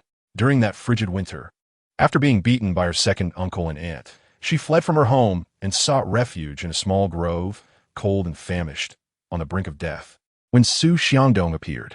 At that moment, Wen Yulan truly felt as though she was nearing her end. In the distance, she could faintly hear her parents' voices, seemingly unable to bear seeing her suffer any longer in this world, coming to take her away. Just as she was about to reach out to her parents, a sudden warmth enveloped her cold body, and she sensed someone was feeding her. When Wen Yulan struggled to open her eyes, Xu Xiangdong's face came into her view. From that day forth, the image of this youth etched itself into her heart. They did not converse that day, and Xu Xiangdong's stay was brief. Yet he left behind a precious, warm coat and a white steamed bun that Wen Yulan had never tasted before. Henceforth, the girl found herself enamored with this young man. Xu Xiangdong shone like a beacon of light in her darkest hour, when she was on the verge of despair. At that moment, she wondered if it was indeed Xu Xiangdong, the one her parents had spoken of, who would love her in the future and would not allow her to remain all alone.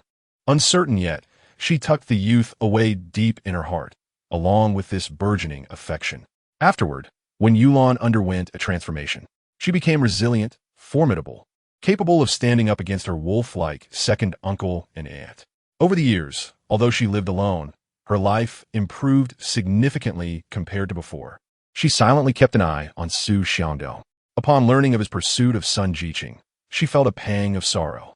Now, having heard that Xu Xiangdong was to meet someone, a glimmer of hope ignited within her. Yet, she was acutely aware that, given her current appearance and reputation, a union with Xu Xiangdong seemed improbable. Nevertheless, Wen Yulan contemplated whether she should take the initiative to seek a chance for a meeting with him. If she could strive for it, and even if the outcome proved unsatisfactory, she would harbor no regrets. She wished to fight for her own happiness and affection just this once. Resolute, Wen Yulan decided to later approach a matchmaker to inquire if Xu Jinning would be willing to consider her. Meanwhile, Wen Huihui gazed at Wen Yulan's slightly dazed figure in the yard, her eyes narrowing slightly. Mother, do you intend to introduce someone to Cousin Yulan again? What do you mean?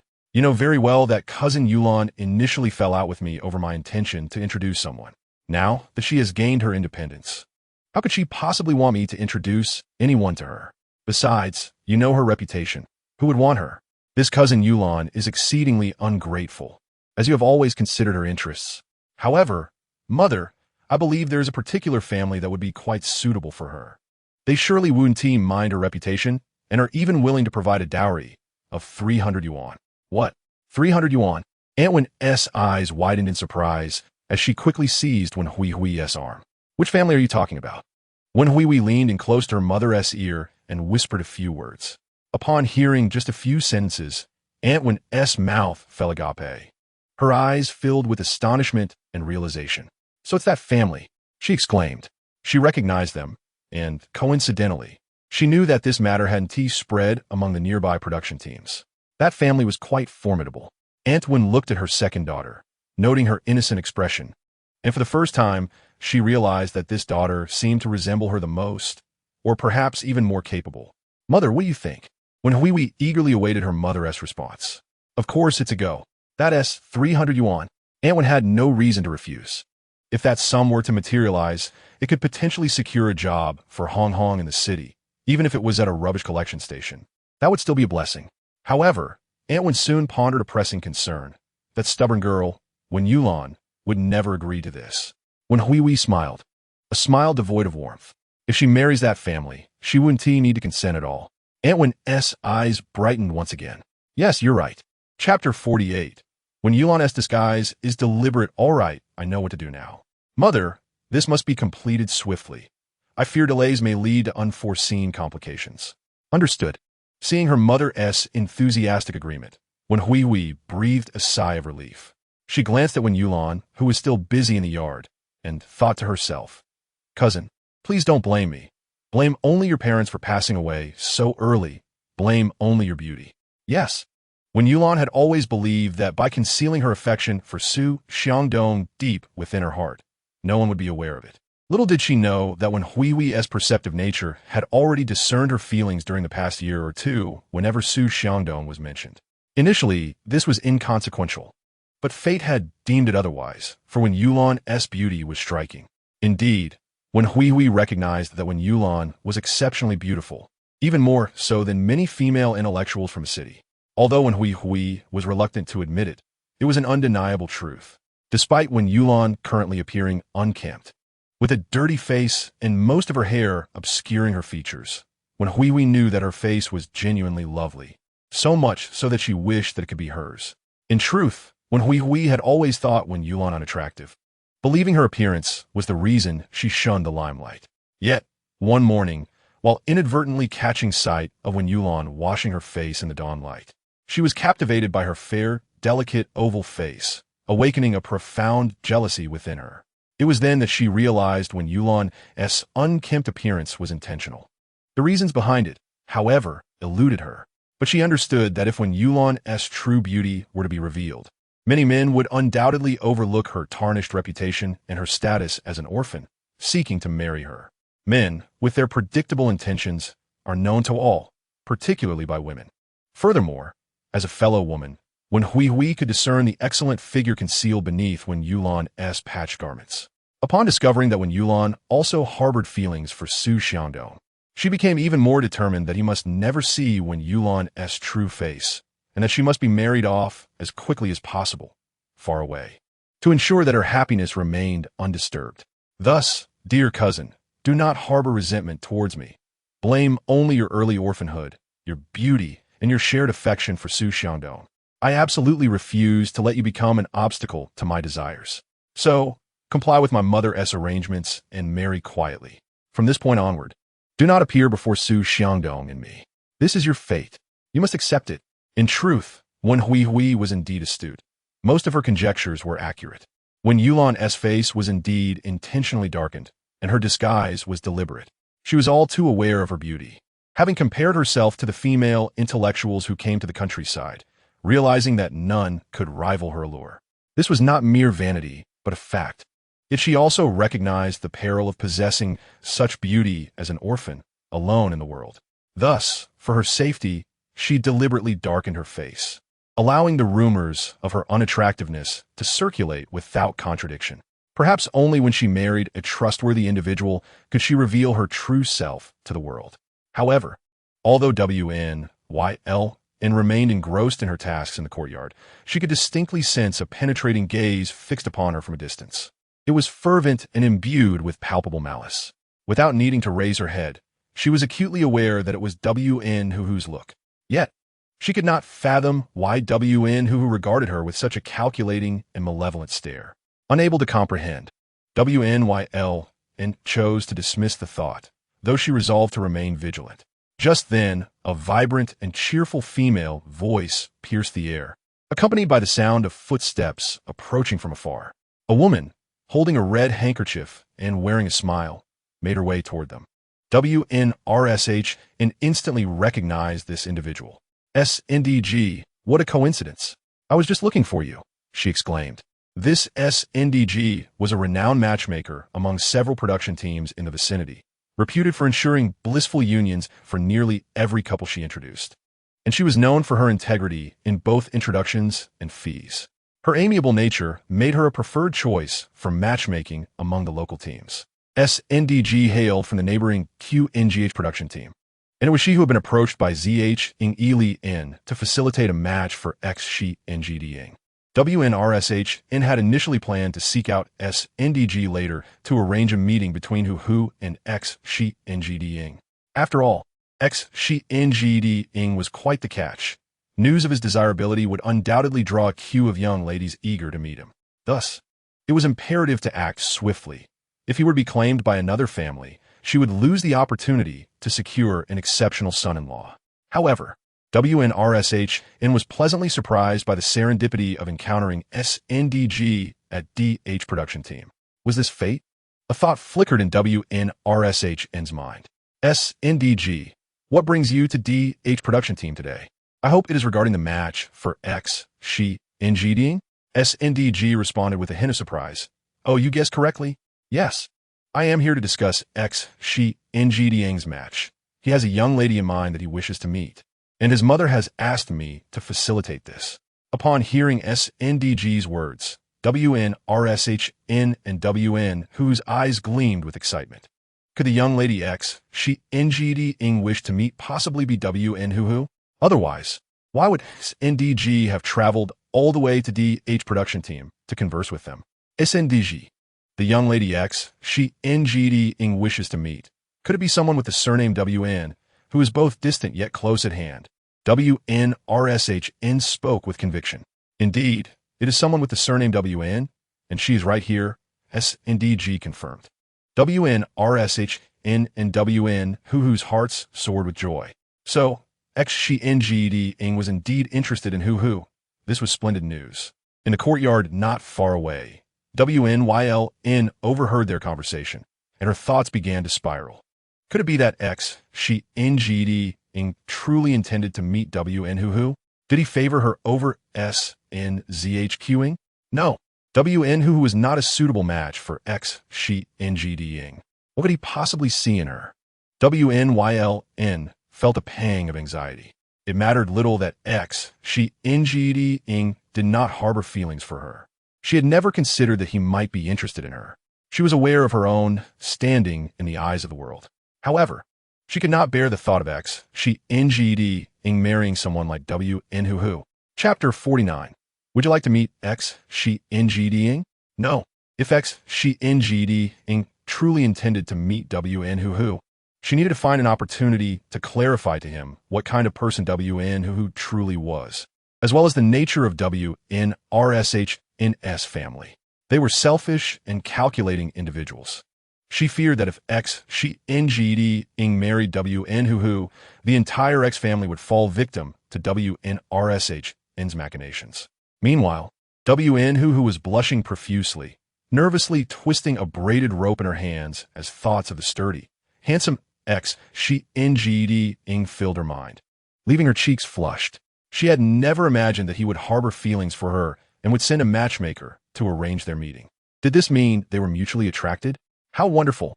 Although WN who believed that once they met, Xu Jinning would undoubtedly like her. She understood that there was a significant difference between her initiating a meeting and having him request her presence through a matchmaker. WNRSHN was equally elated. She had not anticipated that her second daughter would be so fortunate.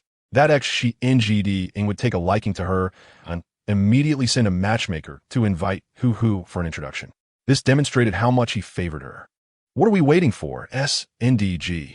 Let's take Hu to meet Xu Jinning right away. However, regarding the betrothal gifts, we must discuss them beforehand.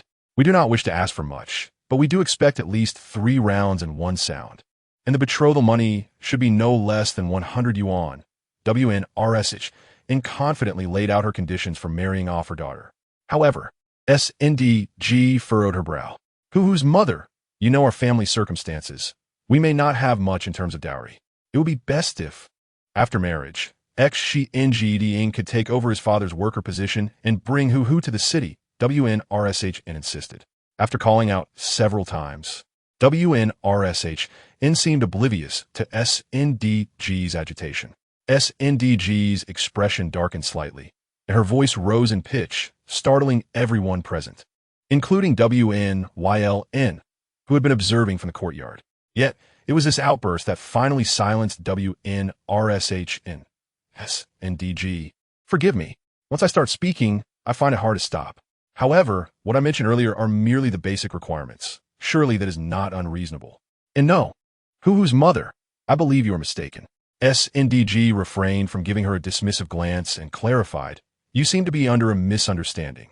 What have I misunderstood? I have not made any errors, WNRSH retorted.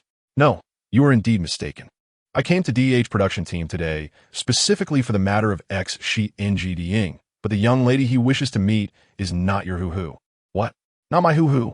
That cannot be. Did you not say that Xu Jinning wanted to meet someone here with the surname WN? How could it not be my Hu? Could it possibly be that ill-fated WNYLN? SNDG smiled, but remained silent, tacitly acknowledging WNRSHN's words. A moment of silence ensued. Then 2 voices erupted in unison. Impossible. The speakers were WNRSHN and WN Hu. SNDG maintained a smile, though it lacked warmth. And her gaze toward WNRSHN and her daughter carried a hint of disdain. Although SNDG was not from DH production team, she was somewhat familiar with the affairs of the WN family and WNYLN. While WNYLN had a poor reputation in the outside world as a lonely orphan who brought misfortune, most people still felt sympathy for her. In contrast, the WNRSHN family had truly sullied their name. They had mistreated their orphan niece and sought to marry her off to an elderly widower for dowry, all while seizing WNYLN's home. This was a typical case of taking advantage of WNYLN's misfortunes, intending to exploit her until she had nothing left. Such behavior was devoid of conscience, akin to that of wolves and tigers. The community looked down upon WNRSHN and her family. Although WNRSHN had misunderstood the situation earlier, SNDG could discern from her demands that the WN family was indeed greedy.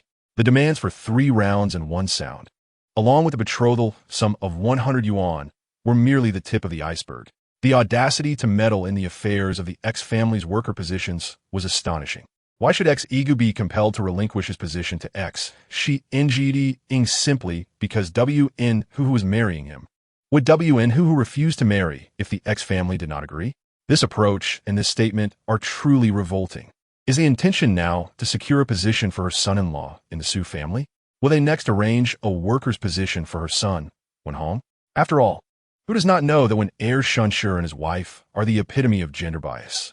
The reputation of one Heir Shu and one Heir Shun is well known among several production teams nearby, their name as bad as spoiled eggs. Only the family of Wen heir, Xu, remains oblivious to it all.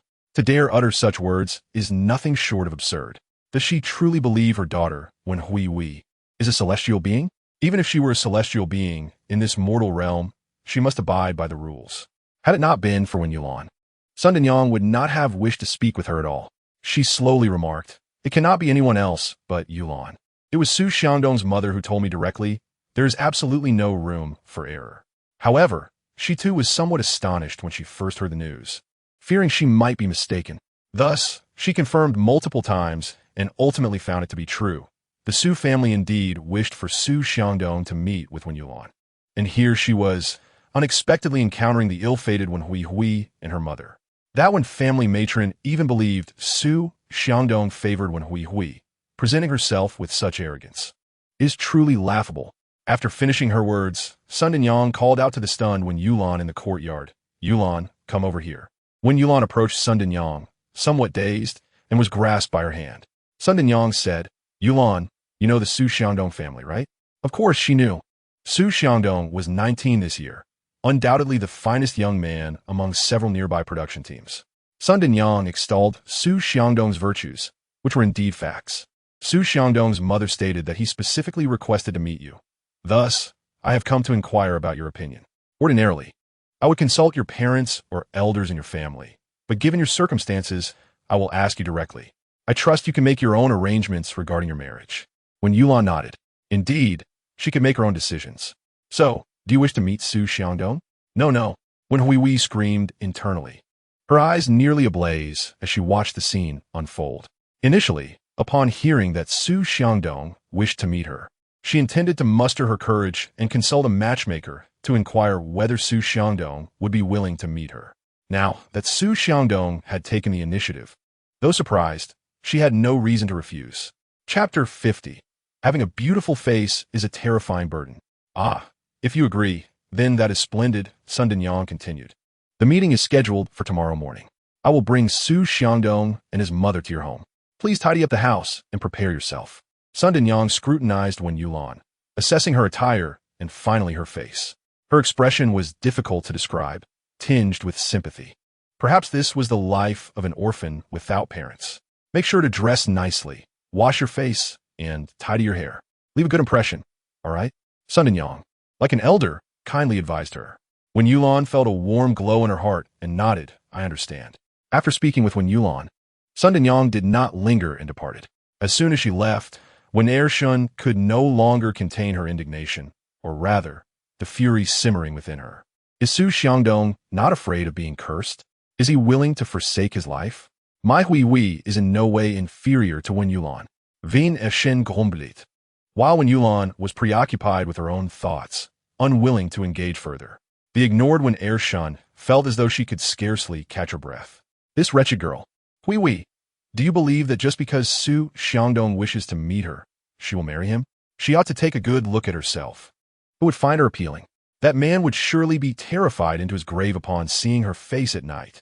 Wen Hui maintained a stern expression, perplexed.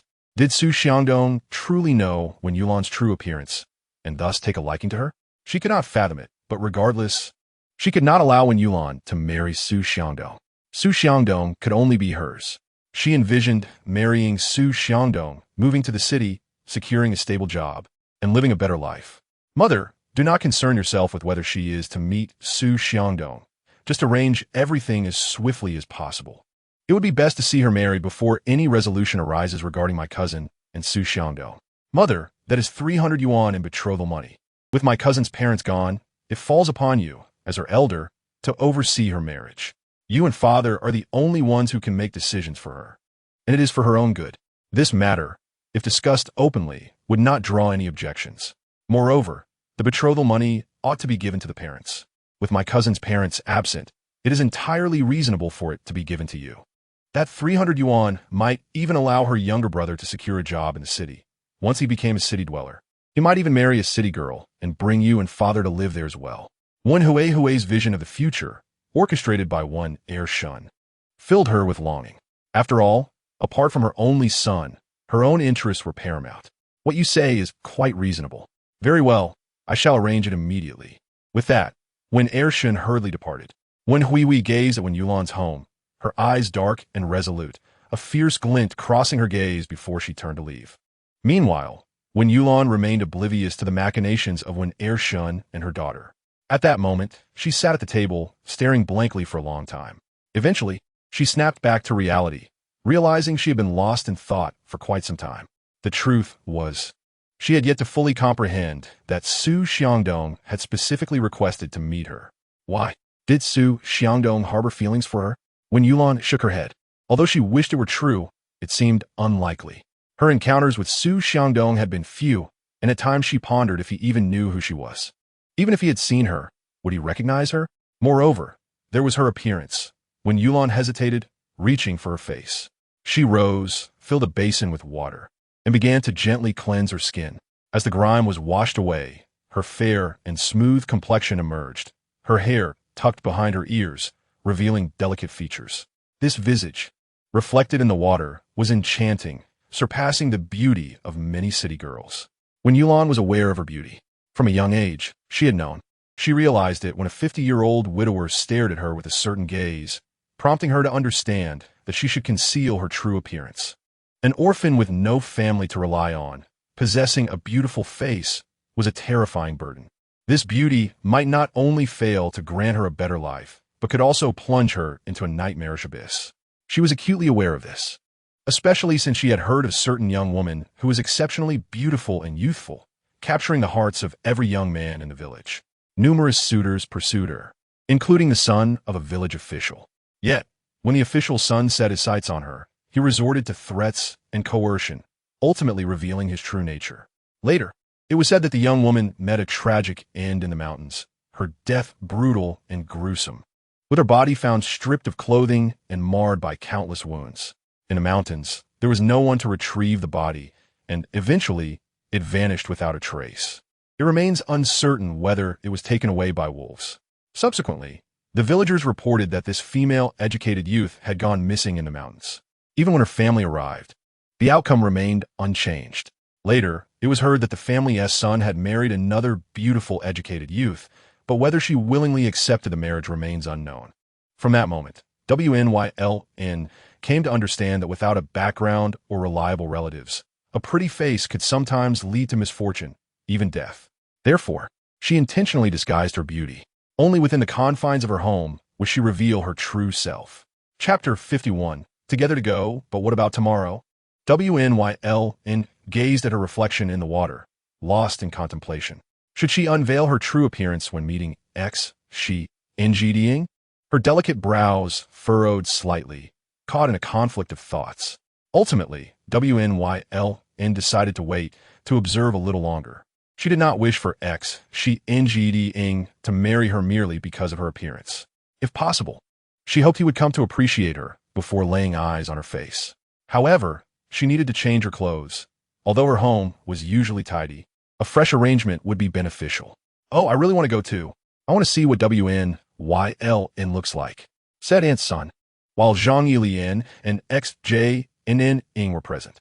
She was quite curious about WNYLN's appearance. In that book, the description of WNYLN's beauty, though brief, suggested her looks were undoubtedly astonishing. WNYLN's character was also commendable. She hoped WNYLN would become her sister-in-law. Nonetheless, she understood that marriage could not be forced. Both Xu Jinning and WNYLN needed to have mutual affection.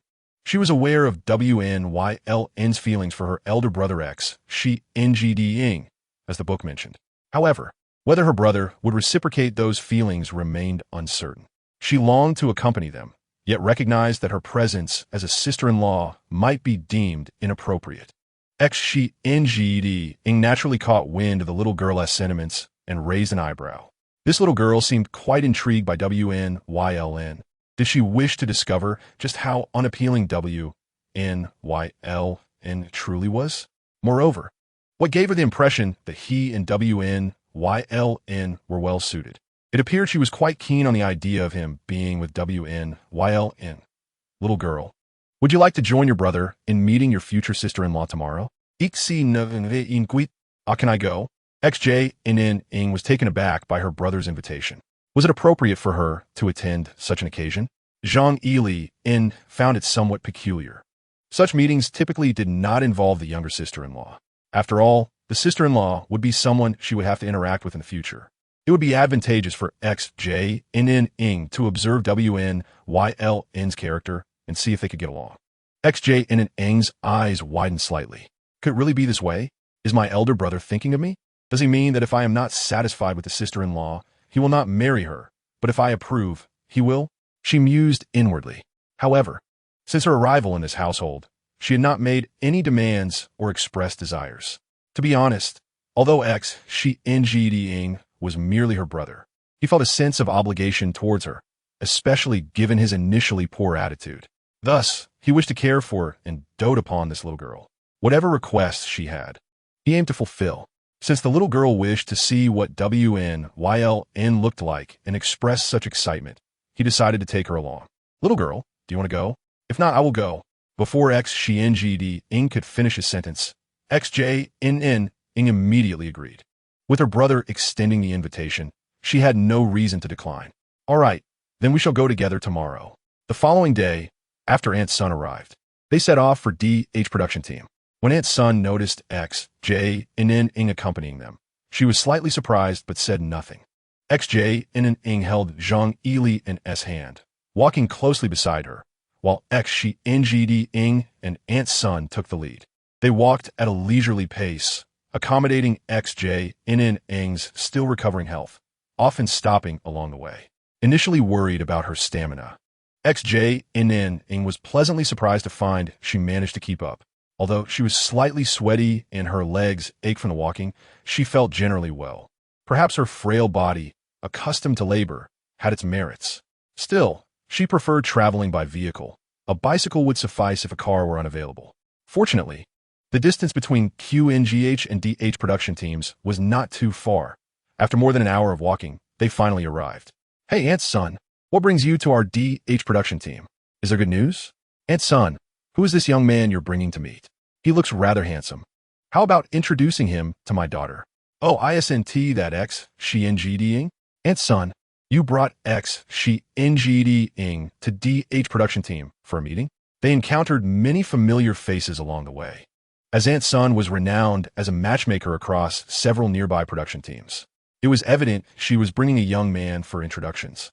People took note of Xu Jinning's commendable appearance and stature, deeming him a suitable candidate for a son-in-law. Although Xu Jinning's name was well known, not everyone recognized him since he seldom mingled with the locals. However, when they caught sight of him, he left a good impression. This is Xu Jinning from QNGH production team. He.S. here to meet WNYLN from your team. Aunt's son's words caused a stir among the crowd. What? This is Xu Jinning? He.S. here to meet her? Oh, I didn't know. I was just thinking my daughter should meet him. Wait, are you saying he.S. here to meet WNYLN? You must be joking. ISNTWNYLN, that orphan?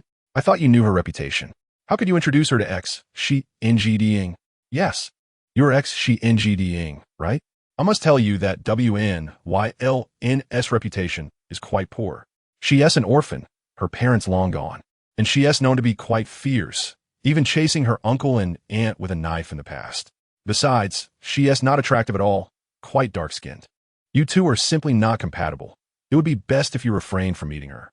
Xu Jinning initially intended to remain silent, merely observing their conversation with Aunt Sunday. However, he found their remarks increasingly displeasing. Although he had not spent much time with WNYLN, his overall impression of her was positive, far from the negative portrayal presented by the crowd. Chapter 52, A Dead-End Dear Aunt, your words are rather excessive. Xu Jinning's sudden interjection left everyone stunned, especially the gossiping elder, who fell silent. No one wishes to be an orphan, if given the choice. Who would desire parents and kin? Her parents' untimely demise was an unforeseen tragedy. Her relatives, specifically her second uncle and aunt, are actions that everyone should be aware of. Can they truly be considered family? Is it wrong to stand up against bullying? Should one simply endure mistreatment? She is neither a shrew nor fierce. She merely wishes to avoid being oppressed. What fault does she possess? Xu Xiangdong's persistent inquiries rendered the woman who had been maligning Wen Yulan speechless. She knows that Xu Xiangdong speaks the truth. However, since the outsiders say such things, she naturally echoes them. Moreover, she favors Xu Xiangdong as a potential son-in-law, wishing for him to be paired with her daughter, which inevitably leads her to belittle Wen Yulan. I've merely heard others say so, she muttered weakly. Xu Xiangdong, with a serious demeanor, responded, hearsay is even less credible. Xu Jinning looked at her brother with mild astonishment, internally applauding him. To her surprise, her brother possesses a commendable perspective and aligns with Wen Yulan's actions. She felt that her brother and Wen Yulan were indeed a better match. Unbeknownst to them, Xu Xiangdong's retort was not only heard by those present, but also by someone not far away, Wen Yulan herself. Her home was not nearby. It was a considerable distance away. Initially, she should have remained at home that morning, but due to her anxiety and apprehension, she ventured out for a walk. To her astonishment, before she could turn the corner, she overheard what seemed to be disparaging remarks about her. In truth, she had heard such words many times over the years. At first, they caused her immense sorrow and distress, leading her to question whether she had indeed caused her parents' demise. She even contemplated that if her parents could return, she would willingly sacrifice herself. During that time, she was self-deprecating and timid, allowing others to bully her. However, she later had a dream in which her parents visited her. They expressed their concern for her well-being. They reassured her that it was not her fault at all. They expressed their regret for not being able to accompany her through life and protect her. Yet even in solitude, they hoped she would remain strong and courageous. They urged her to live well, promising that one day, someone would come to love her, care for her, and cherish her in their stead. Until that person arrived, they wished for her to take good care of herself and love herself. Upon waking, Wen Yulan was in tears. From that moment forth, she shed her self-doubt and timidity, learning to resist and disregard the falsehoods hurled at her. She endeavored to heed her parents' words and live her life to the fullest. In time, when she heard those disparaging remarks, she chose to ignore them, perhaps having grown numb to them. She learned to be indifferent. Yet, her indifference did not equate to a lack of desire for someone to stand up for her. She yearned for a person who would love her as her parents did, protect her, and support her unconditionally. Regardless of her actions, she wished for someone to steadfastly affirm her and stand by her side. But could she ever encounter such a person in her lifetime? In the past, Wen Yulan had often contemplated this and waited patiently. Now, however, she thought she might have found that person. For the first time, someone spoke up for her. Coincidentally, it was the one she admired. Indeed, it was Xu Xiangdong's goodness that endeared him to her. In this moment, Wen Yulan solidified her resolve to be with Xu Xiangdong, regardless of his current feelings for her. If given the chance, she wished to marry him, seeking his protection, care, and warmth. As for matters of the heart, they could develop after marriage. Initially, Wen Yulan had not intended to reveal her true self, but now she thought that even if it were merely her appearance, she wished for Xu Xiangdong to be drawn to her and marry her. Resolutely, she turned and hurried home. Meanwhile, Xu Xiangdong and his companions continued their journey to Wen Yulan's residence. This scene was witnessed not only by numerous members of the day production team, but also by the ever-watchful Wen Huihui. Since learning of Xu Xiangdong's visit to see Wen Yulan the previous day, Wen Huihui had been in turmoil, her heart restless. Today, she frequently glanced toward the door, eager to confirm whether Xu Xiangdong would indeed come to meet Wen Yulan. To reach Wen Yulan's home, they had to pass by her doorstep. To her astonishment, she actually saw it happen. She observed Sun Yang leading Xu Xiangdong and his group as they made their way to Wen Yulan's house. Xu Xiangdong did not even cast a glance in her direction. Wen Huihui's nails scratched the door, producing a jarring sound, her expression darkening. They really went. Without turning around, she knew it was her mother speaking. Recalling yesterday's events, when Huihui turned and asked, "Mother, how did you arrange that matter?" Aunt Wen's face displayed a self-satisfied expression as she replied, "No need to worry. Everything is proceeding smoothly. I inquired, and regardless of who the bride is or whether she consents, as long as she is a woman, normal, and can serve as a shared wife for the three brothers, bearing children will suffice. Once she enters their home, no one can escape. They must remain there obediently for life. Is the timing set? Yes. It is scheduled for 5 days from now. At that time, regardless of whether that wretched girl and Xu Xiangdong are engaged, she will end up marrying into the Chui family. Indeed, mother, you are truly remarkable." A smile finally broke through in Hui's previously sullen face. The Chui family truly lived in the mountains, leading a life akin to that of savages. Due to their extreme poverty and the remote mountain roads, no woman wished to marry into such a secluded valley. Thus, polyandry and bride buying emerged. Indeed, the 300 yuan from the Chui family was less a bride price and more akin to a purchase price. When Hui thought to herself that no matter how fierce Wen Yulan may be, she was still a woman. Once she married into the Chui family, regardless of whether it was voluntary or forced, simply stepping into their home would mean she could never escape. It was a fate where heaven would not answer her calls, and earth would not heed her pleas. The only escape from such a life would be death, especially with Wen Yulan's beauty. One Hui believed that if the three brothers of the Chui family laid eyes on her, they would never allow her to leave. Chapter 53. The former sister-in-law, Wen Hui. One Hui thought no one had seen her, yet Xu Xiangdong and his companions caught her in their peripheral vision, though they did not take a direct look. Xu Jinning was the only one who gazed directly at her. The intensity of the girl's stare was too piercing to ignore.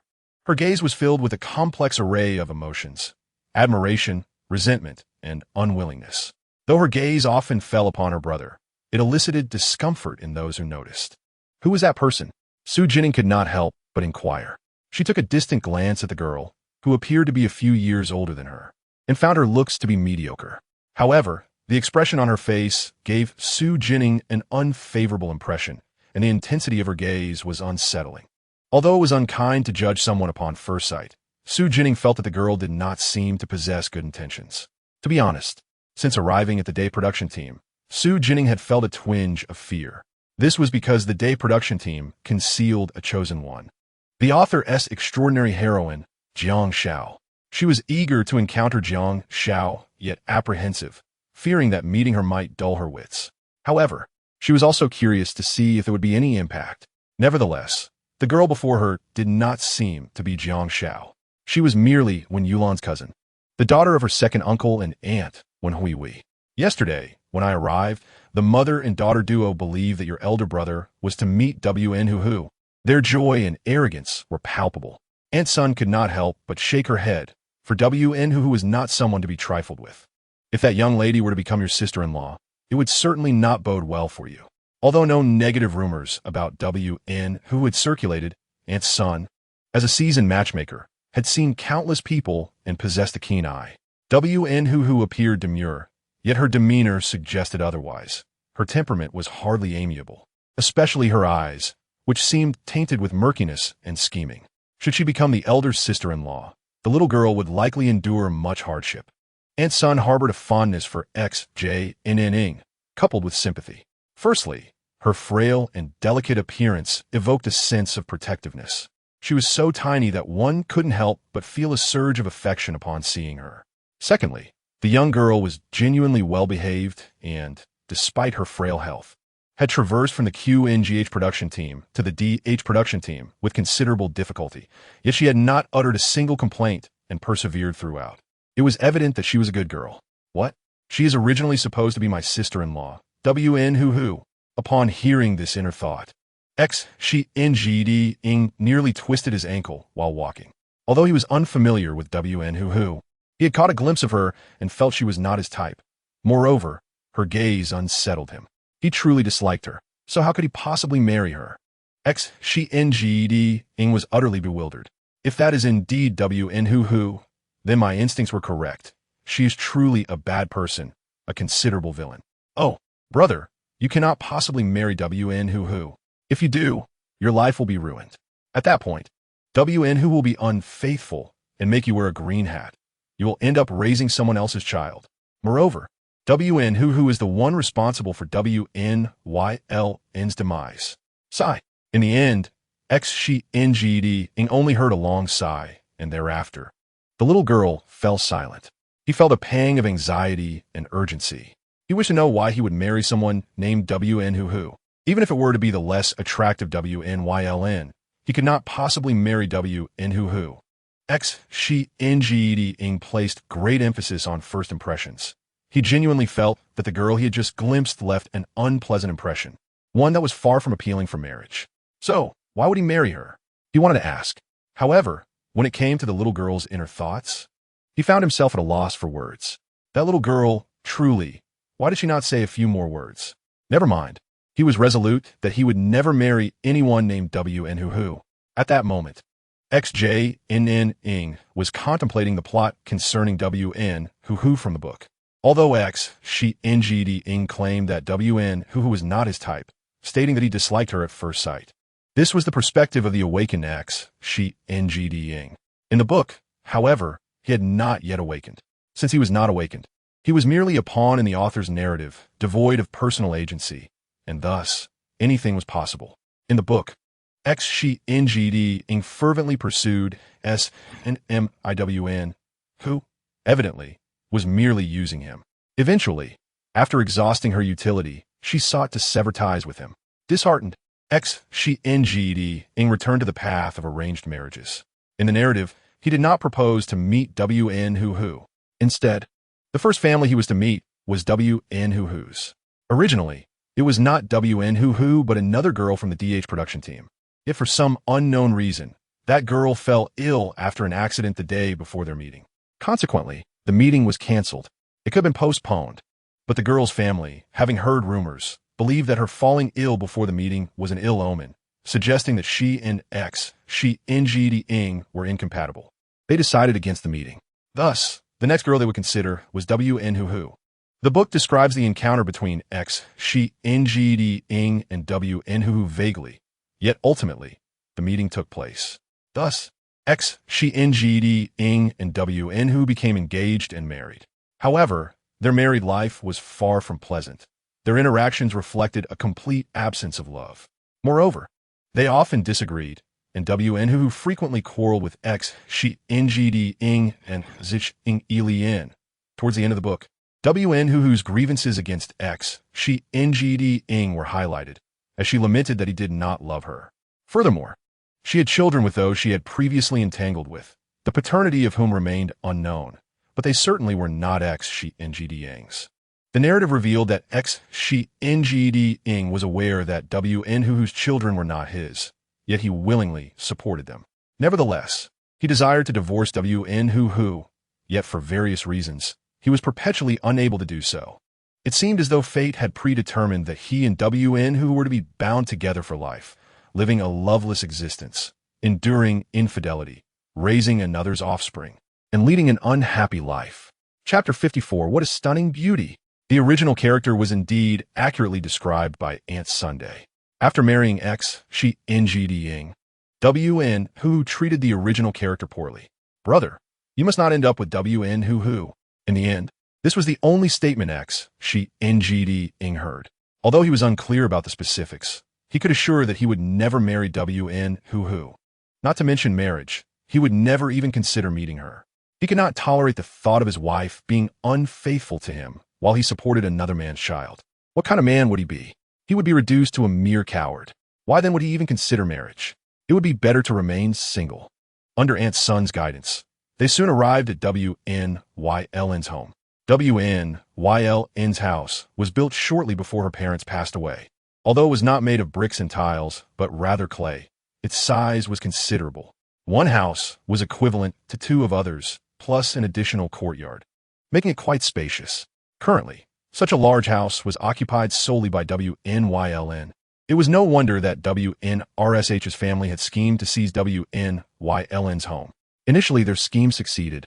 As they occupied the house under the pretense of caring for W.N., they all lived there, believing that if they resided long enough and married W.N. off, the house would eventually belong to them. Their reasoning was not unfounded. In those years, rural properties often lacked clear ownership. Many homes, originally not belonging to a family, became theirs simply by virtue of occupancy over time. Thus, if W.N. were to marry, and they stayed long enough, it was indeed plausible that W.N.'s family could seize the house. Fortunately, W.N. eventually rose to resist. In the beginning, even when W.N. opposed them, they were reluctant to leave. After all, the conflict had erupted when W.N.'s wife intended to marry her off to an elderly widower, to which W.N. vehemently objected. She even chased WNRSH and his wife with an axe throughout the village, instilling fear in them that prevented any further matchmaking attempts.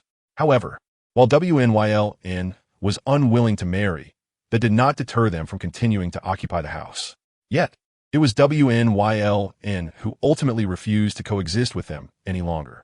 Did not wish for her parents' hard-earned home to be inhabited by a pack of wolves scheming against their daughter. Thus, she resolved to expel them. However, persuading them proved futile. Was acutely aware that her uncle's family thrived on the weak and cowered before the strong. They were impervious to gentle appeals. Consequently, under the cover of night, while her uncle's family slumbered, she took to sharpening her axe at the foot of their beds, her gaze fixed intently upon them. As they slept soundly, a peculiar sound roused them from their dreams. Upon opening their eyes, they were met with a chilling sight. A shadowy figure loomed at their bedside, sharpening an axe while staring at them with eerie eyes. The gleam of the axe added a frigid aura to the already unsettling atmosphere. The scene was utterly horrifying. Upon glimpsing this, recoiled in terror. This was not a solitary occurrence. It transpired night after night, with each member of his household sharing in this frightful experience. At times, they would awaken feeling an unusual chill around their necks only to find the axe poised menacingly above them, its shine reflecting their own terrified faces. Accompanied by his sinister smile, it seemed as though the axe might descend at any moment. Should lose her grip for even a second, their necks would meet a grim fate. Naturally, the following day, confronted, demanding to know why she would brandish an axe against them in the dead of night. He suspected her of fabricating tales, yet one fateful night, he was jolted awake by the cold steel of the axe and heard laughing as she called him. In that moment, he was paralyzed with fear. Afterward, he concluded that his deceased elder brother's spirit must have possessed, and he never dared to step foot in her home again. A gentle knock echoed through the courtyard of his residence. Soon, a melodious voice, reminiscent of a pristine mountain spring, resonated, drawing closer with each step. With a creak, the door swung open, revealing a sight that left all present in awe.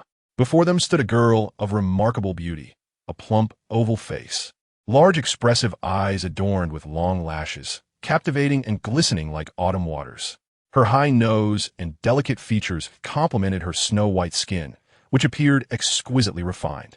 Her lips, naturally rosy, tempted admiration.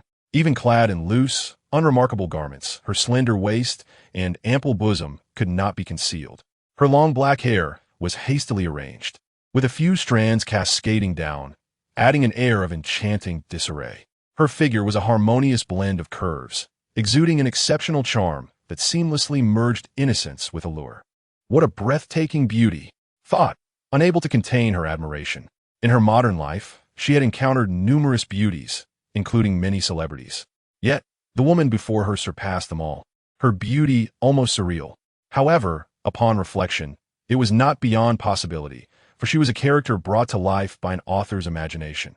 S. gaze fell upon, perplexed by the identity of the young girl. Had she spoken moments ago? The voice had sounded youthful and somewhat innocent, seemingly fitting only this young girl. Yet, felt a peculiar uncertainty, as she could have sworn the girl had not uttered a word. Meanwhile, and her companions, including and were equally spellbound. Unable to tear his eyes away, found himself entranced. Suddenly confronted by such a stunning figure, he could hardly look away.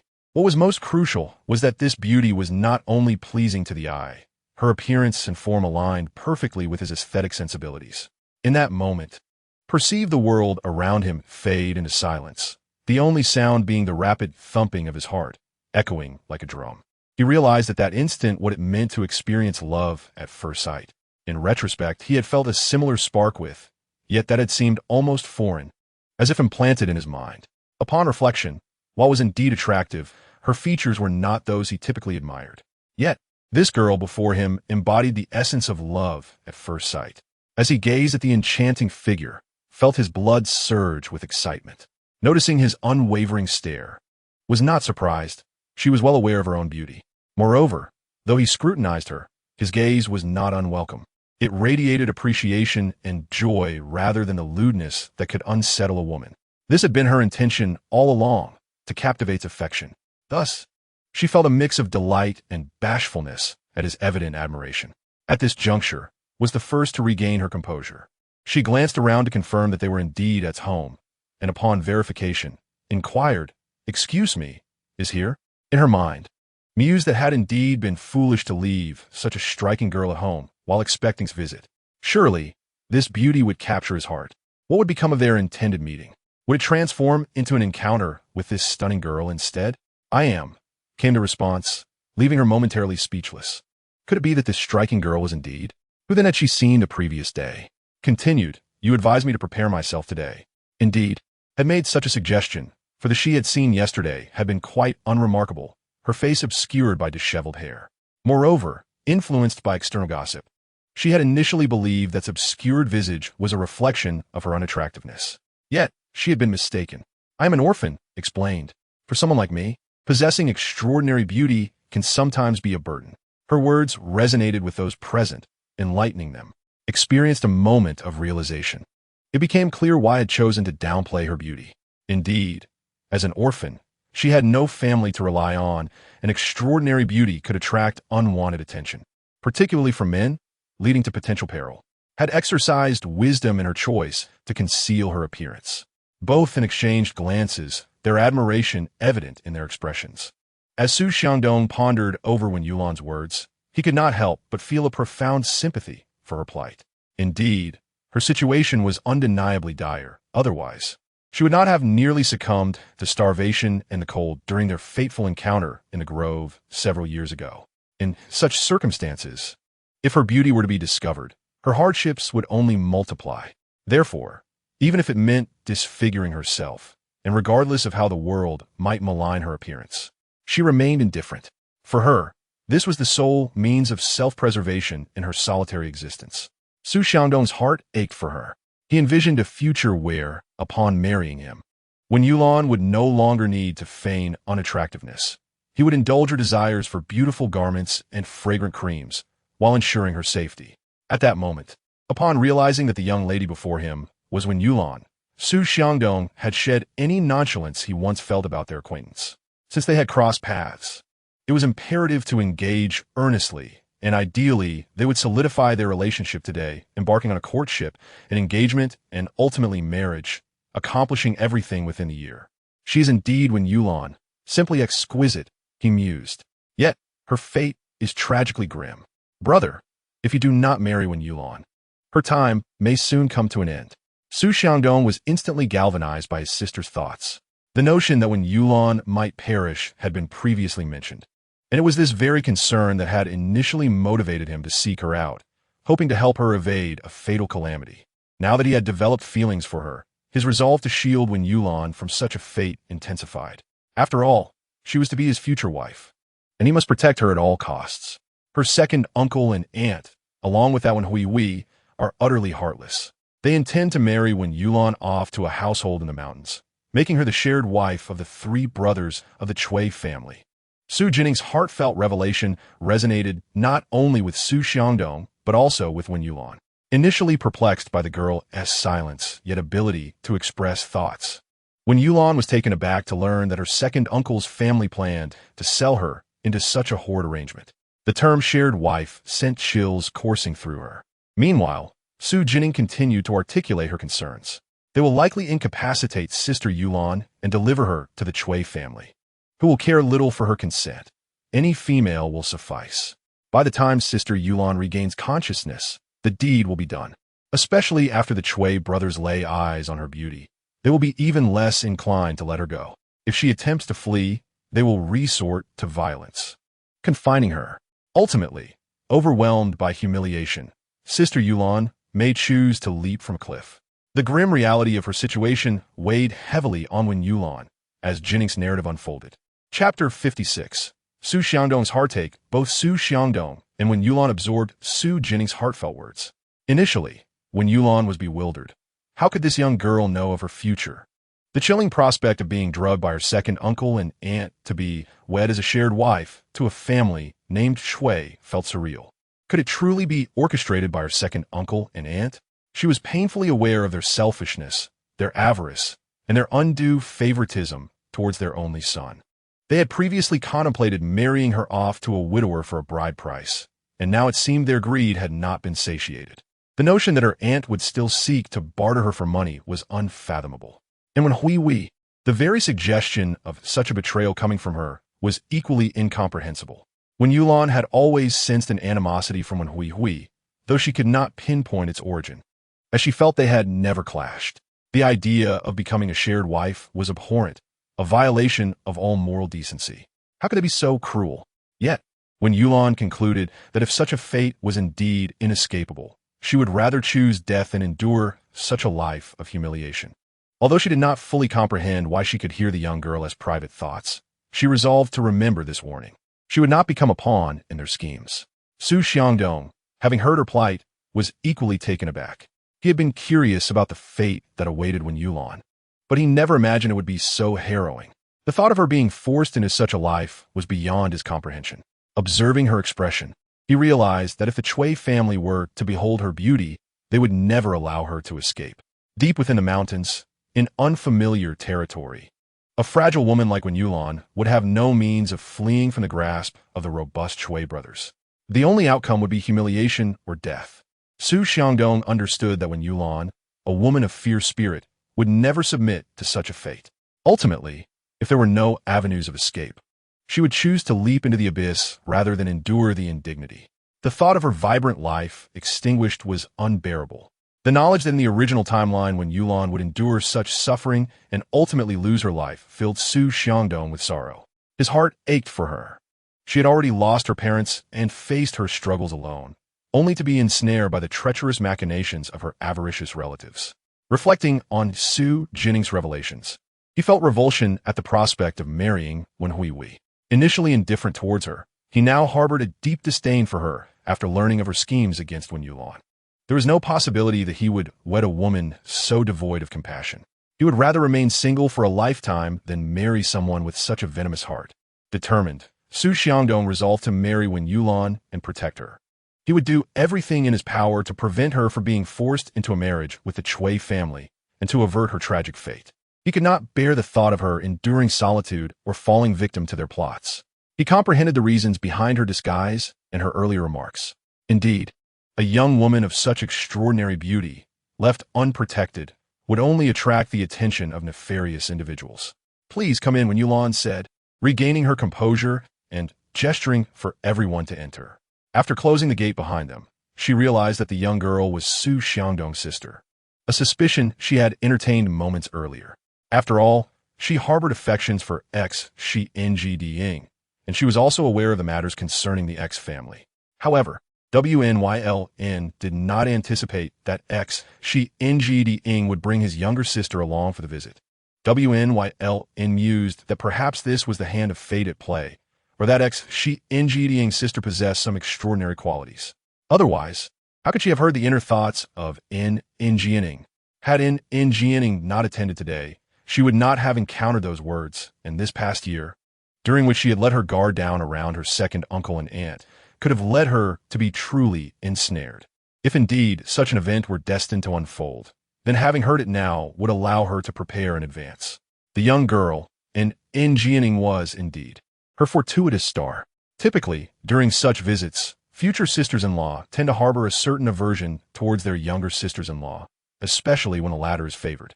Yet, Wnyln felt nothing but affection for Xu Jinning, and upon seeing her frail and diminutive figure, she experienced a deep sense of compassion and sorrow. She thought, should she be fortunate enough to wed Xu Jinning, she would certainly treat Jinning with kindness. As the group entered Wnyln's residence and took their seats, Zhang, although silent, was keenly observing both Wnyln and her home. The more she looked, the more she felt satisfied. Zhang was not particularly choosy regarding her son's choice of daughter-in-law. As long as her son was happy, that was sufficient. Even after the couple married, she would not interfere in their affairs.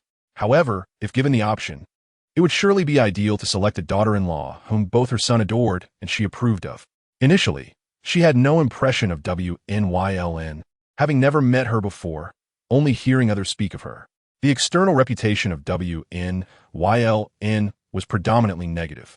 Nevertheless, Zhang was indifferent to such reputation, for she understood that public opinion is often misleading and does not necessarily reflect an individual's true character. To genuinely understand a person, one must observe their actions and engage with them directly. In the accounts she had heard regarding WNYLN's behavior, although she appeared rather fierce, even intimidating to some, Zhang found such an approach commendable. A person must not be weak. One cannot be bullied without resistance. Such a disposition would indeed lead to being crushed, perhaps even devoured whole. Thus, prior to their meeting, Zhang refrained from labeling WNYLN, wishing instead to witness her firsthand. Upon meeting her today, WNYLN truly surprised her. First and foremost was her beauty. Zhang herself was an attractive woman, renowned in her youth as the most beautiful girl across several villages. She had married Xu, who was also a striking young man, resulting in children who were equally pleasing to the eye. The fact that her son, Xu Jinning, was a man of considerable looks delighted her, as she had always appreciated beauty. Therefore, WNYLN's stunning visage not only captivated Xu Jinning, but enchanted her as well. With both WNYLN and Xu Jinning being attractive, she envisioned that their future offspring would be even more beautiful, possibly resembling the celestial attendants of Gu New York N. Moreover, as she listened to WNYLN speak, she perceived her as an intelligent and sagacious individual. This was excellent. It is said that when marrying, one should seek a virtuous partner. The greatest fear is to wed someone foolish and incompetent, for a poor choice of spouse can bring ruin upon 3 generations. In WNYLN, Zhang felt a profound satisfaction. Observing the tidiness of the house, both inside and out, brought her comfort. It was evident that WNYLN was diligent and cherished cleanliness. While Zhang was not seeking a daughter-in-law solely to assist with chores, she appreciated this quality in WNYLN. Initially, she had approached the meeting with a casual mindset, thinking it would be fine if it worked out or not. However, now she found herself wishing for WNYLN to become her daughter-in-law. Once inside, WNYLN served water to everyone, and the introductions commenced. Most of the time, SNDNI was facilitating the exchange of basic information between both parties. Initially, she had not held high hopes for the match between Xu Jinning and WNYLN, especially after her first impression of WNYLN yesterday, leading her to believe that Xu Jinning would not find her appealing. Yet, she now observed Xu Jinning stealing glances at WNYLN and the shy expressions exchanged between them, along with Jin's smile, gave her an inexplicable sense that this union might very well succeed. Both parties were already somewhat familiar with each other's backgrounds. "Why don't you two step outside for a chat?" suggested SNDNI. "The most important aspect of this visit is your mutual feelings. If it is to be, it will be your life together." She favored a match that was agreeable to both parties, as such unions are more likely to endure and blossom. "YLN, shall we go outside to talk?" Xu Jinning mustered his courage to propose. "All right, WNYLN nodded shidi." The two stepped outside together. Xu watched them with bright eyes, reflecting on how perfectly they matched. "Big brother, you must marry sister YLN," she thought, having formed a very favorable impression of WNYLN and hoping she would become her sister-in-law. Of course, the most crucial opinion was still that of her elder brother, as he was the one who would marry. Meanwhile, Xu Jinning and WNYLN walked in the courtyard, maintaining a distance of over a meter. Both kept their heads lowered, feeling quite bashful, yet occasionally stealing glances at one another. Ultimately, it was WNYLN who broke the silence. "Comrade, Xu Jinning, may I ask why you wish to meet with me? You are aware of my reputation and our family circumstances. How others perceive it is of little consequence to me. I do not care for such things. If we were to marry, I would undoubtedly trust you and stand by your side forever." Xu Jinning quickly expressed his stance, voicing his true feelings. Hearing his words warmed WNYLN's heart. "As for why I wish to meet with you, I cannot disclose it just yet, but I believe this is fate. Fate has brought us together. Whether we can continue beyond this moment depends on you," she replied, puzzled. "Why are you so focused on me then? What about you?" he inquired. "I have no need to ponder. I'm very pleased with you. I wish to date you, to marry you, and to share a life together, raising children. Xu Jining's declaration caused Wnyln's cheeks to flush, making her feel even more bashful, yet her heart brimmed with sweetness. Hearing the one she admired express a desire to marry and build a life together was the most joyous sentiment imaginable. However, a flicker of concern crossed her mind. Is it because you are fond of my appearance? If you're drawn to my looks, what will happen when my beauty fades with time? As she voiced this concern, her heart wrestled with conflicting emotions, feeling somewhat indulgent. After all, she had presented her face to attract Xu Jining's affection. In that moment, she thought that even if Xu Jinning were merely captivated by her beauty, it would be acceptable as long as she could marry him. Yet, now hearing his confession, she feared he might only cherish her for her looks. And should her beauty diminish one day, would he still love her?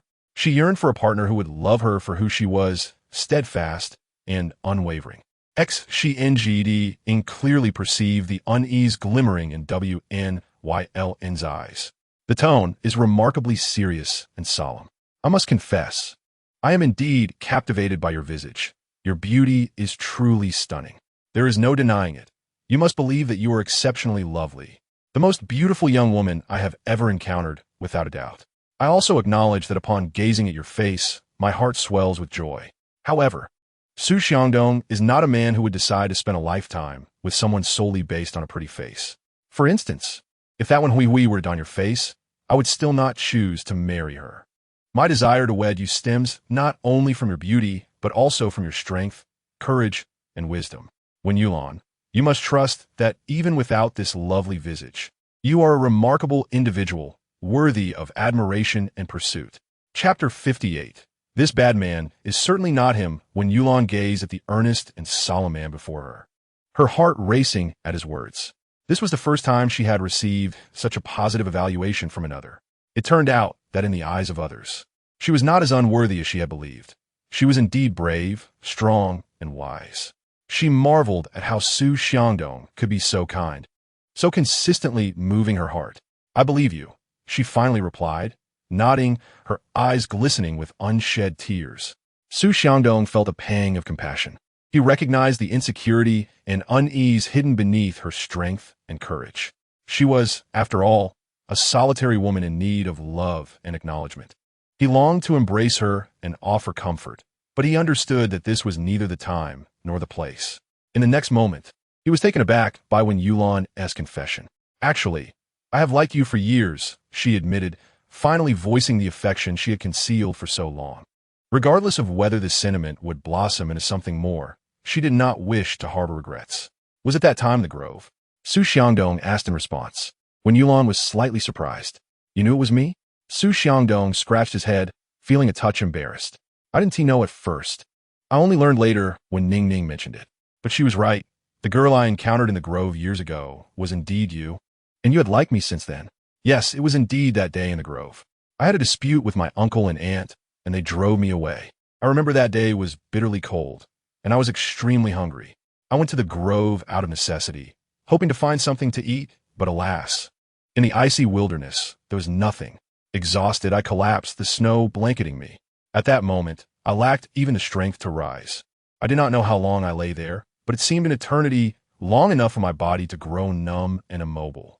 I was on the verge of slipping into unconsciousness when I thought I heard my parents' voices. It seemed they had come to fetch me. Xu Jinning listened intently to Yulan's account. Her words were soft, yet each one resonated deeply within him, conjuring images of her fragile state at that time. His heart ached for the suffering she had endured. Do you know? At that moment, your sudden appearance was like a lighthouse in a frigid winter night, warming me and illuminating my path to survival. You offered me steamed buns. Do you realize that was the first time I had tasted such food since my parents passed away? You even gave me your coat, thick and warm. Despite being a stranger, did you have enough to wear yourself? Cotton was precious then, just as it is now. That coat was clearly made from new cotton and was still pristine, providing warmth. When Yulan looked at him, finding his earnestness slightly foolish yet endearing. Only a kind-hearted person like your mother would act so generously. Otherwise, others might have truly harmed you over a mere coat. Such a garment is indeed precious. Xu Xiangdong chuckled sheepishly. I didn't think much of it at the time. When Yulan gazed at him, understanding that he genuinely acted out of kindness, and anyone in his position would have offered help. After all, he was inherently a good person. When one seeks a partner, it is essential to choose someone who is inherently good, not someone who becomes better out of affection. If one day that affection fades, would their goodness also vanish? Being fundamentally good is paramount. Affection is merely the cherry on top. By the way, I washed that coat and preserved it. Should I return it to you? No need. Keep it as a token of our bond, Xu Xiangdong said, lowering his head, his cheeks flushed. A token of our bond. When Yulan's face immediately turned crimson. How could he be so straightforward? Yulan, are you satisfied with me? Would you consider being in a relationship with me, leading to engagement and marriage? Such a rapid progression made her heart race. Yet, since the topic had arisen, when Yulan recalled another matter and inquired, I heard you were pursuing Sun Jiqing from your production team. Is that true? The name Sun Jiqing left Xu Xiangdong feeling exasperated. At that moment, he wished he had never known her, nor pursued her. However, he understood that the past was the past, and he did not want to deceive Wen Yulan. It was true, but that is no longer the case. I am uncertain why I once believed I liked Sun Jiqing enough to pursue her, as she's not my type at all. Moreover, it is clear that she does not harbor feelings for me either. Yulan, trust me, I'm baffled by my past infatuation. Reflecting on it now seems absurd, almost as if that person was not truly me. Xu Xiangdong was anxious to clarify his feelings and avoid any misunderstandings, yet he found that the more he explained, the more implausible it seemed. Just then, when Yulan's words alleviated his worry. I believe you. She looked at him earnestly. I believe what you say. Indeed, when Yulan genuinely trusted him. Although his words seemed somewhat unbelievable, there was an inexplicable quality about Xu Xiangdong that instilled trust in her. She felt he had no reason to lie. As for Sun Jiqing, her curiosity had been satisfied, and she had no intention of dwelling on it. Upon hearing that when Yulan believed him, Xu Xiangdong breathed a sigh of relief. Yet he also thought her somewhat naive, as if she could easily be deceived by a bad man. This bad man, however, was certainly not him. From this moment on, he vowed to be the good man who would protect Yulan. Chapter 59. A misplaced match? So Yulan, are we now in a relationship?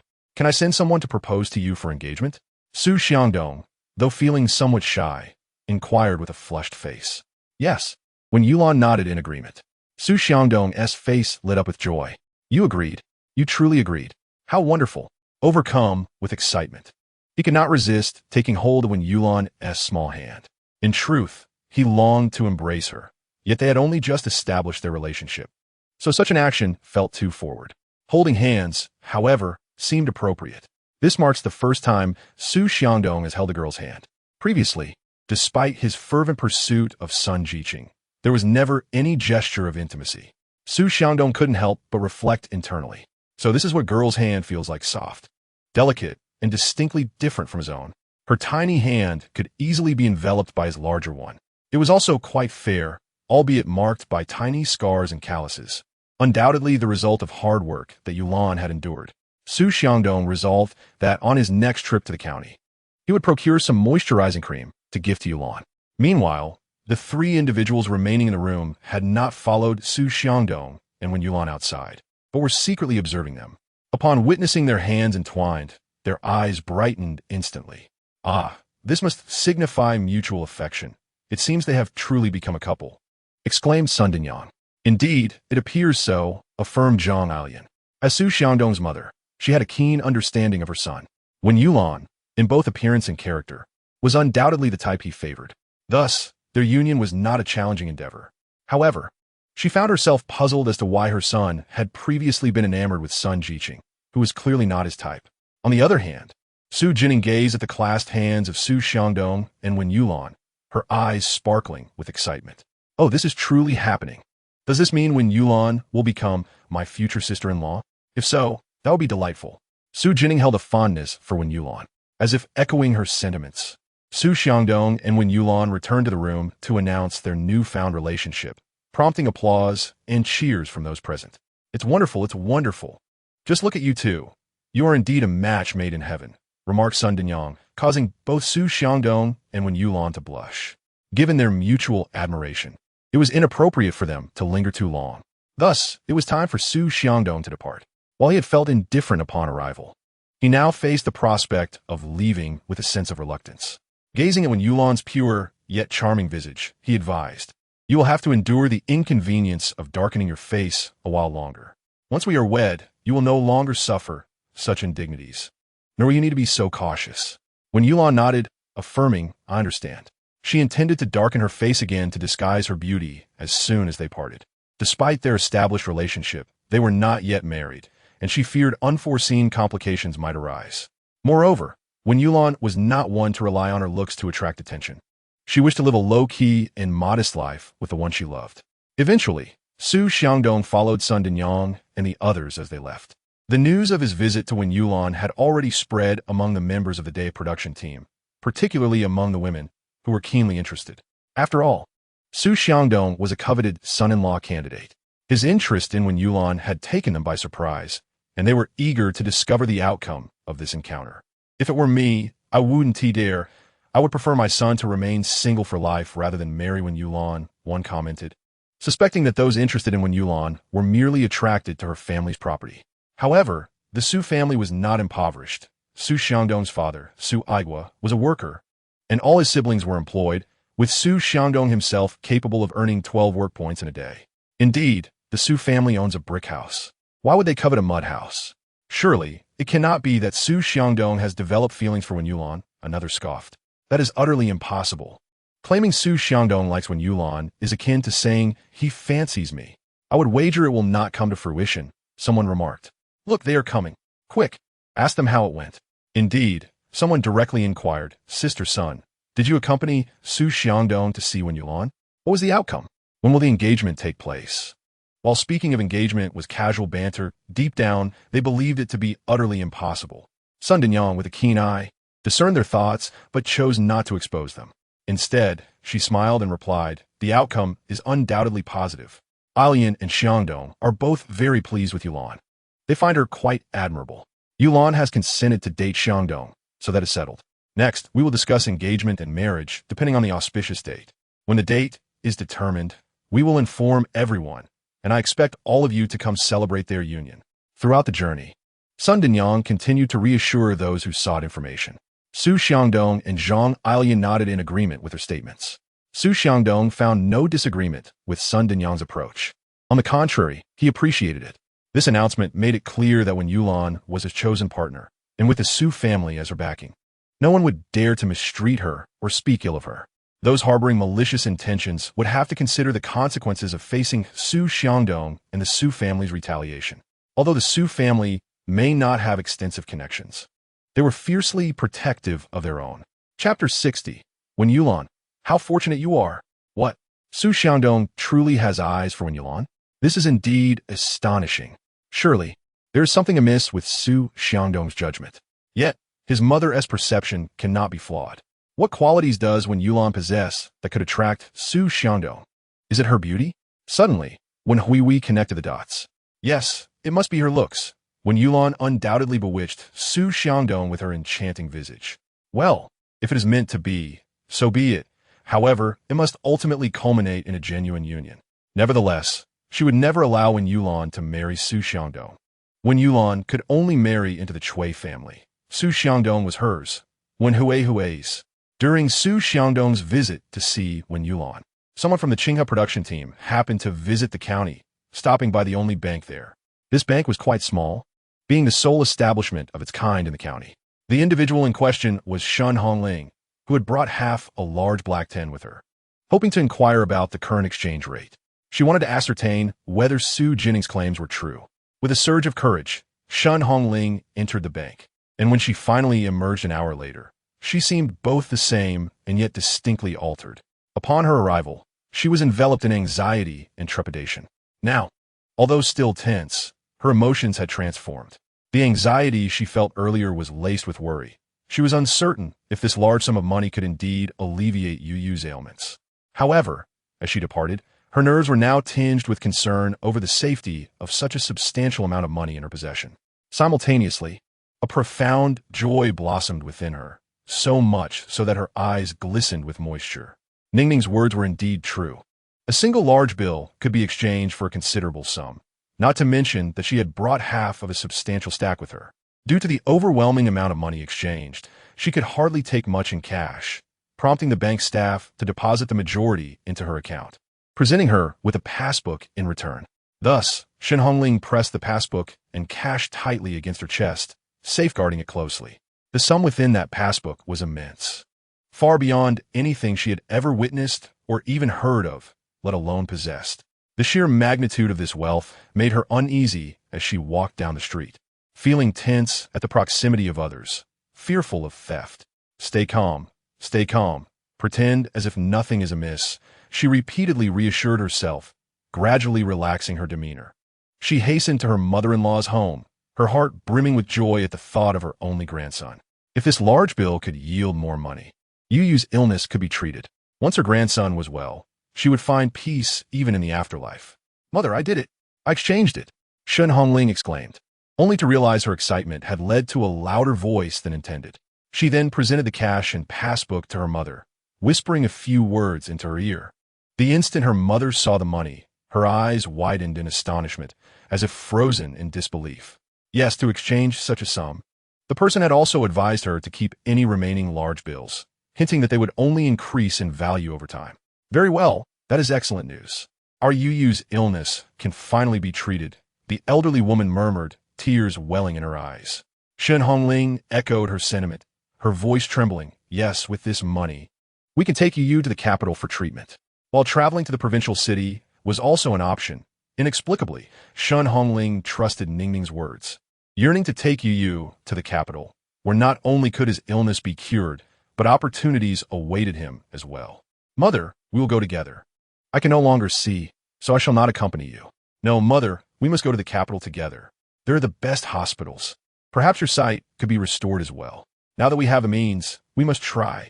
Do you not wish to see again? To watch Yu Yu recover and eventually marry and have children?" The elderly woman fell silent, contemplating. Of course, she wished for that. Ultimately, she acquiesced. Then, recalling something, she reached beneath her pillow and retrieved the remaining large bill, placing it in Shen Hongling's hands. "Daughter, take this remaining bill. It is yours now." "No, mother. This is yours. I cannot accept it, along with the passbook. I do not want it." The elderly woman insisted on relinquishing everything to Shen Hongling. "What use is it to an old woman like me? You are the one who can utilize it. Keeping it serves no purpose for me, and it will eventually be yours, so it is better to give it to you now. What does an old blind woman need it for? Besides, would you abandon me and Yu Yu after receiving this?" "Of course not," Shen Hongling quickly replied. "Then it is settled. All of this, whether it be money, the passbook, or this large bill, belongs to you. These are yours, Lingling. You have suffered over the years, and I have always felt indebted to you. Consider this a small token of my compensation." Chapter 61.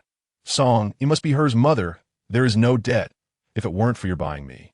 I might have starved long ago. Let bygones be bygones. Take these items. You may handle them as you wish." Ultimately, Shen Hongling accepted. Her resolve to cure Yu Yu's illness and her mother-in-law's eyesight solidified. Furthermore, she felt a profound gratitude towards Xu Jinning. Shen Hongling believed that Xu Jinning was either a celestial being or a fortuitous star. The fact that she could hear Xu Jinning's heartfelt words was a blessing bestowed upon her and Yu Yu. Since she had learned this and altered her original fate, she felt compelled to express her gratitude to Xu Jinning. Just as people visit deities at temples to offer thanks after having their wishes granted, she too must show her appreciation. But how could she repay this? Shen Hongling pondered, glancing at the large bill in her hand and at Yu Yu, who was playing nearby. Currently, her most valuable possession was this large bill. Perhaps she could give some of it to Xu Jinning? Yes, that would suffice. Additionally, she harbored a desire for Yu Yu to acknowledge Xu Jinning as an elder sister. If he could recognize a celestial being, a fortuitous star as his sister, perhaps Yu Yu would also receive a measure of good fortune. Yet she was uncertain if Xu Jinning would agree. This was a mother's selfish wish. What mother does not desire her child to be healthy, safe, and blessed? She would inquire later. If Xu Jinning was willing to accept Yu Yu as a younger brother, that would be splendid. "Hello, Auntie, is Ro at home?" Su Fanghua beamed as she stood at the entrance of the Wei family home, having spotted Wei Mu directing her daughter in the yard. The moment Wei Mu saw Su Fanghua, her previously stern expression blossomed into a radiant smile. "Ah, it is Fanghua." "Yes, I've come to find Ro. I brought some peach crisps, quite a lot, for Ro's younger siblings. Su Fenghua's peach crisps were eagerly received by Wei Mu, just as she produced them. The younger sisters of Wei Ro, who had been working, brightened at the mention of the treats. You really just show up with peach crisps? Well, since you brought them, I shall graciously accept. Su Fenghua smiled, peering inside. By the way, Andy, where is Ro? Oh, you are here to see my daughter? She is inside cooking. Yeah. Go in and fetch your elder sister so she can speak with Sister Fenghua. Wei Area nodded silently and headed inside. Moments later, Bei Ro amarja. Her expression a mix of surprise and confusion upon seeing Su Fenghua. Fenghua, what brings you here? Wei Mu shot Wei Ro a glare, admonishing her. What do you mean what brings her here? Fenghua is here to see you. Hurry and take her to your room. Understanding the implication behind her mother's gaze, Wei Ro's heart turned cold, though she maintained a composed demeanor. With a smile, she addressed Su Fenghua. Fenghua, let's go to my room. Though it was referred to as Wei Ro's room, it was actually shared with her younger sisters. The Wei household had limited space, and despite Wei Ro's age, her mother, who favored sons over daughters, would never allow her a room of her own. Thus, even after repeated requests from Wei Ro, she had been unable to achieve this. Su Fenghua's gaze casually swept over the room, landing particularly on the far end of the bed, especially the nightstand there. Ning, that little girl, mentioned that the letters written by Song Yi to her had been claimed by Wei Ro and placed in the bedside table. Thus, is it that one? It seems there is only one bedside table, and I wonder if it is locked. Therefore, she endured the pain to purchase some peach crisps. Fenghua, please have a seat and drink some water. I apologize, my family is poor, and I cannot offer you anything substantial, Wei Ro said somewhat awkwardly, while feeling profoundly embarrassed within. This was one of the few occasions that Su Fenghua visited Wei Ro's home. Wei Ro was acutely aware of her family's circumstances and her position within it. She also understood Su Fenghua's situation and her status within the Su family. This stark contrast only exacerbated Wei Ro's feelings of humiliation and inferiority. She even pondered whether Su Fenghua was mocking her, for she felt she could scarcely measure up to her in any regard. Once, Wei Ro had envied Su Fenghua, but over time, that admiration had morphed into jealousy and resentment. Wei Ro instinctively believed herself to be far more intelligent than Su Fenghua. Had she been born into the Su family, she was certain she could have surpassed Su Fenghua. She could have enjoyed a life better than that of Su Fenghua. Yet, midway through her reverie, she was jolted awake by her sister's sudden movement, a slap to her face that roused her from her thoughts. Unbeknownst to her at that moment, her eyes reflected a deep-seated unwillingness. Why did Su Fenghua possess everything she desired from birth, while she, despite her relentless efforts, had nothing? How could Wei Ro possibly accept this? Since she could not obtain what others had, and Su Fenghua had already secured it, then whatever Su Fenghua had yet to acquire, Wei Ro would ensure she did not possess either. Take Song Yi, for instance. If she ultimately could not win him over, she would prefer to ruin him, to destroy Su Fenghua, rather than allow them to be together. By the way, Fenghua, I heard that your elder brother has developed a relationship with Wen Yulan from the DH production team. Is that true? Indeed, it is true. Fenghua, why do you not advise your brother against this? Wen Yulan's reputation is such that she hardly seems worthy of your brother. Wei Ro had recently come across this news, yet she had remained skeptical about its veracity. Like everyone else, she believed that someone as unattractive as Wen Yulan, with her notorious reputation, could hardly expect to find a husband, especially one like Su Xiangdong. What Wei Ro did not mention was that previously, her mother had been eyeing Su Xiangdong, and indeed, she still harbored intentions of marrying Wei Ro off to him. She was drawn to the advantageous conditions of the Su family and Su Xiangdong's industrious nature. Wei Mu recognized the benefits that Wei Ro would gain by marrying Su Xiangdong, which is why she persistently urged her to accept. In truth, Su Xiangdong was quite good-looking. Had Wei Ro not met the superior Song Yi, had she not genuinely liked him, or had Su Xiangdong's sister not been the object of her jealousy, Su Fenghua, perhaps she would have agreed. However, having encountered Song Yi and having developed feelings for him, she believed there was no one better suited for her.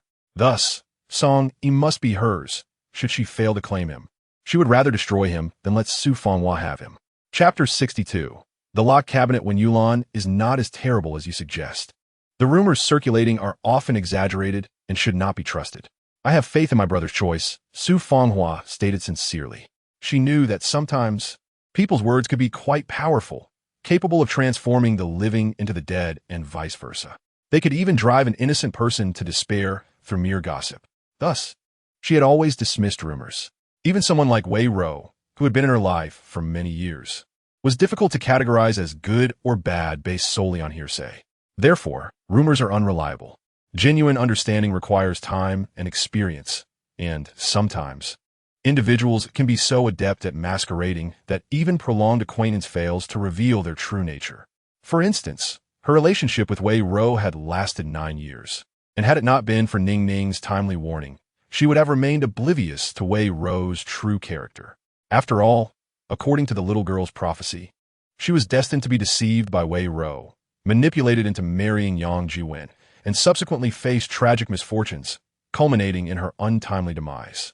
Trusting the wrong person can cost one their life. Fortunately, thanks to the little girl's foresight, she had regained her clarity. In fact, Su Fanghua had always felt that prior to the little girl's arrival, her family had been in a state of confusion, engaging in foolish actions. Yet, since the little girl came into their lives, it appeared as though they were gradually awakening.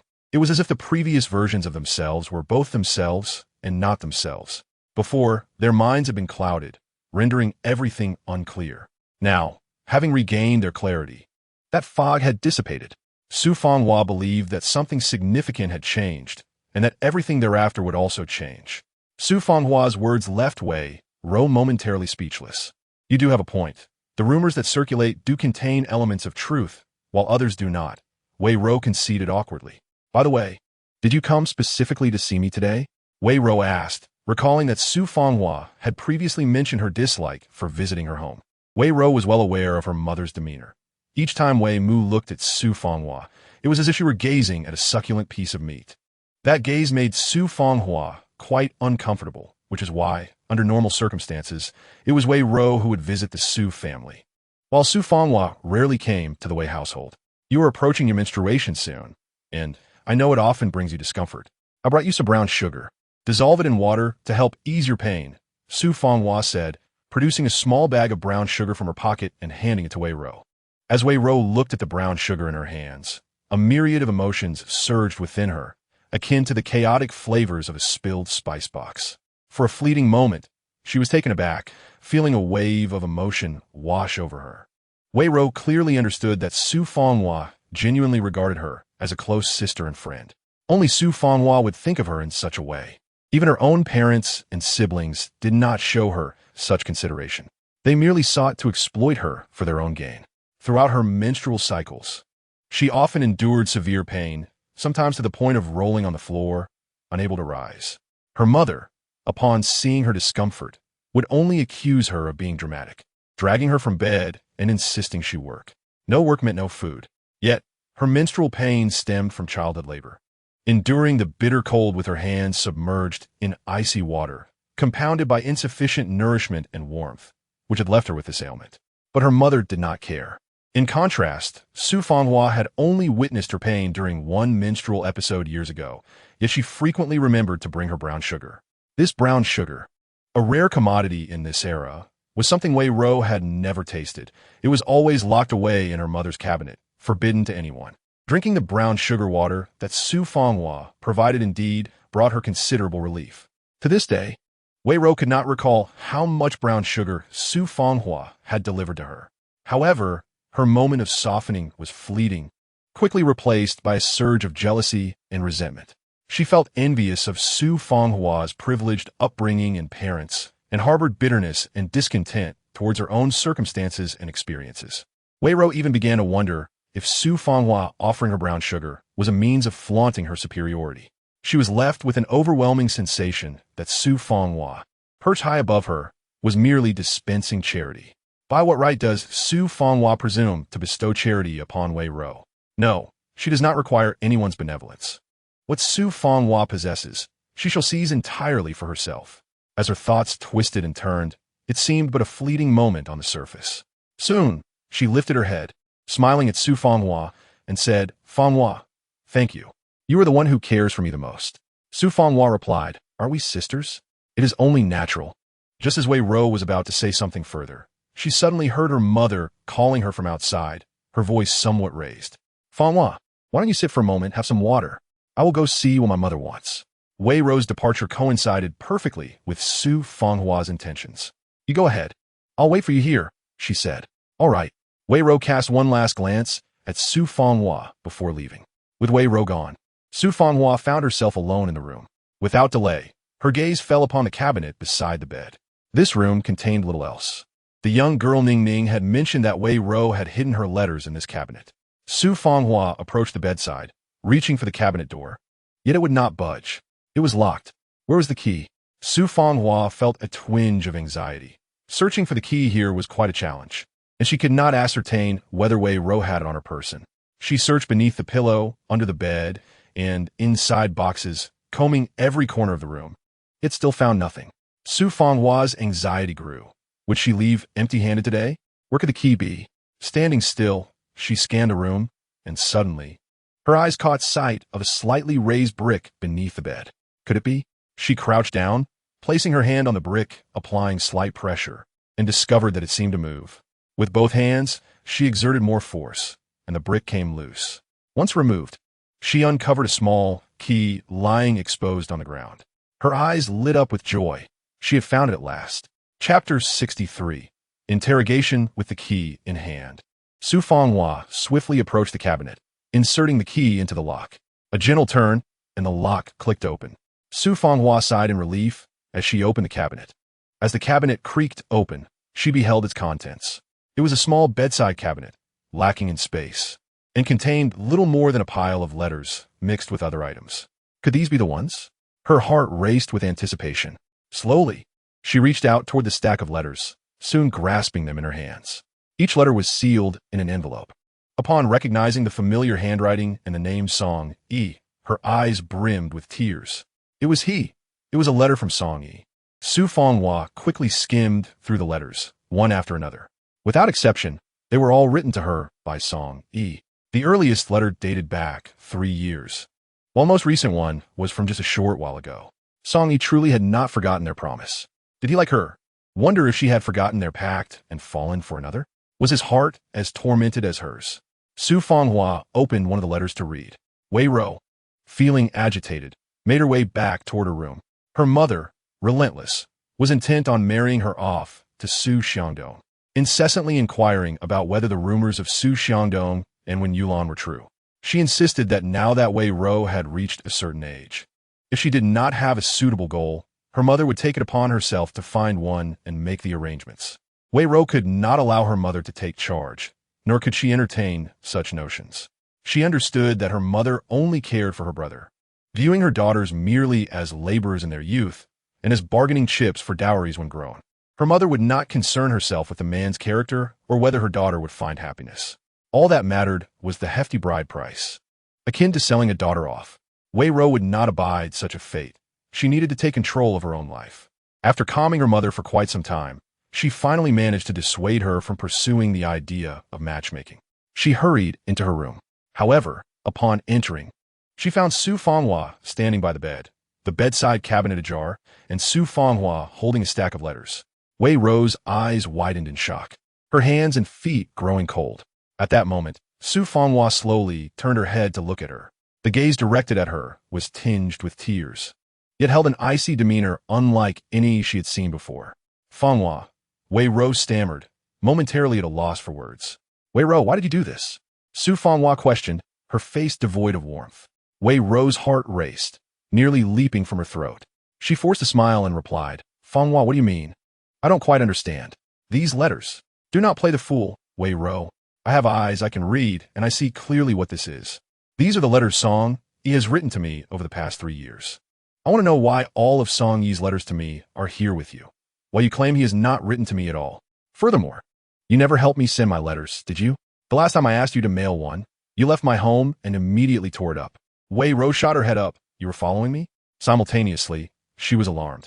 How could Su Fanghua possibly know all of this? I simply want to know why you did this, why you deceived me. You took my letters, hiding them away, while telling me that Song Yi may have fallen for someone else, and urging me to consider Yang Jiwen. Wei Rou, what are your intentions? I have regarded you as a sister, as a friend. When you faced difficulties, I helped you. I have aided you so much. Search your conscience and tell me, does this not weigh heavily on your heart? Su Fanghua spoke, tears streaming down her cheeks. She had truly considered Wei Ro a dear sister and friend. Yet what she received in return was deceit and betrayal, as Wei Ro seemed intent on pushing her into a more perilous abyss. Why? Why, I ask you? Wei Ro retorted with a cold smile. It seemed she felt that Su Fanghua had discovered everything, and she no longer intended to maintain her facade. Her expression had transformed into one of defiance, as if she had nothing left to lose. Why do you have the audacity to question me? Because I too have feelings for Song Yi. I was the one who met him first. I had long since fallen for him, yet your arrival snatched him away. Your so-called help, what help was that? For instance, bringing me brown sugar? Yes, brown sugar is rare, but for you, Su Fanghua, and for the Su family, it is not considered precious. It is merely a trifle you can easily offer. Were you truly helping me, or merely bestowing charity upon me? You know the truth in your heart. You have seen my family situation. You know what kind of person my mother is, which is why you refrain from visiting. I'm aware of all this. Even my parents do not regard me as a person, merely as a tool to be used. I, Wei Ro, never graduated from elementary school, have no loving parents, and no siblings who care. You, Su Fanghua, a high-achieving graduate, now a teacher, have parents and a brother who cherish you. You stand high above, while I, Wei Ro, am as lowly as the dirt beneath your feet, trampled upon at will. You must often compare yourself to me, feeling superior and more refined in my presence, do you not? Su Fanghua, do you truly regard me as a sister and a friend? You are well aware of your own feelings. Now that the facade has been torn away, there is no need for you to pretend any longer. Your expression of grievance and sorrow after feeling deceived is utterly repulsive to me. Each word and phrase that Wei Ro uttered was delivered in a hushed tone, yet her face was marred by a contemptuous and disdainful smirk, while her eyes burned with indignation and resentment. Su Fanghua stood frozen, taken aback by the revelation that Wei Ro had harbored such thoughts. Yet she had never entertained such notions. She believed explanations were futile and perhaps unnecessary. Chapter 64. She will not come again. Su Fanghua said weakly, if this is your belief, I shall refrain from explaining. However, since we have laid everything bare, let us sever the bond of sisterhood and friendship from this moment forth. Wei Ro's hand trembled slightly, but she continued to face Su Fanghua, lifting her chin defiantly and declaring, you need not explain because what I said is indisputable, and you cannot refute it. Indeed, that is precisely the case. Su Fanghua suddenly felt weary and deemed it pointless to continue this dialogue with Wei Ro. We have nothing more to discuss. The letter is from Song Yi, and I have taken it with me. For these past 9 years, let us consider it a misjudgment on my part. Wei Ro, I hope we shall not cross paths again. With that, Su Fanghua stepped away. As she exited the house, she encountered Wei Mu, who was about to enter. Fanghua, are you leaving so soon? Su Fanghua forced a smile and replied, yes, I have matters at home. With that, she hastened her departure. Do remember to visit us often, Ro, Wei Mu called after her. Upon entering, Wei Mu noticed Wei Ro standing like a wooden statue. Furrowing her brow, she could not help but pat Wei Ro on the shoulder. Why are you just standing there? Fanghua has left. Why not see her off and encourage her to visit again? She will not come again. Wei Ro, with her back turned to Wei Mu, let the curtain fall, casting her in shadow and obscuring her emotions. Her voice sounded slightly hoarse. Wei Mu did not pick up on this. She was merely puzzled. Why will she not come again? Have you offended Fanghua? That cannot be. Su Fanghua must not stop coming. She still expects Fanghua to bring food for them. In truth, were it not for Wei Mu's youngest son being just 10 years old, she would have insisted her son marry Su Fanghua. How wonderful Su Fanghua is. She hails from a good family, is beautiful, possesses a pleasant disposition, and has a stable job with a monthly salary. She will not come again. Wei Ro reiterated. However, Wei Mu did not foresee that immediately after her remark, Wei Ro would suddenly collapse to the ground, weeping uncontrollably, her sorrow palpable. The suddenness of Wei Ro's tears startled Wei Mu, for in her memory, her eldest daughter rarely cried. Why are you crying? I did not strike you harshly. When I used to beat you with a rattan, you did not cry. Now you weep as if mourning the loss of your parents. Apologies, that was a misstatement. Your mother is none other than me. Quickly, gather yourself. Dinner is not yet prepared, so return to your tasks. Perhaps it was Wei Ro's tears that vexed her. For Wei Mu glared at her and turned to leave. Wei Ro continued to sob, perhaps realizing that from this day forth, The last person who genuinely cared for her had departed. She wept until the sound of Wei Mu's scolding echoed from outside, at which point she wiped away her tears with the back of her hand and, with reddened eyes, made her way to the kitchen. Yet, her face bore no trace of sorrow now. It was devoid of expression. She had done nothing wrong. She merely pursued what she desired. She did not need friends or sisters. She could thrive on her own. For 3 years, she maintained a steady correspondence, sending 1 or 2 letters each month without fail. She did not know how long she had read them, but by the end, Xu Jinning was in tears. She pressed the letter to her chest, tears flowing freely. Yet her expression was one of contentment and sweetness. Song-yi had also mentioned that 3 years was a long time to wait. Song-yi, I await you. Yet I wonder if you have received my letters, Xu Jinning murmured. Meanwhile, at a distant military station, it was mid-month, and Song-yi regularly made his way to the communications office. This was the designated place for receiving letters and parcels. In truth, Qing'e production team had a public telephone, and Song-yi had once insisted on its careful management. However, he had never used that number, as his location did not permit external phone or telegraph communication, fearing leaks. The only acceptable means were letters and parcels, which required thorough inspection before being sent or received. This was the reason Song-yi had been unable to contact Xu Jinning for 3 years. Yet, he remained hopeful. Unbeknownst to him, Song-yi arrived at the communications office and said, "Hello, Comrade Xiaozhang. Could you please check if there are any letters for me?" Xiaozhang looked up and, upon recognizing Song-yi, smiled broadly and saluted. "Ah, Dr. Song, are you here to check for your beloved's letters again?" "Yes." Noticing Song-yi's unwavering determination, Xiaozhang sighed and began searching for the letter. "Is it from Xu Jinning?" "Yes." Xu Jinning. Xiaozhang thought he had memorized that name. However, he could not understand why Song-yi had persisted for 3 years, asking each month if there were any letters from Xu Jinning. Yet, there were none. Not a single one. Song-yi claimed Xu Jinning was his beloved. Xiaozhang believed him. In their circles, everyone knew that Dr. Song was a truly good man. Thus, he trusted that the young lady named Xu Jinning was indeed his beloved. But how many letters had Dr. Song sent her over these 3 years? Xiaozhang had handled all of them, 1 or 2 each month, ceaselessly. Within those letters lay all of Song-yi's emotions and longing. 2 possibilities existed. Either the young lady had met with misfortune, or she had forsaken Song-yi for another. However, to anyone's eyes, the latter scenario seemed more likely. Chapter 65. Striving to marry within a month. Poor Dr. Song still believed that the young lady would wait for him. Whenever leaders or colleagues suggested introducing him to other partners, he declined, claiming that he had someone waiting for him back home. He had refused countless matchmaking offers. Moreover, among the girls from the performing arts troupe, half were enamored with Dr. Song and actively pursued him. Yet, he remained unmoved. Xiaozhang was baffled. How could the girls from the troupe not be appealing? They were all charming and accomplished, some even from prestigious backgrounds, standing beside Dr. Song. They would make a perfect couple. Yet, Dr. Song looked down upon them. Was Xu Jinning truly some celestial being? Once again, Dr. Song would likely return empty-handed. Xiaozhang mused. He recalled an instance when Song-yi came to inquire about letters and, to his delight, found one addressed to him. At that moment, Song-yi was elated, even more so than if he had received a second-class merit award. Yet, upon receiving the letter, he discovered it was from Wei Ro, not Xu Jinning. In an instant, Song-yi's expression changed.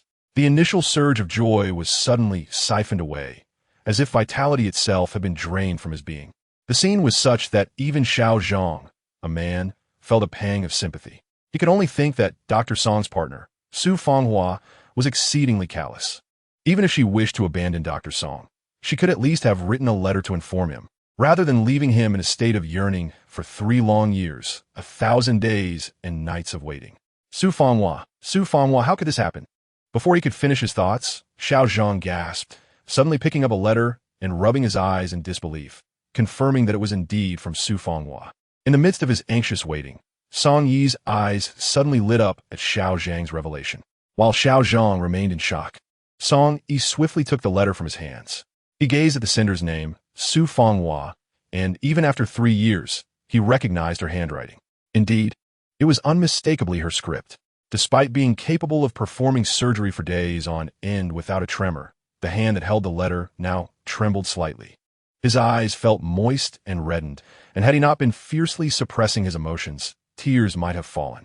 He resisted the urge to open the letter immediately and dashed back to his residence. Why is Dr. Song running so fast? Is he heading for an emergency surgery? Just then, someone who happened to be near the communications office saw him and asked. It was the first time they had witnessed the usually composed Dr. Song displaying such overt emotion. It was as if the sun had risen from the west. They hoped that he would not be too heartbroken. Hey, did you hear? Dr. Song's partner from his hometown has abandoned him and married someone else. How tragic for Dr. Song. I hope he doesn't become too despondent. Sitting in a chair, he took a deep breath before quickly tearing open the letter. It contained 3 pages filled with Xu Fanghua's handwriting. In the letter, she explained that she had only recently discovered the mix-up, attributing it to a friend named Wei Ro who had caused their lack of communication. Song Yi read the letter multiple times, and when he finally lifted his gaze, his eyes were already moist. Yet, a smile of joy adorned his face. He realized that, like him, Fanghua had been writing to him all these 3 years. Fanghua, Fanghua. He murmured her name, his tone filled with affection, as if this was the only way to quell his overwhelming longing. However, his gaze fell upon the name Wei Ro in the letter. He did not recall knowing anyone by that name, but he had indeed received letters from her over the past 3 years. Initially, he had thought her to be someone he knew, but upon reading her letters, he realized she was a stranger expressing her admiration for him. He had no interest in reading them, and thus, he had ignored any letter from Wei Ro, never even bothering to pick them up.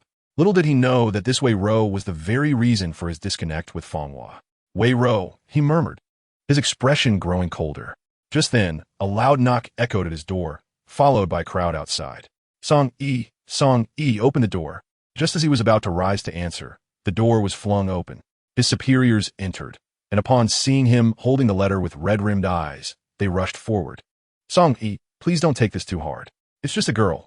If she wants to marry someone else, let her go. You have so much potential.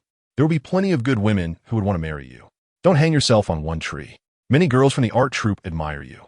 They are all quite remarkable and beautiful. How about I arrange for you to meet one of them? We could aim to get you married within a month.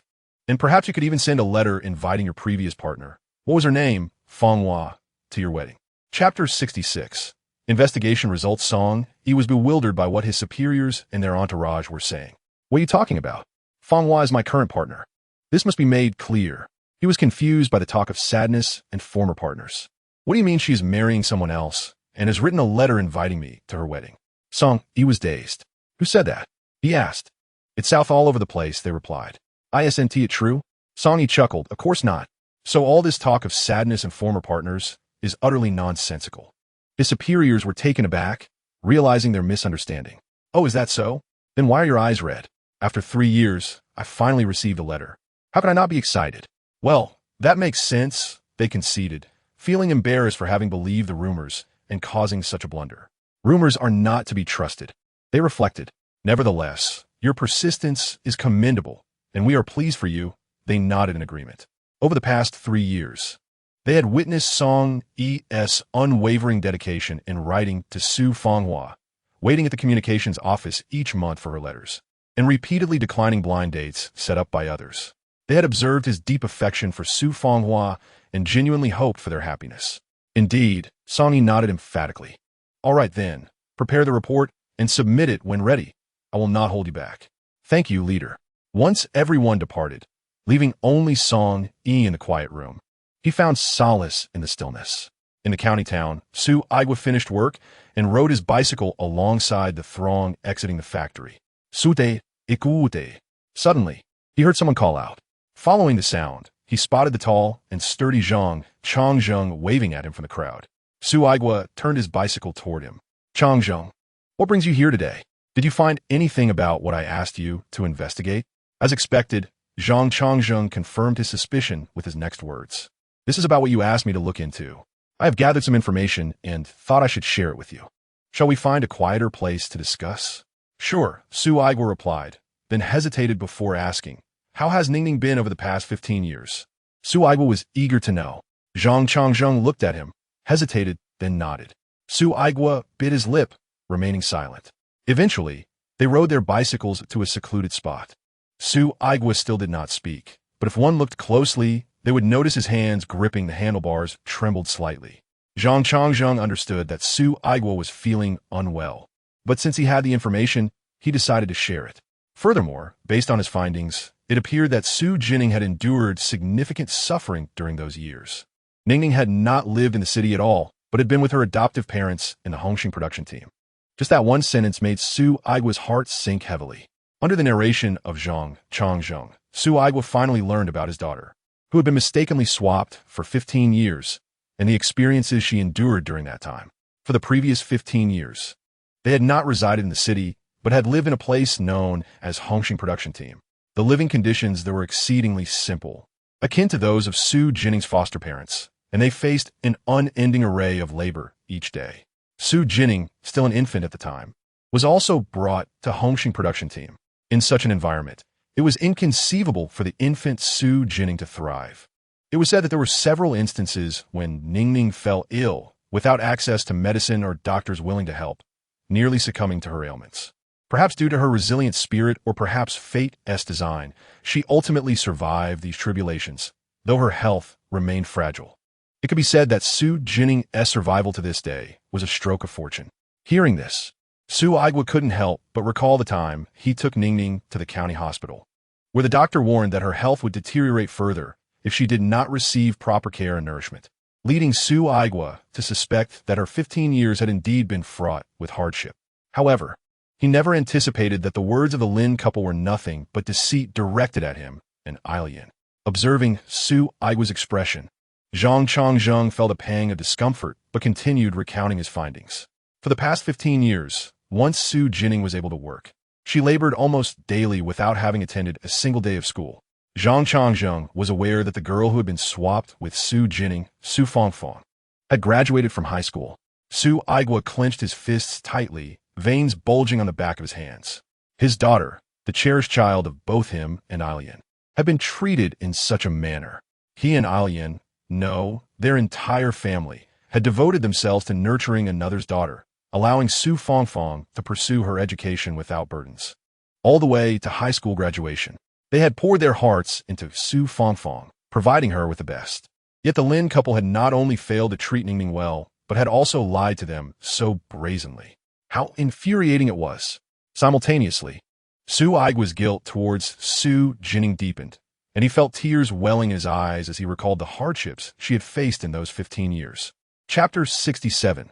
Was the swap intentional? Furthermore, Zhang Changzheng paused and stated that once Xu Fangfang arrived in the city, she immediately changed her name to Lin Wangshu and is now employed in an educational institution arranged by her biological father. The mere mention of Xu Fangfang stirred a complex mix of emotions within Xu Aigua.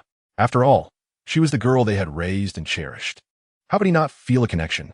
This is why he and Ailian found it so difficult to accept. Ailian had even secretly wept for many days, while he himself had been left with red-rimmed eyes on several occasions.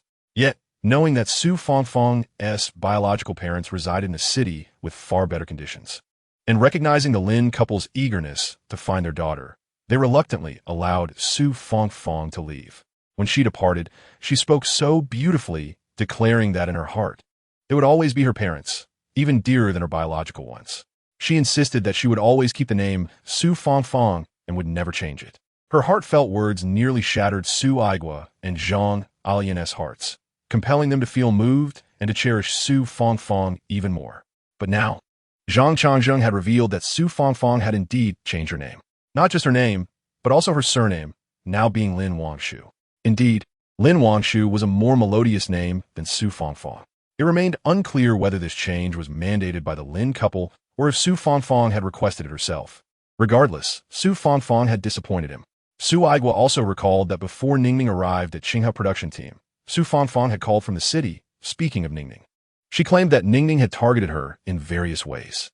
Though she did not express this bluntly, the implication was clear, inciting anger and disappointment towards Ningning.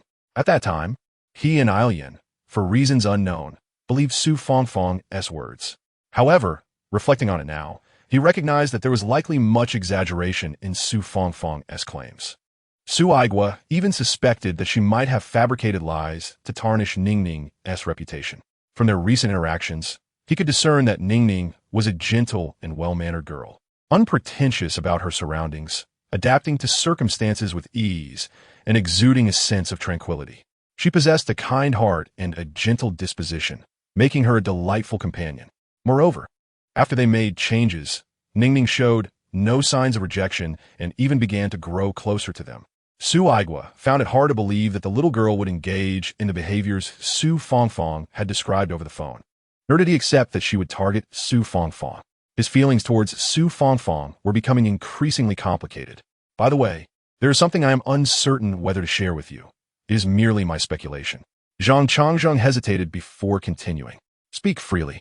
Su Dei, do you truly believe that the swap between Ningning and Lin Wangshu was accidental?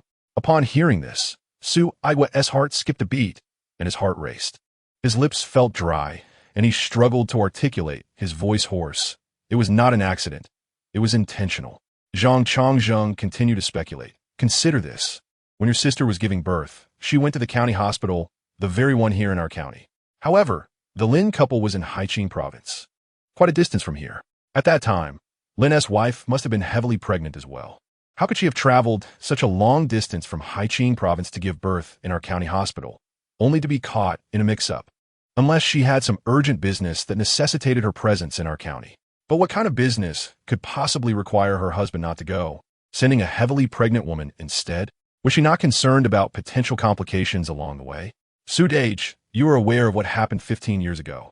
Is it possible they had some means of knowing that a calamity was imminent and decided to avoid it, not wishing for their child to suffer alongside them? Zhang Changzheng did not finish his sentence, but Su Aigua understood his implication. They might have swapped the children to prevent their own from enduring hardship. They chose such a distant location for the swap, intending to confuse matters.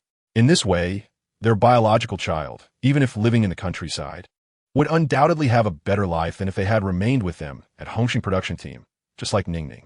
Just look at her current health.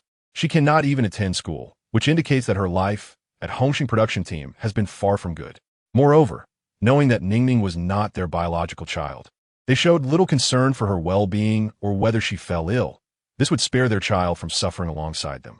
In reality, this was indeed the case. Su Fangfang lived well in the Su household, faring better than many city dwellers. Is this true? Could Zhang Changzheng's speculation hold any validity? If it were true, if this swap was indeed a calculated scheme, the mere thought sent chills down Su Aigua's spine. If this were indeed the case, how terrifying. Had the Lin couple treated his Ningning as a mere tool? And Su Fangfang's comfortable life and education over the past 15 years were built upon the schemes of her biological parents and Ningning's suffering. Changzheng, I implore you to continue investigating this matter for me. I wish to uncover the truth about whether the swap that occurred 15 years ago was indeed intentional. The actions of the Lin couple are, to the average person, quite perplexing and laden with too many coincidences, making it difficult not to speculate about their intentions. Very well. I shall take on this matter, albeit it may require some time and may not yield any conclusive results, considering it pertains to events from 15 years ago, which indeed feel distant. Su Aigua nodded, understanding the gravity of the situation. What is the matter? Is something amiss? Chapter 68. Enrolling in first grade at 15, Su Aigua sat down beside his wife, letting out a deep sigh, before continuing. Did I not mention to you last time that I asked Zhang Changzheng to investigate how Ningning has fared over the years? Upon hearing that it concerned Xu Jinning, Zhang Ilian immediately perked up, eagerly inquiring, Yes, has there been any news from Changzheng? Su Aigua nodded and recounted everything Zhang Changzheng had shared with him that day. Ilian, Ningning has endured tremendous hardships over the years, and we have misunderstood her far too much from the beginning. At that moment, Zhang Ilian was already in tears, her voice choked with emotion. I knew it. Given her frail constitution, how could she possibly have fared well? The Lin couple is truly despicable. Their attitude towards Ningning is nothing like that of a loving parent. If she were indeed their biological child, they would have prioritized her protection and care, even under the most challenging circumstances. Yet, the Lin couple has shown complete indifference towards Xu Jinning. I cannot help but wonder if they have long been aware that Ningning is not their biological child, which would explain their treatment of her, Zhang Ilian expressed with indignation. Su Aigua's expression grew solemn and serious. Changzheng mentioned several points of suspicion from the past 15 years. Indeed, as Changzheng suspects, What could possibly compel a heavily pregnant woman to travel such a great distance? They must have received news in advance and did not wish for their child to endure suffering, hence the swap with our child. It must be so. How can the Lin couple be so detestable? Their child is a child, but the children of others are merely tools to be used. Zhang Alian's eyes were filled with rage. If this were indeed the truth, then the Lin couple's machinations would be profoundly sinister and selfish. Should this be confirmed, Zhang Alian would undoubtedly harbor deep resentment towards them. Her feelings for Su Fangfang, or rather Lin Wangshu, were gradually diminishing as well. Although Lin Wangshu had grown up beside them, she was, at her core, the daughter of that couple. If they were truly as dreadful as suspected, could Lin Wangshu truly be so innocent and naive? Especially considering her previous phone call, where she seemed to subtly malign Ningning. Regardless, Zhang Alian could no longer extend her affection towards Lin Wangshu, for the kindness she had shown over the past 15 years had been built upon the suffering of her own daughter. How could she, as a mother, justify showering love upon Lin Wangshu? I have already instructed Changzheng to continue investigating the events surrounding your birth 15 years ago. Fortunately, it occurred at the county hospital here, and although time has passed, we should still be able to uncover some clues. Yes, we seek the truth, and Ningning deserves justice. As evening fell, and during dinner, Xu Jinning inexplicably felt that Su Aigua and Zhang Alian were treating her with greater kindness. No, to be precise, aside from her brother Su Xiangbei, the rest of her family was exceptionally kind to her. Ningning, did you not attend school before? Su Aiguo Inguit, Xu Jinning not that? Then why not arrange for you to attend the commune's primary school and start first grade this coming semester? Since you have never been to school, you will need to begin with first grade, Su Aiguo pondered. Su Fangfang had once received such opportunities, and now they wished to extend the same to Xu Jinning. Perhaps even more. First grade, Xu Jinning was taken aback at the thought of a 15-year-old being placed among small children in first grade. The image was simply too surreal for her to fathom. In truth, the idea of studying filled Xu Jinning with dread. Although she had graduated from university in the 21st century, she lacked the innate talent and patience for academic pursuits. From first grade onward, she had been a poor student. Ultimately, her admission to middle school, high school, and even university had been secured through her father's financial means. She had even purchased her university diploma. For Xu Jinning, studying was a source of immense suffering. She never anticipated that upon being reborn into another world, she would still be required to pursue education, starting from the first grade, no less. Xu Jinning felt dizzy at the thought. Yet, she also recognized the necessity of learning to read, despite her academic shortcomings. She was capable of literacy. However, the original owner of this body had not shared that capability. To avoid exposing her secret, she had to study and learn to read. But starting from first grade was beyond her acceptance. In truth, Xu Jinning believed that if she could excel academically, it would be optimal. With the college entrance examination resuming next year, if she could participate and gain admission to a university, it would lead to job placement post-graduation. Xu Jinning considered herself a failure, devoid of any special skills, making job hunting nearly impossible for her, especially for physically demanding work. Attending university and securing a comfortable job thereafter, allowing her to live a laid-back life, seemed ideal. Yet, she felt incapable of achieving this. She was merely a poor student, and even in a different world, she could not become smarter. How could she possibly pass the university entrance exam? However, she could not continue to rely on her parents. Xu Jinning neither wished to burden them, nor was she under any illusion that she could succeed in university. Thus, she found herself in a quandary. After a moment of hesitation, Xu Jinning proposed, "First grade is probably not suitable for me, considering I'm already 15. Perhaps you could provide me with some elementary and middle school books, and I could study at home, then directly enroll in high school." Very well. Starting first grade at 15 does seem a bit excessive, Su Aigua conceded, realizing his initial consideration had not been entirely prudent. After all, at 15, some girls in the village were already married. Though attending school was permissible, it felt somewhat inappropriate. How about this? You can study at home, and I will teach you. Su Fanghua interjected. I graduated from high school and am a teacher at the commune primary school. I can certainly teach you. How does that sound? Due to the circumstances involving Wei Ro and Song Yi, and because she was Xu Jinning's biological sister, Su Fanghua had long sought an opportunity to assist the young girl. Now, she had finally found it. Zhang Alian's eyes lit up, and she clapped her hands in agreement. Yes, that's perfect. Ning Ning, let your sister teach you. She still has her old textbooks at home, which we can retrieve for you. Xu Jinning was taken aback by Su Fanghua's willingness to teach her. After a moment of contemplation, she ultimately agreed. After all, Su Fanghua had good intentions. Moreover, Xu Jinning was aware of her own laziness. Without supervision, her commitment to studying would likely be sporadic. With Su Fanghua as her teacher, her learning would undoubtedly become easier, since she was to embark on this educational journey. Although she may not achieve excellence, she should at least maintain a proper attitude. As for the outcome, she would not impose any expectations. Chapter 69. Su Xiangbei. You absolutely cannot go tonight. At that moment, Su Aigua cast a serious glance at his younger son and spoke with a tone of gravity. You should have heard the recent whispers. Be cautious and refrain from going out tonight if possible. I understand. Tonight is the final time. After this, I will cease. Su Xian Bi Zipli.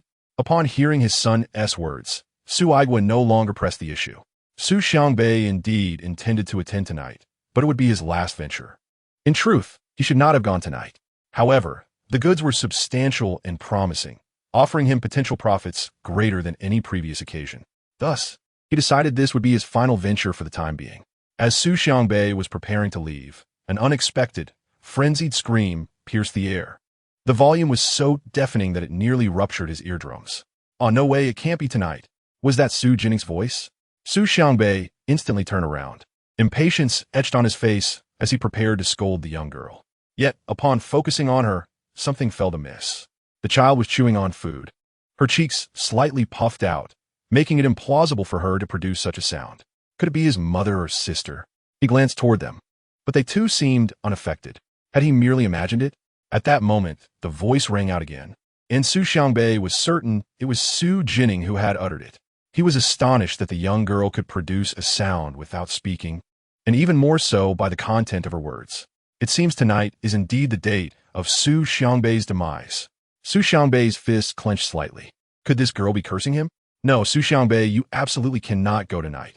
In the dead of night, your good brother has laid a trap for you, waiting for you to walk right into it. If you are caught and executed, your parents will be left to mourn you forever.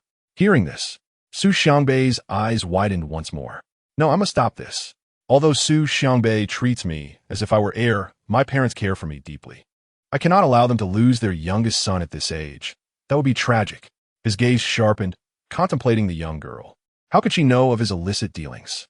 Indeed, during the day, Su Xiangbei served as a recorder for the production team, while at night, he occasionally ventured to the county to engage in some clandestine trade. This had been ongoing for over 2 years. His parents and siblings were aware, but he was certain Xu Jinning had no inkling. Such matters were perilous and sensitive. Being caught could mean imprisonment or worse. He understood this, as did his parents, which is why it was best kept from Xu Jinning. How then did she know? And why could he hear her when she clearly had not spoken, while others seemed oblivious? Moreover, how did she know there would be watches involved in tonight's transaction? Indeed, had it been any other item, he would not have planned to go. However, upon learning it was watches and knowing the quantity was limited, he was compelled to attend. A watch was one of the 3 essential items for marriage, worth at least 100 yuan. For the rural folk, saving that much money in a year was a daunting challenge. Thus, possessing a watch was a source of great pride. Watches were a rarity, not just for country folk, but even for city dwellers. The profit from trading watches was substantial. A simple transaction could yield dozens of yuan in profit. Furthermore, the seller allowed credit, meaning he could acquire the watches now and pay for them later once sold. Despite the recent tightening of regulations, the lure of profit was too great for him to resist, and he resolved this would be his last attempt. Su Xiangbei, are you not aware of the tightening scrutiny? Those involved in trading meat and grain are being apprehended, let alone you with your 30 watches. You are truly. Su Xiangbei's lips pressed together tightly, his heart sinking, his eyes filled with dread. Indeed, he had intended to procure approximately 30 watches tonight. He recognized that was a considerable number, but opportunities like this were rare, and he yearned to make a substantial profit before pausing his endeavors. However, he had only fleetingly considered this, merely a passing thought. Why did the young girl know of his transient notion? It was more alarming than the worms in his belly. In an instant, the youthful Su Xiangbei gazed at Xu Jinning, astonished. What manner of being was this child? Was she even human? Xu Xiangbei, do not let greed cloud your judgment. Your so-called good brother, Cui Jiqiang, is the one betraying you, essentially sending you to the guillotine while he himself reaps a reward and a job. For a mere 50 yuan and a position, he has sold you out, leaving you to ponder whether your life holds any worth. Xu Jinning recalled the narrative vividly, especially as she grew closer to her current parents and siblings. Upon learning that mere cannon fodder could awaken and evade their tragic fates, she had replayed the Xu family story in her mind, hoping to forewarn them and help them escape a grim ending. Although Xu Xiangbei seemed yet to awaken and regarded her with indifference, she retained the memory of his narrative. After all, he was the first to perish in the Xu family, and his death heralded their tragic saga. If her memory served correctly, tonight was indeed the night that would seal Xu Xiangbei's fate. In the narrative, he was portrayed as an astute individual, seemingly born for commerce, often venturing to the county at night to procure and trade goods. Over the past 2 years, his closest ally had been Cui Jiqiang, a member of another production team. Their bond had flourished through mutual assistance. Yet, tonight, Cui Jiqiang would betray Xu Xiangbei. Chapter 70. The trap set for you, the darkness before dawn, is always the most intense, and the crackdown on illicit trade has never been more severe. This information remained undisclosed, circulating only in hushed tones, yet was both real and impactful. Cui Jiqiang happened to catch wind of this bounty. A job in 50 yuan would tempt anyone, especially since Cui Jiqiang was in dire need of both at that moment. Over the past few months, he had developed feelings for a city girl, Zhang Xiaoyan, following a heroic rescue. Zhang Xiaoyan was drawn to the tall and sturdy Cui Jiqiang, sensing a sense of security in him. Understanding her affections, Cui Jiqiang pursued her fervently, and they soon found themselves in a relationship with marriage in sight. Yet, just as thoughts of marriage surfaced, their relationship was discovered by Zhang Xiaoyan's family, particularly her parents, who were staunchly opposed. Zhang Xiaoyan was a city dweller, a worker in a food factory, while Cui Jiqiang hailed from the countryside, living in a mud house. As the eldest son, he had 5 younger siblings, and his mother's health was poor, limiting her to household tasks rather than farming for work points. With the youngest sibling only 3 years old, Cui Jiqiang bore considerable burdens. Moreover, he was not academically inclined, having completed only 2 years of elementary school, while Zhang Xiaoyan had graduated from junior high. Thus, it was evident that they were ill-matched in every aspect. Zhang Xiaoyan harbored a deep affection for Cui Jiqiang, despite her parents' thorough analyses. The idea of a city girl marrying into the countryside was socially frowned upon. Moreover, Cui Jiqiang's large family had limited labor resources. Was it reasonable for Zhang Xiaoyan to marry him and devote her earnings to support his family? Certainly not. Eventually, Zhang Xiaoyan acknowledged the validity of her parents' concerns. Yet her feelings for Cui Jiqiang remained unwavering.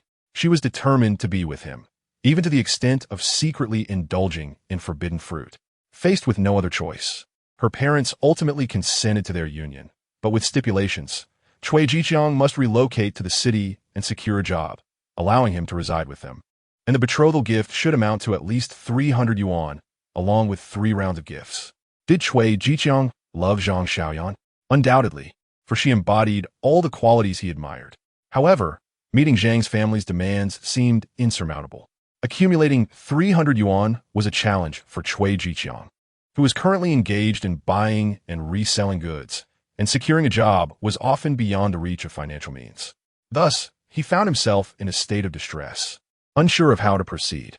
Yet, the thought of abandoning Zhang Xiaoyan was unbearable. During this tumultuous time, he inadvertently overheard the police's crackdown on his trading activities, which resulted in a bounty that aligned perfectly with his intentions. This shipment, originally not intended to include watches, was coerced into containing them in significant quantities to tempt Xu Xiangbei. At the time of the transaction, he planned to report it. Those watches were merely a trap set by Cui Jiqiang, designed to ensnare Xu Xiangbei, showcasing that for the sake of marrying his beloved, Cui Jiqiang was willing to betray his own brother.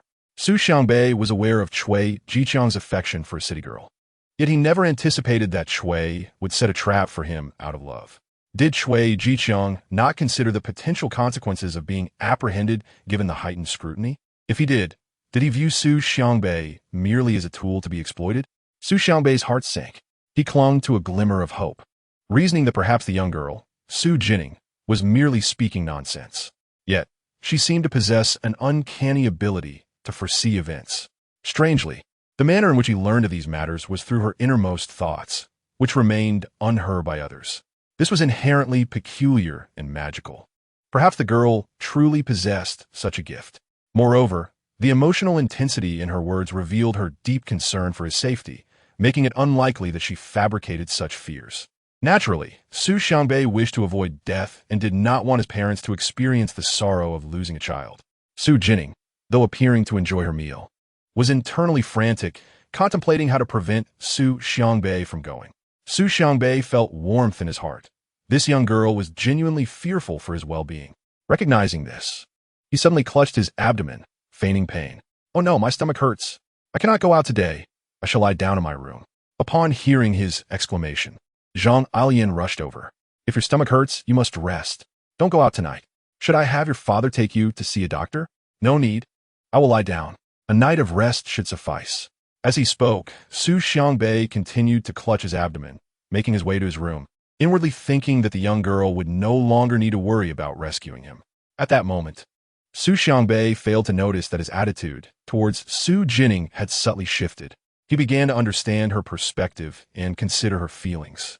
Meanwhile, Xu Jinning, witnessing the unfolding scene, was left in stunned silence. The rapidity of events left her momentarily disoriented. Just as she was fretting over how to prevent Xu Xiangbei from risking his life, he suddenly announced his ailment and that he would not be going out. Staying in was indeed favorable. It would prevent him from falling into a trap. Perhaps this was fate protecting the Xu family, Xu Jinning mused. Feeling a weight lift from her heart, life in the countryside followed the rhythm of sunrise and sunset, and with no electric lights, they hesitated to light the kerosene lamp. Thus, after dinner, as darkness fell, families retreated to their rooms to sleep. The moon had risen, casting a silvery glow across the land. Chapter 71. Take me with you. Everything was eerily quiet, with only the sounds of insects and animals echoing from the fields and woods. No one was outside. Every household was cloaked in darkness, and the people had long since drifted into sweet slumber. At this moment, the Xu household, which had also been tranquil, saw a door that had been firmly shut suddenly swing open, revealing a figure illuminated by the moonlight. Xu Xiangbei. Indeed, it was he, intent on venturing to the county town at this hour. His stomachache was merely a ruse for the young girl. Even aware of the potential trap, he resolved to proceed, eager to discern whether Cui Jiqiang truly plotted against him. Of course, he was also quite tempted by those watches. As he opened the door and stepped into the courtyard, a youthful voice startled him from behind. "Brother, why are you awake in the dead of night?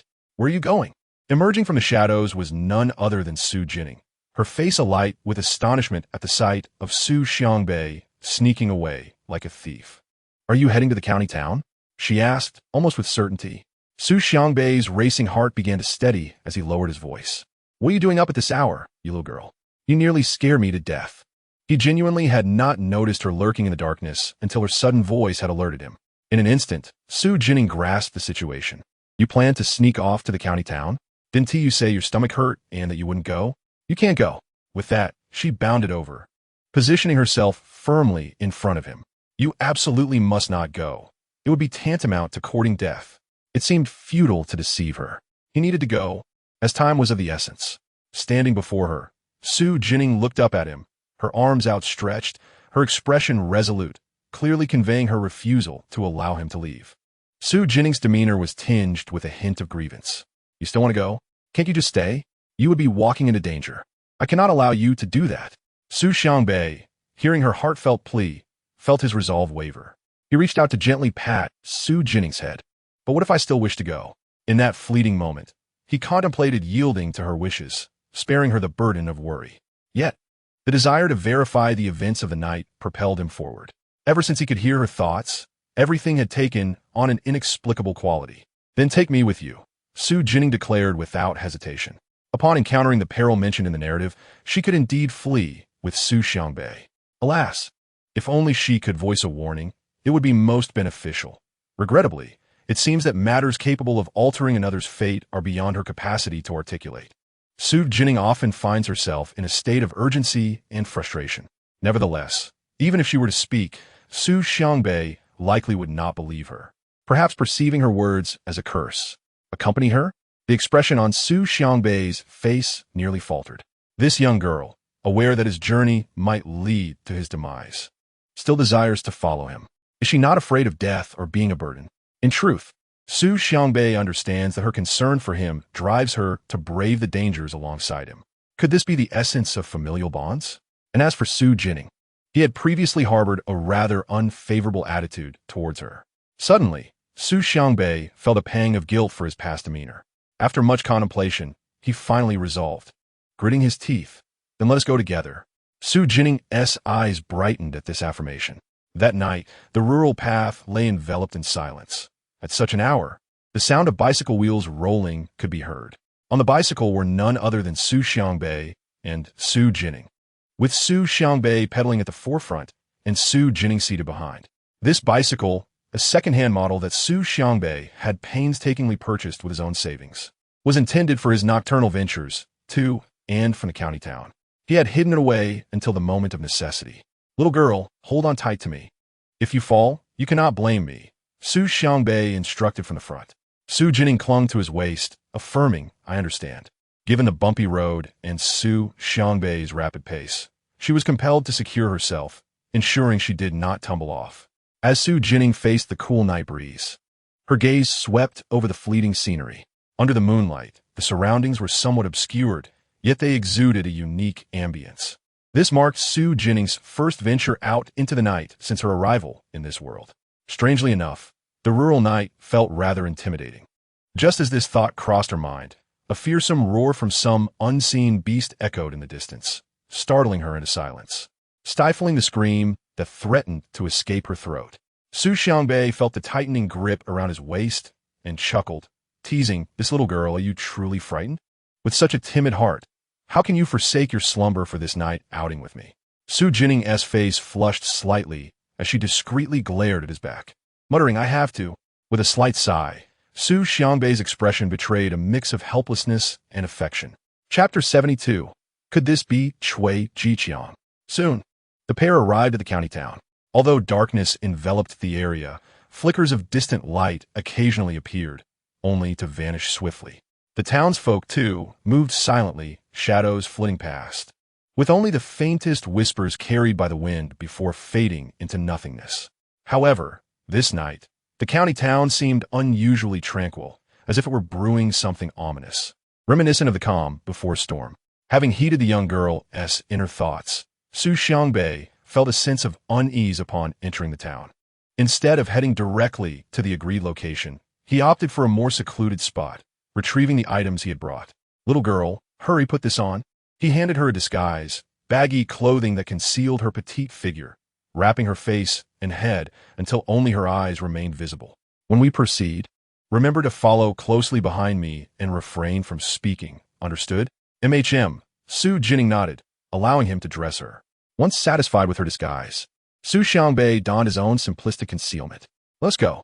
With that, he hid the bicycle away, grasping Xu Jinning's hand as they navigated through the alleys. "Brother, are we heading straight to the transaction site?" Xu Jinning inquired, apprehensive that they might not be able to go. "No, I need to find someone first." Xu Jinning exhaled softly in relief as they continued their journey, soon arriving at a secluded little house. After knocking, footsteps approached, and the door creaked open slightly. "Who is it?" "I am Leopard," Xu Xiangbei replied. In this realm, no one used their real names. They all adopted aliases. Upon recognizing Xu Xiangbei's voice, the person inside relaxed, quickly noticing another presence behind him. "You brought someone else?" "Yes." "Is it trustworthy?" "Trustworthy." "All right, come in." Xu Xiangbei led Xu Jinning inside. Once inside, Xu Jinning observed the numerous individuals present, each as thoroughly disguised as she and Xu Xiangbei. Unless one was familiar with another, conversation was scarce. It appeared to be merely a transient gathering, with each person seemingly awaiting something. Xu Xiangbei, guiding Xu Jinning deeper within, explained, "Every person here has come to collect goods. In about an hour, supplies will arrive. There are various types of goods, and when they do, you can take whatever you desire, provided you have sufficient money and connections." "Isn't that risky? Couldn't the police be laying in wait here tonight?" Xu Jinning exclaimed, anxious to flee with Xu Xiangbei. I have indeed conducted transactions here before, but tonight is different. Xu Jinning felt a slight easing in her heart, though confusion lingered. Xu Xiangbei lowered his voice. The goods I seek tonight are of significant value and must not be seen by others, so I arranged for a separate location for the exchange. At that moment, Xu Xiangbei spotted the individual he had been searching for and pulled Xu Jinning forward. Qiangzi, he called out. Xu Jinning's eyes widened in recognition. Qiangzi, could this be Cui Jiqiang? Due to her disguise, she could not discern Cui Jiqiang's exact features. However, the book had described his appearance. Cui Jiqiang possessed a notably handsome visage, attractive enough to capture the attention of urban girls like Zhang Xiaoyan. His height and physique were also commendable. Had he been a rugged, dark-skinned man, Zhang Xiaoyan would have surely turned her nose up at him. What was often dubbed as love at first sight was merely a product of adrenaline-fueled heroism and fleeting physical attraction. In the story, Cui Jiqiang's betrayal of Xu Xiangbei had been successful, earning him a reward of 50 yuan and a job.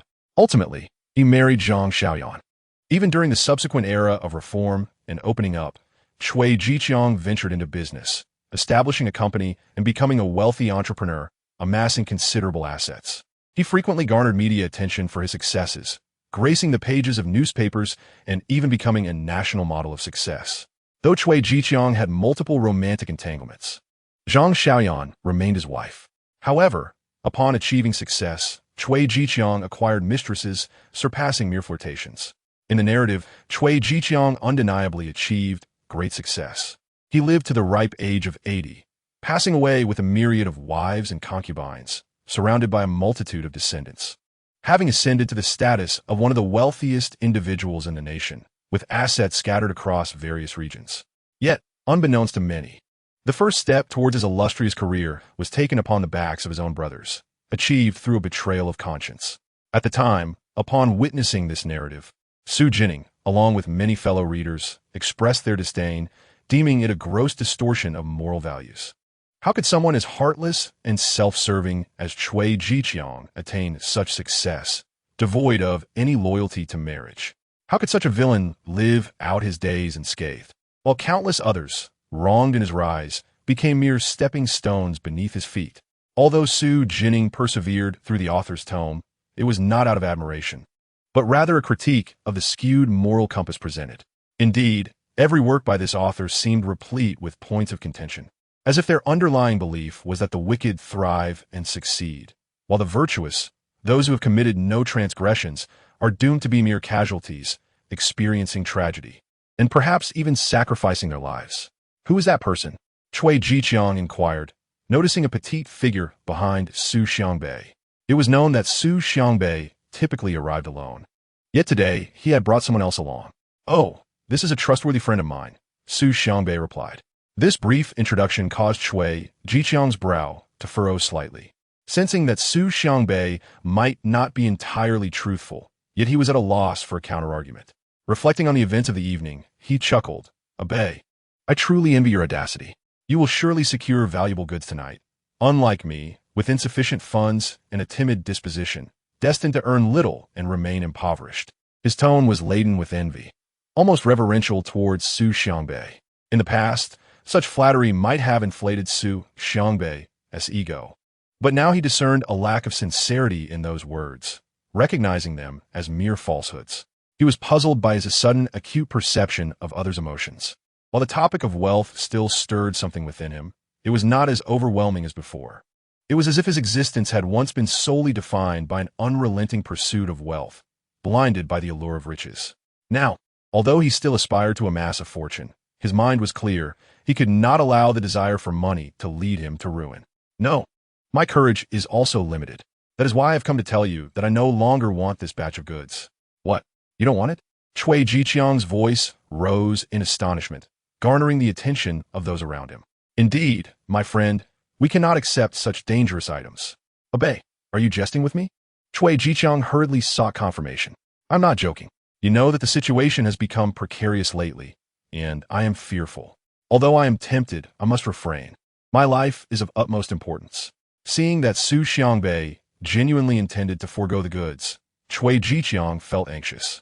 Had they not made prior arrangements? Abei, when did you become so timid? This does not resemble the Xu Xiangbei I know. Surely, you have not been possessed by a mouse. In his urgency, Cui Jiqiang resorted to provocation. Typically, Xu Xiangbei, who was often impulsive and concerned about his reputation, might have succumbed to such baiting. Yet now, Xu Xiangbei's mind was remarkably lucid, compounded by the petite girl behind him, who seemed to fear he might be swayed by Cui Jiqiang's words. What you say is true, but I will not go later. This was not the agreement we had. Did we not say that if one desires, they may proceed, and if not, they need not? Therefore, my choice not to go is inconsequential. Cui Jiqiang found himself momentarily at a loss for words. You may be unconcerned, but I am not. A watch of this caliber is precious and rare. Without a special order, it cannot be delivered here. This batch of watches was specifically ordered by me, exhausting all my savings to entice Xu Xiangbei. He had shown such interest previously, and now that he was here, he suddenly claimed he would not go. How could this be permitted? If Xu Xiangbei does not attend, then I must absorb the entire cost of the watches, which I cannot justify to my suppliers. But this is not the crux of the matter. The most significant aspect is that this batch of watches was a trap set for Xu Xiangbei, as I had intended to report him to the authorities upon his arrival. Indeed, it was for that position, while the $50 were merely a side benefit. Obey. In the past, when I faced difficulties, you told me to express them, assuring me you would assist. Now, I implore you to help me. It is merely a matter of sitting in prison for a few years. When you emerge, if I have prospered, I will certainly elevate you. Cui Jiqiang understood that considering the current climate and the value of this batch of watches, if Xu Xiangbei were apprehended, he might suffer dire consequences. Yet, Cui Jiqiang refused to allow himself to contemplate that. He convinced himself that being caught merely entailed a few years of imprisonment. Brother, if you are truly as good as you claim, then spend a few years in exchange for my job and my wife. I will always remember and be grateful to you. Besides, you are still young.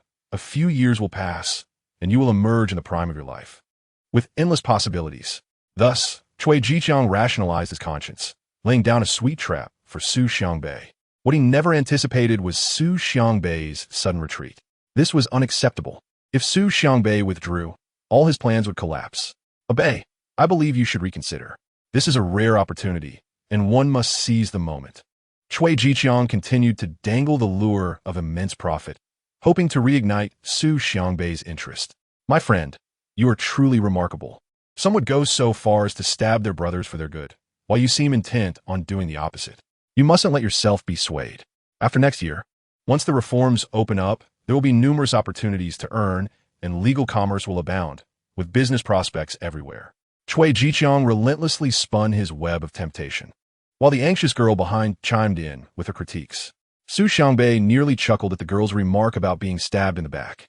Indeed, Cui Jiqiang was eagerly attempting to plunge the knife into him, wishing for his downfall. In that moment, Xu Xiangbei felt an overwhelming clarity. He recognized that Cui Jiqiang had never regarded him as a true friend or brother, but merely as a means to an end. With this realization, he resolved never again to view Cui Jiqiang as a brother or friend, unwilling to be blindsided by betrayal. Meanwhile, Cui Jiqiang, caught up in his fervor to persuade Xu Xiangbei, failed to notice the gradual chill in Xu Xiangbei's gaze. Xu Xiangbei was a person who cherished life and despised death, and upon uncovering Cui Jiqiang's true nature, he had no intention of engaging with him further. However, the girl's mention of reform and the prospect of legal business opportunities intrigued Xu Xiangbei. Was it truly the case that opportunities would abound? Although he was unsure how she possessed such knowledge, he had an inkling that it might indeed be true, particularly as Cui Jiqiang's situation had been almost entirely accurate in her assessment. Thus, the young girl might truly possess the gift of foresight. What do you think, Abe? Go on. Cui Jiqiang's throat was nearly parched from pleading, his eyes slightly reddened with urgency. Chapter 74. The secret base. Yet Xu Xiangbei ultimately delivered an answer that left Cui Jiqiang disheartened. This time, I made up my mind, not going. I have a premonition that if I go, something unfortunate may transpire. As these words left his lips, Xu Xiangbei's gaze fixated on Cui Jiqiang, catching a fleeting glimpse of panic beneath his surface. How could you possibly have such a ridiculous premonition? Cui Jiqiang felt a pang of anxiety. For a moment, he even wondered if Xu Xiangbei had discovered something. However, considering Xu Xiangbei's character, if he had indeed uncovered anything, he would confront him immediately. Yet now, With Xu Xiangbei reluctant to go, what could he do? Xu Jinning hurriedly followed closely behind him. Yes, that's right. Younger brother, we mustn't agree to this. At this point, when Shui Jiqiang finally comprehended the situation, he rushed out only to find Xu Xiangbei had vanished. Stunned, Shui Jiqiang realized that Xu Xiangbei had truly left. He struck the wall in frustration. That rascal, he really walked away. Now he had no means to report Xu Xiangbei, and his job and the 50 yuan reward had slipped away. Fortunately, he and Ti gone. Otherwise, if the police arrived only to find nothing, he would surely face the consequences. As for revealing the existence of this peculiar courtyard to the police, he could, but he dared not. This courtyard had stood for so many years, reputedly under someone's protection, hence his hesitation. Shui Jiqiang had a tendency to target the vulnerable, especially those closest to him. Xu Xiangbei was merely the unfortunate one. He would have to wait for another opportunity. Next time, he would set a trap. The wristwatch he had procured was indeed intended for this purpose. Since Xu Xiangbei would not go, it would fall upon him to attend. Alas, selling this batch of watches could still yield a significant profit. In truth, if he earned enough, Shui Jiqiang could use the proceeds from this sale to secure a job. But lacking connections made it nearly impossible to find a decent position, and the cost would be exorbitant. Yet Shui Jiqiang was unwilling. He only desired a job given without obligation. As for money, that was merely for the bride price, not to mention the need to purchase a 3-turn and 1-sound set. Therefore, if he could sacrifice Xu Xiangbei for a job gained without effort, that would be ideal.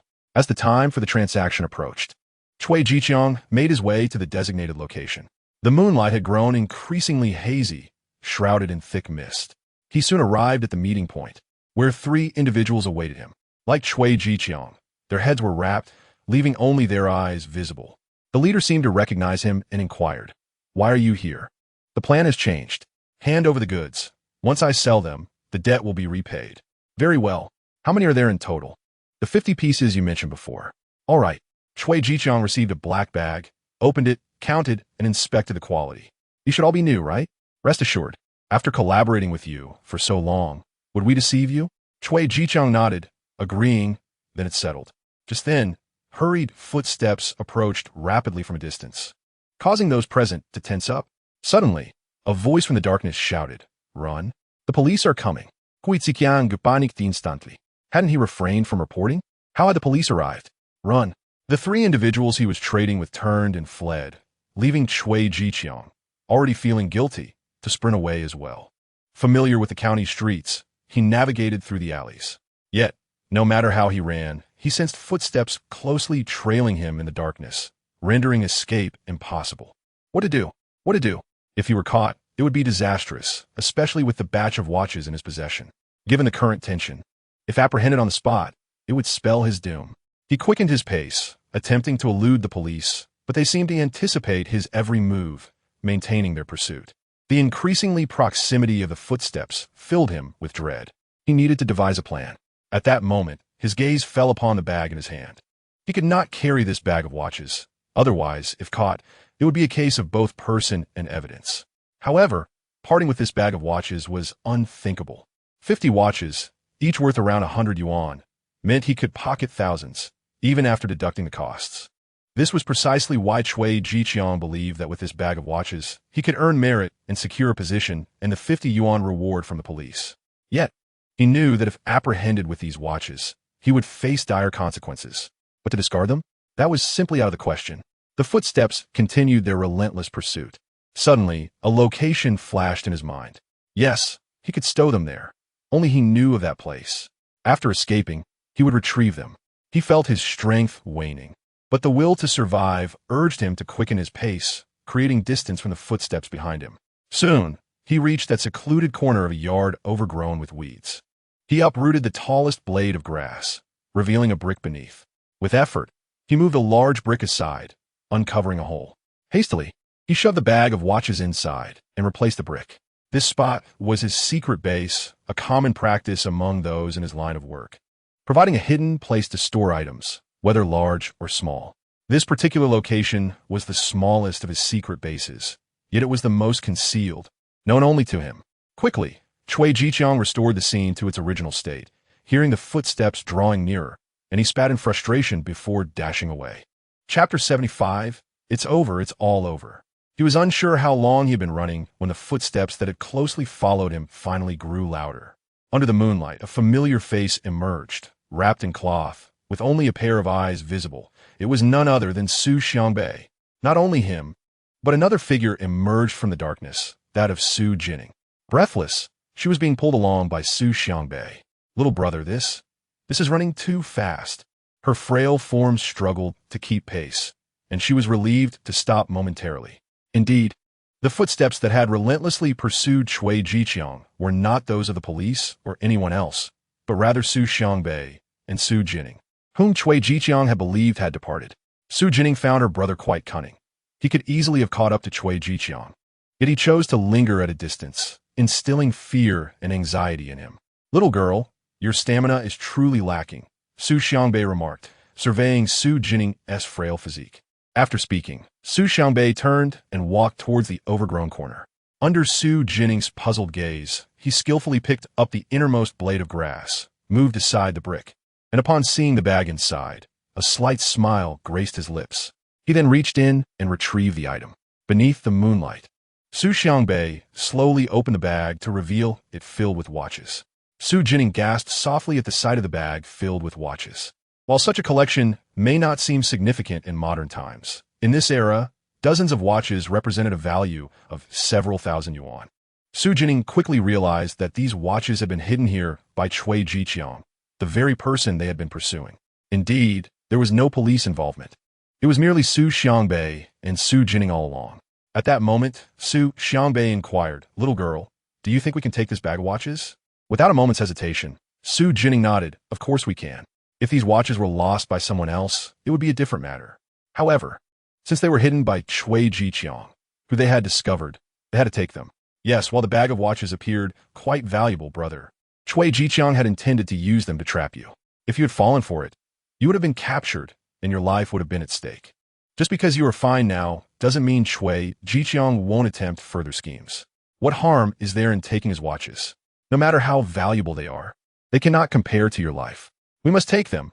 Consider it a lesson for Cui Jiqiang, a form of compensation for his malicious intent towards you. Xu Jinning found merit in the girl's reasoning. His life certainly took precedence over the bag of watches. Thus, taking the bag was entirely justified. All right, I will heed your words. Let us depart. You carry it. He handed the bag to Xu Jinning, and they made their way to the bicycle storage area. They soon mounted their bicycles and headed towards Qinghe production team. Xu Jinning rode ahead, while Xu Jinning sat behind, this time with a large bag in her arms. Meanwhile, at Cui Jiqiang's secret hideout, since the Xu siblings had left, the place had remained eerily quiet, devoid of any passers-by. After an undetermined amount of time, a figure finally emerged, Cui Jiqiang returning. After hiding the items, he had fled, seeking refuge in a small place nearby, paralyzed by fear of being caught. Eventually, when the surroundings fell silent, he dared to emerge, confirming that no one was around before returning to his secret lair. Ideally, it would have been safer to wait a few days before retrieving the items. However, the bag of watches was too abundant and valuable, depleting all of Cui Jiqiang's funds, and he owed others considerable sums as well. There could be no room for error. Yet, when he moved the brick and found the space beneath empty, the moonlight illuminated his horrified expression. He reached out, confirming again and again with disbelief. How could this be? No, I placed them here. Cui Jiqiang searched frantically around, probing the hole once more, but found nothing at all. The items were gone. They had likely been taken. Realizing this possibility, Cui Jiqiang froze in shock, beads of sweat forming on his forehead, and his body began to tremble. It was over. Everything was finished. The moonlight revealed his pale face, filled with terror. He sank to the ground in despair. At that moment, Cui Jiqiang was genuinely frightened. The calculating demeanor he had displayed towards Xu Jinning moments ago had vanished, replaced by sheer fear. The bag of watches, 50 in total, worth several thousand yuan, while he had only put down a small portion of that amount. Merely a few hundred yuan. To others, that might be a significant sum, but in relation to the watch's value, it was trivial. The critical issue was that the watches were lost, yet his debts remained unpaid. He owed thousands. Originally, he had planned to sell the watches and use the proceeds to repay his debts. Now, with the watches gone, he had no means to settle his obligations. Even killing him would not resolve the issue. Not repaying was not an option either. The individuals he had acquired the goods from were ruthless and fearless, daring to sell him the entire batch before he had fully paid. They had gathered ample information about him and could easily track him to his home. If Xu Jinning failed to produce the money, his fate was all too clear. This time, he truly understood fear. At that moment, he had no thoughts of Zhang Changzheng or any job opportunities. When one's life is threatened, concerns about work, love, and women fade into irrelevance. Suddenly, a sinister thought crossed Xu Jining's mind, and his expression turned grotesque as he gritted his teeth. Xu Xiangbei, this is all your fault. Indeed, it was Xu Xiangbei's fault. All because of him.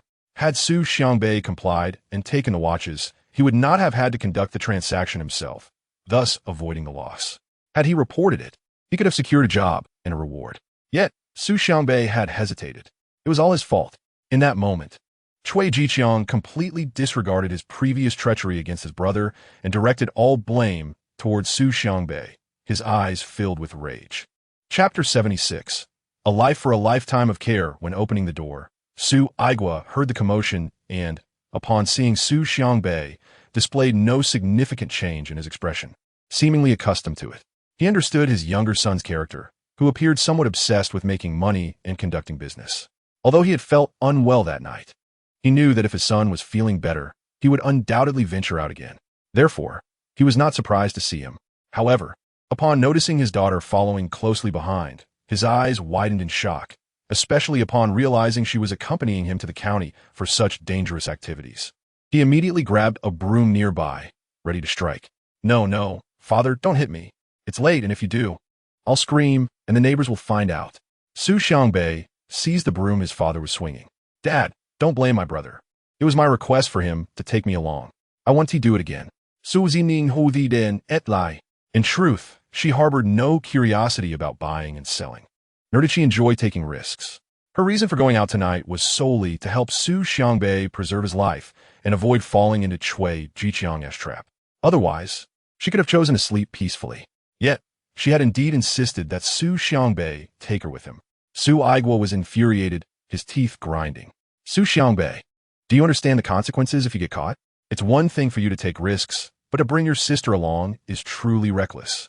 Xu Aigua contemplated striking Xu Xiangbei, but the latter's reasoning gave him pause. Ningning, don't defend your brother. He deserves a good scolding. In Xu Aigua's heart, Xu Jinning was a well-behaved and understanding girl. How could she possibly venture into the county town at such a late hour to partake in such dangerous affairs? It must surely be Xu Xiangbei's instigation. It was all Xu Xiangbei's fault. However, he also recognized that it was indeed perilous to take Xu Jinning along tonight. I have made up my mind.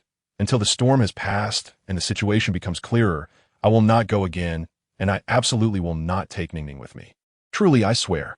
Xu Aigua fixed a steady gaze upon Xu Xiangbei before finally letting out a cold snort and loosening his grip on the broom.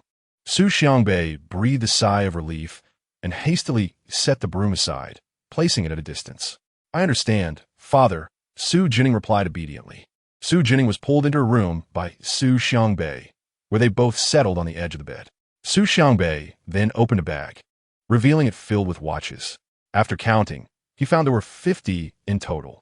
50 watches, each worth over 100 yuan. This amounted to several thousand yuan, a fortune indeed. In the countryside, most people could only save a few dozen yuan throughout the entire year, so this sum was undoubtedly a significant wealth. Xu Xiangbei marveled at the pile of watches, his eyes gleaming with excitement.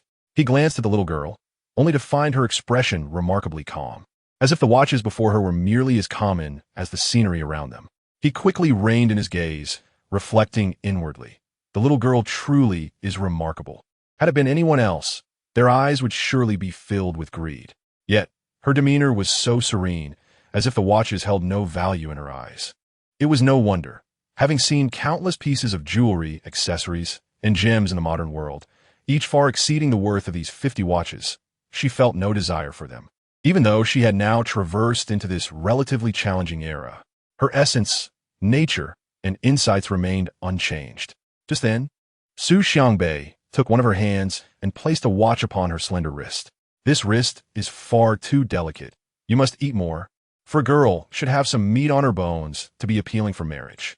Holding Xu Jinning's bony wrist, Xu Xiangbei felt an indescribable pang of sorrow. Strangely, when the little girl first arrived at their home, she was just as thin, yet he had not paid her much attention then. Now, however, it seemed different, as if he had begun to hear her innermost thoughts. From that moment, he truly began to notice this little sister and realized her presence within the household, gradually nurturing a sense of tenderness toward her. She was indeed far too thin. Xu Xiangbei understood that in the current society, suitors sought women who were ample and robust, ones who appeared healthy and could bear children. Yet, his little sister was likely overlooked by potential suitors. Furthermore, her complexion was rather dark, and truthfully, she was not conventionally attractive. Xu Xiangbei felt a twinge of worry.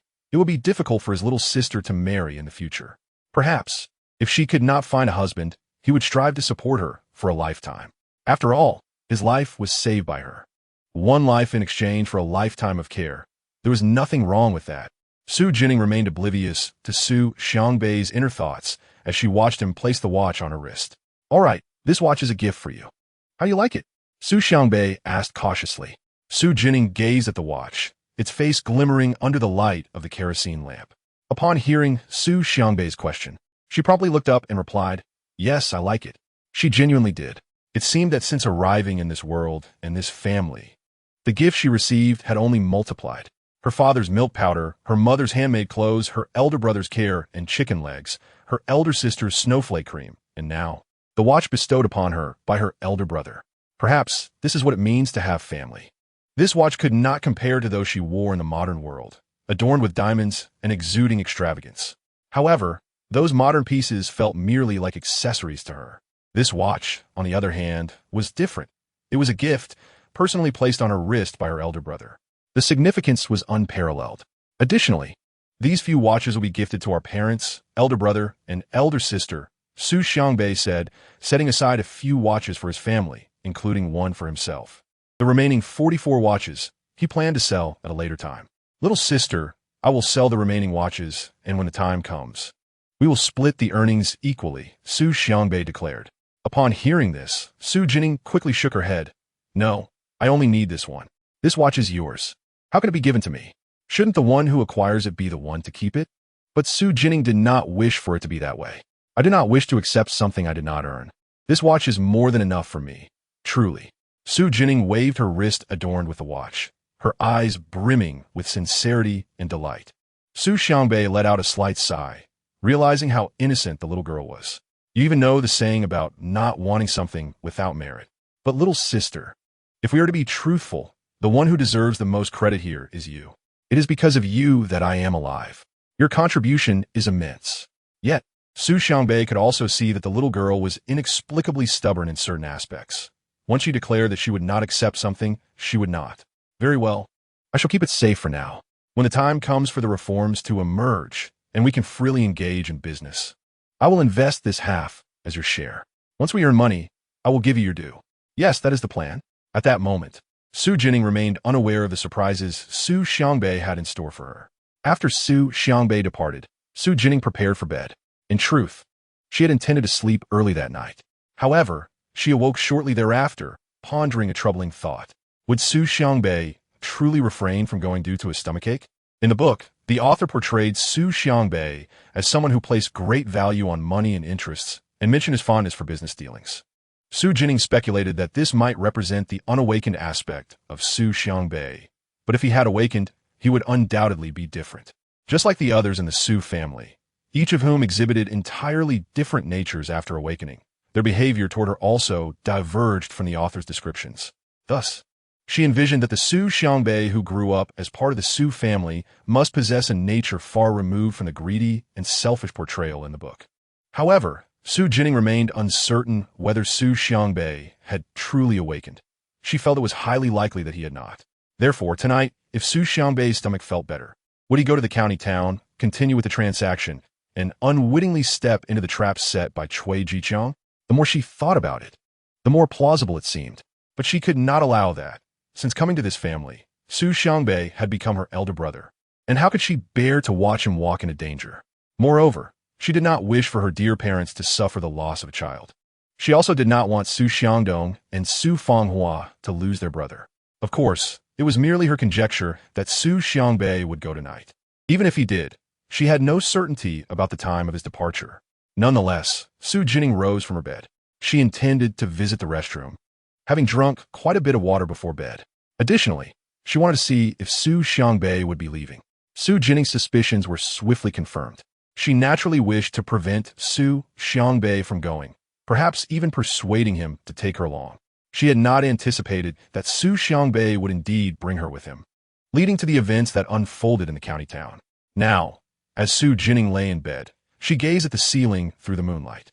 She pondered that the last person remaining in the household, Xu Xiangbei, seemed to have awakened. It was as if Xu Xiangbei had already experienced this awakening before he promised to take her to the county town, evidenced by his subsequent gestures of care and concern towards her. Xu Jinning felt a burgeoning hope for a brighter future. She raised her hand, and the moonlight fell upon the watch's dial, shimmering as if the silvery beams were dancing upon it. A warmth enveloped Xu Jinning's heart, her lips curling into a gentle smile, and soon she drifted into a deep slumber. Upon rising the next day, Xu Xiangbei presented the remaining 4 watches to the other 4 members of the family. Impressive, little brother, you managed to procure watches and in such quantity. By the way, what about our sister? Xu Fanghua inquired. Xu Jinning quickly lifted her wrist adorned with the watch and gave it a slight shake, a smile gracing her face. Of course there is one for her. Everyone in the family has one, but we mustn't wear them all at once when we go out, Xu Xiangbei cautioned. Understood. The Xu family members nodded in agreement. They refrained from questioning Xu Xiangbei about the watch's origins, knowing full well that their acquisition was likely not entirely legitimate. Given this, silence was the best form of protection for Xu Xiangbei. Although the watches appeared identical to those worn by others, their value was significant. How many could afford such luxuries? If the Xu family members were to flaunt their watches, they might attract unwanted attention from the authorities even before the following day. Hence, whether it was Xu Aigua, Zhang Changzheng, Xu Fanghua, or Xu Xiangdong, they all decided to stow their watches away for the time being. Despite the reluctance to remove the watch that her elder brother had personally fastened onto her wrist, Xu Jinning understood that it was prudent to keep it hidden to avoid trouble for both her brother and herself. Zhang Changzheng, upon receiving the watch, earnestly advised Xu Xiangbei to refrain from visiting the county town, especially at night, until the current unrest subsided. Ultimately, our safety is of paramount importance, she concluded. Xu Xiangbei was not one to disregard sound advice. He valued his own life as well. Thus, he nodded and replied, I understand. I will refrain from going for the time being. By the way, Ningning, after lunch, you and I shall visit the Dongfeng production team, Zhang Changzheng suddenly recalled. Xu Jinning was momentarily bewildered, but Xu Fanghua leaned closer and explained, Mother wishes to take you to see your maternal grandmother. She resides at the Dongfeng production team. A realization dawned upon Xu Jinning. Indeed, Zhang Changzheng had a maternal family, and being her daughter, she naturally had grandparents. So, it is at the Dongfeng production team. She acknowledged, expressing no objection to visiting her grandmother. After breakfast, Zhang Changzheng gathered a few items, slung a basket over her arm, and set off with Xu Jinning toward the Dongfeng production team. Along the way, Zhang Changzheng shared details about her family background. Zhang Changzheng's father, Xu Jinning's maternal grandfather, had passed away. He and her grandmother had 3 children. The eldest was Xu Jinning's uncle, who currently lived with their grandmother along with his wife. Next was Zhang Changzheng herself. There should have been your little aunt as well, she mentioned, her expression dimming with a hint of sadness. A sense of foreboding stirred within Xu Jinning. Something was amiss. Sure enough, a moment later, Zhang Changzheng sighed and said, You may never meet your little aunt. In response to Xu Jinning's puzzled gaze, Zhang Changzheng elucidated the circumstances. I have a younger sister who is now 36 years old, and she's 15 years my junior, meaning she is only 21 this year. After I was born, our mother did not conceive again for several years, believing she would have no more children. Unexpectedly, over a decade later, she became pregnant again. Since the child was a blessing, she chose to carry it to term. At that time, Zhang Changzheng was not yet married and treated this little sister almost like a daughter. However, when her sister was merely 5 years old, human traffickers invaded their village and abducted several children, including her sister. Your mother wishes you to know that you have a little aunt, but do not mention it in front of your grandmother, Zhang Changzheng advised. Xu Jinning nodded in understanding, mentioning it would only evoke painful memories for her grandmother. At that time, Xu Jinning's health had not been robust, but recently she had improved, allowing her mother to feel more at ease bringing her out. Additionally, she had heard that her mother's health was not well, prompting her to visit. As they continued, Zhang Changzheng recounted more about her family. Xu Jinning found the composition of her maternal family rather straightforward. Her grandfather had passed, her grandmother remained, and her little aunt had been abducted. Currently, her grandmother lived with her uncle and aunt, who had 4 children. The first 3 were daughters, 2 of whom were married, while the youngest daughter was 16 and considering potential suitors. The youngest son was only 14 and still quite young, yet to establish a family of his own. Your grandmother, uncle, aunt, and cousins are all quite amiable. You need not be apprehensive when you visit, Zhang Changzheng reassured her. Xu Jinning appreciated this harmonious, familial dynamic. Their journey continued as they conversed, with Zhang Changzheng sharing insights about their surroundings. Before long, they arrived at the Dongfeng production team. Changzheng, you have come to see your mother. Greeted various acquaintances, many of whom Zhang Changzheng had known during her years living in the Dongfeng production team before her marriage. This is my daughter, Xu Jinning. Ningning, greet Aunt Fong. Zhang Changzheng introduced her daughter to the friendly faces. Xu Jinning complied, feeling the warmth of familial connections. Bai Xiahua, the woman who emerged from the house, greeted Zhang Changzheng with delight, her eyes lighting up upon seeing her. Sister-in-law, I have arrived, Zhang Changzheng waved, leading Xu Jinning closer. Bai Xiahua, after exchanging pleasantries with Zhang Changzheng, turned her attention to the young girl beside her, sensing something significant. Could this be? Indeed, this is Ningning, my little girl. Ningning, greet Aunt, Zhang Changzheng instructed. Aunt, Xu Jinning called out obediently, realizing that while in the city, one referred to her as Aunt here in the countryside. It was Jin Zi. Bai Xiahua was indeed a gentle soul, her features soft and her voice soothing. Her eyes sparkled with kindness. She was the epitome of warmth and grace. Originally, she had intended to visit the Qinghe production team, but due to her mother-in-law's recent health issues, she had postponed the trip, planning to wait until her mother-in-law recovered. This little girl clearly has not had an easy life, having been separated from her biological parents for so long. What child could thrive in such circumstances? She mused. Come in, there is no need to stand at the door. Please, join us for lunch, she welcomed them warmly. Xu Jinning had learned from her mother that her uncle, Zhang Yuanshan, was the head of the Dongfeng production team, while her 14-year-old cousin, Nan Nan, had recently graduated from junior high and served as the village's scorekeeper. At the age of 16, the third daughter, Huang, currently remains at home to assist. It is said that she often labored under the sun, resulting in rough skin and a darker complexion. Now, she intends to prepare herself for matchmaking, aiming to lighten her skin tone at home first. Upon entering, Xu Jinning encountered her cousin Huang. Although her complexion was not exceptionally fair, it was certainly better than Xu Jinning's current state. It remains uncertain whether her skin will ever lighten. It seems she must apply more of the snowflake cream. Soon, Xu Jinning was introduced to her bedridden grandmother. However, at that moment, the elderly woman was peacefully asleep.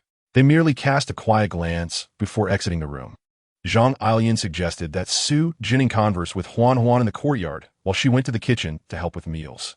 After a brief conversation with her cousin, Xu Jinning found the dialogue dwindling. Naturally reserved, both she and her cousin appeared to be somewhat introverted, leaving them with little to discuss. Xu Jinning eventually greeted her cousin and stepped outside. As she wandered about the house, she unknowingly approached the kitchen, overhearing the voices of 2 individuals conversing. Initially intending to leave, the content of their discussion piqued her interest. The doctor had indicated that her mother had fallen ill primarily due to emotional distress rather than any significant physical ailment. Her mother's heart still harbored concern for her sister-in-law. Chapter 79, Grandmother, I know where my aunt is. Bai Xiahua had just married into the family when her mother-in-law had given birth to her sister-in-law. At that time, Zhang Changzheng had yet to marry. Bai Xiahua, who had just arrived and had not yet born children, treated her sister-in-law as if she were her own daughter. However, it was unforeseen that her sister-in-law would be taken away by traffickers. In such a vast country, finding a single person is incredibly challenging. Even though her sister bore a red butterfly birthmark on her back, it would be impossible to identify her merely based on resemblance without inspecting her clothing. Zhang Changzheng felt a deep sense of sorrow. The two women then shifted the conversation to other matters. Outside, Xu Jinning unintentionally overheard their dialogue. The mention of the red butterfly birthmark struck her as oddly familiar. Was it a plot from a book? Xu Jinning furrowed her brow in contemplation, unable to recall where she might have encountered it. After considerable thought, she could not grasp the memory, as if a fleeting thought had escaped her. If only she could remember, perhaps it would lead to a clue about her aunt. Before lunch, the elderly woman finally awoke. Xu Jinning was once again led inside. Upon seeing her eldest granddaughter and young great-granddaughter, the grandmother's spirits visibly lifted. Zhang Grandma was a warm and benevolent elder, gazing at Xu Jinning with kindness. Clasping her hand and expressing sympathy for her suffering, she assured Xu Jinning that things would improve and offered her some cookies and canned peaches from the bedside table, encouraging her to eat more. "Child, do not fear. Grandmother cares for you. I know you are a good child," she said, embracing Xu Jinning. Nestled in the warmth of her grandmother's embrace, Xu Jinning felt a comforting sensation. In the 21st century, she too had grandparents, yet she rarely saw them throughout the year, remaining almost invisible to them, with little emotional connection. In essence, her familial bonds in the 21st century were quite tenuous. "Time for lunch," Bai Xiuhua called from outside. Xu Jinning, together with Zhang Ilian, assisted the elderly woman outside. Uncle Zhang Yuanshan was a tall and robust man, bearing a resemblance to Xu Jinning's elder brother, Xu Xiangdong. More accurately, it could be said that the nephew resembled the uncle, with Xu Xiangdong mirroring Zhang Yuanshan's features. Both men possessed earnest, honest, and approachable visages. Their cousin Nanan also inherited his uncle's amiable demeanor, being cheerful and easygoing, while Huang remained shy and reserved, particularly when discussing her intentions of courtship. The 7 individuals gathered around the table enjoyed a harmonious meal, with even Zhang Grandma, who had little appetite, partaking in a few more bites. However, as she gazed at the joyful scene, a sudden wave of sadness washed over her. "If only your sister were here, how wonderful it would be. If only Lan were here," she lamented, her eyes welling with tears. "Mother, my Lan, where could she be suffering?" Zhang Grandma suddenly broke down, fearing that if her daughter were indeed suffering, it would be bearable, but the thought that Lan might no longer be alive was utterly unacceptable. "Lan," Xu Jinning whispered, leaning towards her aunt. "Aunt's full name is Lan, isn't it?" Ling Lan. That name felt increasingly familiar to Xu Jinning. She pondered, certain she had heard or seen it before. It must be part of a storyline from a book. Which part could it be? Ling Lan, the butterfly birthmark, Dongfeng production team. Abduction. In the next moment, a realization flashed through her mind, and Xu Jinning grasped it instantly, her eyes widening. I know, she screamed internally. Xu Jinning finally recalled where she had encountered the name Ling Lan, in the side story of the novel Jinjia Qianjin. Yes, it detailed a woman named Ling Lan. Indeed, that woman bore a butterfly birthmark on her back, and later sought her family at the Dongfeng production team. Grandmother, I know where my aunt is." As Zhang Grandma wept, she suddenly heard this voice, momentarily stunned, before turning towards Xu Jinning. "Ningning knows where her aunt is?" She wanted to ask, but found herself unable to make sound. Meanwhile, Xu Jinning continued to express her thoughts internally. Aunt is not dead, although she has had a difficult past. Considering the time, she has now become a major star in Gangxing. Aunt remembers her name is Ling Lan. She has lived on the mainland, retaining the memory of seeking her family and eventually finding her way here. Later, the star Ling Lan indeed sought her family at the Dongfeng production team, but by then, Zhang Grandma had already passed away. The existence of this side story was a plotline established by the author to facilitate Lin Wangshu's development in Gangxing.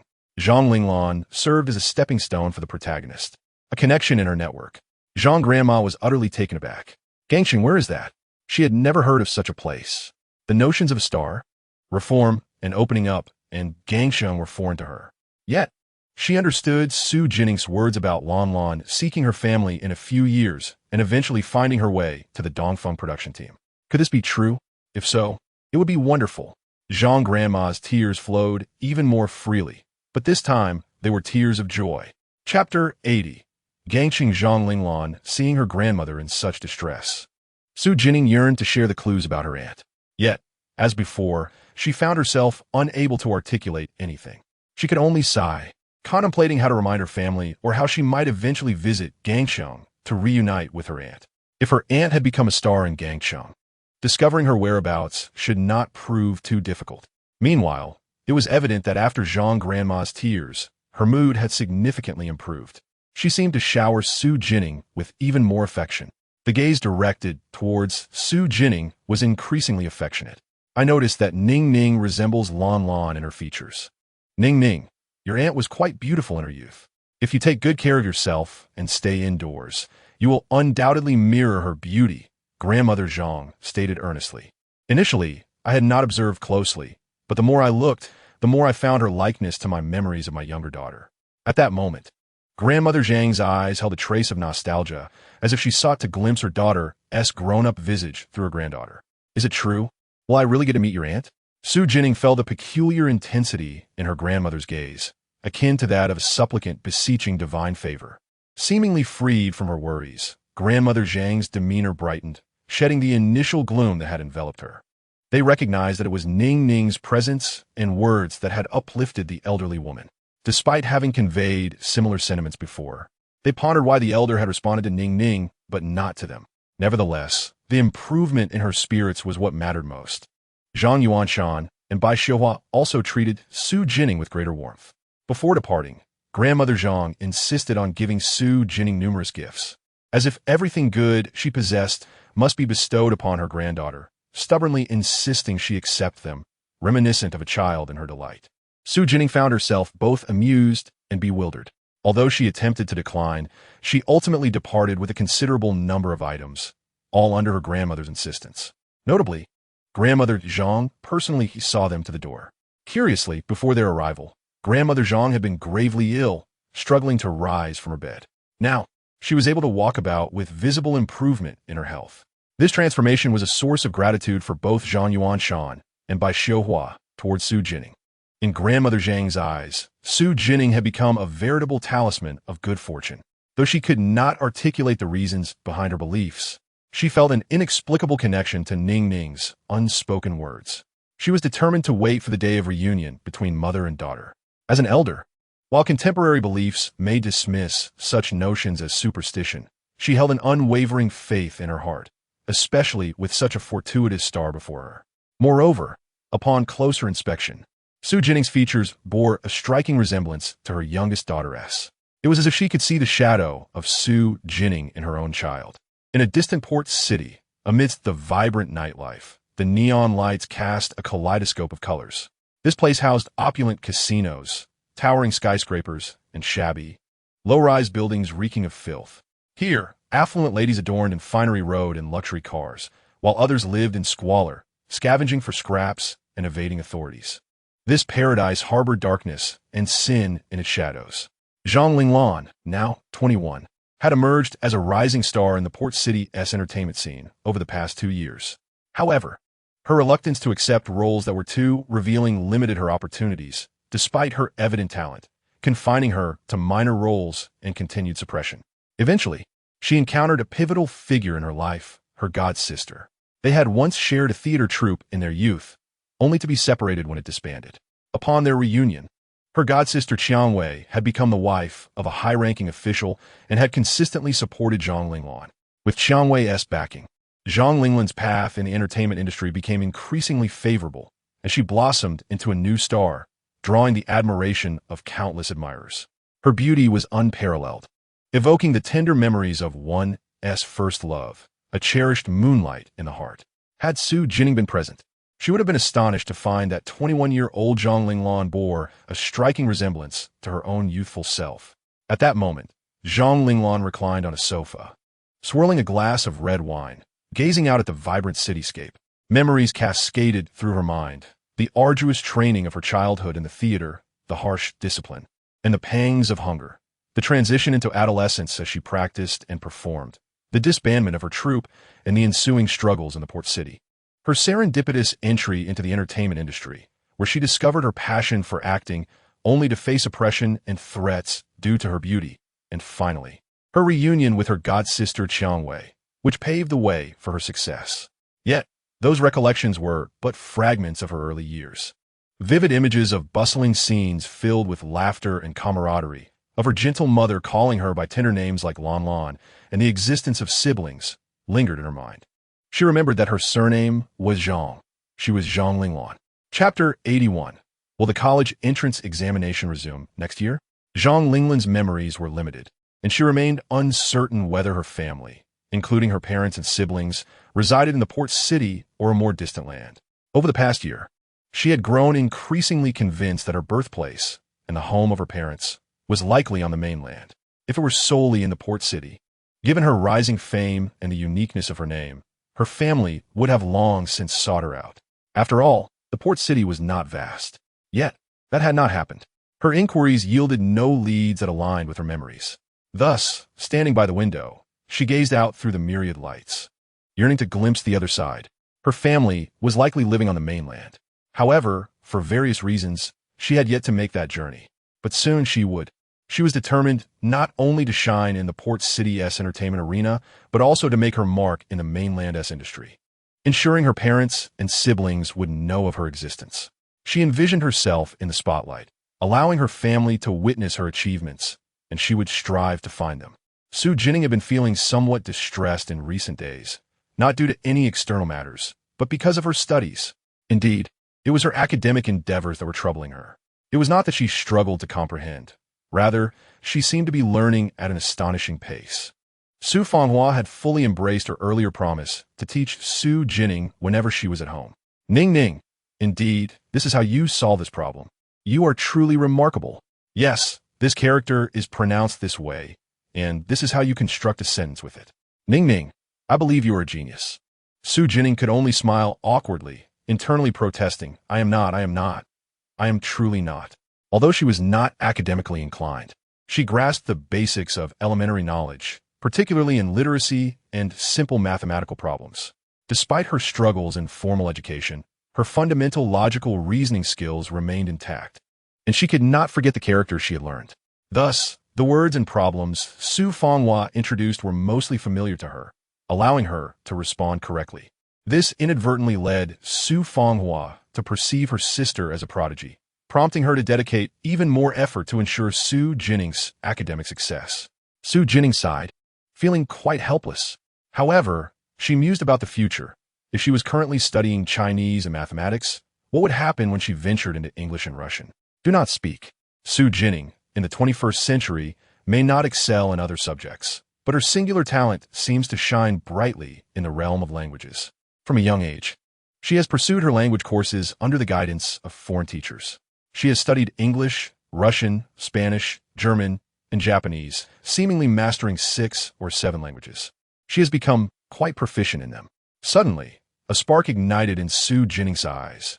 If she could indeed gain admission to a university, she could major in languages. Upon graduation, if she were assigned to a public institution, working as a translator would be ideal. It is worth noting that, during that period, there was a significant demand for individuals proficient in languages, particularly those skilled in multiple tongues. The more she pondered, the more feasible it appeared. Oh, she had finally discovered a path to her future. Although it might be challenging, with effort, success was attainable. Thus, she resolved to study diligently. Alas, the uncertainty surrounding the resumption of the college entrance examination loomed over her. Would there ever be a day it returns? Su Fanghua, while teaching Xu Jinning, suddenly felt a wave of nostalgia. Sister, do you wish to attend university? Xu Jinning inquired. Yes, I aspire to attend university, to experience the world beyond, Xu Fanghua replied. Sister, I believe your dreams will surely come to fruition. Sister, you must continue your diligent studies.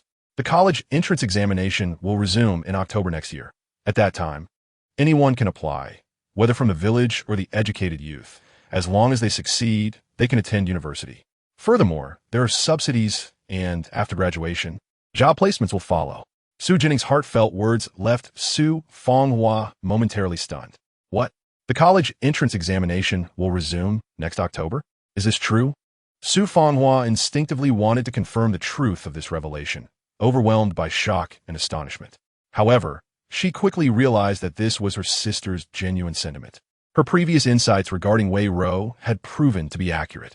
Therefore, this revelation must also be true. How wonderful!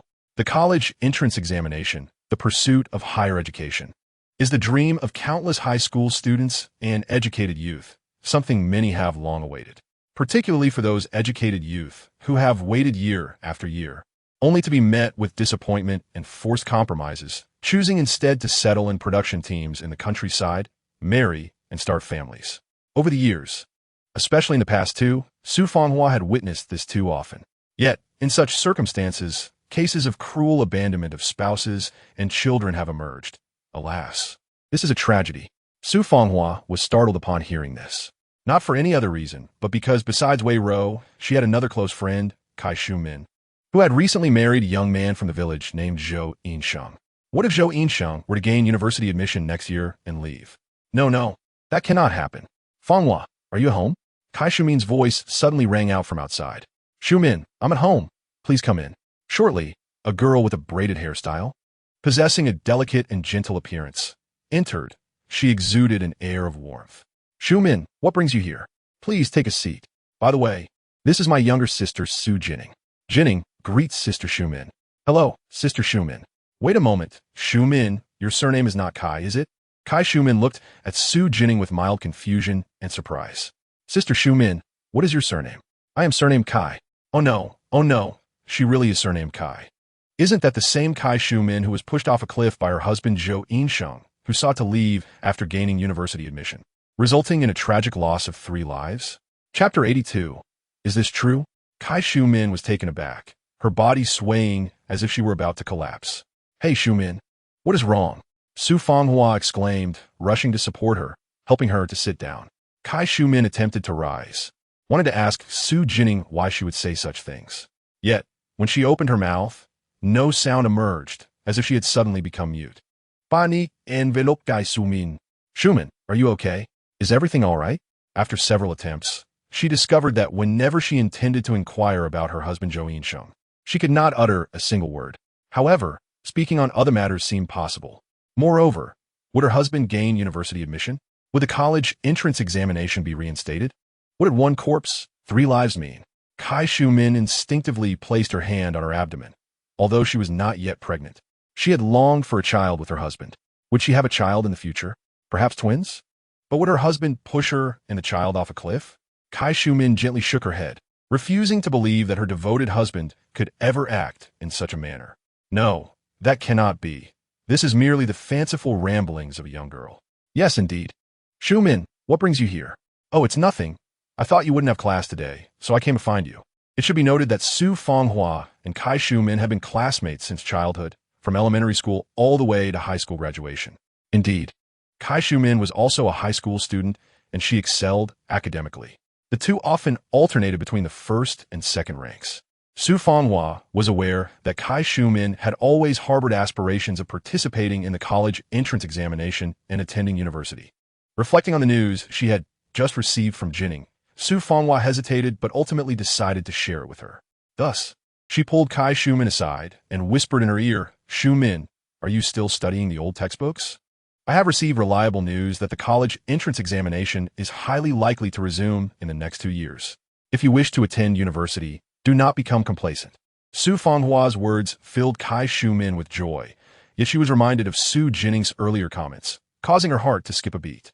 The prospect of the college entrance examination's return thrilled Kai Shumin. Not only was she excited, but she believed her husband Zhou Yinsheng would be equally delighted. After all, he had been contemplating the resumption of the college entrance examination and the opportunity to attend university. Kai Shumin had managed to reach high school, all the while yearning for university life and the broader world beyond. Yet from Xu Jinning, she learned that the college entrance examination would resume next year, and Xu Fanghua had also mentioned it would return in 2 years. Did this not imply that what Xu Jinning had said was indeed true? No, that cannot be. Kai Shumin still refused to believe her husband could be that kind of person. That was akin to murder. How could it be possible? While Kai Shumin grappled with her denial, Xu Jinning's thoughts continued to echo. Sister Shumin, please do not be deceived by that heartless scoundrel. He has never truly cared for you. He has merely used you. His affections have always been for a classmate named Shi Shui he met in the city, whose photograph remains tucked within Zhou Yinsheng's notebook. Zhou Yinsheng desires to leave for university. Your father, the team leader, can surmise this, which is why he is reluctant to allow him to take the exam. Zhou Yinsheng perceives your pregnancy as a constraint, a tether binding him to the countryside, preventing him from soaring high, which is why he harbors murderous intentions. He lured you to the mountains and ultimately pushed you, 7 months pregnant, down the cliff, fabricating an alibi. When you were pushed, you were not yet dead. But you could not move, while Zhou Jinning merely watched before departing. In truth, the abandonment of spouses and children by educated youth after gaining admission to university is a common theme in literature from that era. This narrative, woven with threads of both truth and deception, similarly reflects such occurrences. Among those depicted is Kai Xiumin from Qinghe production team, who bears the brunt of the most tragic fate. Certainly, what infuriated Xu Jinning the most was the fate of Zhou Jinning and Shi Shui. Zhou Jinning and Shi Shui truly rekindled their romance during their university years. After graduation, they secured excellent jobs, married, and had children, leading a blissful life filled with promise. Meanwhile, the sins they committed and the people they abandoned were forever concealed, unknown to anyone. This is precisely what Xu Jinning despises about this author. In her narratives, virtuous and kind-hearted individuals are mere cannon fodder, while those with malevolent intentions, even criminals, emerge as protagonists with bright futures and soaring successes. Is it merely because they are the main characters that the distinction between good and evil becomes irrelevant? Xu Minjia, you must keep your eyes wide open and be wary of that scoundrel and murderer. In truth, Kai Xiumin was not lacking in capability. Had she not been pregnant and concerned for her 2 unborn children, the character in the book would have been contemplating the college entrance examination as well. Yet, her eventual fate was grim. At this moment, Kai Xiumin was utterly stunned, rendered speechless. The overwhelming information from Xu Jinning struck her so forcefully that she could not respond. She repeatedly questioned herself in her mind. Is this true? Does Yanshenggu truly not care for her, marrying her merely for his own benefit, while his affections lie with a girl named Shi Shui? In the future, one would commit murder against his wife and children, and the other would abandon her husband and daughter. Chapter 83. Si Shui. Does it mean missing Shi Shui? Xu Min, you seem unwell. Your forehead is sweating. Are you ill? Should I accompany you to see a doctor? Su Fanghua noticed that Kai Xiumin's complexion had turned nearly ashen, and her spirit was far from well. Lost in a daze. Without waiting for a response, Kai Xiumin turned and walked out. At present, she was not troubled by why she could hear Fanghua's sister's unspoken thoughts. She did not understand why she could not voice her own. She trusted her husband, trusted Yanshenggu, but what Xu Jinning had said regarding her fate was terrifying. Exceedingly terrifying. Kai Xiumin loved Zhou Jinning, perhaps even deeply, but that love was predicated on the belief that Zhou Jinning loved her in return. Moreover, it was peculiar. Kai Xiumin had previously thought that as long as Zhou Jinning loved her, she would be willing to sacrifice everything, even her life. She would do anything for him if he asked. Yet now, Kai Xiumin felt that her former thoughts were utterly misguided. How could one entertain the notion of sacrificing oneself for another? If Zhou Jinning did not love her, then why should she love him, giving everything, even her life? Was her life not valuable? If she died, how heartbroken would her loving parents and several brothers and sisters be? Kai Xiumin realized that her previous beliefs were profoundly erroneous. To speak of it, Kai Xiumin came from a well-off family. They lived in one of the few brick houses, and her father was the leader of the Qinghe production team. Though her 4 brothers were married, they still cherished her, even if she married Zhou Jinning. A youth without a home and no work experience, her family still provided a room for the couple. Her father even arranged easy work for Zhou Jinning. Now, they lived together with their parents and siblings, with all living expenses borne by her parents. Kai Xiumin genuinely felt grateful for her family. Min, what is the matter? Unexpectedly, Kai Xiumin seemed not to notice her and headed straight for their room, leaving her sister-in-law, Kai Saw, bewildered. What was happening? Kai Saw sensed something was amiss. Her sister-in-law appeared very out of sorts. I must tell Ergo, she declared, leaving her meal unfinished and rushing out towards the fields. Preoccupied with thoughts of Zhou Jinning, Kai Xiumin was oblivious to her sister-in-law. Upon entering the house, she stood at the door, surveying the room, and then dashed toward the wardrobe. She had always tidied up this room, so she was well aware of where her belongings were and where Zhou Jining's things were kept.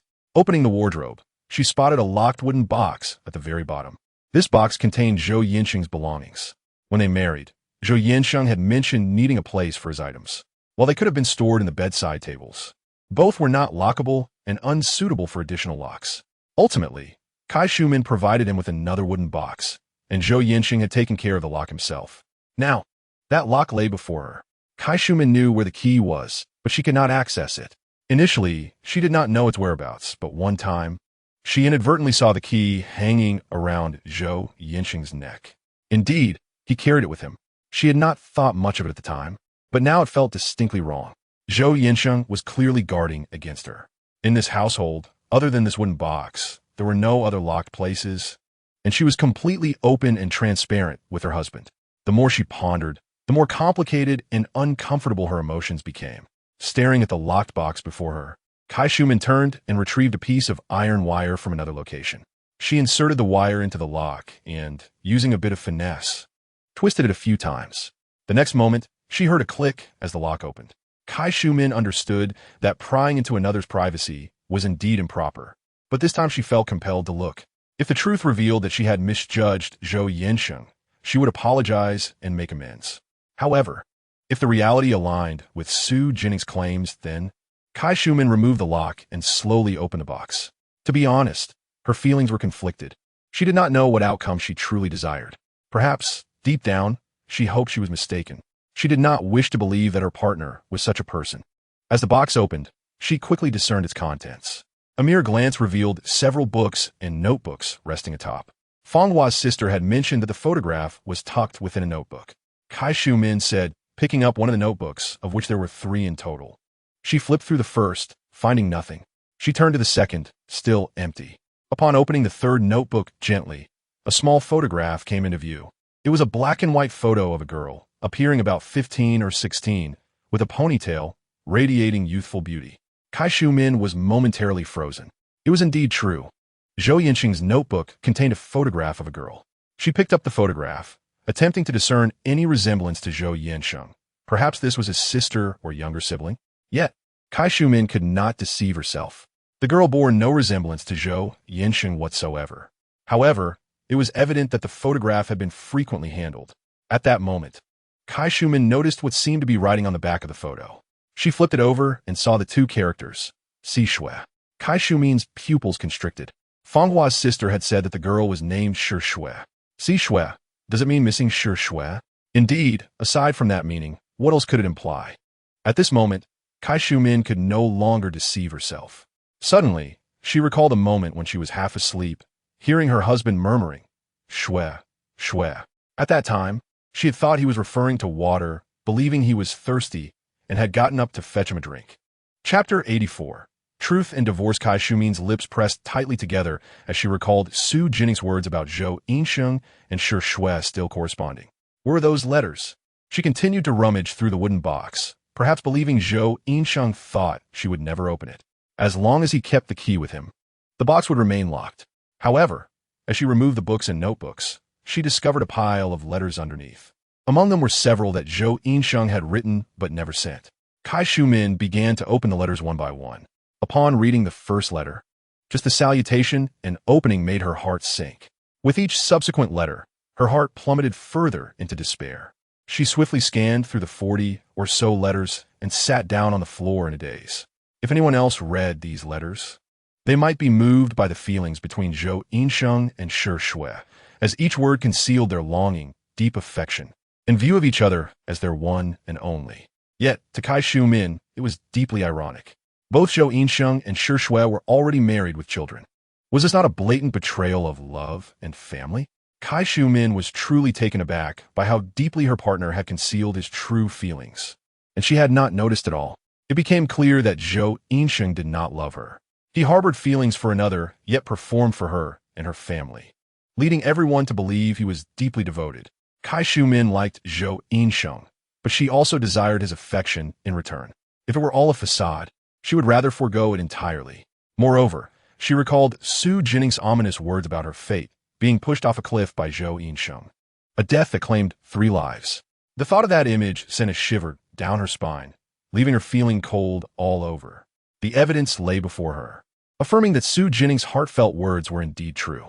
If she continued to remain oblivious, her fate might mirror that warning. Yet, Kai Shumin valued her life. She did not wish to die.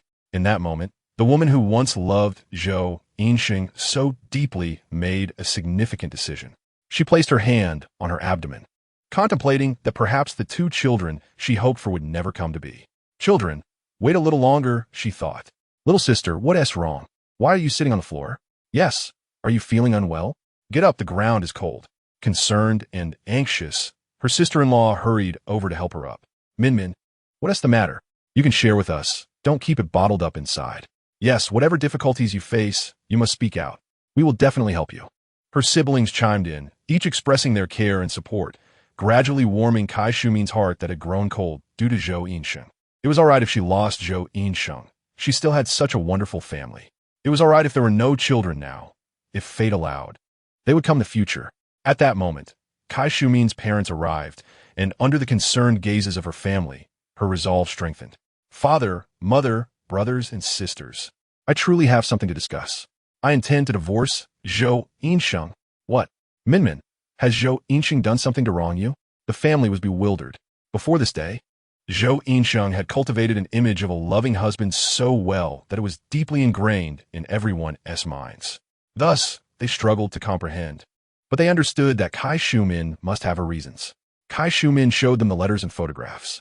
Upon seeing them, even without her explanation, they understood. Zhou Yinsheng had deceived them all with his elaborate masquerade. Such a person was terrifying, harboring such deep-seated intentions.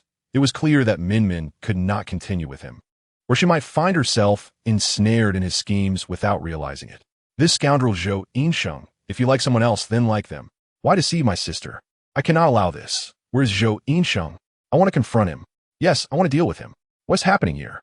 Why is everyone gathered?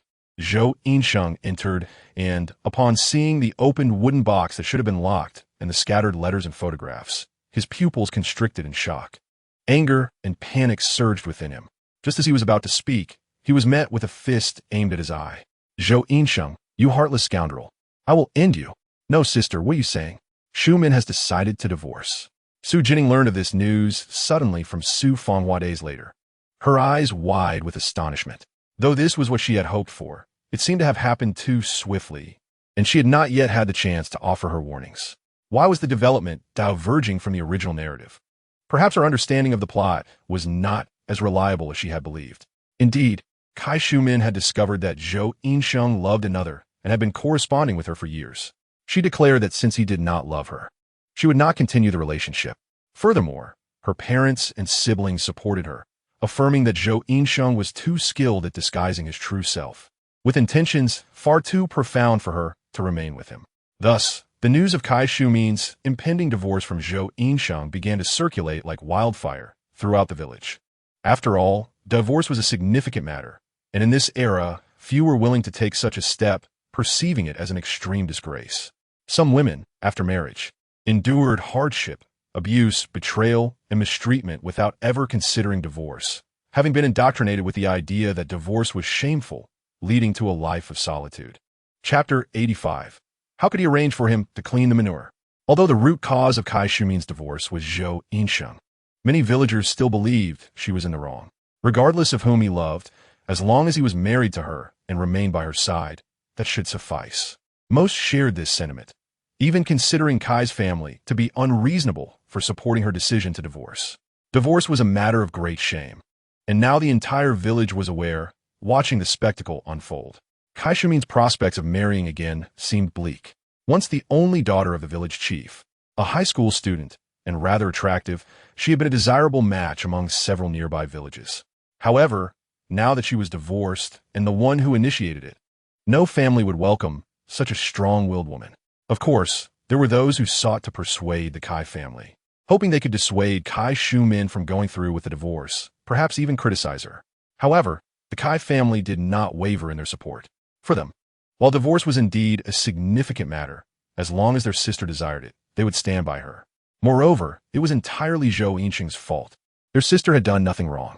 Furthermore, living with a scheming and hypocritical man like Zhou Yinsheng would only lead to greater unhappiness for her, and she might not even realize when he would cause her harm. Therefore, it was better to part ways. They respected her decision and did not view it as shameful. Additionally, after the divorce, their sister would not be without a place to go. The younger sister remains in her original abode, which continues to be her home. It is Zhou Jinning who is forced to leave, expelled from the Kai family. Indeed, following the divorce, Zhou Jinning was cast out from the Kai household, with his belongings unceremoniously discarded. He felt a surge of anger, resentment, and even hatred, yet found himself powerless to act.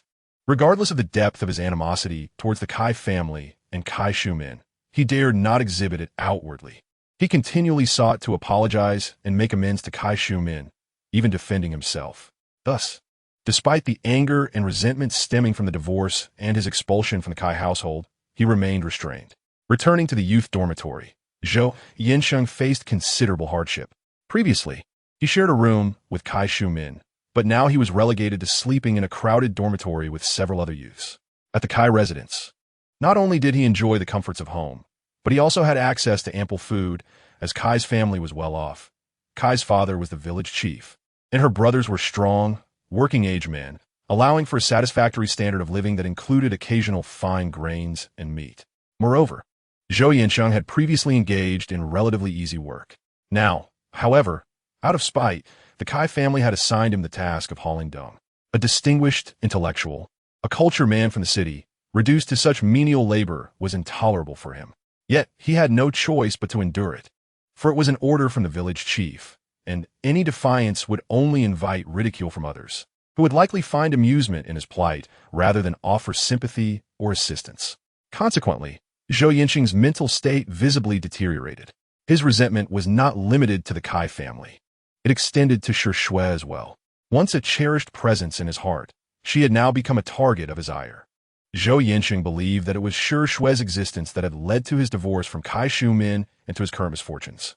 His capacity for love and hate seemed to hinge solely upon his own self-interest, revealing a deeply selfish character. After the divorce, Zhou Jinning found himself in a wretched existence, yearning to reconcile with Kai Shumin, but his entreaties fell upon deaf ears. She remained unmoved, and on occasions when he encountered her brothers, he often faced physical reprimand. Over time, fear enveloped him.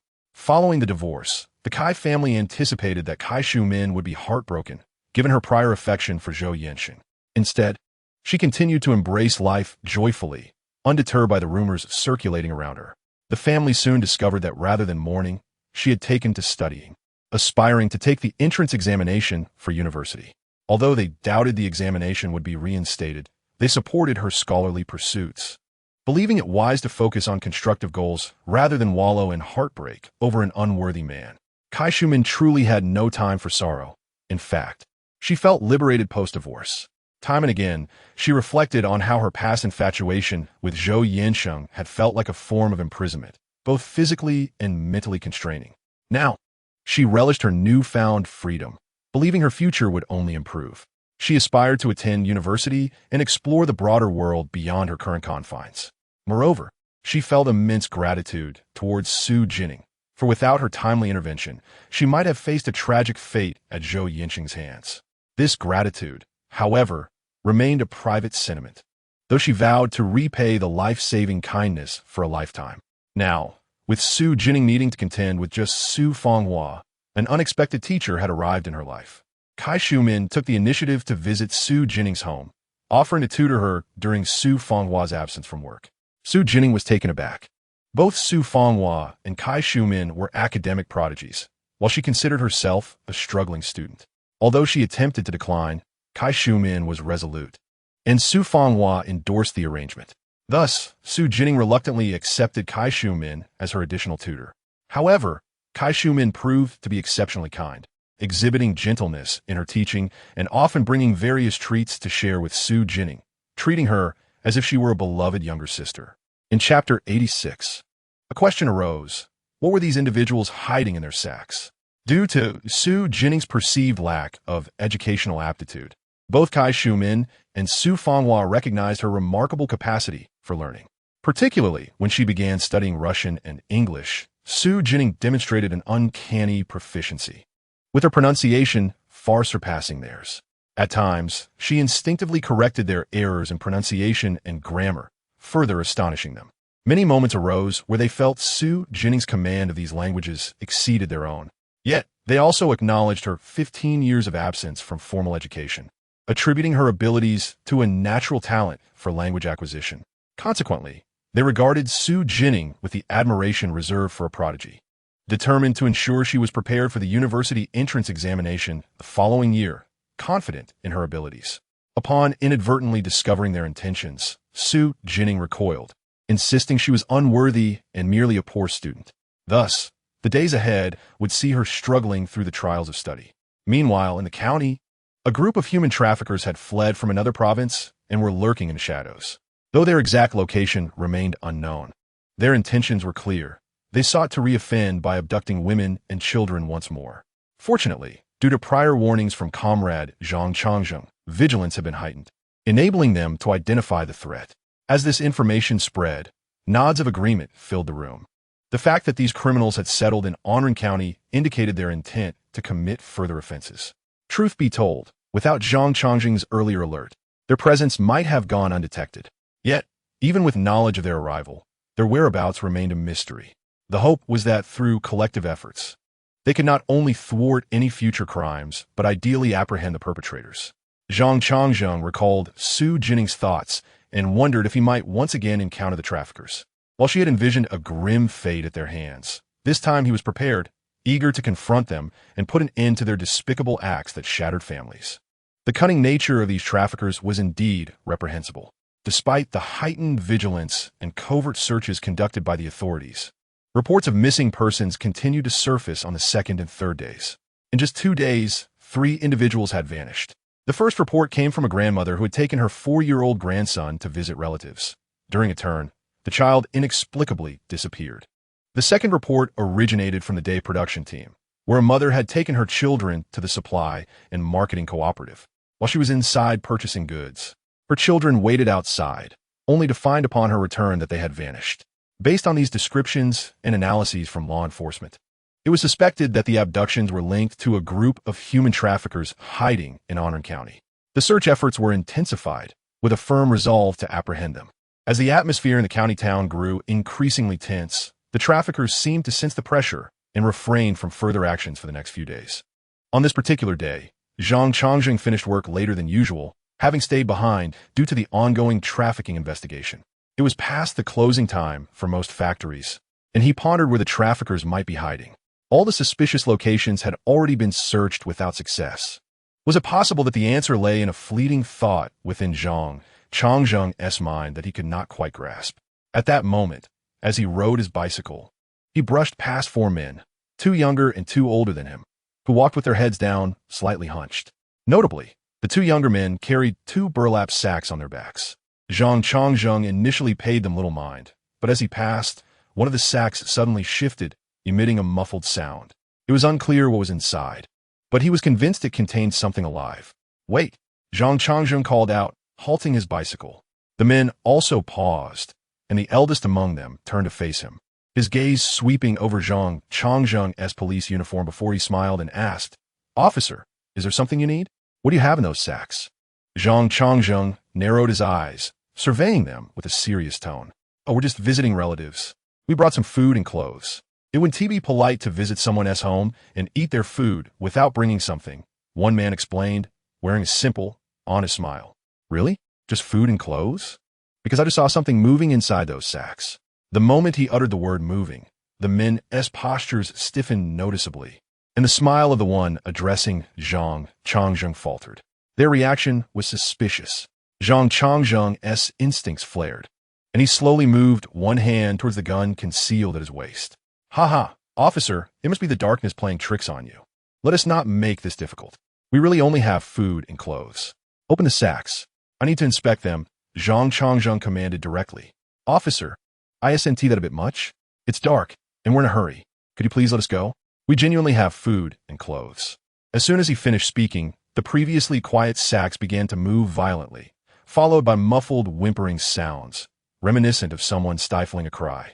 At that point, they realized their ruse had been uncovered. "Run!" The man who had been speaking to Zhang Changzheng commanded, his expression darkening as he turned to flee. "Stop!" Zhang Changzheng immediately sensed that something was amiss. Gripping his gun, he mounted his bicycle and pursued them. The men, relying solely on their legs and burdened by their loads, were not quick enough to escape. Zhang Changzheng quickly closed the distance.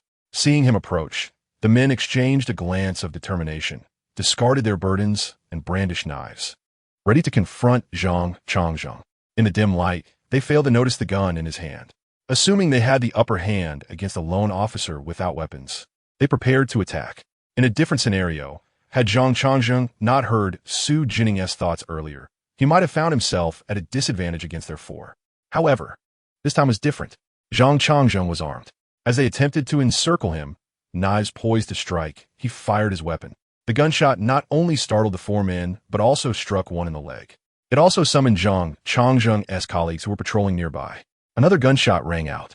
Moments later, when his colleagues arrived, they found two of the men on the ground, having been shot in the legs, while the remaining two cowered in fear, clutching their heads. Nearby, two burlap sacks were moving. As the sacks were opened, two abducted children emerged. Indeed, these were the missing children. As the four men were interrogated, more details about the traffickers began to surface. Isn't that Zhang Changzheng? He made the newspaper. On that day, Su Aigua took a moment to read the morning paper before heading to work. The headline, prominently displayed, featured Zhang Changzheng in his police uniform. Xu Jinning, who had just finished her meal, felt a shiver and approached, followed by the rest of the Su family. It's true. Look at the headline. Brave capture of human traffickers. Rescue of women and children. Su Aigua read through the report quickly. Soon, his colleagues joined him. Following further interrogation, the whereabouts of other traffickers and abducted individuals were uncovered. With meticulous planning, the authorities apprehended the entire trafficking ring and rescued the women and children who had not yet been relocated. It was noted that the police in Anren County, especially Zhang Changzheng, had played a significant role. The higher-ups would reward and commend him and his team, although the specifics were not disclosed. The newspaper coverage undoubtedly served as recognition and praise for Zhang Changzheng's efforts. Zhang Changzheng is truly impressive, Zhang Alian exclaimed. Yes, Uncle Changzheng is amazing. Su Xiangdong and the others nodded in agreement. Thank goodness he is safe and has achieved something great. How wonderful. Su Dage Dajia. A familiar voice suddenly called from outside as Zhang Changzheng appeared before them. Hey, Changzheng, what brings you here so early? The Su family was visibly surprised by his arrival. I came to thank Su Dage and Ningning for their earlier advice. Oh, I see you're reading the newspaper. Indeed, Changzheng, you're incredible. Those traffickers are despicable, ruining countless families. They deserve to be caught and punished. Why have you brought so much with you? When Zhang Alian opened the bag Zhang Changzheng had handed her, she was taken aback by their contents. Inside were canned fruits, biscuits, cured meats, malt extract, brown sugar, peach crisps, and even milk powder. Not to mention cigarettes and alcohol. Seeing this, Zhang Alian was astonished. These items are quite valuable. These are for Su Dage and Ningning, Zhang Changzheng said, focusing his gaze on Xu Jinning. What do you think? This time, my ability to confront those four human traffickers until the very end was largely due to carrying a firearm, as well as the prior warnings from brothers Su and Ningning. Otherwise, had I not brought a gun, it would have been uncertain whether I would emerge alive or dead from this ordeal. Upon hearing Zhang Changzheng's words, Xu Jinning recalled past events that she felt were too difficult to articulate. She could not even hint at specific incidents, leaving her unable to offer any concrete reminders. Ultimately, Xu Jinning could only implore Su Aigua to convey to Zhang Changzheng that she had a rather unsettling dream in which he encountered nefarious individuals and sustained injuries. Thus, she hoped he would carry a gun whenever he ventured out recently. However, since it was Xu Jinning who voiced this concern, the situation took on a different gravity. Reflecting on the heartfelt sentiments he had previously overheard from his daughter, coupled with the mysterious identity of his daughter that he could not fathom, he instantly regarded the matter with utmost seriousness. Ningning would not speak without reason. There had to be a motive behind her words. Therefore, just as Xu Jinning feared that Su Aigua might not believe her, she was astonished when he readily acquiesced. The following day, he reminded Zhang Changzheng at work, and to his surprise, Zhang took it quite seriously and agreed. Could it be that Zhang Changzheng's visit today was indeed prompted by that very warning? In truth, it was not entirely so.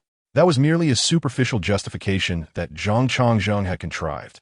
Only he knew the specifics. This event represented a life-or-death situation for him, and his ability to evade calamity and even achieve merit was primarily attributed to having heard Xu Jinning's heartfelt words. Chapter 88. Acknowledging kinship. This matter was one Zhang Changzheng could not discuss with anyone, not even his wife. It was a secret known only to him. In fact, he even harbored doubts about whether Xu Jinning was aware that her innermost thoughts could reach him. He suspected that she might not know, regardless of her awareness. He found solace in the knowledge that it was her sentiments that had saved him. Thus, a gesture of gratitude was imperative. Today, as he brought gifts, Zhang Changzheng felt they were rather insubstantial. These items were not solely his purchases. They included gifts from his wife as well. Although he could not disclose to her that he could hear Xu Jinning's thoughts, he did share with her that Xu Jinning had dreamt of warning him to carry a gun. And he also recounted how he had encountered Xu Jinning on the day he discovered his wife's pregnancy, leading her to regard Xu Jinning as a fortuitous star. Indeed, his and his wife's appreciation extended beyond these decisions. There were countless other reasons. Brother Su's sister-in-law, I have another matter to discuss. Both Xue Mei and I hold great affection for Ning Ning, and we wish to adopt her as our goddaughter. I wonder if she would be agreeable to this? Zhang Changzheng hesitated before speaking. He felt a twinge of shame regarding this decision. If Ning Ning truly was a fortuitous star, then others might perceive him as merely seeking to bask in her fortune. However, that was not his intention. He merely envisioned the path ahead and hoped that his future role could afford Ning Ning some assistance and honor. By the way, Brother Su, sister-in-law, the newspaper mentioned a reward for my contributions. In fact, the reward has already been issued. The leadership in our bureau has been reassigned, and before departing, my predecessor informed me that I would be taking over his position. Really? Congratulations. The news of Zhang Changzheng's promotion brought joy to Su Aigua and the others. Therefore, Brother Su, sister-in-law, may Xue Mei and I adopt Ning Ning as our goddaughter? Zhang Changzheng inquired once more. What nonsense are you speaking? Of course, we are willing. Even if she were not a goddaughter, I regard you as a brother. Thus, Ning Ning also qualifies as the niece of both you and Xue Mei. However, we must consult Ning Ning's opinion on this matter. Zhang Alian turned to Xu Jinning and asked, Ning Ning, Uncle Changzheng and Annie Xue may wish to adopt you as their goddaughter. Do you agree? Zhang Changzheng also looked at Xu Jinning, his eyes filled with anticipation. Ning Ning, Uncle truly likes you. Although Annie Xue Mei could not be here today due to her pregnancy, she too shares the same wish. I have discussed this with her. Therefore, Ning Ning, would you like to become the goddaughter of Uncle Changzheng and Annie Xue Mei? We cannot guarantee that we will treat you as our own daughter. But when you're in need, we will certainly assist and protect you. Both Xue Mei and I, like your Su family, are fiercely protective of our loved ones. So, do you agree? Xu Jinning hesitated for a moment. Then upon realizing the implications, she nodded. I would be delighted. It was no jest. How could she possibly refuse such an esteemed figure as Zhang Changzheng, who possessed such a powerful position? Accepting this offer would undoubtedly bring her benefits in the present and future. Only a fool would decline. You have agreed. That is truly wonderful. Not only was Zhang Changzheng elated, but the Su family also rejoiced at Xu Jinning's decision. With Su Aigua needing to head to work and others busy with their own affairs, Zhang Changzheng did not linger. The two traveled to the county together, accompanied not just by themselves, but also by Xu Jinning in the back seat of Su Aigua's vehicle. Upon arriving at the textile factory, Xu Jinning then took a seat in the back of Zhang Changzheng's car, heading to his residence. Due to the incident with the traffickers and his promotion, Zhang Changzheng was granted leave for a few days. Coincidentally, his wife was also resting at home, and since Ning Ning was alone without any pressing matters, he planned to take her to his home to meet her future godmother. Xu Jinning, feeling unable to decline such warm hospitality, accompanied him willingly. Before long, they arrived at Zhang Changzheng's home, where Xu Jinning met her future godmother, Chen Xiumei. Chen Xiumei had a splendid temperament, exuding warmth and kindness, embodying a pure and benevolent spirit. Xu Jinning sensed her goodwill and took a liking to this godmother. She spent the entire day in their company, as Chen Xiumei took her around the county. At noon, Zhang Changzheng personally prepared a sumptuous meal to host Xu Jinning. She experienced immense joy in their home, and when Su Aigua came to collect her in the evening, she felt a twinge of reluctance to leave.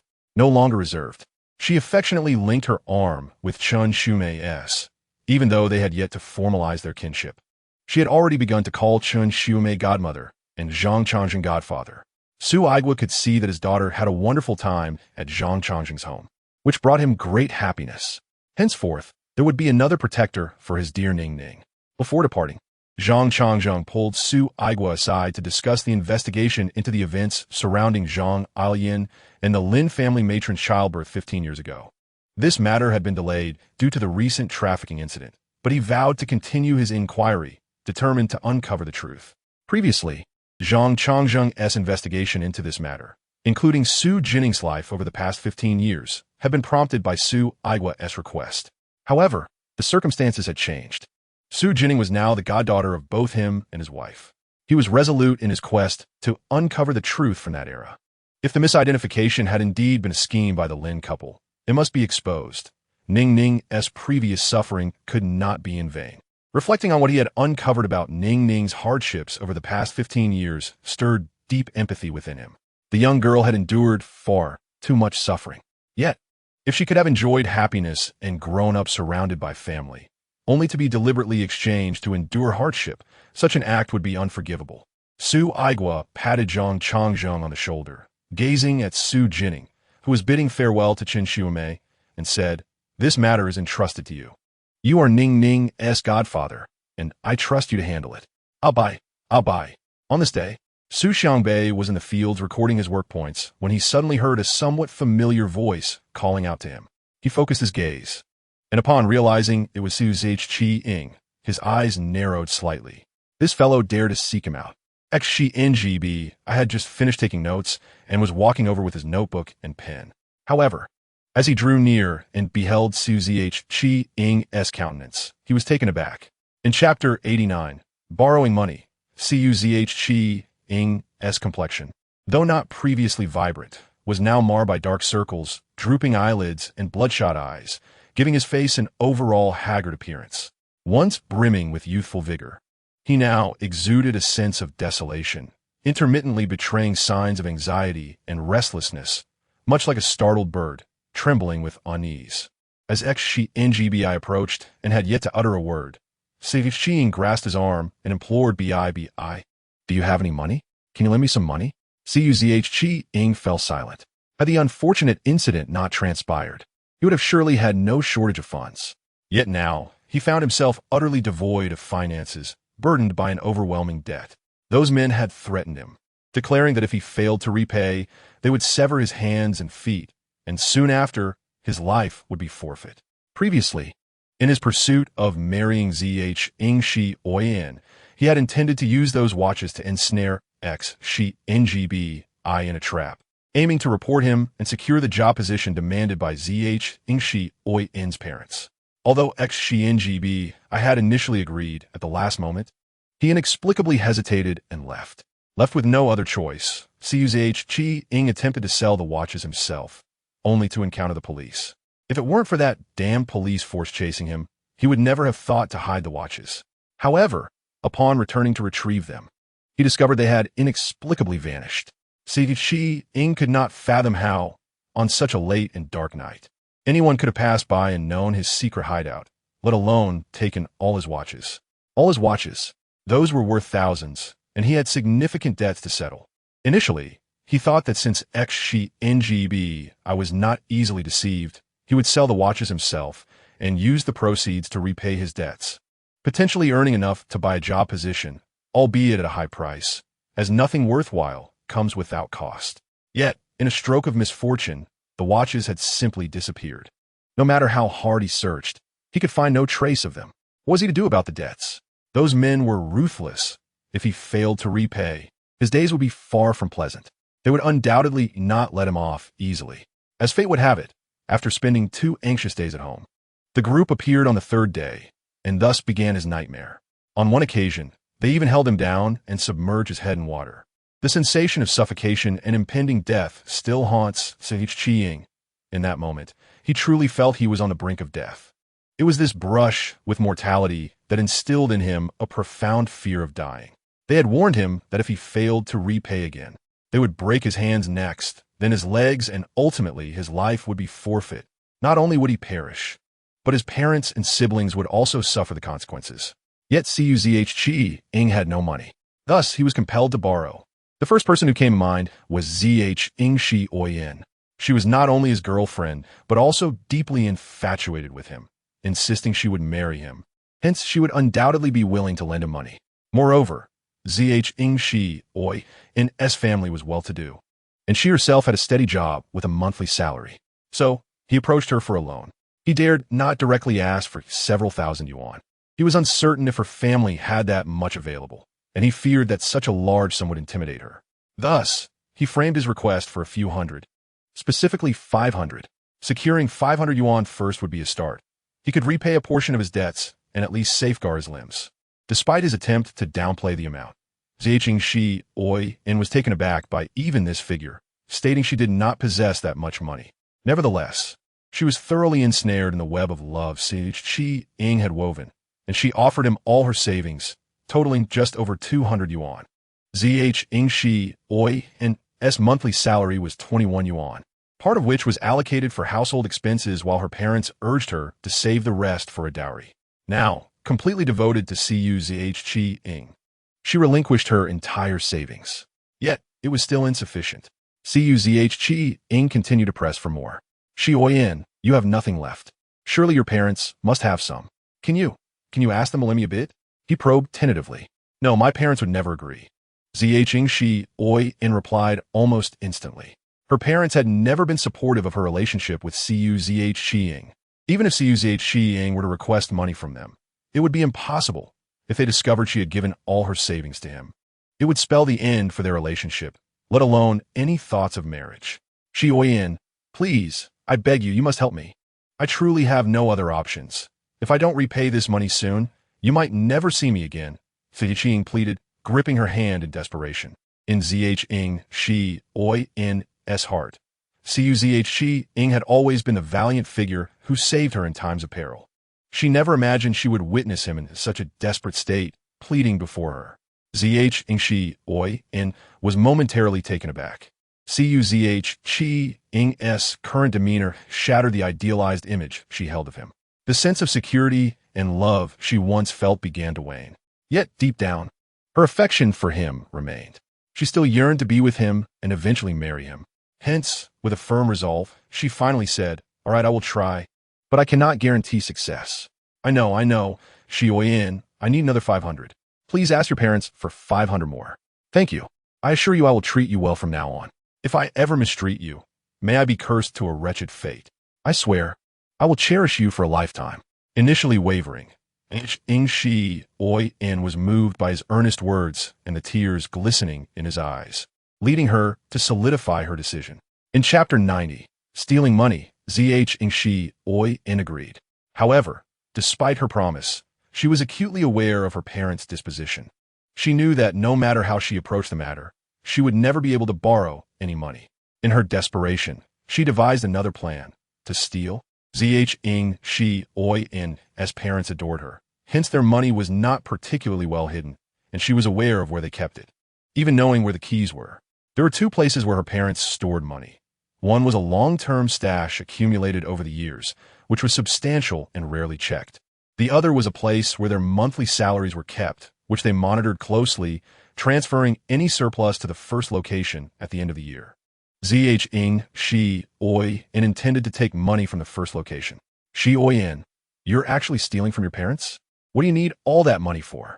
Zhang Changzheng observed her sister, whose face was etched with terror and rendered speechless, and recalled the recent discussions their parents had regarding her sister's involvement with a rural man named Xu Jinning. Without hesitation, she inquired, "Is it that man, Xu Jinning, who has lured you into this predicament?" As soon as the words left her lips, she noticed her sister's stunned silence and the heightened panic in her expression, confirming her suspicions. Zhang Changzheng could not allow her sister to foolishly squander their parents' hard-earned savings on that man. Consequently, she prevented her sister from leaving while instructing her husband to summon their parents. Upon the arrival of the Zhang family, they learned the complete narrative. Disappointment flooded over them as they realized the extent of Zhang Xiaoyan's betrayal, effectively severing any ties she had with Xu Jinning. All of their daughter's savings had been deceitfully taken by him, and he even urged her to pilfer their entire fortune. Such a person was utterly unacceptable. The Zhang parents promptly rushed to Xu Jinning's home to demand restitution. were it not for their daughter's reputation. They would not have hesitated to escalate the matter and expose Cui Jiqiang's true character to everyone.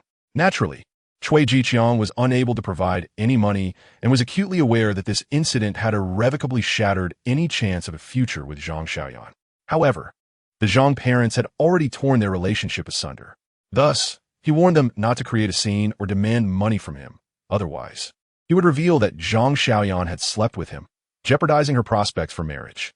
This shocking revelation left both the Zhang parents and Zhang Xiaoyan in stunned silence. Particularly Zhang Xiaoyan, who was heartbroken to discover Cui Jiqiang's true nature. In the end, the Zhang parents relented, refraining from causing a commotion or demanding money, and left with Zhang Xiaoyan. However, they firmly stated that Cui Jiqiang was never to approach Zhang Xiaoyan again, or they would report him to the authorities for the 200 yuan he had swindled from her. Guiziqiang acquiesced. Meanwhile, Zhang Xiaoyan appeared to have gained clarity regarding Cui Jiqiang's character, and their connection was definitively severed.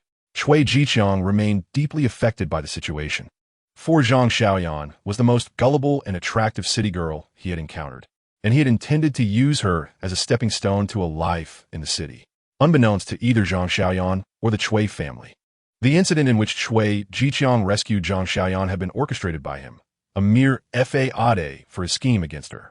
Neither Zhang Xiaoyan nor the Cui family realized that prior to Zhang Xiaoyan, Cui Jiqiang had already sought a matchmaker to arrange a marriage. His sole requirement was for the bride to be a city dweller, and he refused to consider any proposals that involved him moving into her family.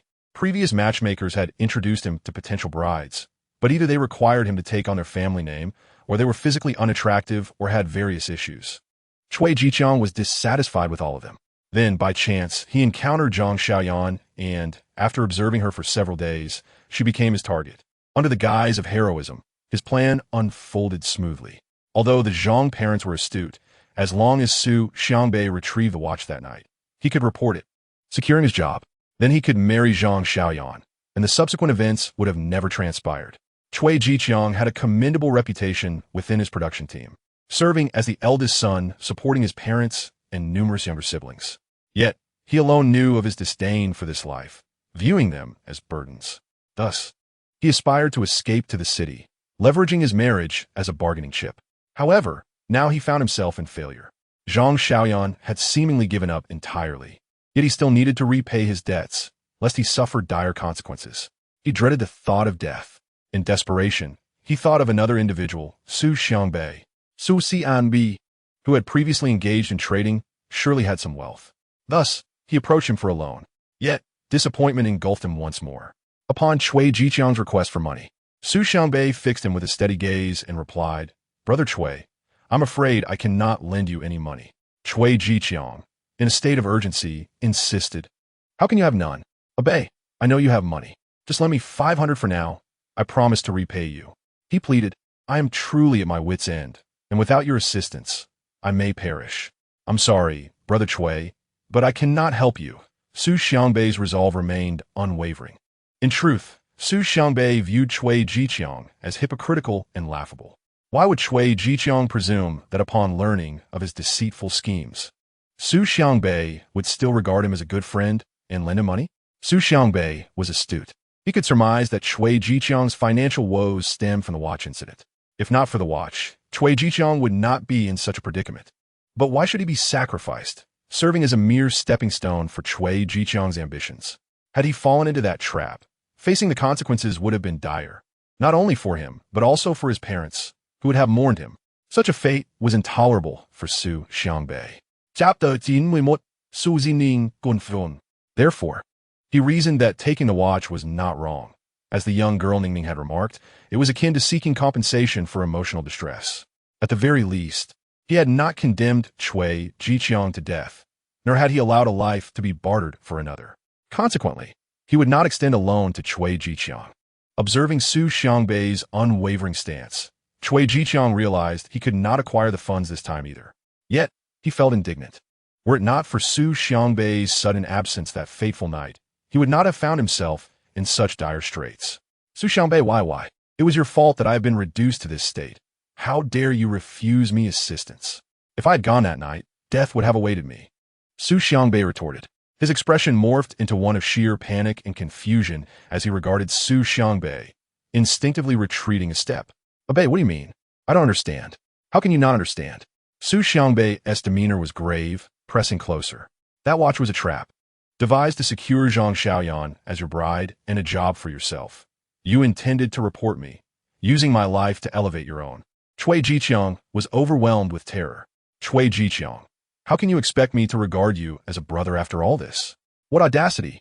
Do you realize the consequences of your actions? Evil deeds will be repaid in kind. When malevolent thoughts take form, you will inevitably pay the price." With each step Xu Xiangbei took, Cui Jiqiang found himself cornered, engulfed by an overwhelming dread. No, you're mistaken. I didn't tea." He fled in a panic. His escape swift, as though he feared Xu Xiangbei would pursue him. Xu Xiangbei watched Cui Jiqiang's retreating figure, lips pressed tightly together, silent. In that fleeting moment when Cui Jiqiang had implored his help, Xu Xiangbei had contemplated lending him money, wondering if the outcome would have been different had Cui Jiqiang not taken the watch. But it was merely a fleeting thought, quickly dismissed and rejected. Had he not been fortunate enough to hear Ningning's insights and evade the trap, his fate would have been far worse than Cui Jiqiang's. Would Cui Jiqiang have pitied him or felt remorse? No, Cui Jiqiang would not have. He had come to realize that someone like Cui Jiqiang should not be allowed to ascend. The higher Cui Jiqiang stood, the more people would suffer from his harm and deceit.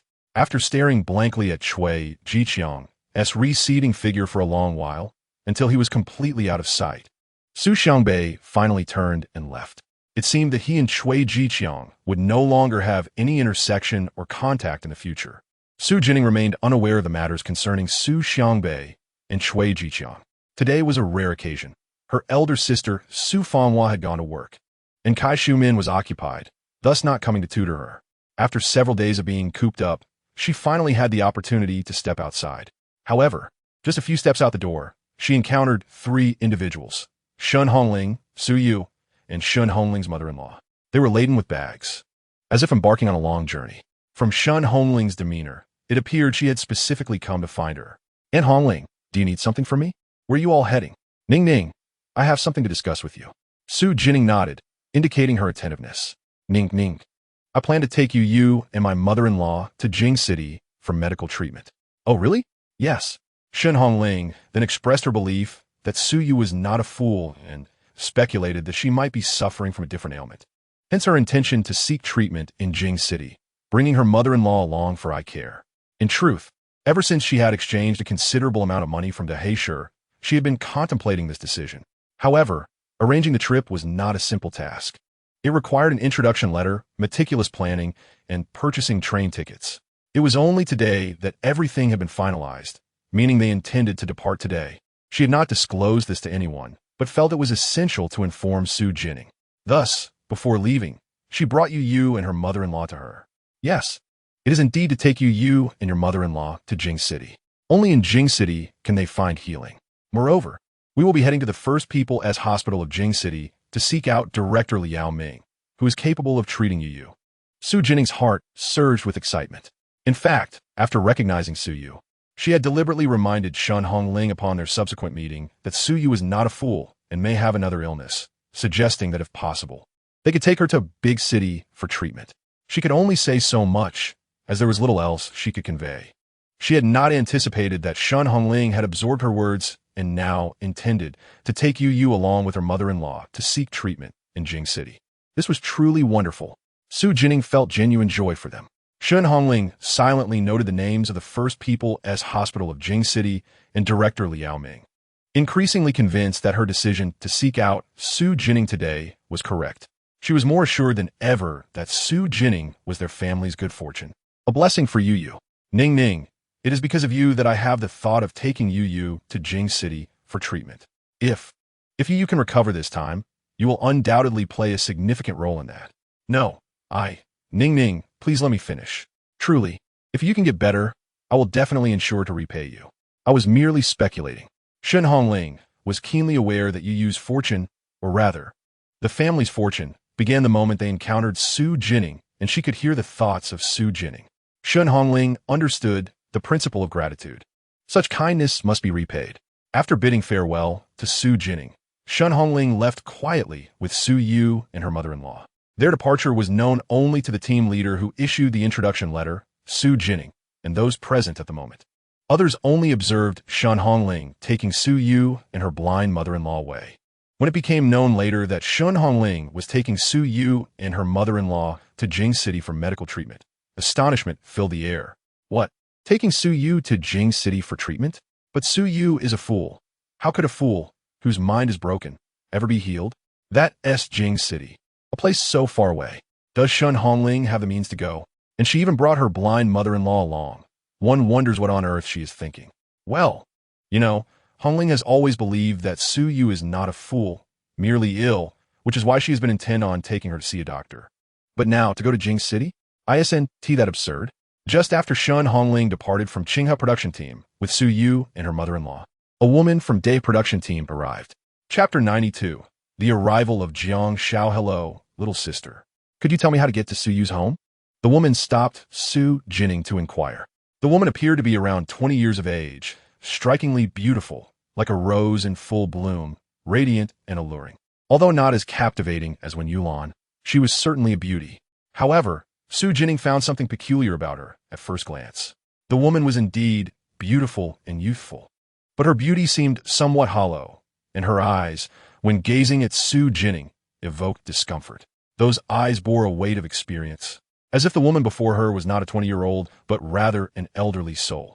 Despite their allure, those eyes lacked purity, appearing as though they were always calculating. Su Yu, what does this woman want with Su Yu?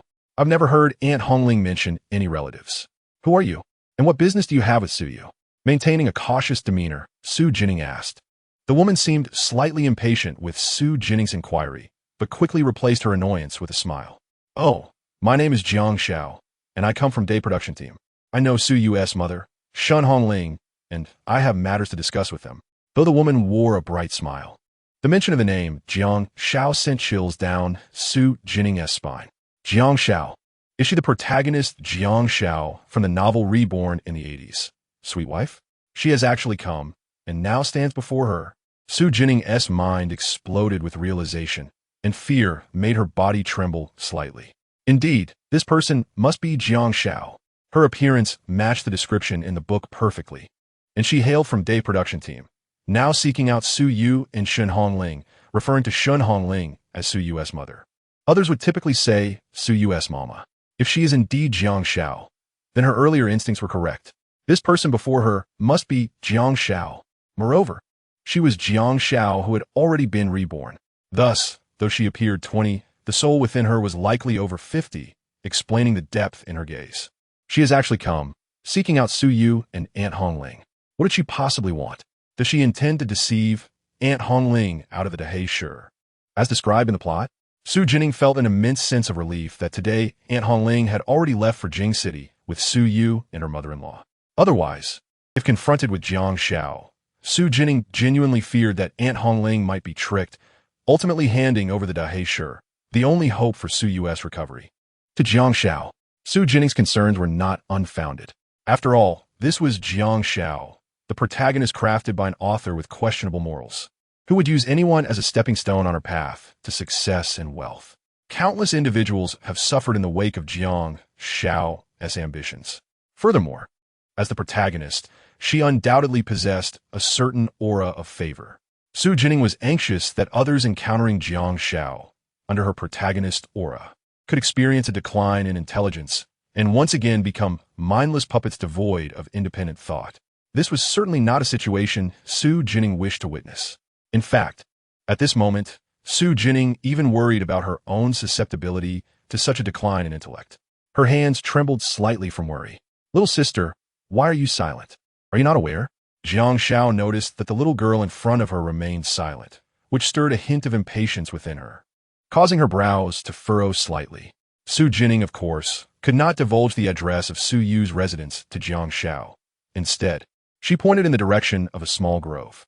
Upon learning the address, Jiang Xiao's face lit up with joy, and after offering a perfunctory thank you to Xu Jinning, she immediately set off in that direction.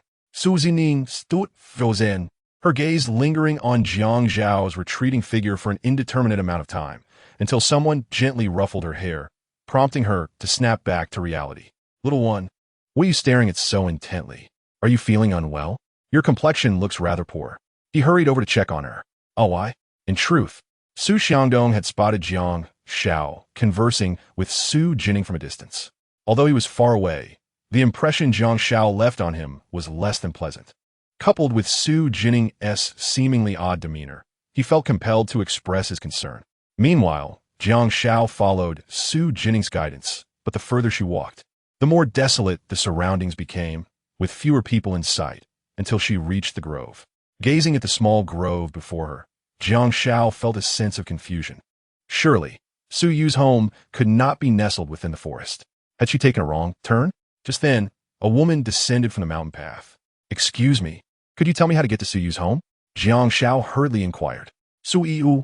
Initially, the woman appeared perplexed, but after a while, she finally recalled who Su Yu was. In their discussions, Su Yu was not referred to as Su Yu, but rather as a fool. Oh, you mean that fool from Shen Hongling's family, right? Jiang Zhao's eyes brightened. Yes, that's the one. His home is in the opposite direction. Over there, the woman pointed. Upon hearing this, Jiang Zhao's expression darkened suddenly. That wretched little girl had deceived her, leading her in the wrong direction. Just as she was about to leave, the woman's next words left her utterly stunned. Who are you looking for? Why do you want to find that fool? If you really want to, you'll have to come back later.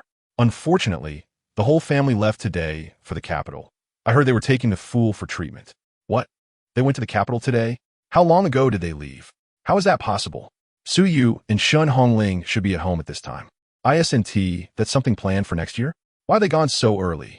I don't know, but they left quite a while ago. You won't be able to catch up, the woman replied dismissively. Isn't Shen Hongling out of her mind? That fool is clearly a fool. How could she think to take him for treatment? Can he even be cured? The woman continued to grumble, but Jiang Zhao's mind was in disarray, rendering her unable to absorb any further information. During this period, she had been busy trying to win over her mother-in-law, maintaining contact with Ho Chun, and caring for her 3 sons, particularly the youngest who had recently been hospitalized. She feared that if he were to die like he did in her previous life, Ho Chun would surely blame and resent her. Although time had been wasted, according to the timeline of her past life, Shen Hongling and Su Yu should still be in Qinghe production team at this hour. She recalled it vividly. They were not supposed to go to the capital until the following year. Yet, how could they already have left, and on this very day? Now, even if she wanted to chase after them, it was already too late. Jiang Xiao felt an overwhelming sense of unwillingness, and, inexplicably, a surge of panic welled up within her. Since her rebirth, she had relied on her past knowledge, feeling assured and confident. However, for the first time, events had slipped beyond her control, leaving her to ponder whether more occurrences would escape her grasp in the future. No, that cannot be. The fear and anxiety in her heart compelled Jiang Xiao to forego even a word of thanks to the woman before her and turn away. Is she really leaving just like that without a word? Yet, despite her trepidation, Jiang Xiao clung to a glimmer of hope, fearing that the woman might be deceiving her as the little girl had.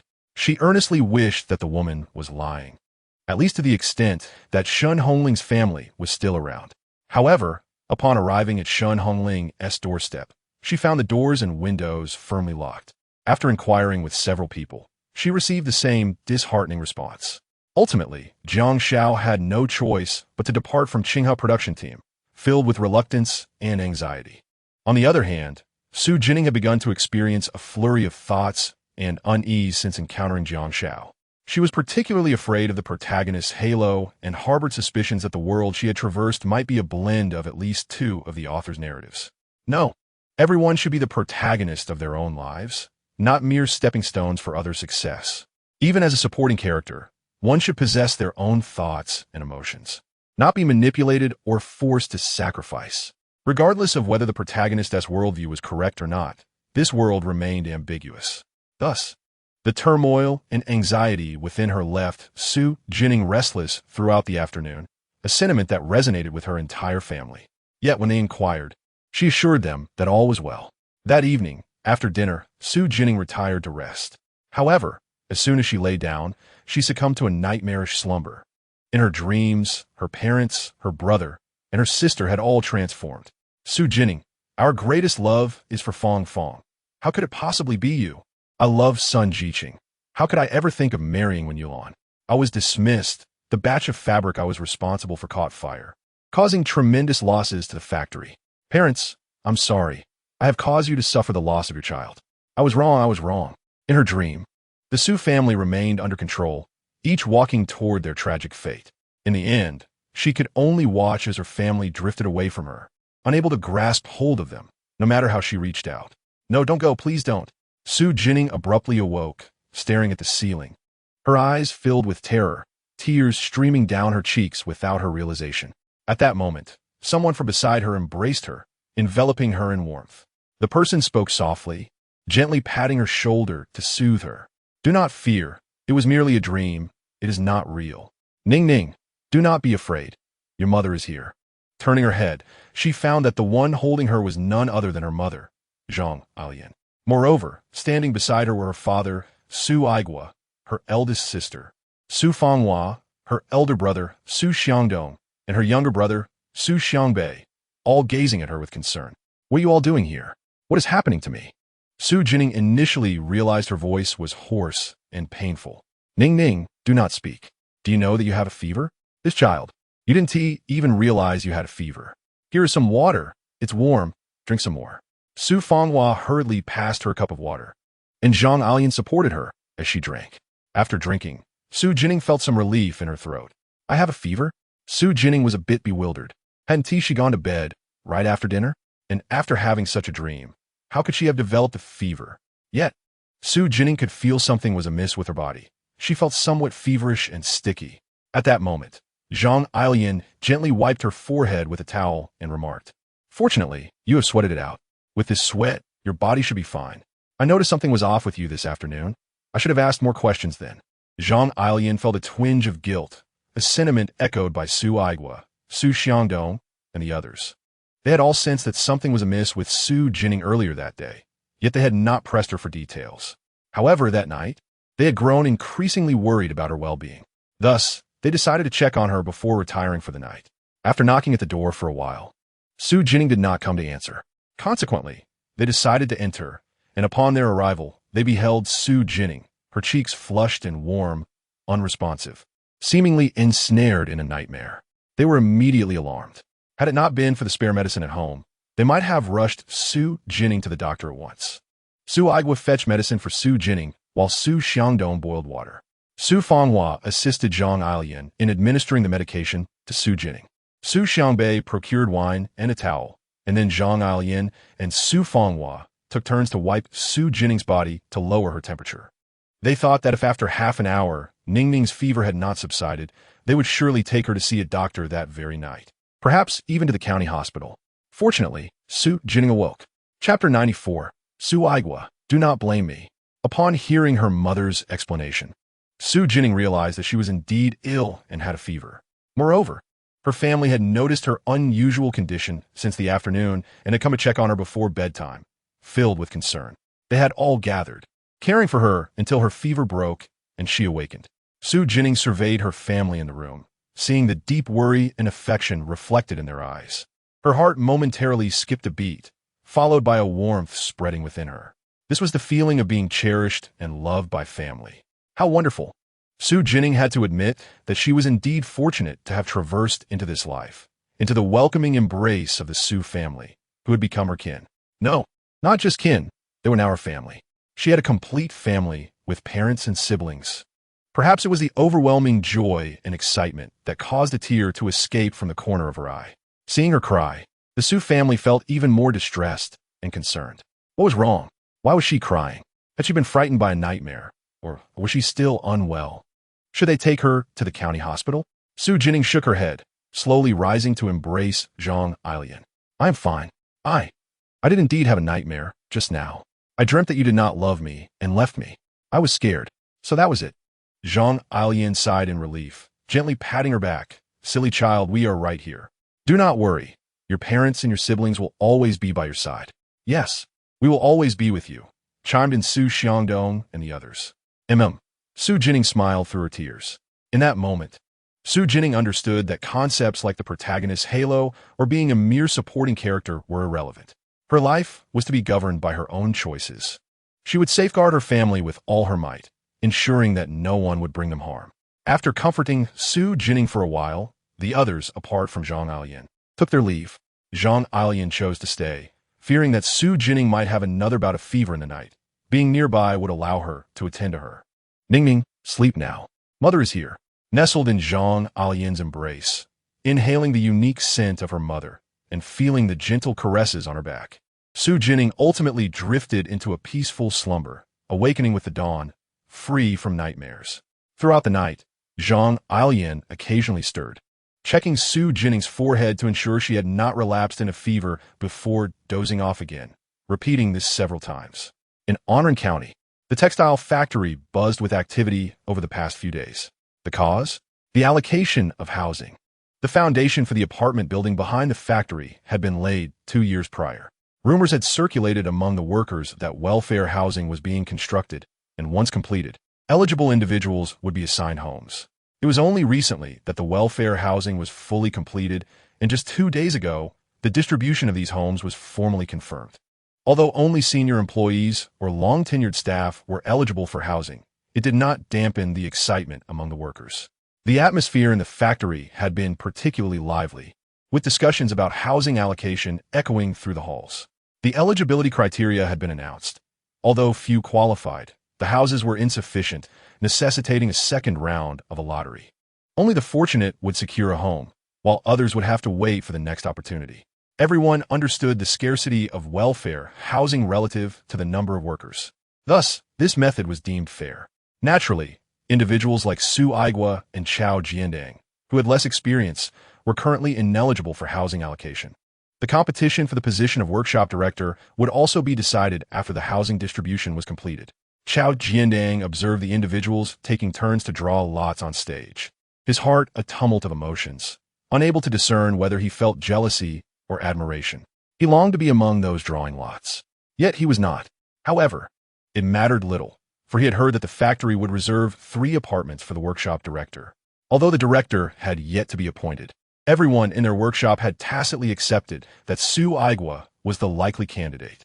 This was largely due to the deputy factory manager entrusting Xu Aigua with the oversight of a batch of quality fabric. In truth, it was not only others who sensed this. Even Xu Jinning could see that the higher-ups favored Xu Aigua for the position of workshop director. But why? What was his shortcoming? He was a local, while Xu Aigua was merely a country bumpkin. He desired to be the workshop director and to secure a home. Congratulations to Huang from the 4th workshop for winning the 3rd floor 302 apartment. The exhilarating announcement from the stage captured the crowd's attention. Zhang, upon realizing he had won, was immediately overwhelmed with emotion, tears streaming down his face. Wonderful. I have a home now. My eldest son can finally marry. The audience responded with a thunderous round of applause. Xu Jinning watched this scene unfold, and for a fleeting moment, he envisioned himself in Huang Jianjun's place. But as soon as the thought crossed his mind, a rush of excitement surged through him, igniting his blood. However, this feeling quickly dissipated, replaced by the cold reality that it was not him. His family had unwavering confidence in him, believing that he would secure both the workshop director role and housing. Upon learning that the textile factory would be distributing housing over the next few days, they incessantly inquired about his own allocation. Xu Jinning found it hard to fathom how his family would react if they discovered he had neither become the workshop director nor received a home. He dared not imagine it. Naturally, he had no intention of continuing to reside in that dilapidated old house. He yearned for the spacious, modern welfare housing within the factory, which would cost him nearly nothing. Yet, the obstacle preventing him from attaining such housing was Xu Aigua. At this moment, the earlier newspaper article he had read resurfaced in his mind. If the batch of fabric that Xu Aigua was overseeing encountered issues, and if he became the savior of that fabric, he would undoubtedly secure the workshop director position, win a home, and perhaps even make it to the newspaper, thus clarifying his path forward. Xu Jinning slowly closed his eyes, and after a few seconds, he opened them again, a fierce determination glimmering in his gaze. So be it, Xu Aigua. I have no choice in the matter. Do not hold it against me. Blame only yourself for competing with me for the workshop director position and the welfare housing. This time, consider it a favor to me. In the future, should opportunities arise in the factory, I will repay you. With these thoughts, Xu Jinning continuously assured himself, and gradually, his resolve solidified, and a plan began to form in his mind. Chapter 95. The key exchange. Su Igua sensed that Xu Jinning was behaving unusually today. The situation manifested itself in the frequent conversations with him, accompanied by a closeness that involved him casually draping an arm over his shoulder. In the past, Xu Jinning had exhibited similar behaviors, yet today felt distinctly different. The frequency of his actions seemed almost deliberate. Xu, who had been preoccupied with work, paused, his brow furrowing slightly. Was it intentional? Surely, Xu Jinning could not be acting with such purpose. The more he pondered, the more plausible it seemed. But what could his motive be? Almost instantaneously, thoughts of the recent housing allocation surfaced in Xu's mind, alongside the whispered grievances of his little girl regarding Xu Jinning's schemes against him. Could today be the day? In recent days, the factory had been distributing welfare housing, and truth be told, Xu felt a twinge of envy. Who wouldn't he desire a home? Though he resided in a modest brick house in QNGH production team, it paled in comparison to the houses in the county. Xu had been contemplating ways to make amends to his daughter, Xu Jinning, for the debts he owed her. If he were to receive a welfare house, he intended to transfer it into her name, ensuring her future security. However, he was acutely aware that, given his qualifications, he stood little chance of being allocated a welfare house. Indeed, the reality confirmed this. Yet, Xu considered another possibility. As his daughter had mentioned, the factory had reserved 3 houses for the workshop directors. If fortune smiled upon him, he might just be among the fortunate few. While he felt confident about securing the position of workshop director, the allocation of the house remained uncertain, and he was unsure if luck would be on his side. For the time being, he chose not to dwell on it. Ever since he had taken charge of overseeing a shipment of Di Chu Li Ing fabric destined for Shanghai, his thoughts had been consumed by that fabric. He feared any mishaps could occur under his watch. After all, in Jinning's reflections, Xu Jinning was the embodiment of such misfortune. Today, Xu Jinning's peculiar and frequent behavior only deepened Xu's furrowed brow. But what was the purpose of Xu Jinning's persistent proximity? Was there something he desired from Xu that related to the fabric? As these thoughts swirled in his mind, Xu began to search his own pockets. As he rummaged, his fingers brushed against an object, which he promptly retrieved. To his surprise, it was a key, the very key to the warehouse where the fabric was stored, a place that was securely locked. Over the past few days, he had diligently counted the fabric each day before locking it away, ensuring its safekeeping. Initially, Xu had suspected that Xu Jinning was attempting to steal the key from him. Yet, just as he was about to breathe a sigh of relief, he hesitated. For suddenly, an unsettling realization struck him. He examined the key more closely. It was not his original. Although it bore a striking resemblance to his own, he could ascertain that it was new, as if it had only recently been made. The most telling detail was that his previous key had a distinctive paint mark at its end, an imperfection from an accidental spill that had refused to wash away.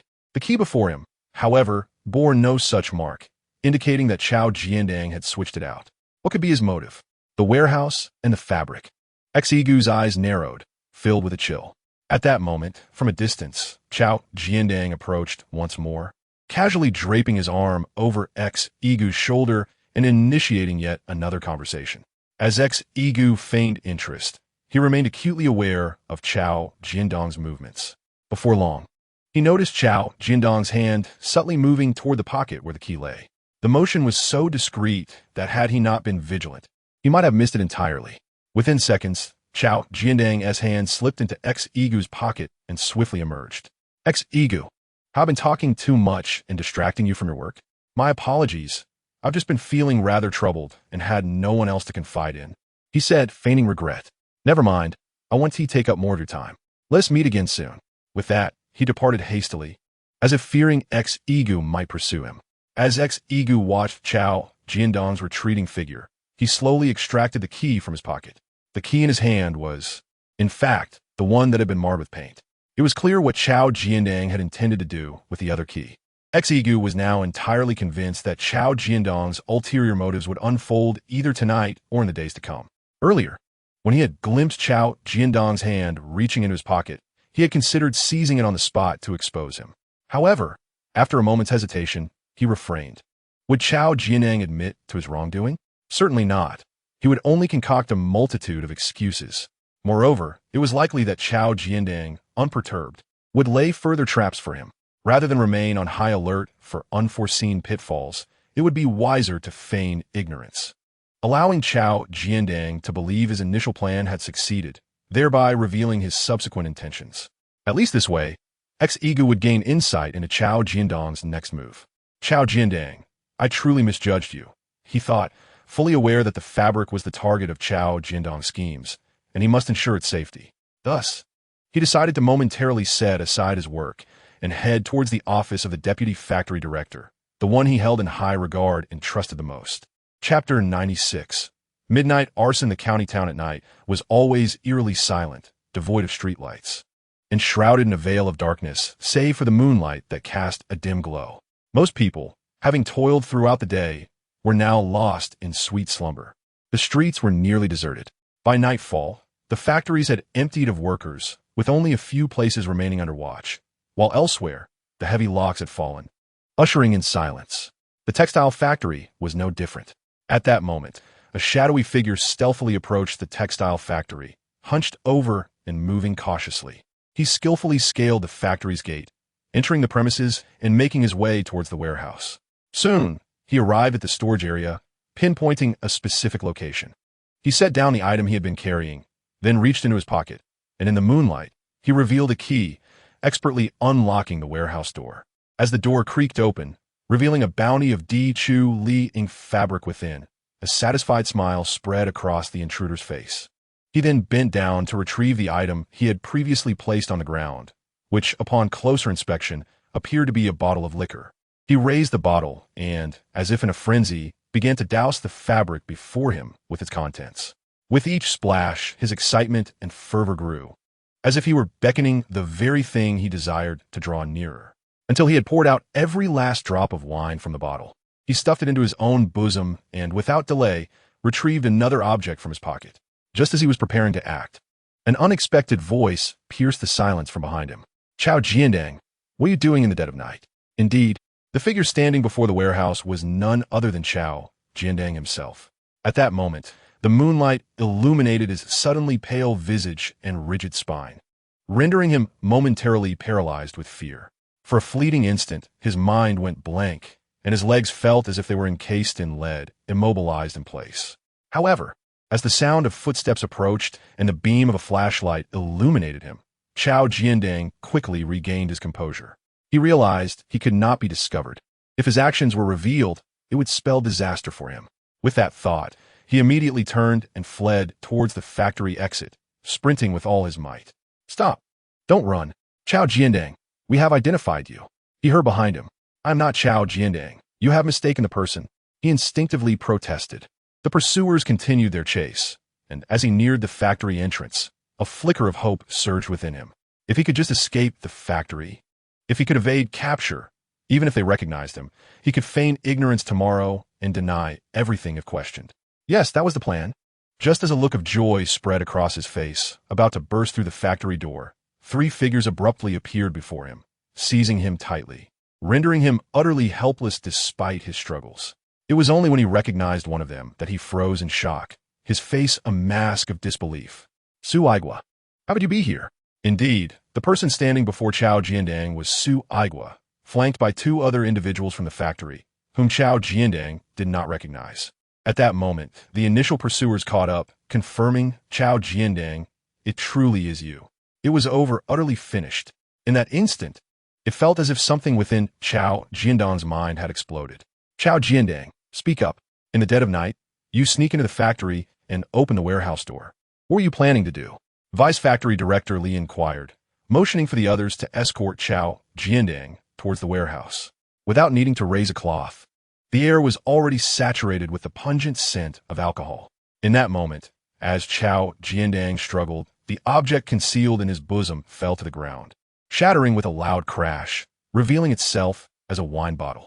Simultaneously, his palm was pried open, exposing what lay within, a box of matches, It was over. As these items were unveiled, Xu Jinning completely relinquished any hope of resistance or justification. Xu Jinning, tell me, what were you truly planning? To swap the warehouse keys?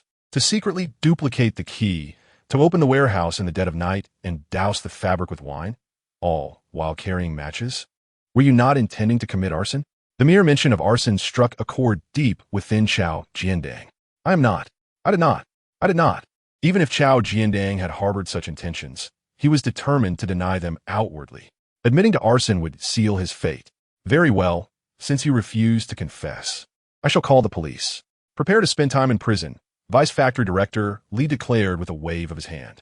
The mention of the police sent a jolt of terror through Xu Jinning, his legs weakening as if he might collapse.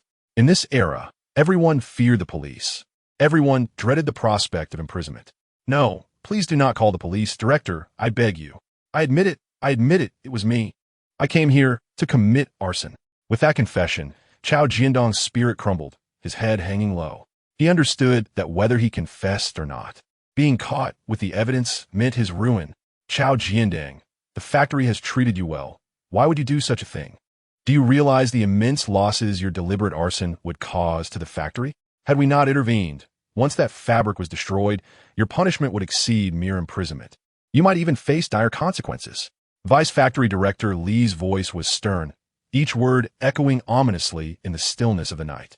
Xu Jinning was acutely aware of the repercussions should anything happen to that fabric. Yet, in his twisted plan, he believed that even if disaster struck, the consequences would not fall upon him. Xu Jinning, you did this to frame me, did you not? Su Aigua, who had remained silent until now, finally spoke up. The word struck Xu Jinning like a bolt of lightning, his heart racing as he turned to Su Aigua, his eyes wide with horror. What followed from Su Aigua's lips sent a chill down his spine. Let me guess your intentions. Your primary goal was not to burn the fabric. Rather, you aimed to entrap me, to create the illusion of an imminent fire, and then emerge as the hero who extinguished the flames. Thus, you would bask in glory while I, Su Aigua, would bear the blame for negligence. Chapter 97. Why did you only tell me now? And you, Xu Jinning, would gain the accolades. Allow me to speculate further on your motives.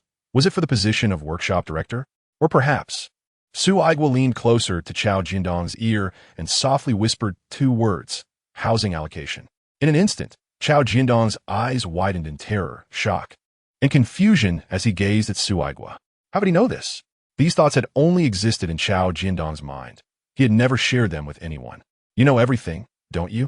Xu Jinning asked, his voice barely above a whisper. He stared intently at Su Aigua. You know I swapped the keys. You knew I would come tonight, didn't you? You and the factory director set this trap for me. His tone was laced with certainty as the realization dawned upon him. Su Aigua, I considered you a friend, yet you would betray me like this?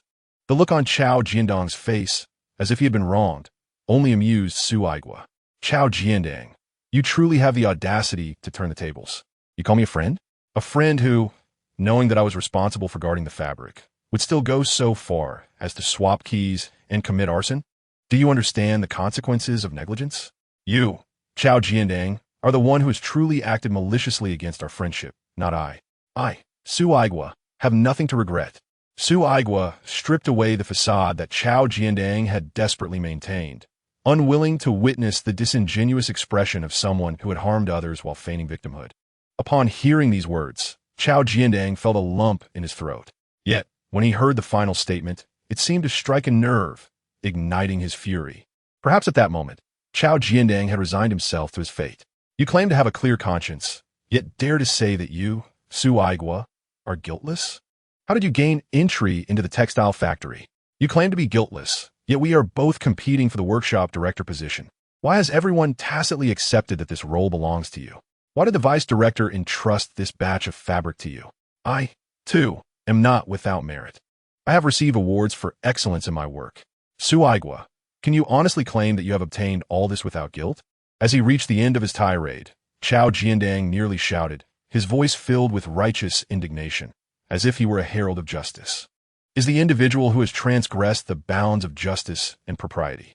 Unbeknownst to him, The ever-smiling Xu harbored a plethora of grievances and discontent beneath the surface.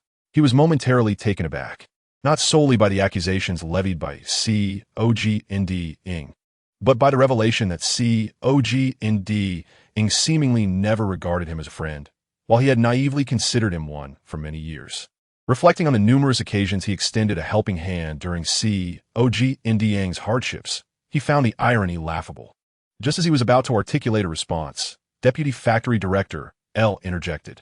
Xu Jinning, you need not express such resentment. The reason we and the factory workers acknowledge Comrade Xigu is that the eyes of the masses are discerning. They can clearly see that Comrade X excels beyond you.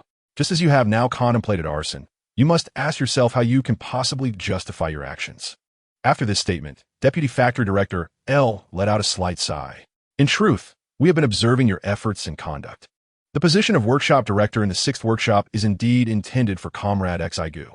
However, we had initially planned to promote you to the 11th Workshop as its director, given that the former director is no longer suitable for the role. We intended to make this transition, but now. Moreover, we had plans for you all to become workshop directors, and the factory had reserved 3 sets of welfare housing for you directors to draw lots for allocation. Yet now, L's words struck Xu Jinning like a thunderclap, leaving him momentarily unable to comprehend. It was unfathomable. He murmured, continuously in denial. Indeed, Xu Jinning was reluctant to accept this reality. His eyes widened, and he appeared utterly dazed. It dawned on him that he, too, had the opportunity to be appointed as workshop director and to share in the housing benefits. He realized that his superiors had acknowledged him. Even if he had not intentionally set the fire or harmed Xigu, he could have been appointed as director. Why was this information only being revealed to him now? Why was it only now that he learned this? Xu Jinning collapsed to the ground, weeping uncontrollably. Deputy Factory Director L sighed, intending to disclose this to him the following day, but he refrained from saying more, as Xu Jinning had already grasped the implications. Xu Jinning's cries were those of despair, perhaps mourning his futile efforts, lamenting that he could have attained everything he desired without resorting to these drastic measures, and grieving for his future. Most poignantly, he may have been weeping for the irrevocable loss of Xigu as a friend. No one could articulate the turmoil within Xu Jinning's heart. Not even he himself could fathom it. Ultimately, Deputy Factory Director L permitted Xu Jinning to leave, yet he knew that the actions he had taken that night would necessitate punishment. What that punishment would entail would be determined the following day. Xu Jinning left with tears streaming down his face, covering it in despair.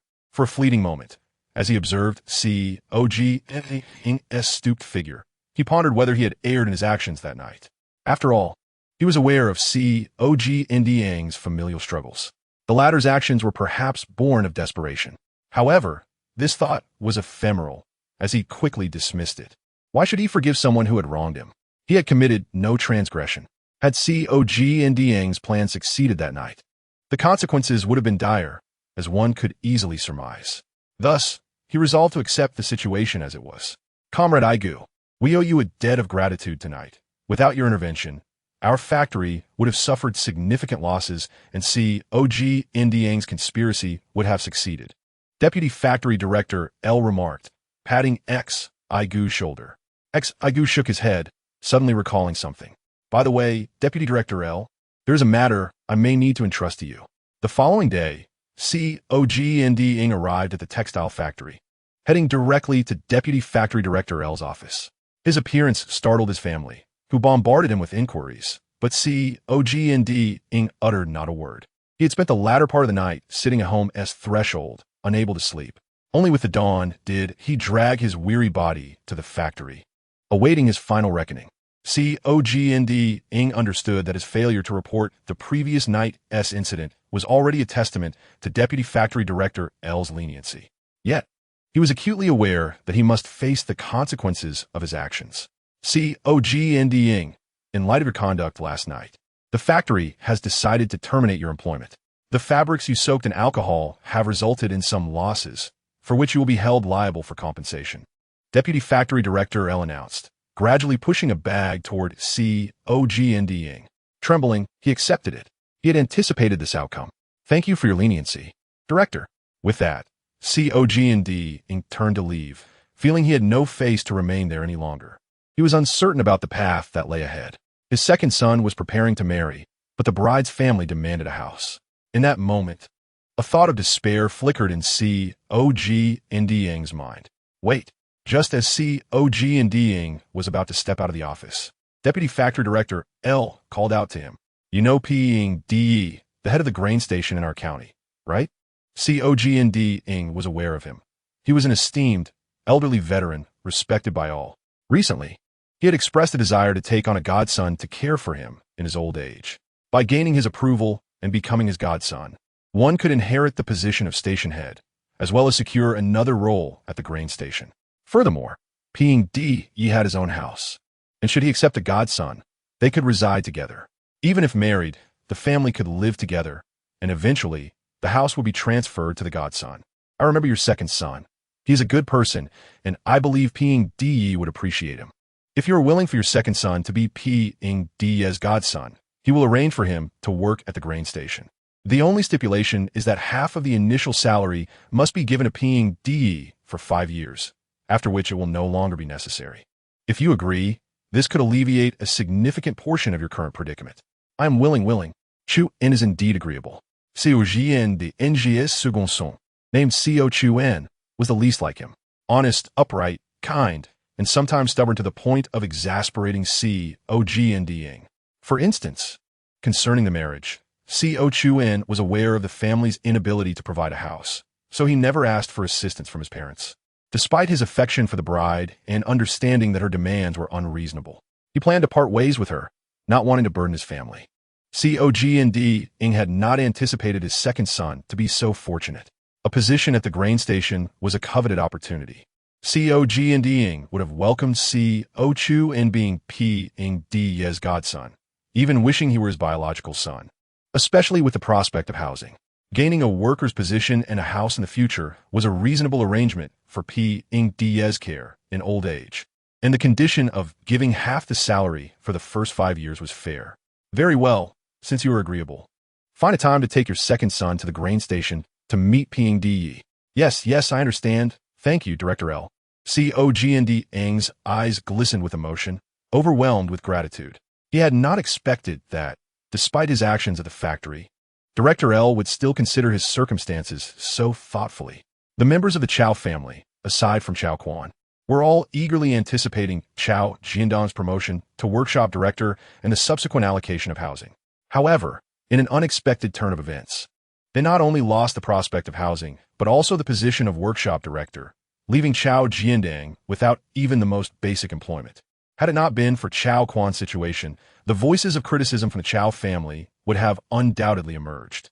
Nevertheless, Chao Jiandong's eldest and youngest sons were vehemently opposed to Chao Quan's potential adoption by Ping De as a godson.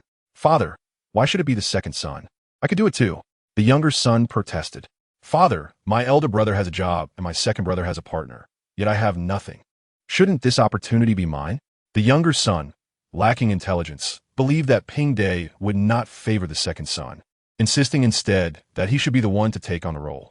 The eldest and youngest sons of Chao Jiandong immediately erupted into an argument, each vying for the chance to become Ping De's godson, a position that represented a job at the grain station and the opportunity to reside in Ping De's large house, which would eventually belong to them after his passing. Although the eldest son had a job, he contemplated that if he could assume Ping De's position at the grain station, he could pass his current job to his wife, thereby benefiting both. The youngest son, who had been idle and reluctant to work, desired nothing more than a good job. Presently, the position at the grain station was the most coveted, requiring no financial outlay and promising a house in the future. Li Gao Guan remained silent throughout the commotion, observing the heated exchange between his two sons, who were on the verge of physical confrontation. Chao Jiandong momentarily appeared taken aback, as if he had gained clarity.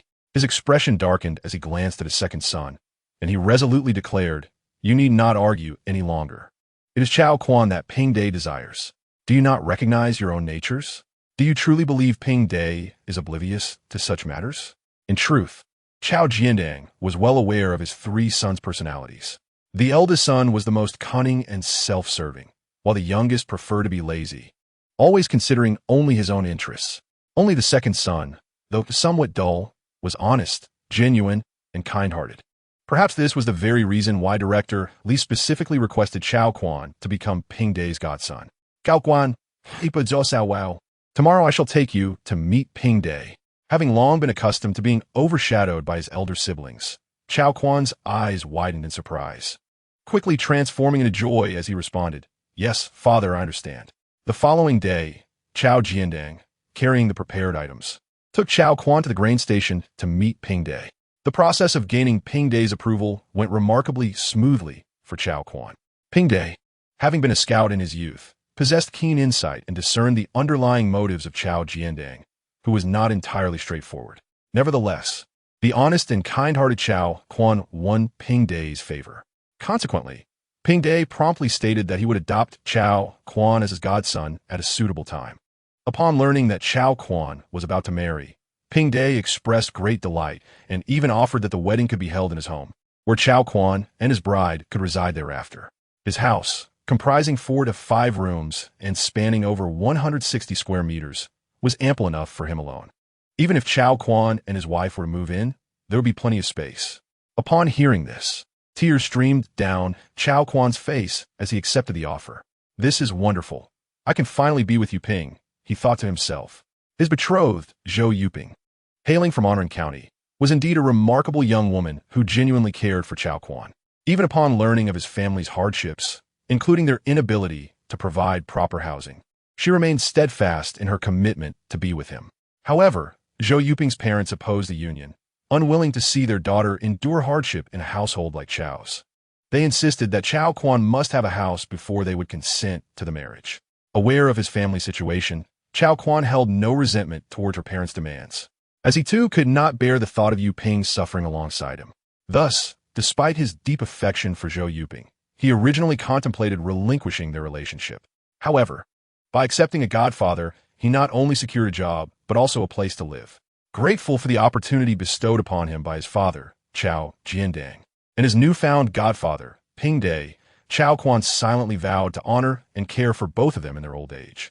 Upon exiting the grain station, Zhao Jinning patted Chao Quan's shoulder and remarked, "You can share this news with the Zhou family. I believe they will agree to your marriage." "Yes," Chao Quan nodded, his eyes brimming with excitement and joy.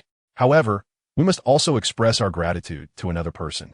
That afternoon, Zhao Jinning once again brought items and took Chao Quan to the textile factory.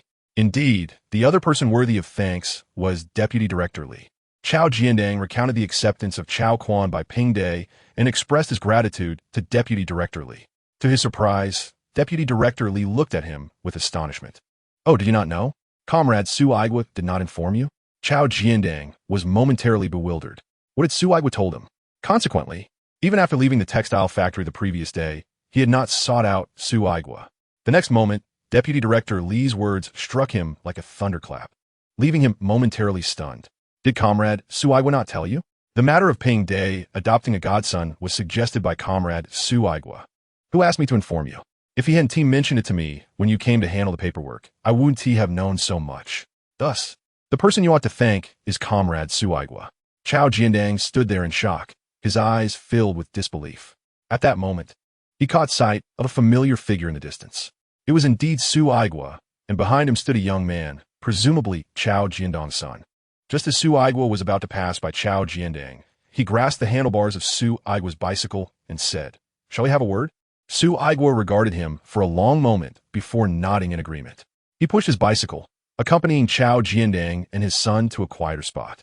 Yet, the atmosphere was laden with an unusual silence, a stark contrast to their previous gatherings filled with endless conversation. Chao Quan observed the exchange between his father and Uncle Aigua, sensing the peculiarity of the moment. Although he knew that his father and Su Aigua shared a close bond, the current ambience was unsettling.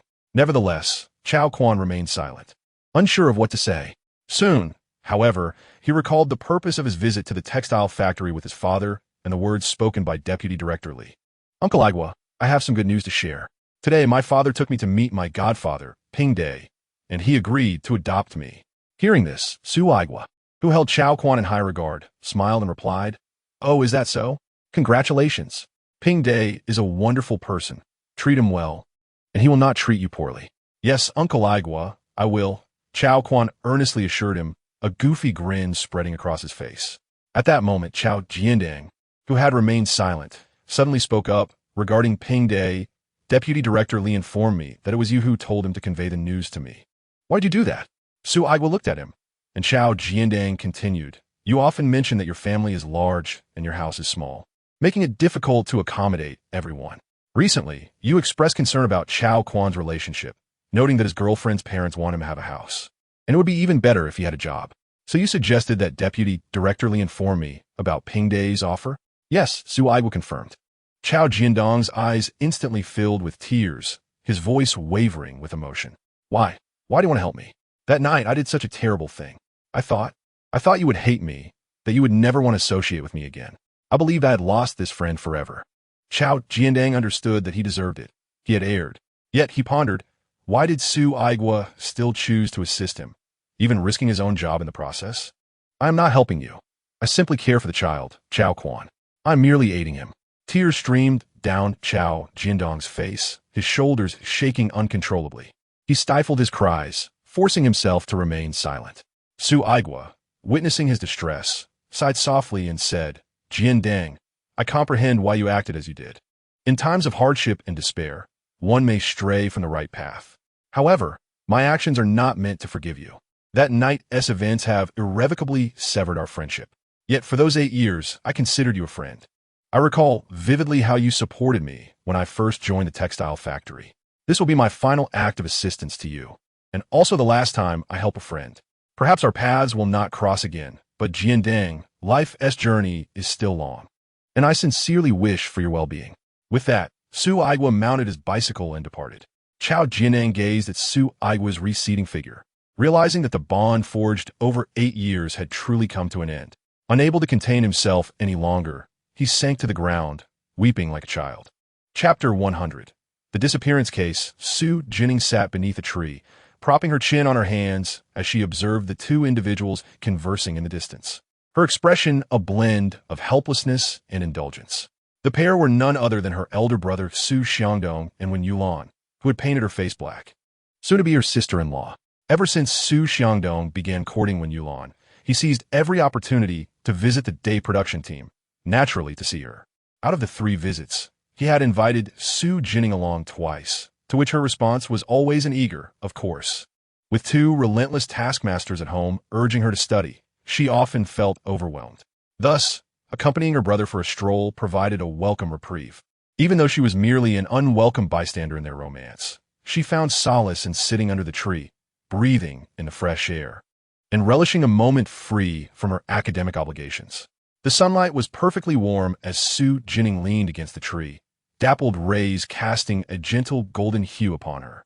Bathed in the warm light, with a refreshing breeze caressing her face, the sensation was utterly delightful. She placed a large leaf over her face, and, gradually, her eyelids fluttered shut as she drifted into slumber. In her dreams, Xu Jinning suddenly sensed someone calling her name softly. As she slowly opened her eyes, she realized the leaf had fallen to the ground, and beside her, a familiar figure gazed at her with warmth. Confused, she wondered how he had come to be there at this hour. "Zhang Changzheng, is that you? I cannot be mistaken." Indeed, the figure in the police uniform was Zhang Changzheng. Since acknowledging him as her godfather, Xu Jinning had altered her address for him. Although it would be more appropriate to call him godfather or Changzheng grandpa in this era, she preferred the endearing Changzheng daddy. Zhang Changzheng had no objections to this. He understood that city folk refer to their parents as daddy and mommy, and he was more than willing to be called by either term. Xu Jinning also noticed a police car parked nearby, and the realization dawned on her that Zhang Changzheng had been promoted and provided with a vehicle by the bureau.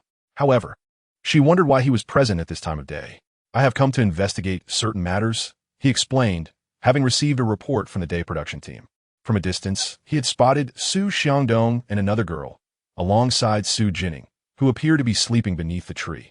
He approached them. "You came here with your brother?" Zhang Changzheng inquired, glancing at Xu Xiangdong. "Yes. By the way, Changzheng daddy, you mentioned you were here to investigate something. What is it?" Xu Jinning asked curiously, only to realize she might be prying. If it is inappropriate to discuss, I will not press further. Xu Jinning understood that certain topics could not be casually mentioned due to Zhang Changzheng's position. In truth, there is nothing I cannot disclose. I have come to investigate the case of Wu's second daughter-in-law's disappearance. Are you investigating the case of sister Yi Chan's disappearance? When Yulan, who had approached Su Xiangdong, interjected. Please, you must thoroughly investigate sister Yi Chan's case. She could not possibly have run off with another man as the rumors suggest. You are aware of Wu's second daughter-in-law situation, namely Yi Chan? Zhang Changzheng asked, looking at Wen Yulan. I know a bit. I share a good relationship with sister Yi Chan. I understand her character. She and Wu Lauder share a strong bond and have 3 daughters whom she loves dearly. Especially since her youngest just turned 1 month old. She has never considered leaving despite any hardships. How could she suddenly abandon them now? In the day production team, Wen Yulan had very few acquaintances, but Yi Chan was one of them. Yi Chan, Wu Lan, his wife, had borne him 3 daughters. Although her in-laws expressed dissatisfaction for not having a son, Wu Lauder treated Yi Chan kindly, often standing up for her against his parents. Despite enduring some difficulties from her mother-in-law, Yi Chan had no intention of leaving. Recently, Wu Lauder had finally secured a division of property, even purchasing land and borrowing money to build a house. Once the house was completed, they could establish their own household apart from the Wu family. Yi Chan was overjoyed at the prospect of living independently. How could she possibly have fled with someone else? I fear something unfortunate may have happened to her. When Yulan hesitated before confessing, worry etched across her face. Zhang Changzheng contemplated her words gravely. The incident of Yi Chan's disappearance had occurred 2 days prior, reported by Wu Lauder at the police station, where he expressed his alarm over his wife's sudden absence. Following that, Zhang Changzheng had arrived at the day production team to investigate. The Wu family and others claimed they had not seen Yi Chan, with her in-laws suggesting that she might have left due to dissatisfaction with her life in the Wu household. Indeed, this rumor had originated from the Wu family. Furthermore, villagers had reported seeing Yi Chan heading towards the mountains, possibly accompanied by another figure, presumably a man. Such accounts only seemed to corroborate the rumors of Yi Chan's elopement. However, both Wu Lauder and Wen Yulan were resolute in their belief that Yi Chan would never abandon her family for another man. Their greatest fear was that she had encountered some misfortune. As Zhang Changzheng and others deliberated on the disappearance of Yi Chan, they remained oblivious to the presence of Xu Jinning, who seemed to recall something upon hearing the words Yi Chan, disappearance, and Wu family. Her eyes widened in realization. Yi Chan is not merely missing. She has been kidnapped and left in a cave. Today marks the 3rd day, and if no rescue is initiated, she will perish. Chapter 101. If Yi Chan is not found tonight, she will die. Zhang Changzheng's eyes narrowed, and his heart raced. Meanwhile, Xu Jinning's thoughts continued to unfold. The perpetrators behind Yi Chan's abduction are none other than her in-laws, Wu Laojiu's parents, who have conspired with foreign elements and should be apprehended. Collaborating with foreign entities? Zhang Changzheng's expression darkened. The purpose of this collusion is linked to an ancient tomb belonging to the day production team, dating back to the Warring States period, which not only contains vast treasures, but also strategic resources crucial to the nation. The mere mention of the ancient tomb, treasures, and strategic resources caused Zhang Changzheng's breath to momentarily falter. This plot echoes the narrative from Chongshang being Jiaoqi Tian, featuring Jiang Shao as the protagonist. The Wu family had long been in league with foreign agents to locate an ancient tomb hidden in the mountains.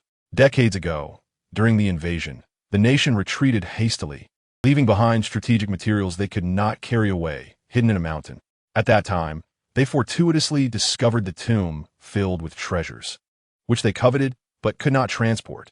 Thus, both the treasures and strategic materials were concealed within the tomb.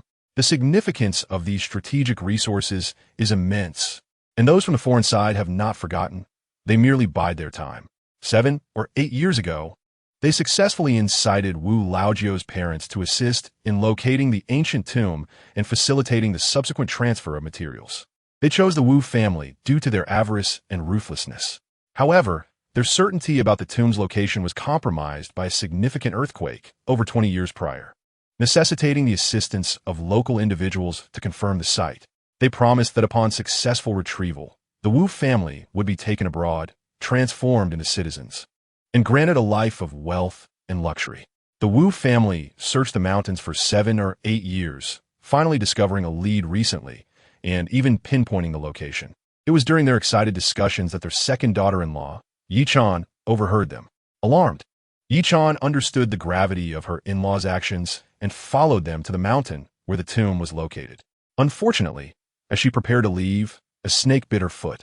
Though the snake was non-venomous, it left her injured and hindered her escape. Moreover, she was not as familiar with the mountains as her in-laws.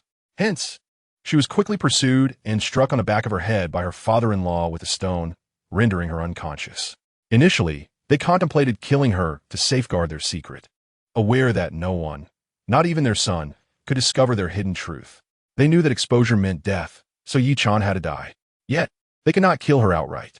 Instead, they dragged her unconscious form to a cave entrance, a deep, secluded spot previously used for hunting wild boars. They discarded her within and sealed the entrance with a large stone, ensuring that even if she were alive, she would inevitably perish within a few days. As anticipated, on the 4th day, when they returned to remove the stone, Yi-chan had already succumbed. The narrative states that she died on the night of the 3rd day, having endured hunger, injuries, and dehydration. Tonight, if Yi-chan is not found, she will die. In the story, Yi-chan indeed perished, and even when the authorities later discovered the site, they attributed her death to her snakebite and accidental fall into the cave, leaving her fate undiscovered. Meanwhile, the Wu family managed to contact foreign agents and successfully transferred the contents of the tomb, leaving behind a box of gold they could not carry away. By then, the Wu family had relocated, taking with them their youngest son and 2 grandsons. The box of gold was later inadvertently found by Jiang Xiao, who appropriated it, laying the foundation for her future prosperity. This narrative reflects a profound moral imbalance.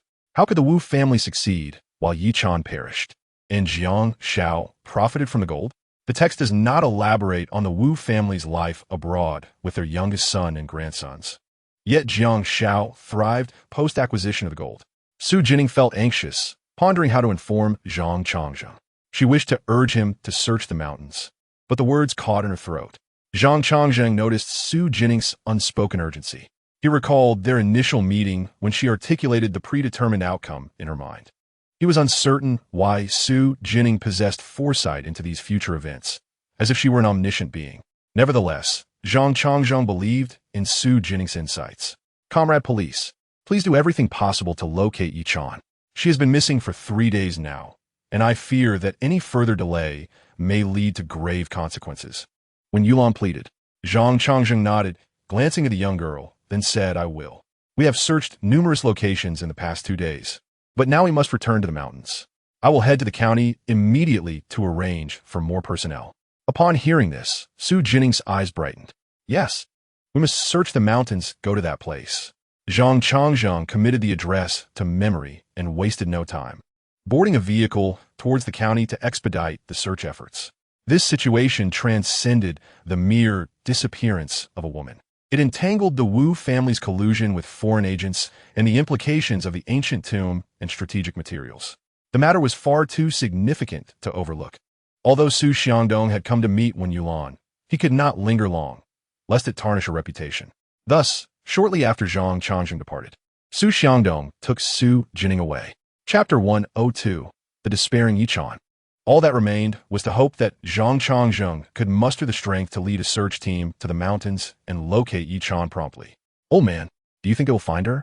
At the base of the mountain, observing Zhang Changzheng and his companions depart, Wu Pozi's eyes were filled with concern. Wu Laotu narrowed his eyes slightly. No, did you not see that they are heading in the opposite direction? Moreover, the cave is so deep, sealed with a stone. Besides, today marks the 3rd day. She may already. As he spoke, Wu Laotu glanced at his wife, making a gesture across his throat. Wu Pozi fell silent, and to be honest, she felt a twinge of regret deep within her. If Yi-chan had not perished, or if she were discovered, their fate would be sealed. Should I go and check? No, at this moment, no action can be taken. Who knows if the police are secretly watching them? They must not act rashly, lest they arouse suspicion. However, once this matter is resolved, they could leave for Gua and embrace a better life. Wu Pozi hesitated for a moment and timidly asked, Are we really not bringing Lao Da and Lao Er along with their children? Wu Laotu shot her a glare, his tone laced with veiled threat. "We won't take them, but if you are reluctant, you may stay here with them." "No, no, no, I want to follow you." Wu Posi's initial reluctance vanished at once. After marrying Wu Laotu, he became her everything, the adage of marrying a chicken and following it, or marrying a dog and following it. Rang true for her, Wu Laotu was her world. His gaze drifted far to where Lao Er, in pursuit of Yichan, trailed behind the police. Lauda and Lao Er were also his sons, and their children were his grandchildren, yet they were inherently different from Lao San. Lauda was too earnest, laboring tirelessly in the fields, while Lao Er was overly sentimental, especially when it came to his wife. Their children mirrored their dispositions. The two children of Lao San were no different. Only Lao San and his offspring could survive in Gua. Moreover, there was an even more significant reason for taking Lao San and his children, a reason known solely to Wu Laotu. One that even his wife must not be privy to. Were it not for the multitude of secrets she held, he would not have to conceal this from her. As they ventured deeper into the mountains, Zhang Changzheng sensed the scrutinizing gaze behind him gradually fading, ultimately vanishing. He recognized that it belonged to Wu Laotu and his wife. Since discovering their culpability at Ning Ning's, he found their presence unsettling. The initial decision to take a divergent route stemmed from a desire to prevent Wu Laotu and his wife from worrying, fearing they might relocate or harm Yichan. "Comrade police, do we not agree to take this path? Why the sudden change?" Wu Lao Er suddenly questioned the reliability of the police, feeling they were rather erratic. "Shall we finish searching this side before moving to the other?" Zhang Changzheng observed Wu Lao Er's anxiety and concern reflected in his eyes, letting out a quiet sigh. If they completed their search here before heading to the other side, it was possible that Yichan might. His initial choice of path was also to mislead Wu Laotu and his wife. He wondered how Wu Lao Er would feel upon discovering that his own parents were the ones intent on harming his wife. "I have a premonition that Yichan is this way," he thought, hastening his steps forward without further elaboration. Wu Lao Er had no choice but to follow Zhang Changzheng and the others, fervently hoping that the police's intuition would prove correct and that they would soon find his wife, Yichan. Meanwhile, in the direction Zhang Changzheng and the team were advancing, deep within the mountains, lay a multitude of large stones. At first glance, they appeared unremarkable, and no one would suspect that beneath one of these stones might lie a hidden cave. Yet, indeed, beneath one such stone was a cavern. Within that deep void lay a person, the very Yichan whom Zhang Changzheng and the others sought. At that moment, Yichan was on the brink of death, lacking the strength to move. The pangs of hunger and dehydration had brought her to a state of near demise. The wound on her foot, inflicted by a snake, had become swollen and festering due to a lack of timely treatment. Had the snake been venomous, she would have succumbed long ago. Her complexion was ashen, devoid of any color, and her lips were cracked from dehydration. Her eyes were tightly shut, either from unconsciousness or sheer exhaustion. Were it not for the faint rise and fall of her chest, one might assume she was already lifeless. In truth, Yichan teetered on the edge of death, feeling that if no one came to her aid, she might truly perish. Yichan never imagined that just as she was about to embark on a new chapter of life, she would overhear such a conversation from her in-laws. Nor did she foresee the severity of their intentions, even contemplating her demise. At that moment, Yichan had yearned to escape, but a cry she inadvertently let out due to the snake bite led to her discovery and capture. The next thing she felt was an excruciating blow to the back of her head, leading to unconsciousness. When she finally regained her senses, she found herself in this cavern. She knew her in-laws must have discarded her here. She longed to escape, but the pain in her head and leg left her with little strength, and the depth of the cave rendered it impossible to climb out without assistance. She had attempted to call for help, yet the entrance was blocked by a massive stone, leaving only a narrow gap for air which stifled her cries. Yichan surmised that since her in-laws had just abandoned her here, they likely believed she would perish in this desolate, uninhabited place. As her body continued to deteriorate, despair began to engulf Yichan. On the third day, she had lost the strength to shout or move. 2 days and nights of starvation had drained her entirely, yet the grass in the cave provided some moisture, barely alleviating her thirst. Otherwise, the combination of hunger and dehydration would have surely claimed her life by now. But it seemed she could only endure up to this point. Tears of desperation streamed down her face as she realized she might die here. Yet, She was unwilling to accept such a fate. She did not wish to perish. The thought of her husband fretting and worrying over her absence tormented her. What would happen to him and their 3 daughters if she were gone? They were oblivious to the true nature of her in-laws. What if they too fell victim to their ruthless intentions one day? Heaven, I beseech you, save me. I implore you, please. Yichang fervently prayed within her heart. She felt her body growing colder and an overwhelming sense of rigidity approached. It seemed something vital was swiftly leaving her. Yichang sensed that her time was drawing near. As tears ceased to flow, she silently bid farewell to her husband and 3 daughters, hoping that in another life they might reunite. Achan, Achan. Just as she surrendered to despair, she suddenly heard her husband's voice calling her name, accompanied by other voices. Could it be that someone was searching for her? Was her husband looking for her? Could it be possible? Surely not. Who could find his place? How could her in-laws, who wished her harm, allow anyone to discover her? Perhaps this was merely a hallucination as death approached. Yes, that must be it. It confirmed that she was nearing her end. Achan, Achan. Just as Yichang resolved that this was a figment of her imagination, she distinctly heard her husband's voice drawing closer, summoning the last vestiges of her strength. She opened her eyes wide. Now, she could clearly hear her husband and others calling her name. It was real, not a mere illusion. Someone was indeed calling her. They had come to rescue her. Yichang's heart surged with excitement. I am here. I am here.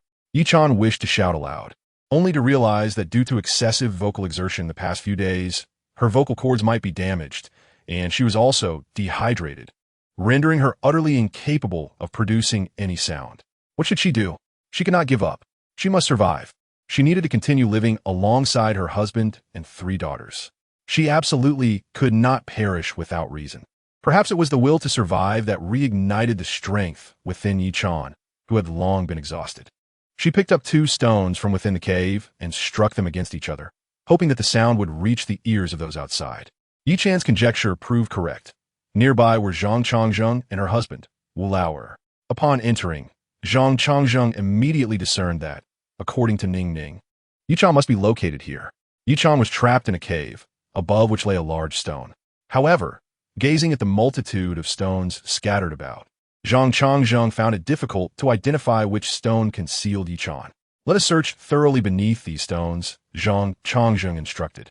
Unexpectedly, he wanted them to check under each stone individually. Head, that seems implausible unless there is a cavity beneath these stones. Is that possible? Let us search. All right. Although they felt the likelihood of success was slim, as their leader had spoken, they had no choice but to obey his command. Wu Lauer, initially inclined to leave, also doubted the possibility but did not dare to oppose Zhang Changzheng or propose any suggestions. After all, Zhang Changzheng was a member of the public security, and before him, Wu Lauer harbored a natural respect and fear. Despite his skepticism about the existence of a cavity beneath the stones, he continued to search alongside the others. Thus, they began to turn over the stones one by one. However, there were too many stones, and as time passed, Wu Lauer grew anxious. Was the public security truly assisting him in finding Yichang, or were they merely going through the motions, perhaps unwilling to commit themselves to the case? It was now the 3rd day, and night was approaching rapidly. If they could not locate Yichang soon, her fate could indeed be dire. Wu Lauer found it unimaginable how he and the children would survive without her. The thought brought him to tears. This man, since Yichang's disappearance, had only felt his eyes well up, desperately suppressing his emotions from spilling forth. Perhaps finding Yichang sooner would be their best hope. At that moment, Zhang Changzheng arrived before another large stone. Just as he intended to investigate, he suddenly heard what seemed to be a faint sound of something striking beneath. The unusual noise sent a jolt down Zhang Changzheng's spine. Could it be that Yichang was beneath this stone? He immediately called over another colleague to assist in moving the stone. At the very moment the stone was shifted and the beam of the flashlight illuminated the area below, Zhang Changzheng's eyes met Yichang's, who was gazing up at him. A surge of joy filled Zhang Changzheng's heart as he exclaimed, "Are you Yichang? We found her! We found her!" His colleague shouted. Unable to speak, Yichang merely nodded. Found her? Where is she? Wu Lauer rushed over. Crouching at the cave's entrance and seeing Yichang inside, tears streamed down his face, this time out of overwhelming joy. Wife, I finally found you. Yi Chan's expression was a mixture of tears and laughter. She understood that salvation was near. Zhang Changzheng had come prepared with a rope. Having learned from Xu Jinning that Yi Chan was trapped in a relatively deep cave, they quickly rescued her, but at that moment, Yi Chan had reached her physical and mental limits. As she was brought to safety, she fainted. Zhang Changzheng and the others hurriedly transported her to the county hospital in a police vehicle. Meanwhile, Wu Lauer was awakened from his slumber by his wife. In the darkness, spoke with an air of fear and urgency. "Old man, it's terrible. Yi Chan has been found. She is alive." Chapter 104. The Bureau. Wu Lauer, startled by her words, was filled with disbelief. How could it be? She is still alive? Where is she? Yi Chan's condition was not good. She fainted upon being discovered and reportedly could not speak at that moment, having been taken to the county hospital by the public security. What should we do now? Should we run? Why panic? Now is not the time to flee. I just contacted people there to inform them we found the ancient tomb, and those items have yet to be moved. What's there to run from? Without those items, they will not pay me any mind. Only by assisting in finding and relocating those items will I have any value and be able to proceed to the country. You mentioned that Yi Chan fainted and could not speak, correct? Yes. In that case, let us go to the county hospital. What? Why go to the county hospital at this hour? Wu Lauer chuckled darkly in the dark. We are Yi Chan's in-laws. She has been missing and has now been found in the hospital. Naturally, we should go see her. While this was their pretense, what transpired, there would be his affair. As a partner for so many years, Wu Lauer's wife was well aware of the meaning behind her husband's chilling laughter. Though she recognized that his actions were pragmatic, she could not help but feel a twinge of fear at his ruthless nature. Fortunately, her husband still held affection for her as his first wife and would take her along should he choose to depart, without concealing anything from her. Otherwise, lying beside such a man would instill a sense of dread. Let us hurry. We must go before Yi Chan awakens and is able to speak. By the time Wu Lauer and his wife arrived at the county hospital, it was already midnight. The hospital was eerily quiet at that hour, with only the attending nurses present. Soon, Wu Lauer's wife discovered the ward where Yi Chan was being treated. It's just down there, in the empty corridor. She pointed to one of the rooms. Wu Lauer narrowed his eyes, scrutinizing the room, his expression darkening. They needed to devise a way to lure Lauer out from within. Just as his wife finished speaking, they saw the door to that ward open, and a figure emerged, clutching their abdomen as though in discomfort. That figure was none other than Wu Lauer. The couple exchanged glances, their eyes lighting up. A fortuitous opportunity had presented itself. Let us go. Wu Lauer led the way, and they hurried toward Yi Chan's ward. Wu Lauer's wife stood guard outside the room while he entered. Upon stepping inside, Wu Lauer quickly spotted Yi Chan lying on the bed. She lay there with her eyes tightly shut, her complexion pale and devoid of color, indicating that her condition was far from stable. He approached the bed slowly, his voice cold as he spoke. Why did you have to hear those words? Why did you have to be found? Why did you not perish? Since you did not die before, you might as well do so now. Yi Chan, you can only blame your unfortunate fate. You should not have heard those words. You cannot live. If you survive, then I shall perish. So you must die. Wu Lauer uttered these chilling words lightly.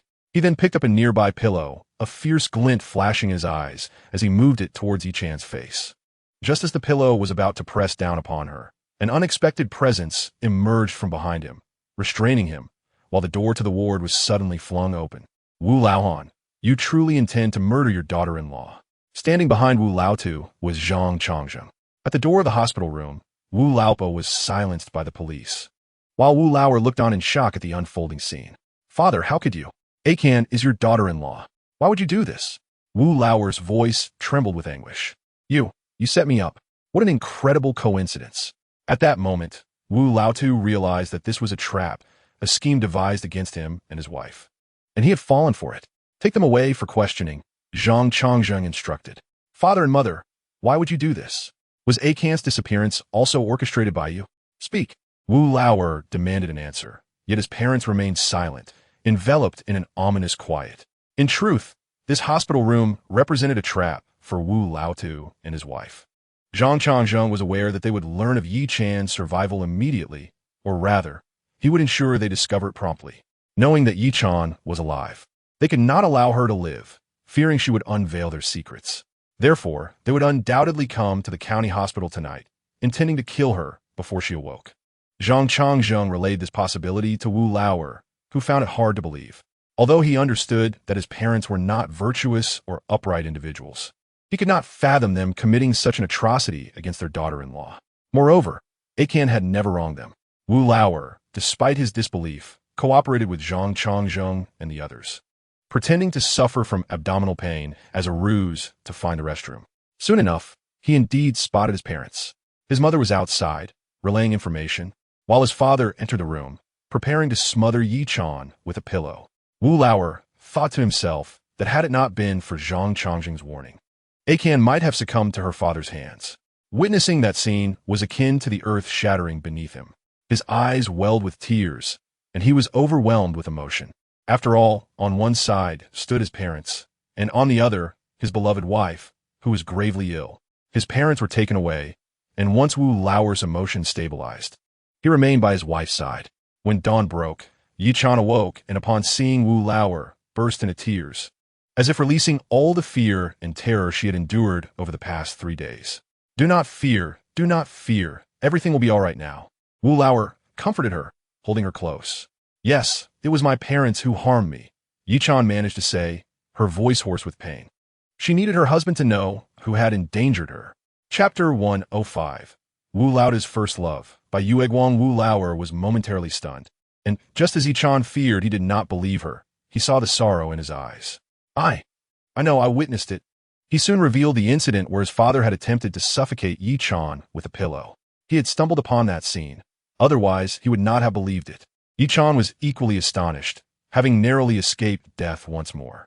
Suddenly, she remembered something and grasped her husband's arm, saying, "Where are the police? I need to speak with them." At that moment, Zhang Changzheng entered the room. "Yi-chan, if you have something to say, you can tell me." "Ah-chan, this Officer Zhang is the one who found you," Wu Lauer added. Yi-chan nodded and then looked up at Zhang Changzheng, declaring, "Officer, I wish to report my in-laws. They intend to commit treason." The words hung heavily in the air, and the room fell silent for a moment.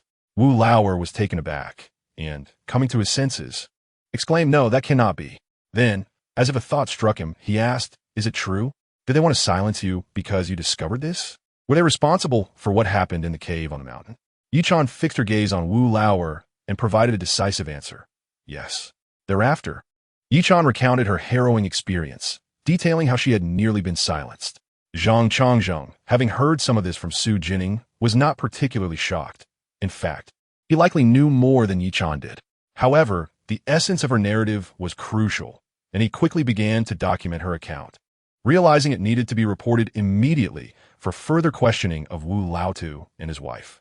Once Zhang Changzheng completed his notes and departed, only Wu Lauer and Yi-chan remained in the room, with Wu Lauer still reeling from the shocking revelations. For someone like Wu Lauer, who had always been honest and had never left the day production team, this was altogether too surreal. He was already astounded that his parents would attempt to kill Yi-chan, but to learn they had committed acts of treason was a matter of grave consequence.